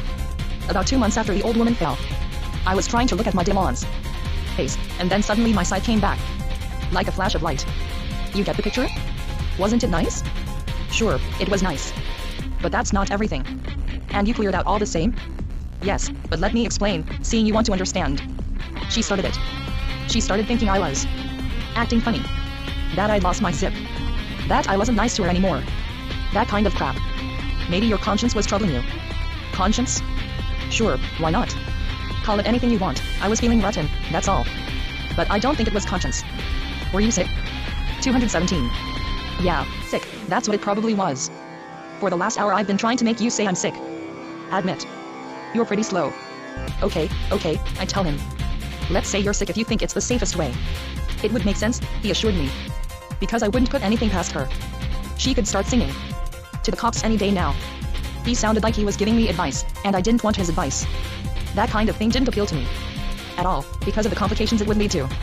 Do you really think she'd talk? I asked him, just to make sure. After all, she was your accomplice in a way. That ought to make her think twice before shooting her mouth off. Think twice. Those words made him jump sky high. I can see you don't know her. I handed him a laugh. Hell, she wouldn't hesitate for 1 second. Like I'm telling you. If you knew her as well as I do, you wouldn't doubt it. She's in love, I tell you. Haven't you ever known a woman in love? When she's in love, she's crazy. Crazy, I tell you. And it's me she's in love with and crazy about. Do you know what that means? It means that anything crazy is just her meat. Craziness won't stop her. Hell no. I couldn't tell him it rather surprised me to hear that Madelon had reached such a pitch of frenzy in a few months, because after all I'd known her slightly myself. I had my own ideas on the subject, but I couldn't tell him that. From the way she had handled herself in Toulouse and the things I'd heard her say when I was hidden behind the poplar tree on the day of the houseboat, it was hard for me to imagine that she could have changed so completely in so short a time. She had struck me as more shrewd than tragic, a smooth article, only too glad to get what attention she could with her fantasies and pretensions, wherever they seemed to wash. But in that particular situation there was nothing I could say, I had to let it ride. All right. All right, I said. And how about her mother? She must have let out a squawk when she realized you were clearing out for good. I'll say. All day long she went on about my rotten character and, mind you, just when I'd have needed to be treated kindly. You should have heard her. Anyway, on account of the mother too, it couldn't go on. So that's when I suggested to Madelon that I'd leave them in the crypt while I went off by myself for a while. To travel around and see the country. Then you'll take me with you, she protested. I'm your fiancée, aren't I? You'll take me with you or you won't go at all. And besides, you're not well enough yet. I'm all well, I said, and I'm going by myself. It dragged on and on. A wife always goes with her husband, said the mother. Why don't you just get married? She backed her up just to bug me. Listening to that flapdoodle made me miserable. You know me. As if I needed a woman when I want to go to war. Or to run out on the war. Did I have women in Africa? Did I have a wife in America? Eerie. Then go on like that for hours gave me a pain in the gut. A bellyache. I can't know what women are good for. And so do you. For nothing. I've traveled and I know. So one evening when they'd been driving me up the wall, I couldn't stand it anymore and I told the mother what I thought of her. You're an old fool, I told her. You're even more dim-witted than Grandma Hain Royal. If you'd traveled a little more and known a few more people like I have, you wouldn't be in such a hurry to give people advice, and it's not by picking up little pieces of tallow in the corner of your stinking church that you'll learn about life. You ought to get out of there yourself, it would do you good. Why don't you take a walk once in a while, you old bag? A little fresh air would do you good. You'd have less time for your prayers and you wouldn't smell so much like a 218 cow. That's what I said to her mother. I can assure you, I've been aching a long time to tell her off, and what's more she needed it bad. But all in all, it's me that got the most out of it. It sort of helped me out of the situation. It looked as if the old battle axe had just been waiting for me to fly off the handle so she could call me all the names for son of a bitch she knew. So she let loose and said a lot more than she needed to. Thief. Lounge lizard. She yelled. You haven't even got a trade. It's going on a year that I've been supporting you and my daughter. Him. Get the idea? A regular family scene. She seemed to be thinking it over for a while, and then she blurted out, she really put her heart in it, murderer. Murderer. That kind of gave me the shivers. When her daughter heard that, she was afraid I'd kill her mother on the spot. She flung herself between us and closed her mother's mouth with her own hand, which was just as well. So the two of them are in cahoots, I said to myself. It was obvious. Well, I let it go. The time for violence was past. And anyway, what did I care if they were in cahoots? Maybe you think that after letting off all that steam, they'd leave me alone. Not at all. If that's what you think, you don't know them. The daughter started up again. Her head was on fire and so was her cunt. She started up worse than ever. I love you, Lean. Can't you see that I love you? That's all she knew, her I love you jazz. As if that was the answer to everything. What? You still love him? Her mother put in, can't you see that he's nothing but a thug? The lowest of the low. Now that he's got his eyesight back, thanks to our care, he'll bring you nothing but misery. Just take it. From me, your mother. To finish up the scene, we all cried, even me, because whatever happened I didn't want to get in too bad with those chippies. I didn't want us to be too much on the outs. So I went out for a walk. We'd said too much, and staying in the same room we couldn't have controlled ourselves for long. Even so we kept wrangling off and on for weeks, and keeping an eye on each other. Especially at night. We couldn't make up our minds to break up, but our hearts weren't in it anymore. It was mostly fear that kept us together. You must love somebody else, Madelon would say now and then. I tried to reassure her, not at all.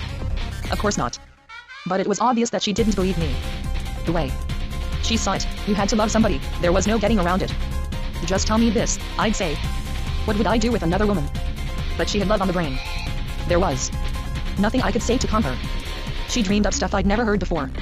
I'd never have suspected she was hiding such rubbish in her head. You took my heart, Ling. She'd fire at me in all seriousness. You want to go? She blustered. All right, go. But I warn you, Ling, I'll die of grief. Die of grief on my account? Where's the sense in that, I ask you? No, I'd say. You won't die. And in the first place, I never took anything at all. I haven't even knocked you up. Think it over. I haven't given you any diseases either. Or have I? Well then. All I want is to go away. That's all. A kind of vacation. What's wrong with that? Try to be reasonable. But the more I tried to make her understand my point of view, the less she thought of my point of view. In fact, we didn't understand each other at all anymore. It drove her crazy to think that I might really feel the way I said I did, that everything I said was true, simple, and sincere. Besides, she thought it was you who was trying to get me to beat it. And seeing that she couldn't hold me by making me ashamed of my feelings, she tried a different way of holding me. Don't go thinking I want you because of the crypt and the business, she'd say.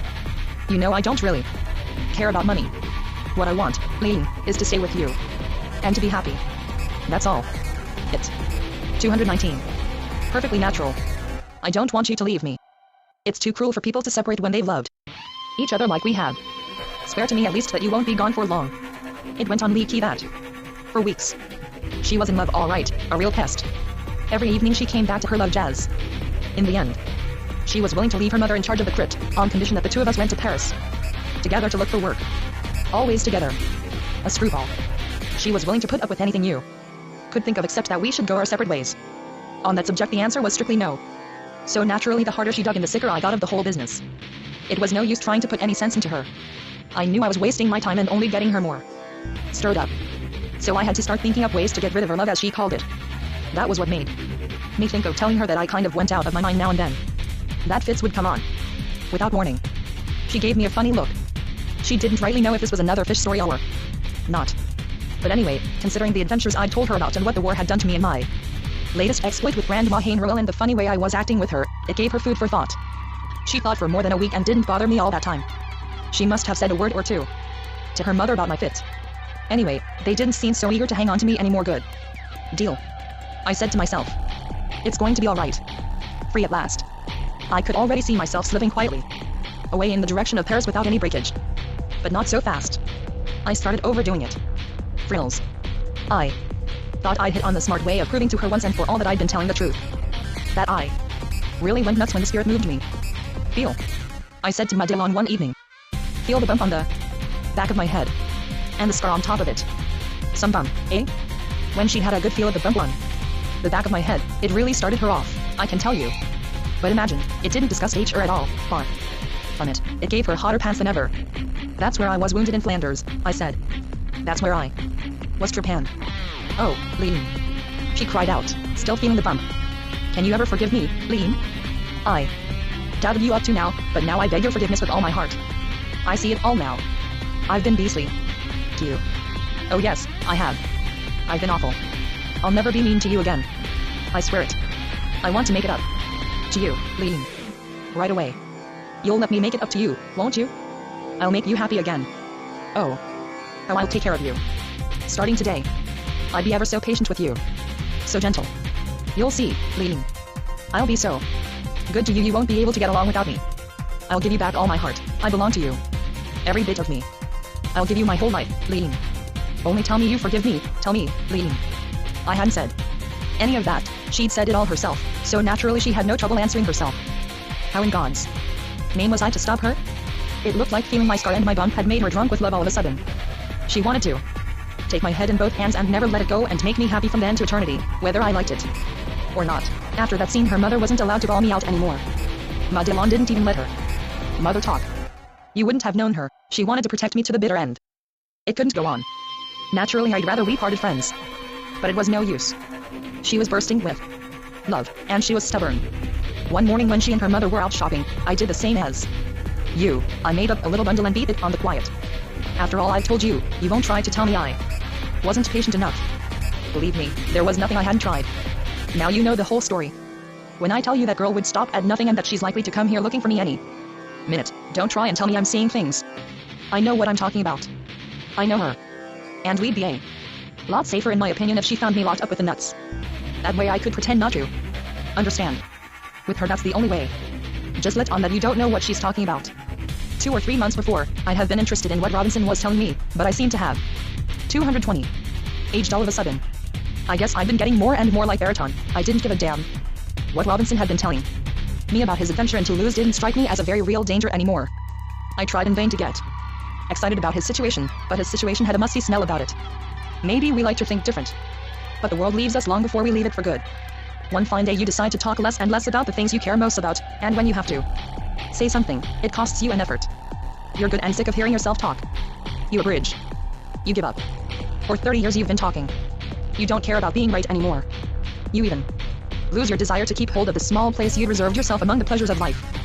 You're fed up. From that time on you're content to eat a little something, catch a little warmth, and sleep as much as possible on the road to nowhere. To rekindle your interest, you'd have to think of some new grimaces to put on in the presence of others. But you no longer have the strength to renew your repertory. You stammer. Sure, you still look for excuses for hanging around with the boys, but death is there too, stinking, right beside you. It's there the whole time, less mysterious than a game of poker. The only thing you continue to value is petty regrets, like not finding time to run out to Black Colombies to see your uncle while he was still alive, the one whose little song died forever one afternoon in February. That horrible little regret is all we have left of life. We vomited up the rest along the way, with a good deal of effort and misery. We're nothing now but an old lamppost with memories on the street where hardly anyone passes anymore. If you've got to be unhappy, you may as well keep regular habits. I insisted on everybody in the house being in bed by 10 o'clock. I was the one who turned out the lights. The business took care of itself. We didn't overtax our imaginations. The Baritone system of taking credence to the movies kept us busy enough. Under our management the institution wasn't run as economically as it had been. Wanton waste, we figured, might bring the chief back, since it gave him such nightmares. We had bought an accordion, so Robinson could play music for the patients to dance to in the garden. During the summer months, it was hard to keep the inmates busy day and night. We couldn't send them to church all the time, they got too bored. We received no further reports from Toulouse. Abbe Prodis never came back to see us. The asylum settled down to a life of furtive monotony. We weren't easy in our minds. Too many ghosts around. Months passed. Robinson was looking better. At Easter time our patients became rather agitated. Women in light-colored dresses had taken to strolling back and forth outside the garden. Harbingers of spring. I gave them bromides. At the Terracout the cast had been changed several times since the days when I'd worked there. The little English girls were far away, I was told. In Australia. We'd never see them again. I wasn't allowed backstage since the business with Tanya. I didn't press the point. We started writing letters all over the place, especially to the consulates of the northern countries, to try and get some news of Baritone's movements. There were no answers of any interest. Meanwhile Paratine performed his technical duties in dignified silence. I doubt if in 24 months he had uttered more than 20 sentences in all. I was obliged to attend to the daily material and administrative details practically unaided. I made a few mistakes. Paratine never held them up to me. We got along fine together by dint of sheer indifference. An adequate turnover of patients kept the institution going nicely. After paying for supplies and rent, we still had more than enough to live on, and it goes without saying that Amy's aunt was paid regularly for the child's board. 221. Robinson, I had the impression, was suffering much less from anxiety than when he got there. He was looking better and had gained 3 kilos. On the whole it seemed that as long as families had little lunatics in their midst, they would keep coming to us, conveniently situated as we were, at 2 steps from the capital. Our garden alone was worth the trip. On fine summer days people would come from Paris just to admire our flowers and our clumps of roses. It was on one of those Sundays in June that I thought I recognized Madelon for the first time, in the middle of a group of strollers. For a moment she stood there, just outside our gate. At first I didn't want to mention this apparition to Robinson, for fear of frightening him, but then, thinking it over, I advised him, for a time at least, to give up the aimless strolls in the neighborhood that he'd got in the habit of taking. My advice had him worried, but he didn't ask to know more. Toward the end of July we received a few postcards from Baritone, this time from Finland. We were glad to hear from him, but he didn't say one word about coming back. He only wished us good luck and sent us friendly greetings. 2 months passed and then more. Again the roads were covered with summer dust. Around All Saints' Day, one of our lunatics caused something of a stir outside our institute. This patient had always been quiet and well behaved, but the mortuary excitement of All Saints was too much for him. We were empty quick enough to stop him from standing at the window and shouting that he didn't ever want to die. The passers-by thought he was too funny for words. In the midst of this ruckus I again had the unpleasant impression, but much more definitely than the first time, of having recognized Madelon in the front row of a group at the exact same place outside the gate. In the night that followed I was awakened by a feeling of distress. I tried in vain to forget what I had seen. There was no point in trying to get back to sleep. I hadn't been back to Ramsey in a long time. As long as I was being pursued by a nightmare, I wondered if it mightn't be a good idea to take a look out there, where all misfortunes came from sooner or later. I'd left plenty of nightmares behind me out there. In a pinch you might think of going to meet them halfway as a kind of precaution. Coming from Vigny, the shortest way to Rancy is along the Seine as far as the Gennevilliers Bridge, the low flat one. The slow river mists break up just over the water, rise, drift, race, stagger, and fall on the other side of the parapet, around the little dim lamps. The big tractor factory on the left is hiding in a great chunk of darkness. The windows have been opened by a dismal conflagration that is burning it away from inside and goes on and on. After the factory you're alone on the riverbank. But you can't lose your way. Your degree of fatigue gives you a pretty good idea that you've reached your destination. At that point you just have to turn left into the Rue des Bournettes, and then it's not far. It's easy to get your bearings because of the green and red signal lights at the grade crossing, which are always lit. Even in the middle of the night I could have found the Hain-Rouleau's house with my eyes closed. I'd gone there often enough in the old days. But that night, just outside their door, I started to think instead of going ahead. Madame Hain-Rouleau, it came to me, was living there alone now. They were all dead, all of them. She must have known, or at least suspected, how the old woman had died in Toulouse. I wondered how she had felt about it. The street lamp whitened the glass top of the little portico over the doorstep like a snowfall. I stood on T.H.E. street corner for a long time, just looking. I could have gone and rung the bell. I'm sure she'd have let me in. We hadn't quarreled after all. It was freezing cold where I was standing. The street still ended in a bog, same as in my time. They promised to send workmen, but they never had. No one passed that way anymore. 222. It wasn't that I was afraid of Madame Hain-Rouleau, no. But all of a sudden I had lost all desire to see her. Wanting to see her had been a mistake. There, outside her house, I suddenly realized that there was nothing more she could tell me. Listening to her would have bored me, it was as simple as that.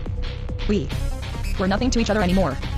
By then I'd gone further into the night than she had, further even than Grandma Hain-Rouleau, who was dead.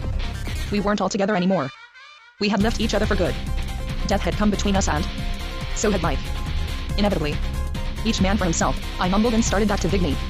Madame Hain-Rouleau hadn't had enough education to follow me any further. Character, yes, she had. Plenty of that. But no education. That was the rub. No education. Education is indispensable. That's why.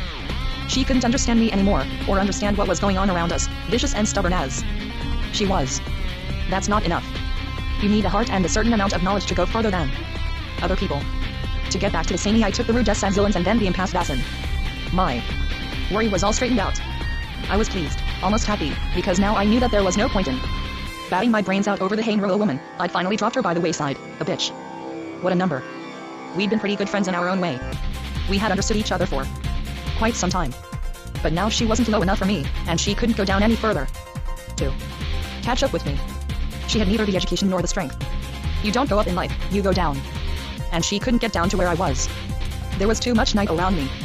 Passing the house where Bibert's aunt had been the concierge, I'd have liked to go in and see who was living now in the lodge where I'd taken care of Bibert and where he had died. Maybe his schoolboy picture was still hanging over the bed. But it was too late to be waking people up. I went on without showing myself.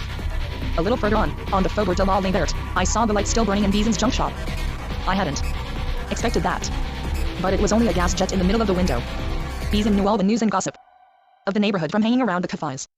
He was known all the way from the flea market to the Port Maillet. He could have told me some good ones if he'd been awake. I pushed his door. The bell rang, but no one answered. I knew that he slept in the back room, his dining room actually. And there he was in the dark, with his head between his arms on the table, sitting twisted beside his cold dinner that was still waiting. Lentils. He had begun to eat. Sleep had grabbed hold of him the moment he started.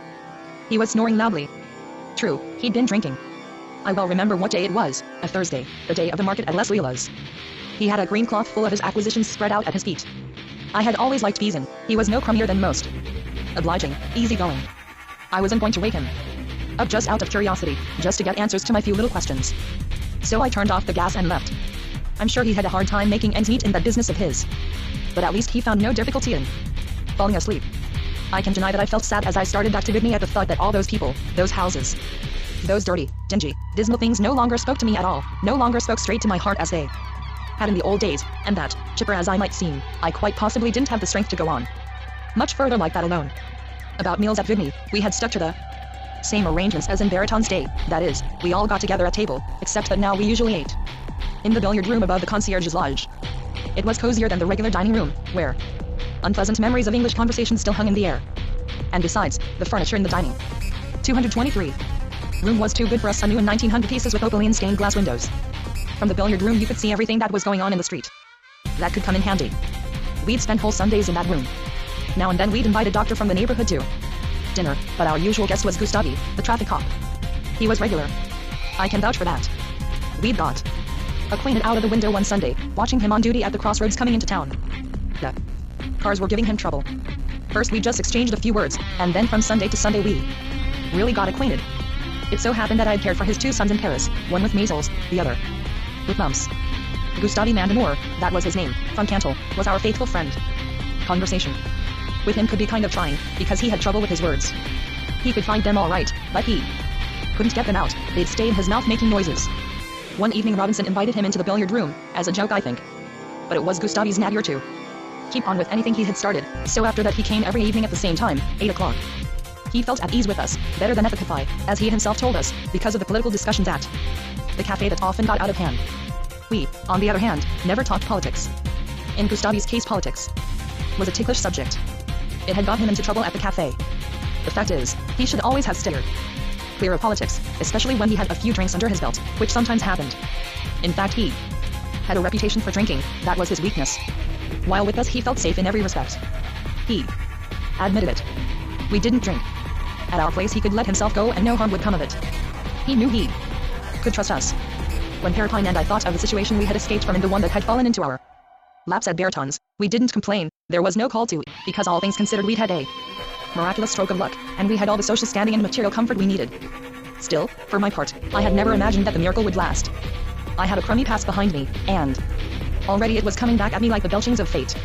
At the very start in Bigny I had received 3 anonymous letters that had seemed as suspicious and as menacing as could be.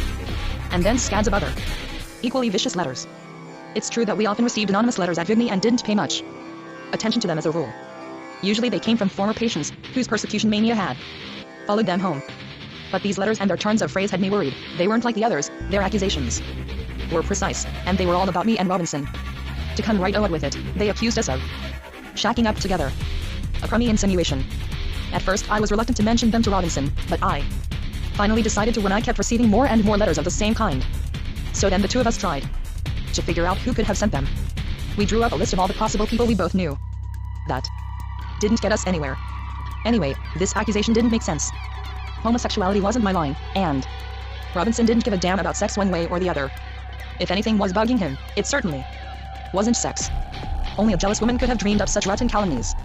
In short, of all the people we knew, only Madelon seemed capable of pursuing us all the way to Vigny with such foul fabrications. She could go on writing her poisoned letters for all I cared. What I feared was that, exasperated at getting no answer, she'd come around in person one of these days and kick up a ruckus at the institute. You had to expect the worst. For several weeks we jumped every time the bell rang. I was expecting a visit from Madelon, or still worse, from the police. Every time Gustavi Mandamore came around for his game a little earlier than usual, I wondered if he didn't have a summons tucked in his belt, but in those days Mandamore was still as friendly and easygoing as 224 could be. It wasn't until later that he too underwent a striking change. At that time he came almost every day and lost every game he played with perfect equanimity. If his disposition changed, it was definitely our fault. One evening, just out of curiosity, I asked Mandamore why he never won at cards. I had no serious reason for asking him, only my mania for knowing the why and the wherefore, especially seeing that we didn't play for money. While we were talking about his bad luck, I stepped up to him, studied him closely, and saw that he was extremely far-sighted. The fact is that with the lighting we had there he could barely distinguish clubs from diamonds. Something was bound to happen. I corrected his infirmity by giving him a nice pair of glasses. At first he was delighted with them, but not for long. Since he played better with his glasses, he didn't lose as often as before, and then he took it into his head to stop losing altogether. That was impossible, so he cheated. And when, as sometimes happened, he lost in spite of his cheating, he sulked for hours. In short, he became impossible. I was aghast. He'd get sore for no reason at all, and to make matters worse he tried to upset us, to give us things to worry about. When he lost, he'd get even, in his own way. And yet, I repeat, we weren't playing for money, only for fun and glory. But he was furious all the same.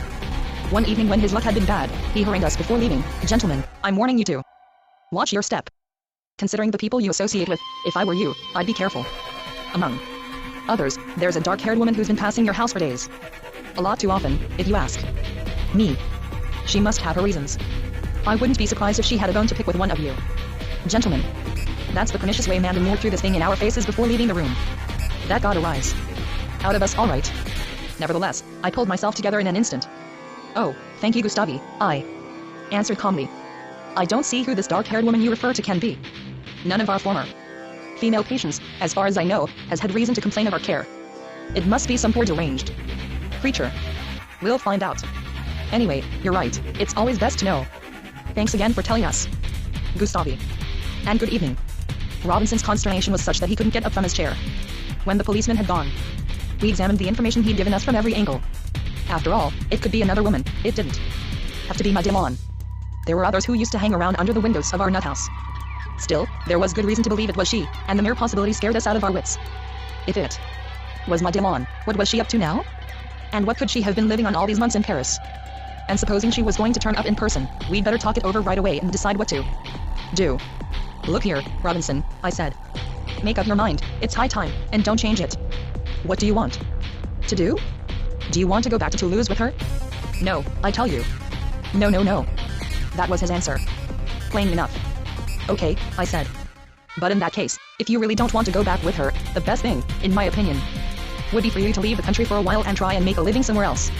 That's the surest way to get rid of her. She wouldn't follow you out of the country, would she? You're still young. You've recovered your health. You're rested. We'll give you a little money, take it and shove off. That's my advice. Besides, you must be aware that this is no job for you. You can't go on like this forever. If he had listened to me, if he had cleared out then and there, it would have suited me, I'd have been really glad. But he wouldn't buy it. 225. Why are you so mean to me, Ferdinand? He said. It's not nice of you at my age. Just look at me. He didn't want to shove off. He was sick of moving around. This is as far as I'll go, he said. Say what you please, do what you please. I won't go. That was how he requited my friendship. Still, I kept trying. But what if Madame were to turn you in, just supposing, in connection with old Madame Royal? You told me yourself that you wouldn't put it past her. That would be just too bad, he said. She can do as she pleases. That kind of talk was something new, coming from Robinson. Up until then he had never been a fatalist. At least go find yourself some little job nearby, in a factory, then you won't have to be here with us all the time. If somebody comes looking for you, we'll have time to warn you. Hairpine was in complete agreement with me. The matter must have struck him as really grave and urgent, because he even went so far as to say a few words to us. We'd have to figure out some place to put Robinson, where he wouldn't be noticed. One of our business connections was a carriage maker not far away who owed us a small debt of gratitude for certain little favors we'd done him in awkward situations. He agreed to give Robinson a trial at hand painting. It was delicate work, not hard and nicely paid. Ling, we told him the morning he started, and don't make a fool of yourself in your new job. Don't attract attention with your screwed up ideas. Arrive on time. Don't leave before the others. Say good morning to everybody. In other words, behave. It's a decent shop, and you've been well recommended. But right away he got himself spotted, though you can say it was his fault. A stool pigeon, who worked in one of the other workshops, saw him going into the boss's private office. That did it. Reported. Undesirable element. Fired. So a few days later Robinson came back to us, jobless. It was bound to happen. Then, just about the same day, he started coughing again. We auscultated him and found a whole collection of rails all up and down his right lung, calling for bed rest. One Saturday evening just before dinner someone asked for me personally in the reception room. A woman, they tell me. It was her all right, wearing a little three-cornered hat and gloves. I remember well. No need of preliminaries. She couldn't have picked a worse moment. I give it to her straight before she can say a word. Madame, I said, if you've come to see Ling, I can tell you right away to forget it. Just turn around and go home. His lungs are affected and so is his head.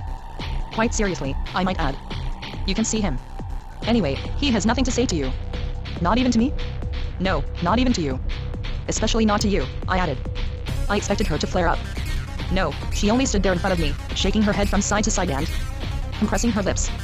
With her eyes she tried to find me where she had left me in her memory. I wasn't there anymore. I, too, had moved in her memory. In that situation I'd have been afraid of a husky man, but from her I had nothing to fear. She was only a weak woman, so to speak. I had always wanted to slap a face consumed with anger, to see what a face consumed with anger would do under the circumstances. A slap or a fat check is what it takes if you want to see all the passions that go beating about behind a face. Take a 226. Sudden tack. It's as beautiful as watching a sailing ship maneuvering in a stormy sea. The whole person keels over in the changed wind. That's what I wanted to see. For at least 20 years that desire had been goading me. On the street, in cafes, wherever aggressive, touchy, boastful people quarrel. I'd never have dared for fear of getting hit back and even more of the shame that comes of getting hit. But here for once I had a golden opportunity. Get out, I said, just to raise her fury to white heat. She couldn't get over my talking to her like that. She started to smile, hideously, repulsively, as if she thought me ridiculous and really contemptible. Smack. Smack. I slapped her face twice, hard enough to stun a mule. She slumped down on the big divan on the other side of the room, against the wall, with her head between her hands. Her breath came in short gasps and she moaned like a puppy that's been beaten too much. Then, as if she'd thought it over, she jumped up, light and bouncy, and went out the door without even turning her head. I hadn't seen a thing. I'd have to try again. But regardless of what we did, she was smarter than all of us together. She saw her Robinson again. She saw him as often as she pleased. It was Carapine who first spotted them together. They were on the terrace of a cafe across from the Gare de Est. I'd suspected they were seeing each other, but I didn't want to seem to be taking the slightest interest in their relations. After all, it was none of my business.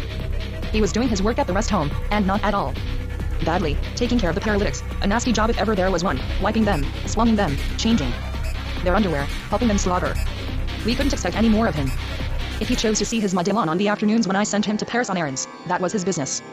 We definitely hadn't seen her at Vigny's or Saini's since those slaps in the face. But I was pretty sure that since then she must have told him some rotten things about me. I stopped talking to Robinson about Toulouse, as if none of all that had ever happened. 6 months passed for better or worse, and then there was a vacancy on our staff, and we suddenly needed a nurse, skilled in massage. The old one had gone off to get married without giving notice. Quite a few fine-looking girls applied for the job. In fact, so many strapping young women of all nationalities flocked to Vigny as soon as our ad appeared that we were hard put to it to choose among them. In the end, we picked a Slovak by the name of Sophie, whose complexion, energetic yet gentle bearing, and divine good health struck us, I have to admit, as irresistible. This Sophie knew only a few words of French, but I undertook without delay, the least I could do, to give her lessons. And lo and behold, in contact with her youth and freshness I felt my interest in teaching revive. Though Baraton had done everything in his power to disgust me with it, impenitent. But what youth? What vigor? What muscles? What an excuse. Supple. Springy. Amazing. Her beauty was diminished by none of that false or true reticence that impedes ale to Occidental converse. Frankly, I couldn't admire her enough. From muscle to muscle, I proceeded by anatomical groups, by muscular slopes, by regions. I never wearied of pursuing that concentrated yet relaxed vigor, distributed in bundles which by turns evaded and consented to the touch beneath her sudden, taut or relaxed, miraculous skin. The era of these living joys, of great undeniable physiological and comparative harmonies is yet to come. The body, a godhead mauled by my shameful hands. The hands of an honest man, that unknown priest. Death and words must give their permission first. What foul affectations. A cultivated man needs to be rolled in a dense layer of symbols, caked to the asshole with artistic excrement, before he can tear off a piece. Then anything can happen. A bargain. Think of the saving, getting all your thrills from. 227. Reminiscences. Reminiscences are something we've got plenty of. One can buy beauties, enough to last us a lifetime. Life is more complicated, especially the life of human forms. A hard adventure. None more desperate. Compared with the addiction to perfect forms, cocaine is a pastime for station masters. But let's get back to our Sophie. Her mere presence seemed a feat of daring in our sulking, fearful, unsavory household. After she had been with us for some time, we were still glad to number her among our nurses, yet we could not help fearing that she might one day disturb the fabric of our infinite precautions or suddenly, one fine morning, wake up to our sleazy reality. Sophie still failed to suspect the depth of our fetid resignation. A gang of failures. We admired her, so alive in our midst. Just her way of getting up from a chair, coming to our table, leaving it again. She charmed us. And every time she performed those simple gestures, we experienced surprise and joy. We made strides in poetry, so to speak, just marveling at her being so beautiful and so much more obviously free than we were. The rhythm of her life sprang from other wellsprings than ours. Our wellsprings were forever slow and slimy. The joyful strength, precise yet gentle, which animated her from her hair to her ankles troubled us, alarmed us in a charming sort of way, but definitely alarmed us. Yes, that's the word. Though our instinct reveled in her innate joy, our peevish knowledge of the things of this world rather frowned on it, that essentially frightened, ever-present knowledge which towers in the cellars of existence. Accustomed to the worst by habit, by experience. Sophie had the winged, elastic, precise gait that is so frequent, almost habitual, among the women of America, the gait of heroic creatures of the future, whom life and ambition carry lightly toward new kinds of adventure. Three masters of joyful warmth, bound for the infinite. Carapine, who was hardly given to lyricism on the subject of attractive women, would smile to himself when she left the room. Just to look at her did your soul good.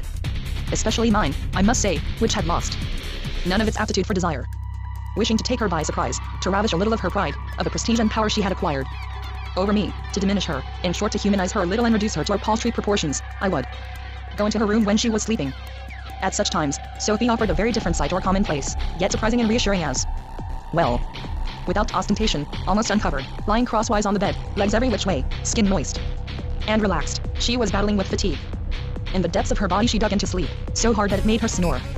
That was the only time when I found her within my reach. No more enchantment. No joking. This was serious.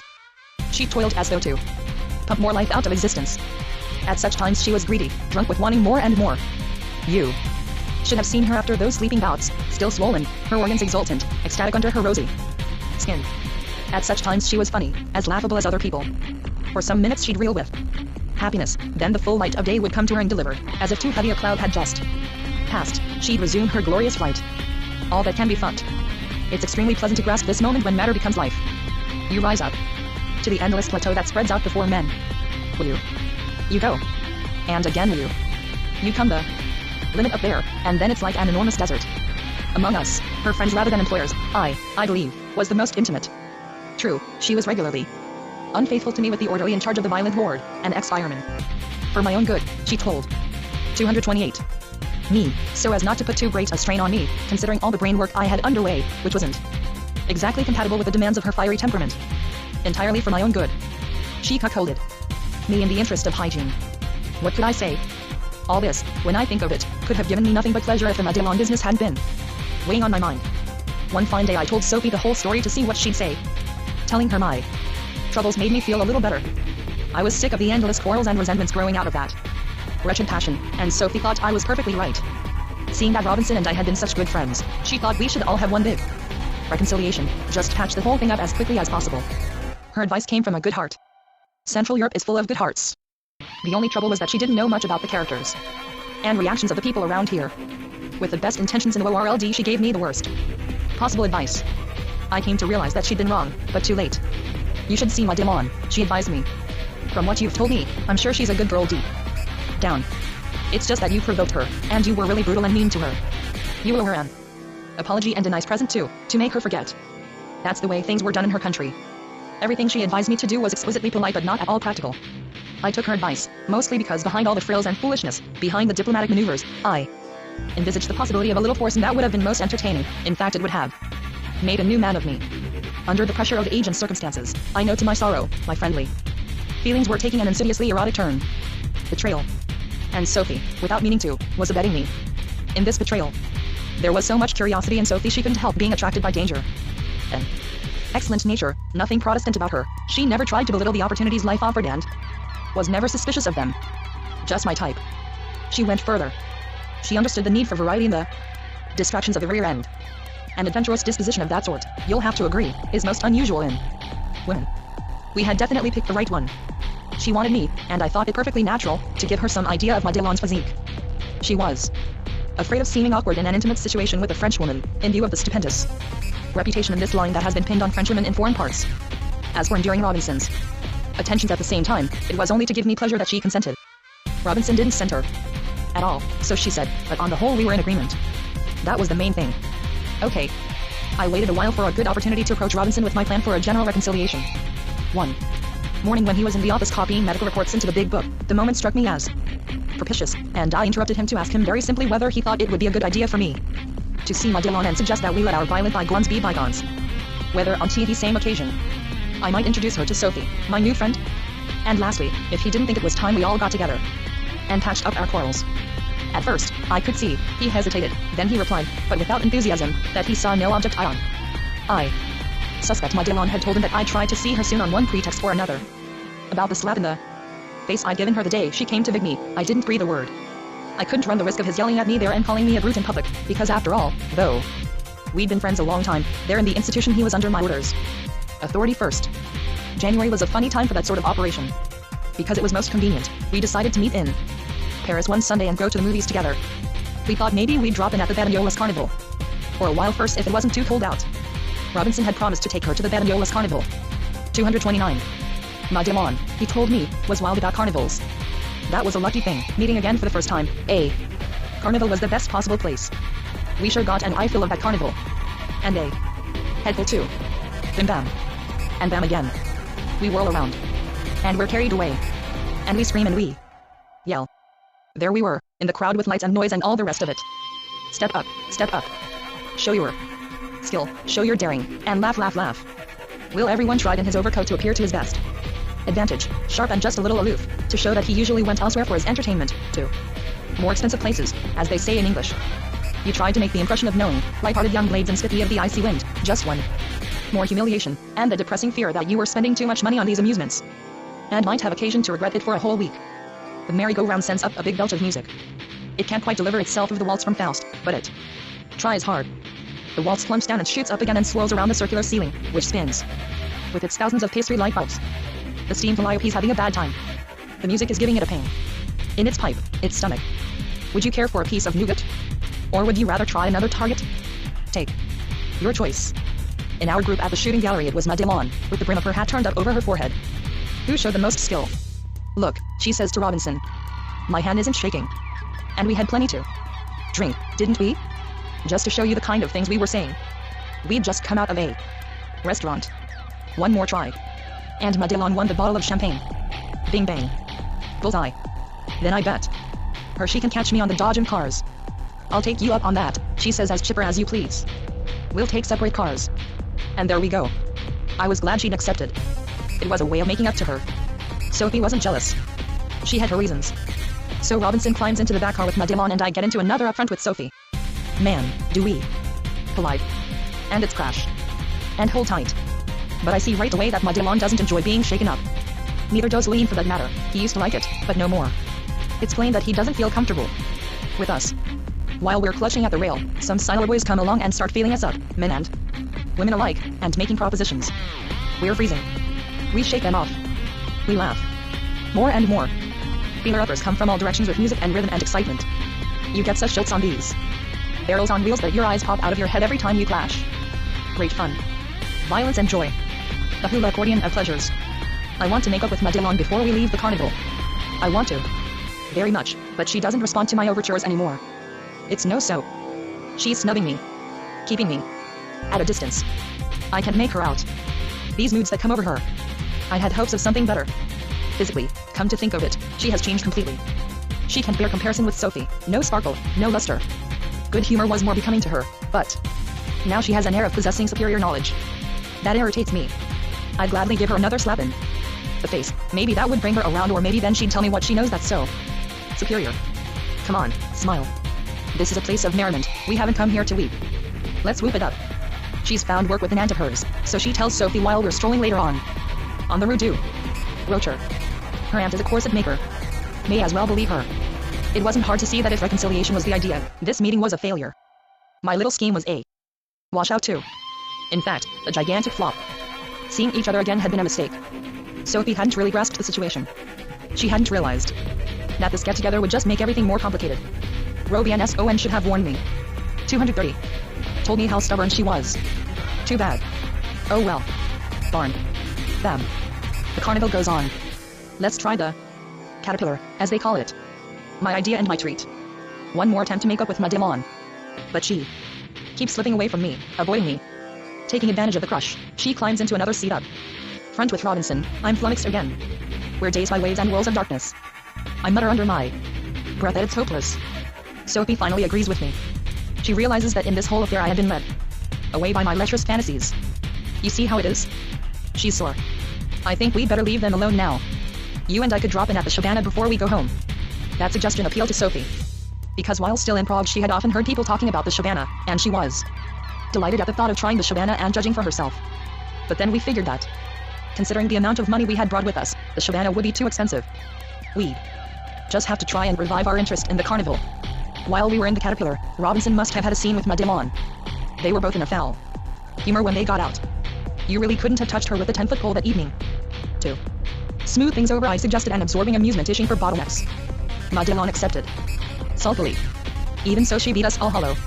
She got her ring just over the cork and slipped it on just before the bell rang. Click. And that was that. The stand owner couldn't get over it. He gave her a half bottle of ground due to Malvoisin 93, just to give you an idea of how skillful she was. But it didn't make her happy. Right away she announced that she wouldn't drink it. It's no good, she said. So Robinson uncorked the bottle and drank it down the hatch at one gulp. A funny thing for him to do, because he practically never drank. Then we came to the tin wedding. Biff. Bang. We all had a try with hard balls. It's depressing how clumsy I am at these things. I congratulate Robinson. He beats me at any game. But not even his skill could make him smile. They both looked as if we were leading them off to slaughter. We tried hard, but nothing could put any life into them. This is a carnival. I yelled at them. For once I was completely out of ideas. My shouting things in their ears and trying to cheer them up didn't mean a thing to them. They didn't even hear me. What about youth? I asked them. What are we going to do about it? Has youth stopped making merry? Look at me, 10 years older than the rest of you. All right, sweetheart, what do you say? He and Madelon looked at me as if I were drunk, gasped, nuts, and there was no point in even answering me. No point in trying to speak to me, because I'd certainly be incapable of understanding anything they could say. I wouldn't understand a thing. Maybe they're right, I said to myself, looking anxiously at the people around us. But all those people were doing the things you do to have fun. They weren't nursing their little troubles like us. Far from it. They were getting something out of the carnival. A franc's worth here. 50 centimes. Worth their lights, music, spiel, and candy. They were buzzing around like flies, scads of them, with their little gloves in their arms, livid, pasty-faced babies, so pale in the glaring light that you could hardly see them. Just around their noses those babies had a bit of pink, in the area for colds and getting kissed. Among all the stands I immediately recognized the Gallery of the Nations. A memory, I didn't mention it to the others. Had makes 15 years that have gone by. A long time. And what a lot of friends I've lost along the way. I'd never have thought the Gallery of the Nations could drag itself out of the mud it was sunken out there in St. Cloud. But now it was all refurbished, as good as new, with music and everything. You gotta hand it to them. And all these people shooting. A shooting gallery always does business. And the egg was back again like me, there in the middle, supported by practically nothing. Bobbing up and down. It cost 2 francs. We passed it by, we were too cold to try, it was best to keep moving. But not because we were short of change, our pockets were still full of change, our little pocket. Music. I'd have tried anything just then to put some life into us, but no one was doing a thing to help. If Parapine 231 had been with us, it would probably have been worse, seeing how gloomy he was with people. Luckily he'd stayed home to look after the loonies. I was sorry I'd come. Then Madelon started laughing after all, but there was nothing funny about her laugh. Robinson, who was beside her, snickered so as not to be different. Then Sophie started making jokes. That was all we needed. As we were passing the photographer's booth, he noticed our hesitation. We had no great desire to go in. Except Sophie maybe. But a moment later, thanks to our hesitation, we were at the mercy of his camera. He drawled out his commands, and we submitted on the cardboard bridge he must have built it himself. Of a purported ship, La Belle France. The name was written on imitation lifebelts. We stood there for quite some time, staring straight ahead, challenging the future. Other customers were waiting impatiently for us to come down off the bridge, and already they were avenging themselves for having to wait by not only finding us too ugly for words, but telling us so out loud. They thought they could take advantage of our not being able to move. But they couldn't phase Madelon. She slanged them back with the full force of her southern accent. She could be heard for miles around. She told them where to get off. A magnesium flash. We all flinch. We each get a picture. We're even uglier than before. The rain comes through the canvas roof. Our feet are footsore and frozen stiff. The wind had found holes all over us while we were posing, so much so that there's hardly anything left of my overcoat. All we can do is keep walking among the booths. I didn't dare suggest going back to Vigny. It was too early. Our teeth were already chattering with the cold and the heartthrob organ of the merry-go-round jangled our nerves till we were shivering even more. The end of the whole world, that's what the damned organ is laughing about. It bellows its message of disaster through its silver-plated kazoos, and the tune goes out to die in the environing darkness, along the pissy streets that come down from Montmartre. The little housemaids from Brittany are definitely coughing a lot more than they did last winter when they'd just arrived in Paris. Their green and blue mottled thighs do their best to decorate the flanks of the wooden horses. The boys from Alverny, who treat them to the rides, are cautious post office clerks and, as everyone knows, never lay them without a rubber. They have no desire to catch it a second time. In expectation of love, the housemaids squirm and wiggle in the disgustingly melodious din of the merry-go-round. They're kind of sick to their stomachs, but that doesn't stop them from posing in the freezing cold. Because this is the great moment, the time to try their youthful charms on the definitive lover, who may be there, already smitten, tucked away among the yokels in this frozen crowd. Love is still hanging back, but it'll come, same as it does in the movies, and happiness with it. If the rich man's son loves you for just one evening, he'll never leave you. It's been known to happen, and it's good enough. Naturally he's sweet. And naturally he's handsome, and naturally he's rich. The old woman who keeps the newsstand over by the metro doesn't give a damn about the future. She scratches her old conjunctivitis and slowly festers her eyes with her fingernails. An obscure pleasure that costs nothing.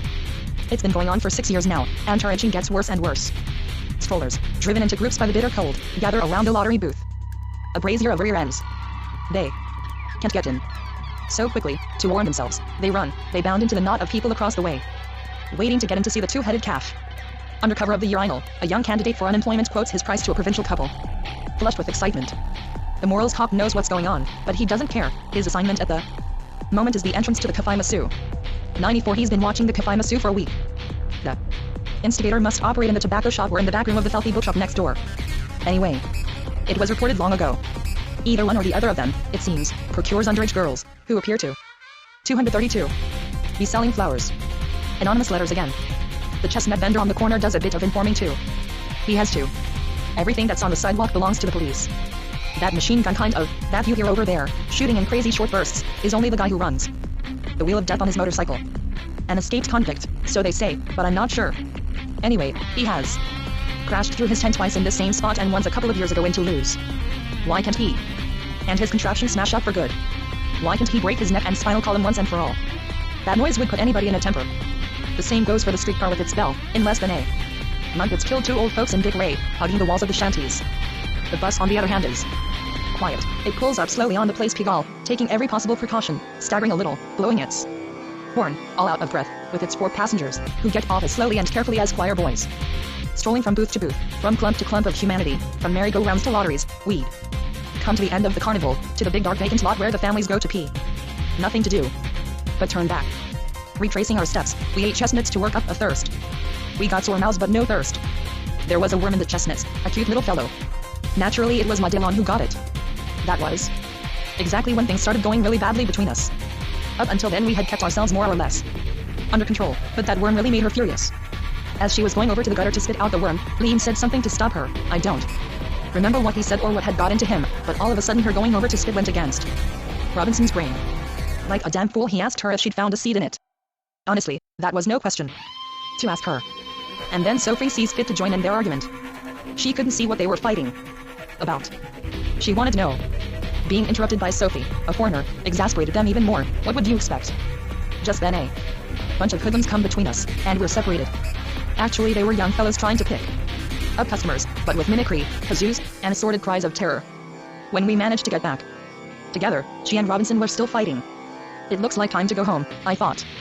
If we leave them here together for another few minutes, they'll disgrace us right here in the middle of the carnival. Better call it a day. The whole thing had been a failure, you couldn't deny it. Let's go home, I suggested to Robinson.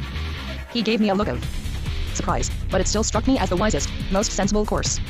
Haven't you had enough? I added. He made a sign meaning that I should ask Madelon how she felt about it. I had no objection to asking Madelon, but I didn't think it was a very bright thing to do. We'll take Madelon with us, I finally said. Take her? He asked. Where do you want to take her? To Vigny, of course, I said. That was a blunder. I'd done it again. But once I'd said it, I couldn't take it back. We have an empty room for her in Vigny, I went on. There's no shortage of rooms out there. We could all have a bite to eat before going to bed. At least it'll be more cheerful than freezing around here, like we've been doing for the last 2 hours. No trouble at all. Madelon made no answer to my suggestions. She didn't even look at me while I was speaking, but I know she hadn't missed a word of what I'd said. Anyway, I'd said it and it couldn't be helped.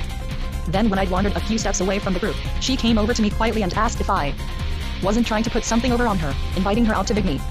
I didn't answer her. No sense trying to reason with a jealous woman. Anything I could say would only be a pretext for another endless scene. 233. Besides, I didn't even know whom or what she was jealous of. It's often hard to localize feelings of jealousy. Come to think of it, she was probably jealous of everything, same as everyone else. By that time Sophie didn't know where she was at, but she went on trying to be agreeable. She even took Madelon's arm, but Madelon was much too furious and much too glad to be furious to let herself be diverted by friendly gestures. We fought our way through the crowd to the streetcar stop on the Place Clichy. Just as we were about to board a car, a cloud burst right over the square, and the rain came down in cascades. The heavens emptied. In half a second every taxi in sight had been grabbed. I heard Madelon right near me asking Robinson in an undertone, "You're not going to insult me in front of all these people? Are you, Lean?" She was in bad shape. "You're sick of me, aren't you? Why don't you say so?" she went on. Say you've had enough of me. That you'd rather be alone with these two. You all go to bed together, I bet, when I'm not there, don't. You? Say you like it better with them than with me. Go on, say it so I can hear you. After that she stood silent, her face contracted into a grimace around her nose, which pointed upward and tugged at her mouth. We were waiting on the sidewalk. You see how your friends treat me? She started him again. You. See, Lean? Lean, I have to give him credit, didn't answer back. He didn't do anything to provoke her. He could be very violent at times, but he just looked the other way at the house fronts and the boulevard and the cars. And yet Lean had his violent moments. When she saw she wasn't getting anywhere with threats, she came back at him in a different way, with love talk, while we were all waiting. I love you, Lean, here, I love you. Do you realize at least what I've done for you? Maybe I shouldn't have come today, but you do love me just a little, don't you? You must love me just a little. You have a heart, haven't you? Tell me, Lean, tell me you have a heart. Then why do you despise my love? We had a beautiful dream, the two of us. Together. And now you're so cruel to me. You've trampled my dream, Lean. You've soiled it. You've destroyed my ideal. You can say different. I suppose you don't want me to believe in love anymore. Is that it? And now you want me to go away for good.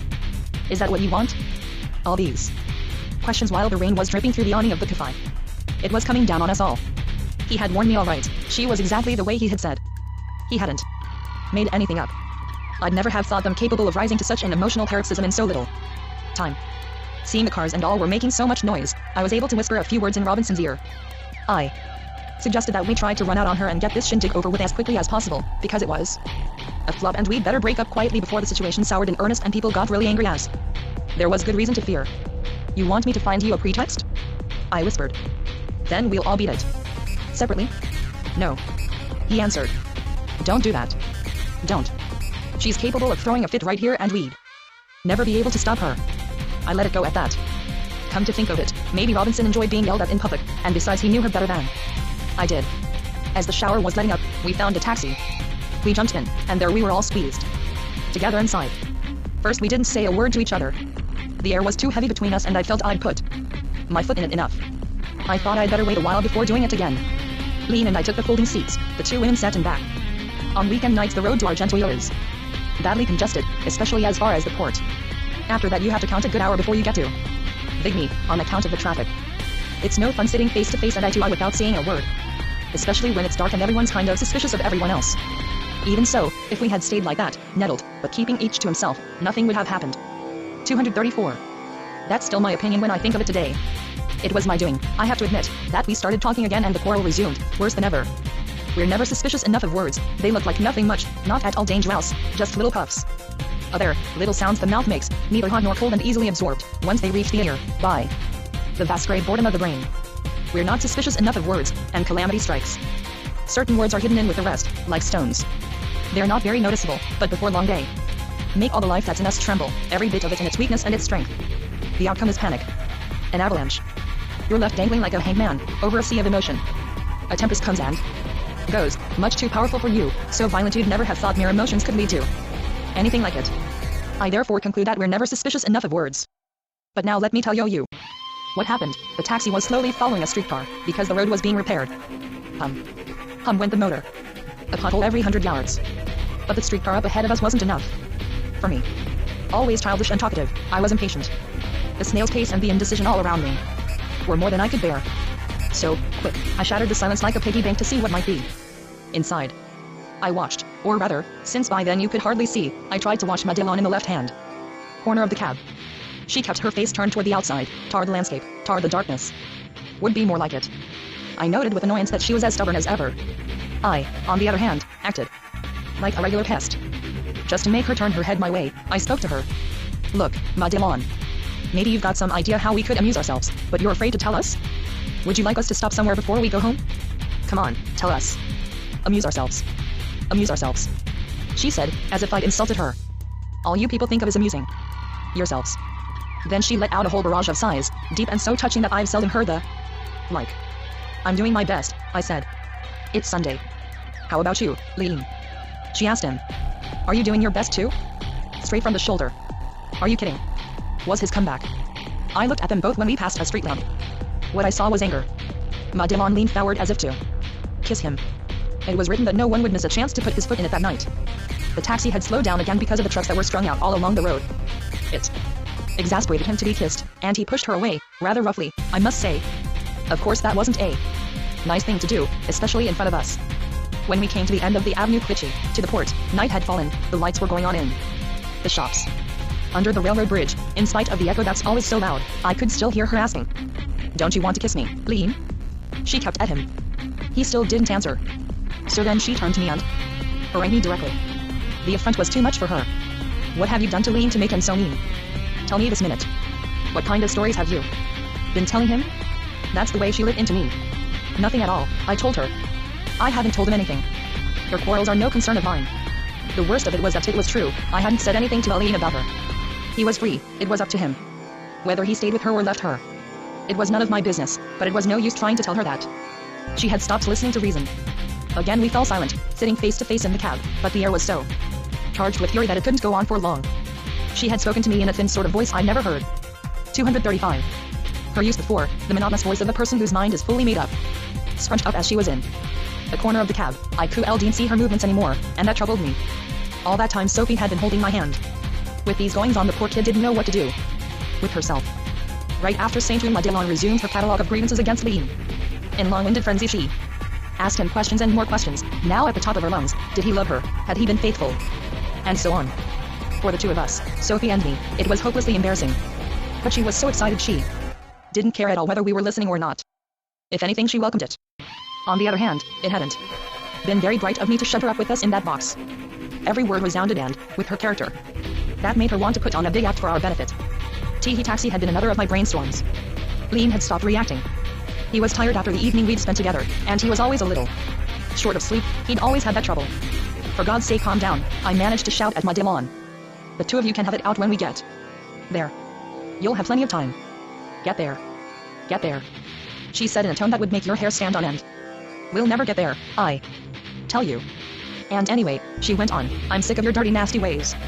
I'm a decent girl. I'm better than the whole lot of you together. Pigs. You can make a fool out of me. You can't understand a girl like me. You're not good enough. You're too rotten, the whole lot of you, to understand someone like me. You'll never understand anything that's clean and beautiful." In sum, she attacked us in our self-esteem. She went on and on. I kept strictly quiet on my folding seat. I didn't so much as let out a murmur. But it did no good. Every time the driver shifted gears, she'd start yapping again. At times like that, the least little thing can provoke disaster. Just making us miserable seemed to be giving her a big kick. She followed out her nature to the bitter end. She couldn't help it. "Don't imagine you're going to get off so easy," she threatened us. "That you're going to get rid of me on the quiet. Oh no. I may as well tell you right away. No, you won't get away with it. You no good scum. You've ruined my life. I'll wake you up, you bastards." Suddenly she bent over toward Robinson, grabbed him by the lapels of his overcoat, and started shaking him. He made no attempt to break loose. You wouldn't catch me interfering. It almost looked as if Robinson, annoyed seeing her getting more and more excited on account of him. He was grinning. It wasn't natural. She was yelling at him, and he was jerking back and forth on his seat like a marionette, nose down, all the starch gone out of his neck. Just as I was going to attempt some little gesture of remonstrance to stop the rough stuff, she bristled and started giving me a piece of her mind, unloading things she'd been storing up for a long time. I was in for it, all right. And there in front of everybody. "You shut up, you Lashar," she screams at me. "This is between Lean and me, and it's none of your business. I'm not having any more of your brutality. If you ever again lift a finger against me, Madeleine will teach you how to behave. First you cuckold your friends. Then you beat their women. Of all the blasted nerve. Aren't you ashamed of yourself?"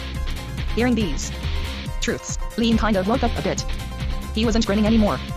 For a second I even wondered if he and I weren't going to bash each other to kingdom come, but for one thing, with four of us packed into the cab, there wasn't room enough for a fight. That reassured me. Too cramped. Especially since we were making pretty good time over the cobblestones of the boulevards along the Seine. The taxi was jolting so bad you couldn't even move. "Come, Lean," she commanded him. "I'm asking you for the last time, come. Drop these people. Do you?" 236. Hear what I'm saying? Right. Make him stop, Lean. Stop the car, or I'll stop it myself. But Lean didn't stir from his seat. He was screwed on tight. "So you won't come?" she said again. "You won't come?" She'd warned me that I'd better lie low. I'd had enough. "Are you coming?" she repeated. The cab was still going fast, the road was clear in front of us, and the jolting was worse than ever. We were bouncing around. Like crates in a truck. Alright. She concluded when he didn't answer. Alright, that does it. You asked for it. Tomorrow. You. Here, no later than tomorrow, I'm going to the police and telling them exactly how Madeleine Rirle fell. Down the stairs. Do you hear me now, Lean? You happy now? Not playing deaf anymore? Either you. Come with me right away or I go to the police tomorrow morning. So are you coming or aren't you? Speak up. She couldn't have made her threat any plainer. So then he decided to say something after all. You're involved in it yourself, he said. You can say a thing. That didn't quiet her in the least, far from it. I don't care. She said. What if I was? You mean we'll all both go to jail? That I was your accomplice? Is that what you mean? Well, that suits me fine. And she started laughing hysterically, as if nothing could have been funnier. That would suit me to a T, I tell you. I'm crazy about jail, I tell you. Don't go expecting me to back down. Because of your jail talk. I'll go to jail anytime you say. But you'll go too, you bastard. At least. You won't be able to give me the runaround any longer. I belong to you, okay. But you belong to me. Too. You should just have stayed with me down there. I can only love once, monsieur.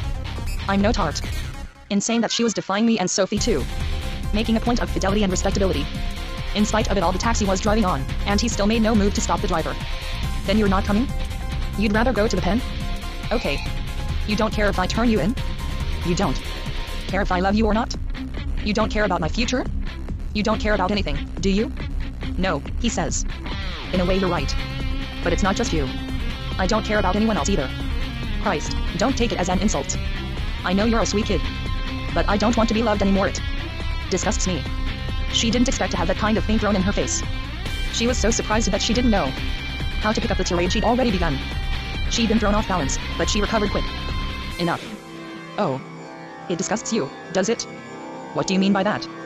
Tell me a little more, you ungrateful weasel. No. He said. It's not you that disgusts me, it's everything. I don't want anything. You can't hold that against me. What's that you say? Say it again. Me. Everything? She was trying to understand. Me. Everything? Don't talk Chinese. Tell me in French, in front of these people. Why do I disgust you now? Don't you get a hard-on like everybody else, you big pig, when you make love? Oh, so you don't get a hard-on, is that it? Out with it. In front of these people. Tell us you don't get a hard-on.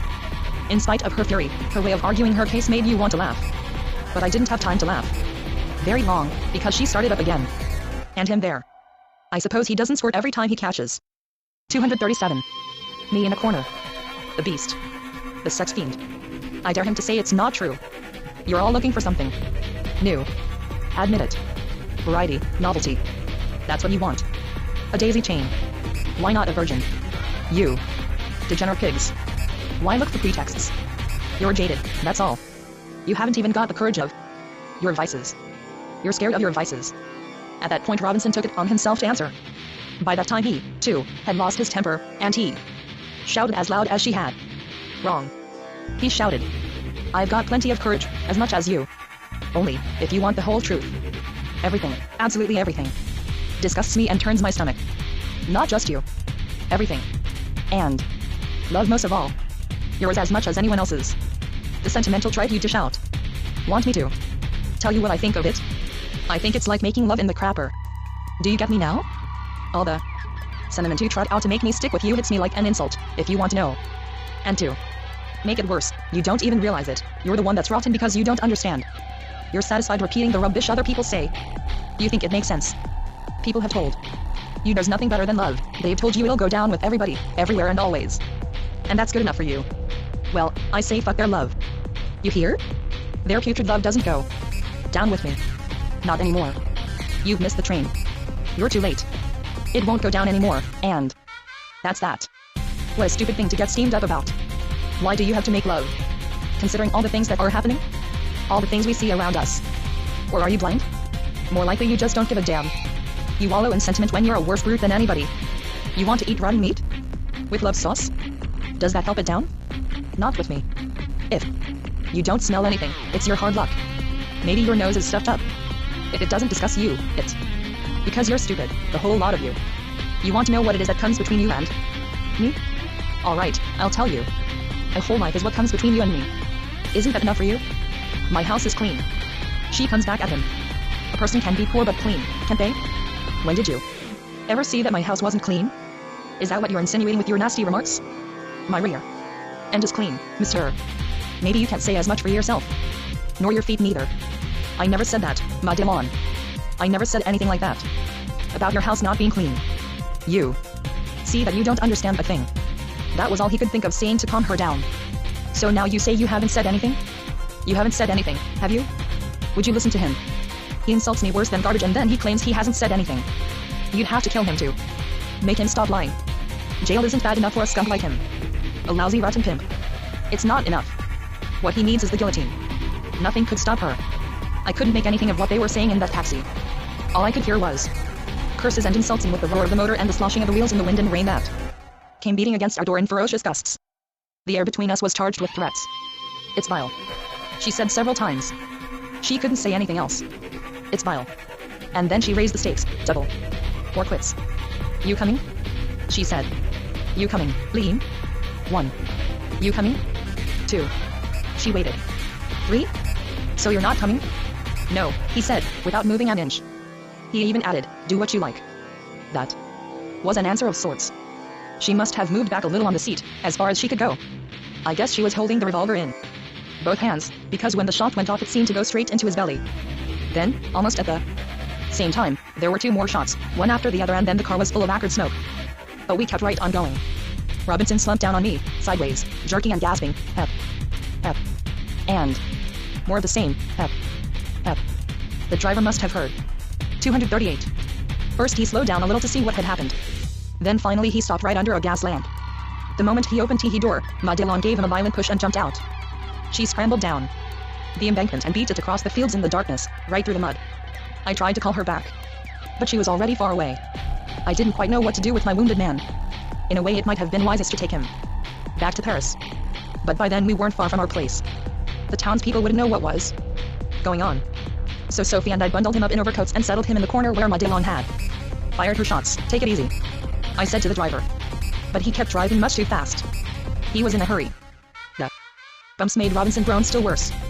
When we pulled up in front of the rest home, the driver didn't even want to give us his name. He was worried about trouble with the police, having to testify and all that.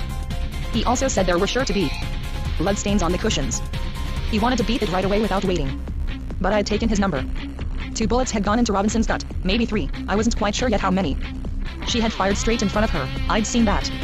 The wounds weren't bleeding. Though Sophie and I were holding him up between us, he got a bad shaking and his head was wobbling. He spoke, but it was hard to understand him. He was already delirious. Hep. Hep. He kept chanting. He'd have time enough to die. Before we got there, the street had been freshly paved. As soon as we came to our gate, I sent the concierge to get Parapine from his room in a hurry. He came down right away, and he and a male nurse helped us carry Robinson to his bed. Once we'd undressed him, we were able to examine him and palpate the wall of his abdomen. It was already distended and soft in places. I found 2 holes practically on top of each other, but no third. One of the bullets must have gone astray. If I had been in Leon's place, I'd have preferred an internal hemorrhage. It floods the abdomen and doesn't take long. The peritoneum fills up, and that's the end. With peritonitis, on the other hand, an infection sets in, and it takes forever. It was still too soon to tell how he'd go out dying. His belly was swelling up, he was staring at us, his eyes were already set, he was groaning, but not very much. He was having a sort of calm spell.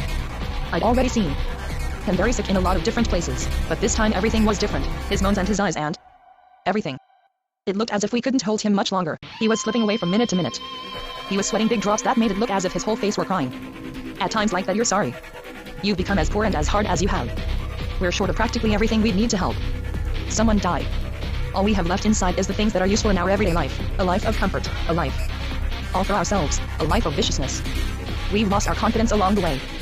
We've harried and goaded what pity we had left, driven it to the bottom of our body like some nasty pill. We pushed pity to the bottom of our bowels along with our shit. That's a good place for it, we say to ourselves. I stayed with Liam to commiserate. I had never felt so embarrassed. I couldn't manage it. He couldn't find me. It was driving him wild. He must have been looking for another Ferdinand, somebody much bigger than me, to help him die more easily. He was straining to figure out if there'd been any progress in the world. Poor fellow. Drawing up an inventory in his mind. Wondering if people hadn't changed just a little for the better during his lifetime, if maybe he had been unfair to them without meaning to. But There was only me, just me all alone, beside him, the genuine Ferdinand, who was short of everything that would make a man bigger than his own bare life, short of love for other people's lives. Of that I had none, or so little there was no use showing it. I wasn't as big as death. I was a lot smaller. I had no great opinion of humanity. I think I'd have found it easier to grieve for a dying dog than for Robinson, because a 239 dog isn't tricky, and Robinson, in spite of everything, was tricky in a way. I was tricky myself. We were all tricksters. Our other qualities had left us along the way. I'd even lost the grimaces that can come in handy over deathbeds. I'd lost everything along the way. I couldn't find any of what we need to help a man die. All I could find was cunning. My feelings were like a house where you only go on holidays. Scarcely inhabitable. Besides, a dying man is demanding. Dying isn't enough for him. He has to get a kick out of it. At the very bottom of life, with his arteries already full of urea, he has to get a kick out of his last gasps. And the dying snivel, because they're not having as much fun as before. They make demands. They protest. The dramatics of misery wants to carry over from life into death. He came partly to his senses when Parapine gave him his injection of morphine. He even talked a little about what had happened. It's best to have it end like this, he said. And later, it doesn't hurt as much as I'd have thought. When Parapine asked him exactly where the pain was, you could see he wasn't all there anymore, but even so there were still things he wanted to tell us. He hadn't the strength, his head wasn't clear enough. He wept, he gagged, and a moment later he laughed. He wasn't like the usual sick man. We didn't know how to act in front of him. It looked as if he were trying to help us live. As if he'd been trying to find us pleasures to go on living for. He held us by the hands. One hand each. I kissed him. That's all you can do in a case like that without going wrong. We waited. He didn't say anything more after that. A little later, maybe an hour, the hemorrhage came, internal and profuse. It carried him off. His heart started beating faster and faster, and then very, very fast. His heart was running after his exhausted, diminished blood, chasing it to the ends of his blood vessels, throbbing in his fingertips. The pallor rose up from his neck and took hold of his whole face. He died in a choking fit. He went as if he had taken a running start, squeezing the two of us in his arms. Then, almost immediately, he was back again in front of us, already tacking on the weight of a dead man. We stood up. We disengaged ourselves from his hands. They stopped in midair, stiff, yellow, and blew in the light of the lamp. Then Robinson was like a stranger in the room, someone who had come from a horrible country and you wouldn't have dared speak to. Parapine kept his wits about him. He managed to send someone to the police station for a cop. The cop just happened to be Gustavi, our Gustavi, who was on standby after his traffic duty. "Oh me God," said Gustavi when he entered the room and saw Robinson. Then he sat down at the nurse's table that hadn't been cleared yet to get his breath and take a little drink. Seeing it's a crime, he said, "We'd better take him to headquarters." Then he remarked, Robinson was all right, he wouldn't have hurt a fly. I wonder why she killed him. Then he drank some more. He shouldn't have. Drink didn't agree with him. But he liked the bottle. It was his weakness. We went up to the storeroom to get a stretcher. By then it was too late to disturb the staff, so we decided to carry the body to the police station ourselves. It was far away, at the other end of town, after the grade crossing, the last house. We started out. Parapine held the front of the stretcher, Gustavi manned and wore the other end. But neither of them walked very straight. Going down the little stairway, Sophie had to steady them a bit. It was then I noticed that she didn't seem terribly upset. Yet it had happened right beside her, so close that one of that madwoman's bullets could have gone right into her. But Sophie, as I'd noticed on other occasions, needed time to get her emotions started. Not that she was cold. When it hit her, it was like a ton of bricks, but she 240 needed time. I wanted to follow the body a little way to make sure it was really over. But instead of actually following as I should have, I veered from side to side of the road and finally, after passing the big school building near the grade crossing, I slipped into a side street that leads down to the Seine, first sloping gently between hedges, and then taking a steep plunge. Over the fences I saw them moving off with their stretcher. They looked as if they'd suffocate in the sheets of mist that slowly closed behind them. Along the riverbank, the current was driving hard against the barges, which had been wedged tight as a precaution against the floodwater. More cold came from the Gennevilliers plain, in puffs of mist that spread over the swirling river, and made the water glisten under the arches. Down there in the distance lay the sea. But there was no more room in me for imaginings about the sea. I had other things to do. I had tried to lose myself. I had wanted to be face to face with my own life. Anymore, but everywhere I kept finding it. I was always coming back to myself. My wanderings were over. No more knocking about for me. The world had closed in. We had come to the end. Like the carnival. It's not enough to be sad. There ought to be some way to start the music up again and go looking for more sadness. But not for me. We may not admit it, but what we really want is to have our youth back again. We ought to be ashamed. Anyway, I wasn't prepared to endure anymore. Yet I hadn't gone as far in life as Robinson. All in all, I hadn't succeeded. I hadn't conceived even one good, sound idea, like his idea of getting himself bumped off.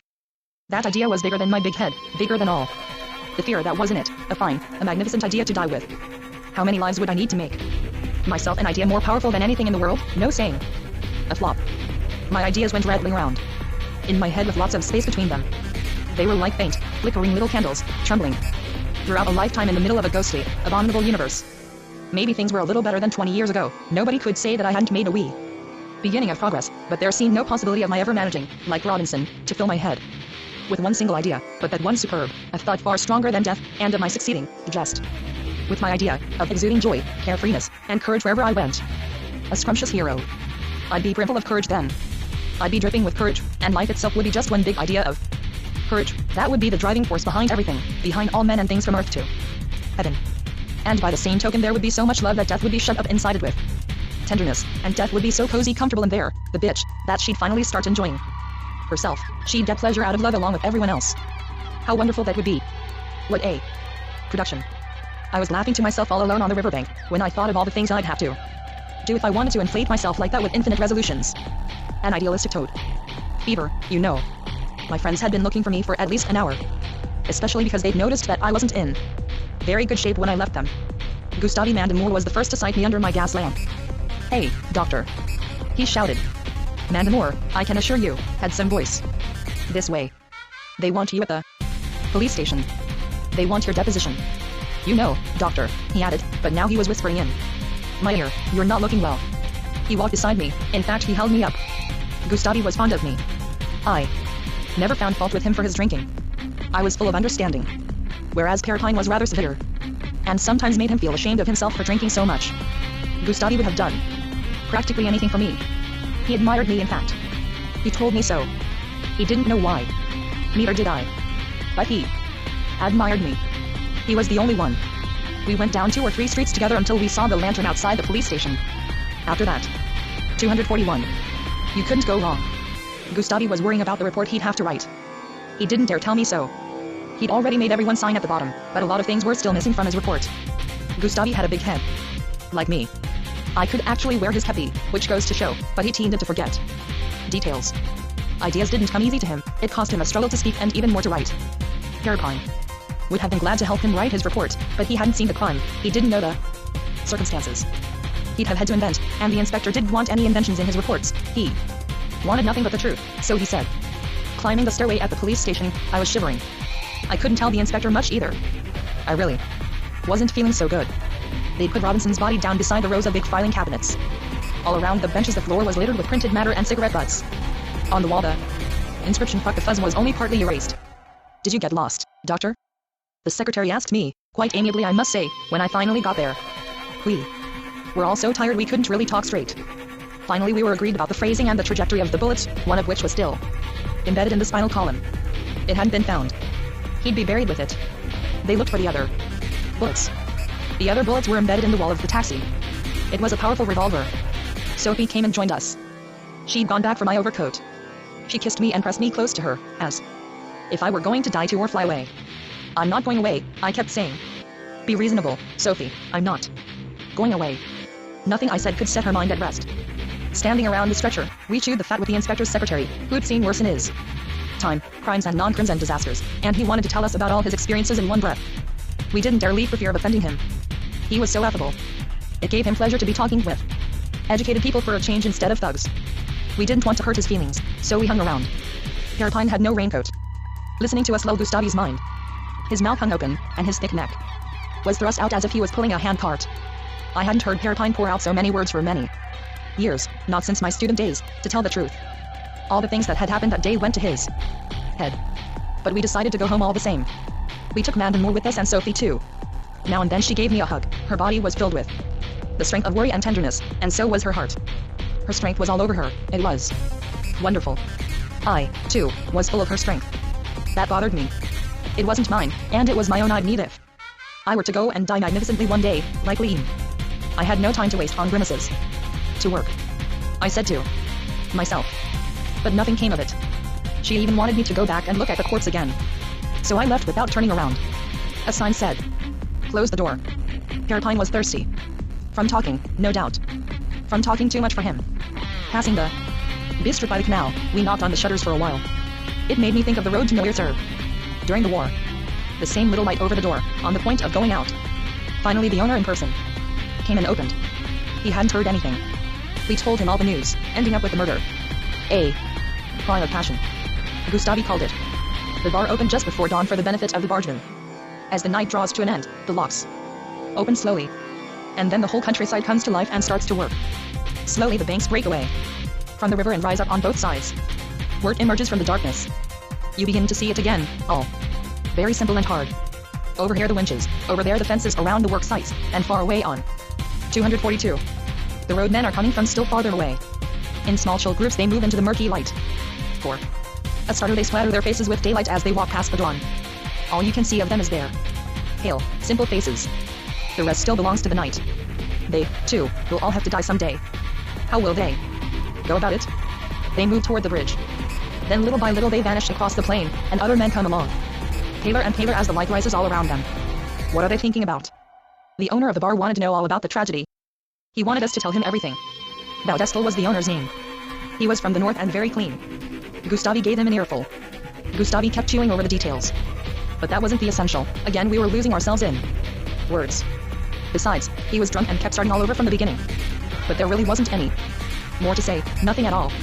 Even so, I had listened to him for a while yet, quietly half asleep, but the others started contradicting him and that made him mad.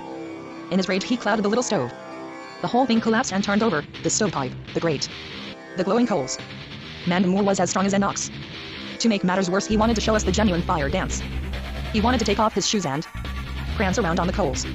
There had been some bad blood between Gustavi and the bar owner about a slot machine that hadn't been licensed. Baudestel was a snake in the grass. You couldn't trust him.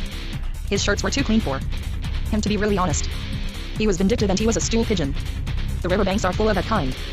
Pierrepine suspected that he was laying for Mandamour, hoping to take advantage of his drunkenness and get him fired. Pierrepine had stopped him from doing his fire dance and made him feel ashamed. We pushed Mandamour to the end of the tableau. There he finally collapsed, as quiet as a mouse, amid gargantuan size and smells, and fell asleep. Far in the distance the tugboat whistled. Its call past the bridge, one more arch, then another, the lock. Another bridge, farther and farther. It was summoning all the barges on the river, every last one, and the whole city and the sky and the countryside, and ourselves, to carry us all away, the same to and that would be the end of us. Glossary reformatted for easier reference. With numbered footnotes replacing asterisks referenced by page number obviously useless in this format. Page numbers left for posterity. 1p. By Littré. Émile Littré 1801-81, French lexicographer. His Dictionnaire de la langue française enjoys the prestige of Webster in the United States and of the Oxford English Dictionary in England. 2. Pages 2 Sarabat. A combination of witches, Sabbath and Saraband. 3. Pages 3 Gnate. Probably derived from ganache, meaning blockhead. 4. Pages 3 Poincaré, Raymond Poincaré 1860-1934. Then President of France, a largely ceremonial office at the time. 5. Pages 3 La Temps. A daily newspaper. Regarded as the semi-official organ of the Third Republic. Liberal in tendency. Became rightist after the First World War. 6p. 8 Dyrule. Paul Dyrule 1847-1914. Writer and politician. Extreme nationalist, supporter of 243. General Ballinger and founder of the League of Patriots. 7. Pages 9 General des Entrailles. Entrailles derives from entrails, entrails. Old blood and guts. As will be seen later on, his first name was Saladin, which suggests a languishing lover. 8p. 11 Belisarius. Byzantine General 500-65. According to the legend, he was blinded by order of Emperor Justinian. Numerous paintings show him as a beggar, holding out his reversed helmet for alms. 9. Pages 14 Fragson. Popular cabaret singer early in the century. 10. Pages 15 Kurdenkauf. Kur equal house in the Breton language. The name suggests a Breton yokel. Dunkopf. Seems to be a transliteration of the German Dunkopf head. 11p. 16 Major Pinnen. Pinnen equal louse in argot, but Siline probably had in mind the expression guy. Home on Pinnen area is a louse. 12. Pages 17 Barbany. Connected no doubt with barbant, barb, meaning boring, annoying. 13. Pages 24 Lieutenant des Saint-Engins. La Saint-Engins means roughly the no-good crew. 14. Pages 28 Noirts sur la Lice. The Lice River is partly in Belgium and partly in northern France. The word lice equal lily. In French as in English lilies are proverbially white. Noirts are blackness. 15. Pages 41 HL Parrots. A combination of Paris and Ritz. 16. Pages 42 Boston 1677. This is typical of Celine's cavalier treatment of history. He was well aware that the Mayflower landed neither in Boston nor in 1677. 17. Pages 45 Madelon, Beans, Madelon, come. An allusion to the words Quan Madelon by a news server. Boyer. When Madelon comes and serves us drinks. From the popular First World War song. 18. Pages 57 Carnot. Lazare Carnot 1753 to 1823. Statesman and general. Member of the Convention and of the Committee of Public Safety under the French Revolution. Journeyman organizer of victory for his work in organizing and directing the revolutionary armies. 19 p. 57 Dumouriez Charles Franz Dumouriez 1739 to 1823. Went over to the revolution and in collaboration with Kellerman won the Battle of Valmy against the Prussians in 1792. In the following year, he was defeated at near Linden and denounced to the National Assembly as a traitor, whereupon he deserted to the Austrians. 20. Pages 57 Goethe. Goethe was indeed present at the Battle of Valmy, and Seilin's quotation is reasonably accurate. 21. Pages 57 Barr. Maurice Barr 1862 to 1923. Writer and politician. Extreme French nationalist, obsessed by the German menace. 22. Pages 57 Elsa the Horsewoman. Elsa la Cavalier, the title of a novel by Pierre Macquerlin 1882 to 1970. A slight anachronism because the novel did not appear until 1921. 23. Pages 59 Madame Perrault. From Hiroshiki Erotic. 24. Pages 59 in Past des Buircinas. This street figures prominently in Death on the Installment Plan and is no doubt the passage Choiseul, where Seiline grew up. 25. Pages 61 Pont d'Artois. Seiline's geography is as free and easy as his history, though he knew Paris like the back of his hand. Both extremities of the wide end of the wedge are slightly displaced, the one linguistically, the other geographically. Pont d'Artois should be Port d'Artois, which is far away, and Port d'Esternes should be Port Maillet, which isn't far at all. Then you get the eastern edge of the Bois de Boulogne, hence the trees. 244. 26. Pages 63 Pétain. Philippe Pétain 1856 to 1961, general. Took part in the Battle of the Marne. Commanded victorious French troops at Verdun. Made commander-in-chief of the French armies in 1916 and created a Marshal of France in 1918. After French defeat in World War II became premier of unoccupied France. Tried and sentenced to death in 1945. Sentence commuted to life imprisonment by de Gaulle. 27. Pages 63 Varietés. Theatre des Varietés, a theatre in Montmartre devoted chiefly to operettas and light comedies. Several of Offenbach's operas were performed there. 28. Pages 65 Pont de Grenelle. The bridge with the metro on it is not the Pont de Grenelle but the next one in a northwesterly direction, the Pont de Berhakim, then called the Pont de Passy. 29. Pages 66 Claude Lorraine. Claude Gallier, known as La Lorraine 1600-82. French landscape painter who spent most of his life in Rome. 30 pages 70 Val de Giari. A former abbey, converted into a military hospital in 1795. 31. Pages 74 P.E. Byroulet. From Hirout, a familiar term for the male sex organ. 32. Pages 75 Sergeant Branlador. From Brandler, to masturbate. 33. Pages 77 Vauds Quinn. Probably fictitious. 34. Pages 77 Dupri. Ernest Dupri 1862 to 1921. An eminent specialist in neurology and psychiatry. 35. Pages 77 Margeton. Probably fictitious. 36. Pages 86 Puta.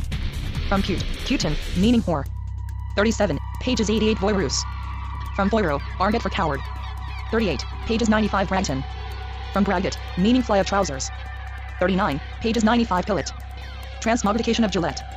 40. Pages 101 Fremazon. From Fremere, to quiver, quake, shake with passion. 41. Pages 102 Mangan. Charles Mangan 1866 to 1925. General Mangan owes his fame largely to his prowess in the First World War, but he began his career in Africa and Indochina. 42 p.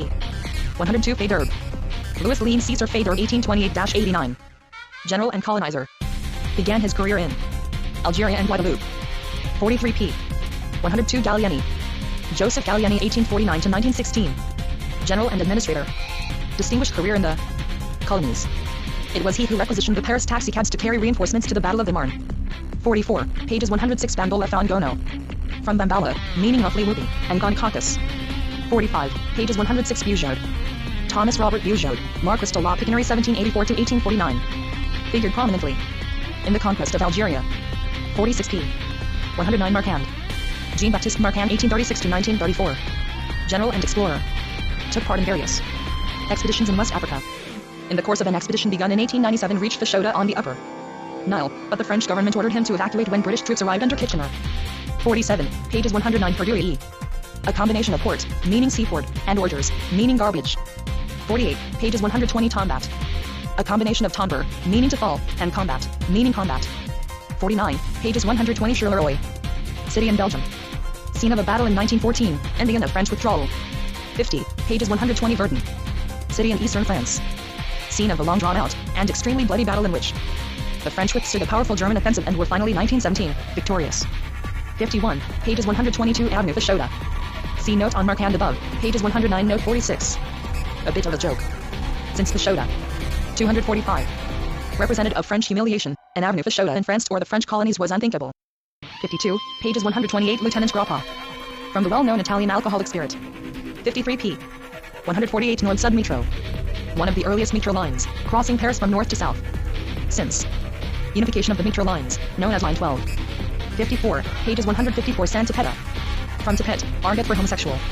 55, pages 156 Combutta. From con equal the female sex organ and bite equal the male sex organ. 56 p. 170 Laugh Calvin. The reason for this odd name is that Calvin Coolidge, President of the United States from 1923 to 1929, was never known to smile, much less laugh. 57, pages 184 Shabana. La Shabana on the Rue Shabana was one of the most celebrated and luxurious of Paris brothels. 58, pages 184 Invalides.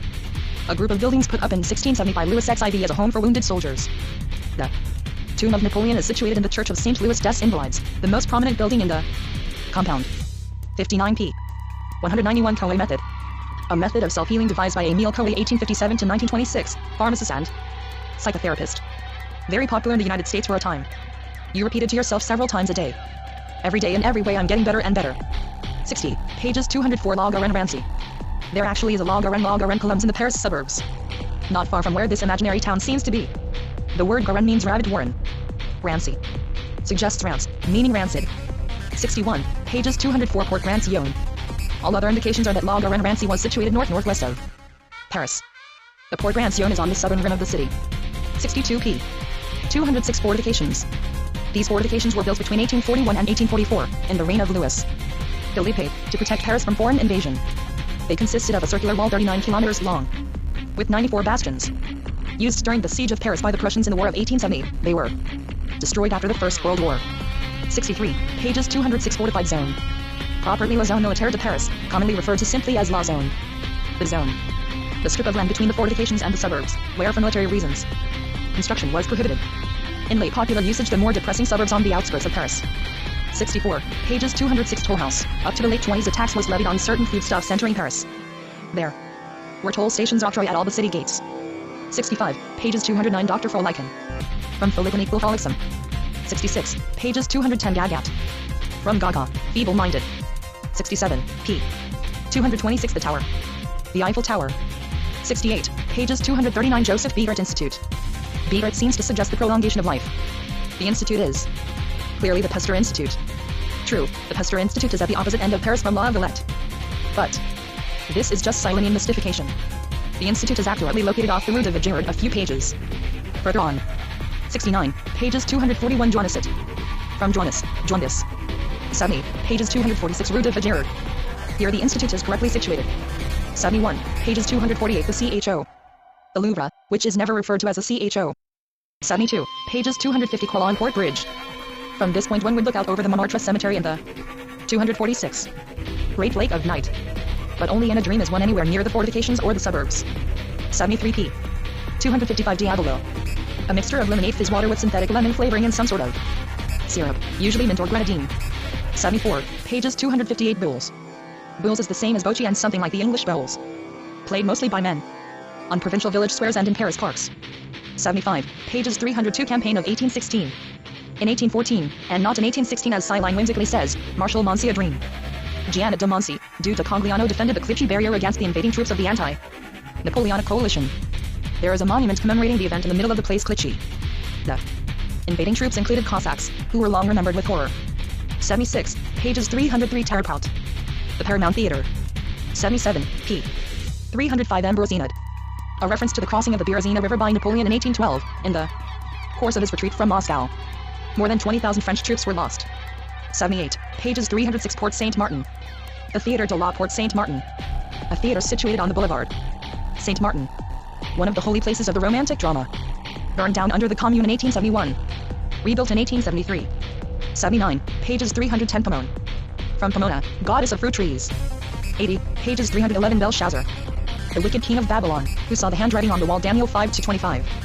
81, pages 315. Bourse. The stock exchange. 82, pages 316. Galeries du Fail.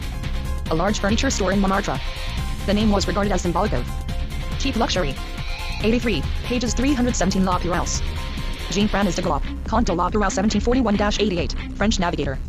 Died in the course of a voyage around the world, probably massacred by the inhabitants of the island of Unicoro. He did not have a wooden leg. The wooden leg seems to have been borrowed from Nelson. 84, pages 317. Le Moulin de Galette. A famous dance hall built in the 19th century beside a windmill so-called, immortalized by Renoir's painting of it. 85, pages 319. The Cid. The leading character in Corneille's tragedy Le Cid 1636, inspired by the life of the Cid Campeador, an 11th century Spanish hero. 86p. 332. Saint Eponyme. From eponym, mythical or historical person after whom a tribe, city, country, etc. is named. In this instance, etc. means church. 87, pages 333. Madeleine. See above, note to pages 45. Note 17, 88, pages 337. Cayenne. Capital of French Guiana, a penal colony up to 1942. 89, pages 342. La Bruyere. Jean de la Bruyere 1645-96. Moralist. Author of Les Caracas, a book of maxims and portraits of contemporary figures, which gained great popularity. 90, pages 363. Seine-et-Oise. At that time the immediate suburbs of Paris belonged to the Seine department, which in turn was surrounded by a wider belt, also regarded as suburban Seine-et-Oise department. 91, pages 364. The Exposition. The Exposition Universelle World Exhibition held in Paris in 1900. 92, pages 374. Boucan. A game once especially popular among Bedouin fishermen. Coins or other valuables are placed on top of a large cork. Standing at some distance from it, the contestants toss discs. The player who first overturns the cork takes the coins. 93, pages 413. Grand Duc de Malvoisin. This is a tape-off on the fancy names often given to poor quality wines. 247. 94, pages 416. Confie Monsieur. Suggests Monsieur O, meaning CD. 248. A New Directions Book. Copyright 1934. 1952 by Louis Ferdinand. Sideline translation. Copyright 1983 by Ralph Manheim. All rights reserved. Except for brief passages quoted in a newspaper, magazine, radio, or television review, no part of this book may be reproduced in any form or by any means, electronic or mechanical, including photocopying and recording.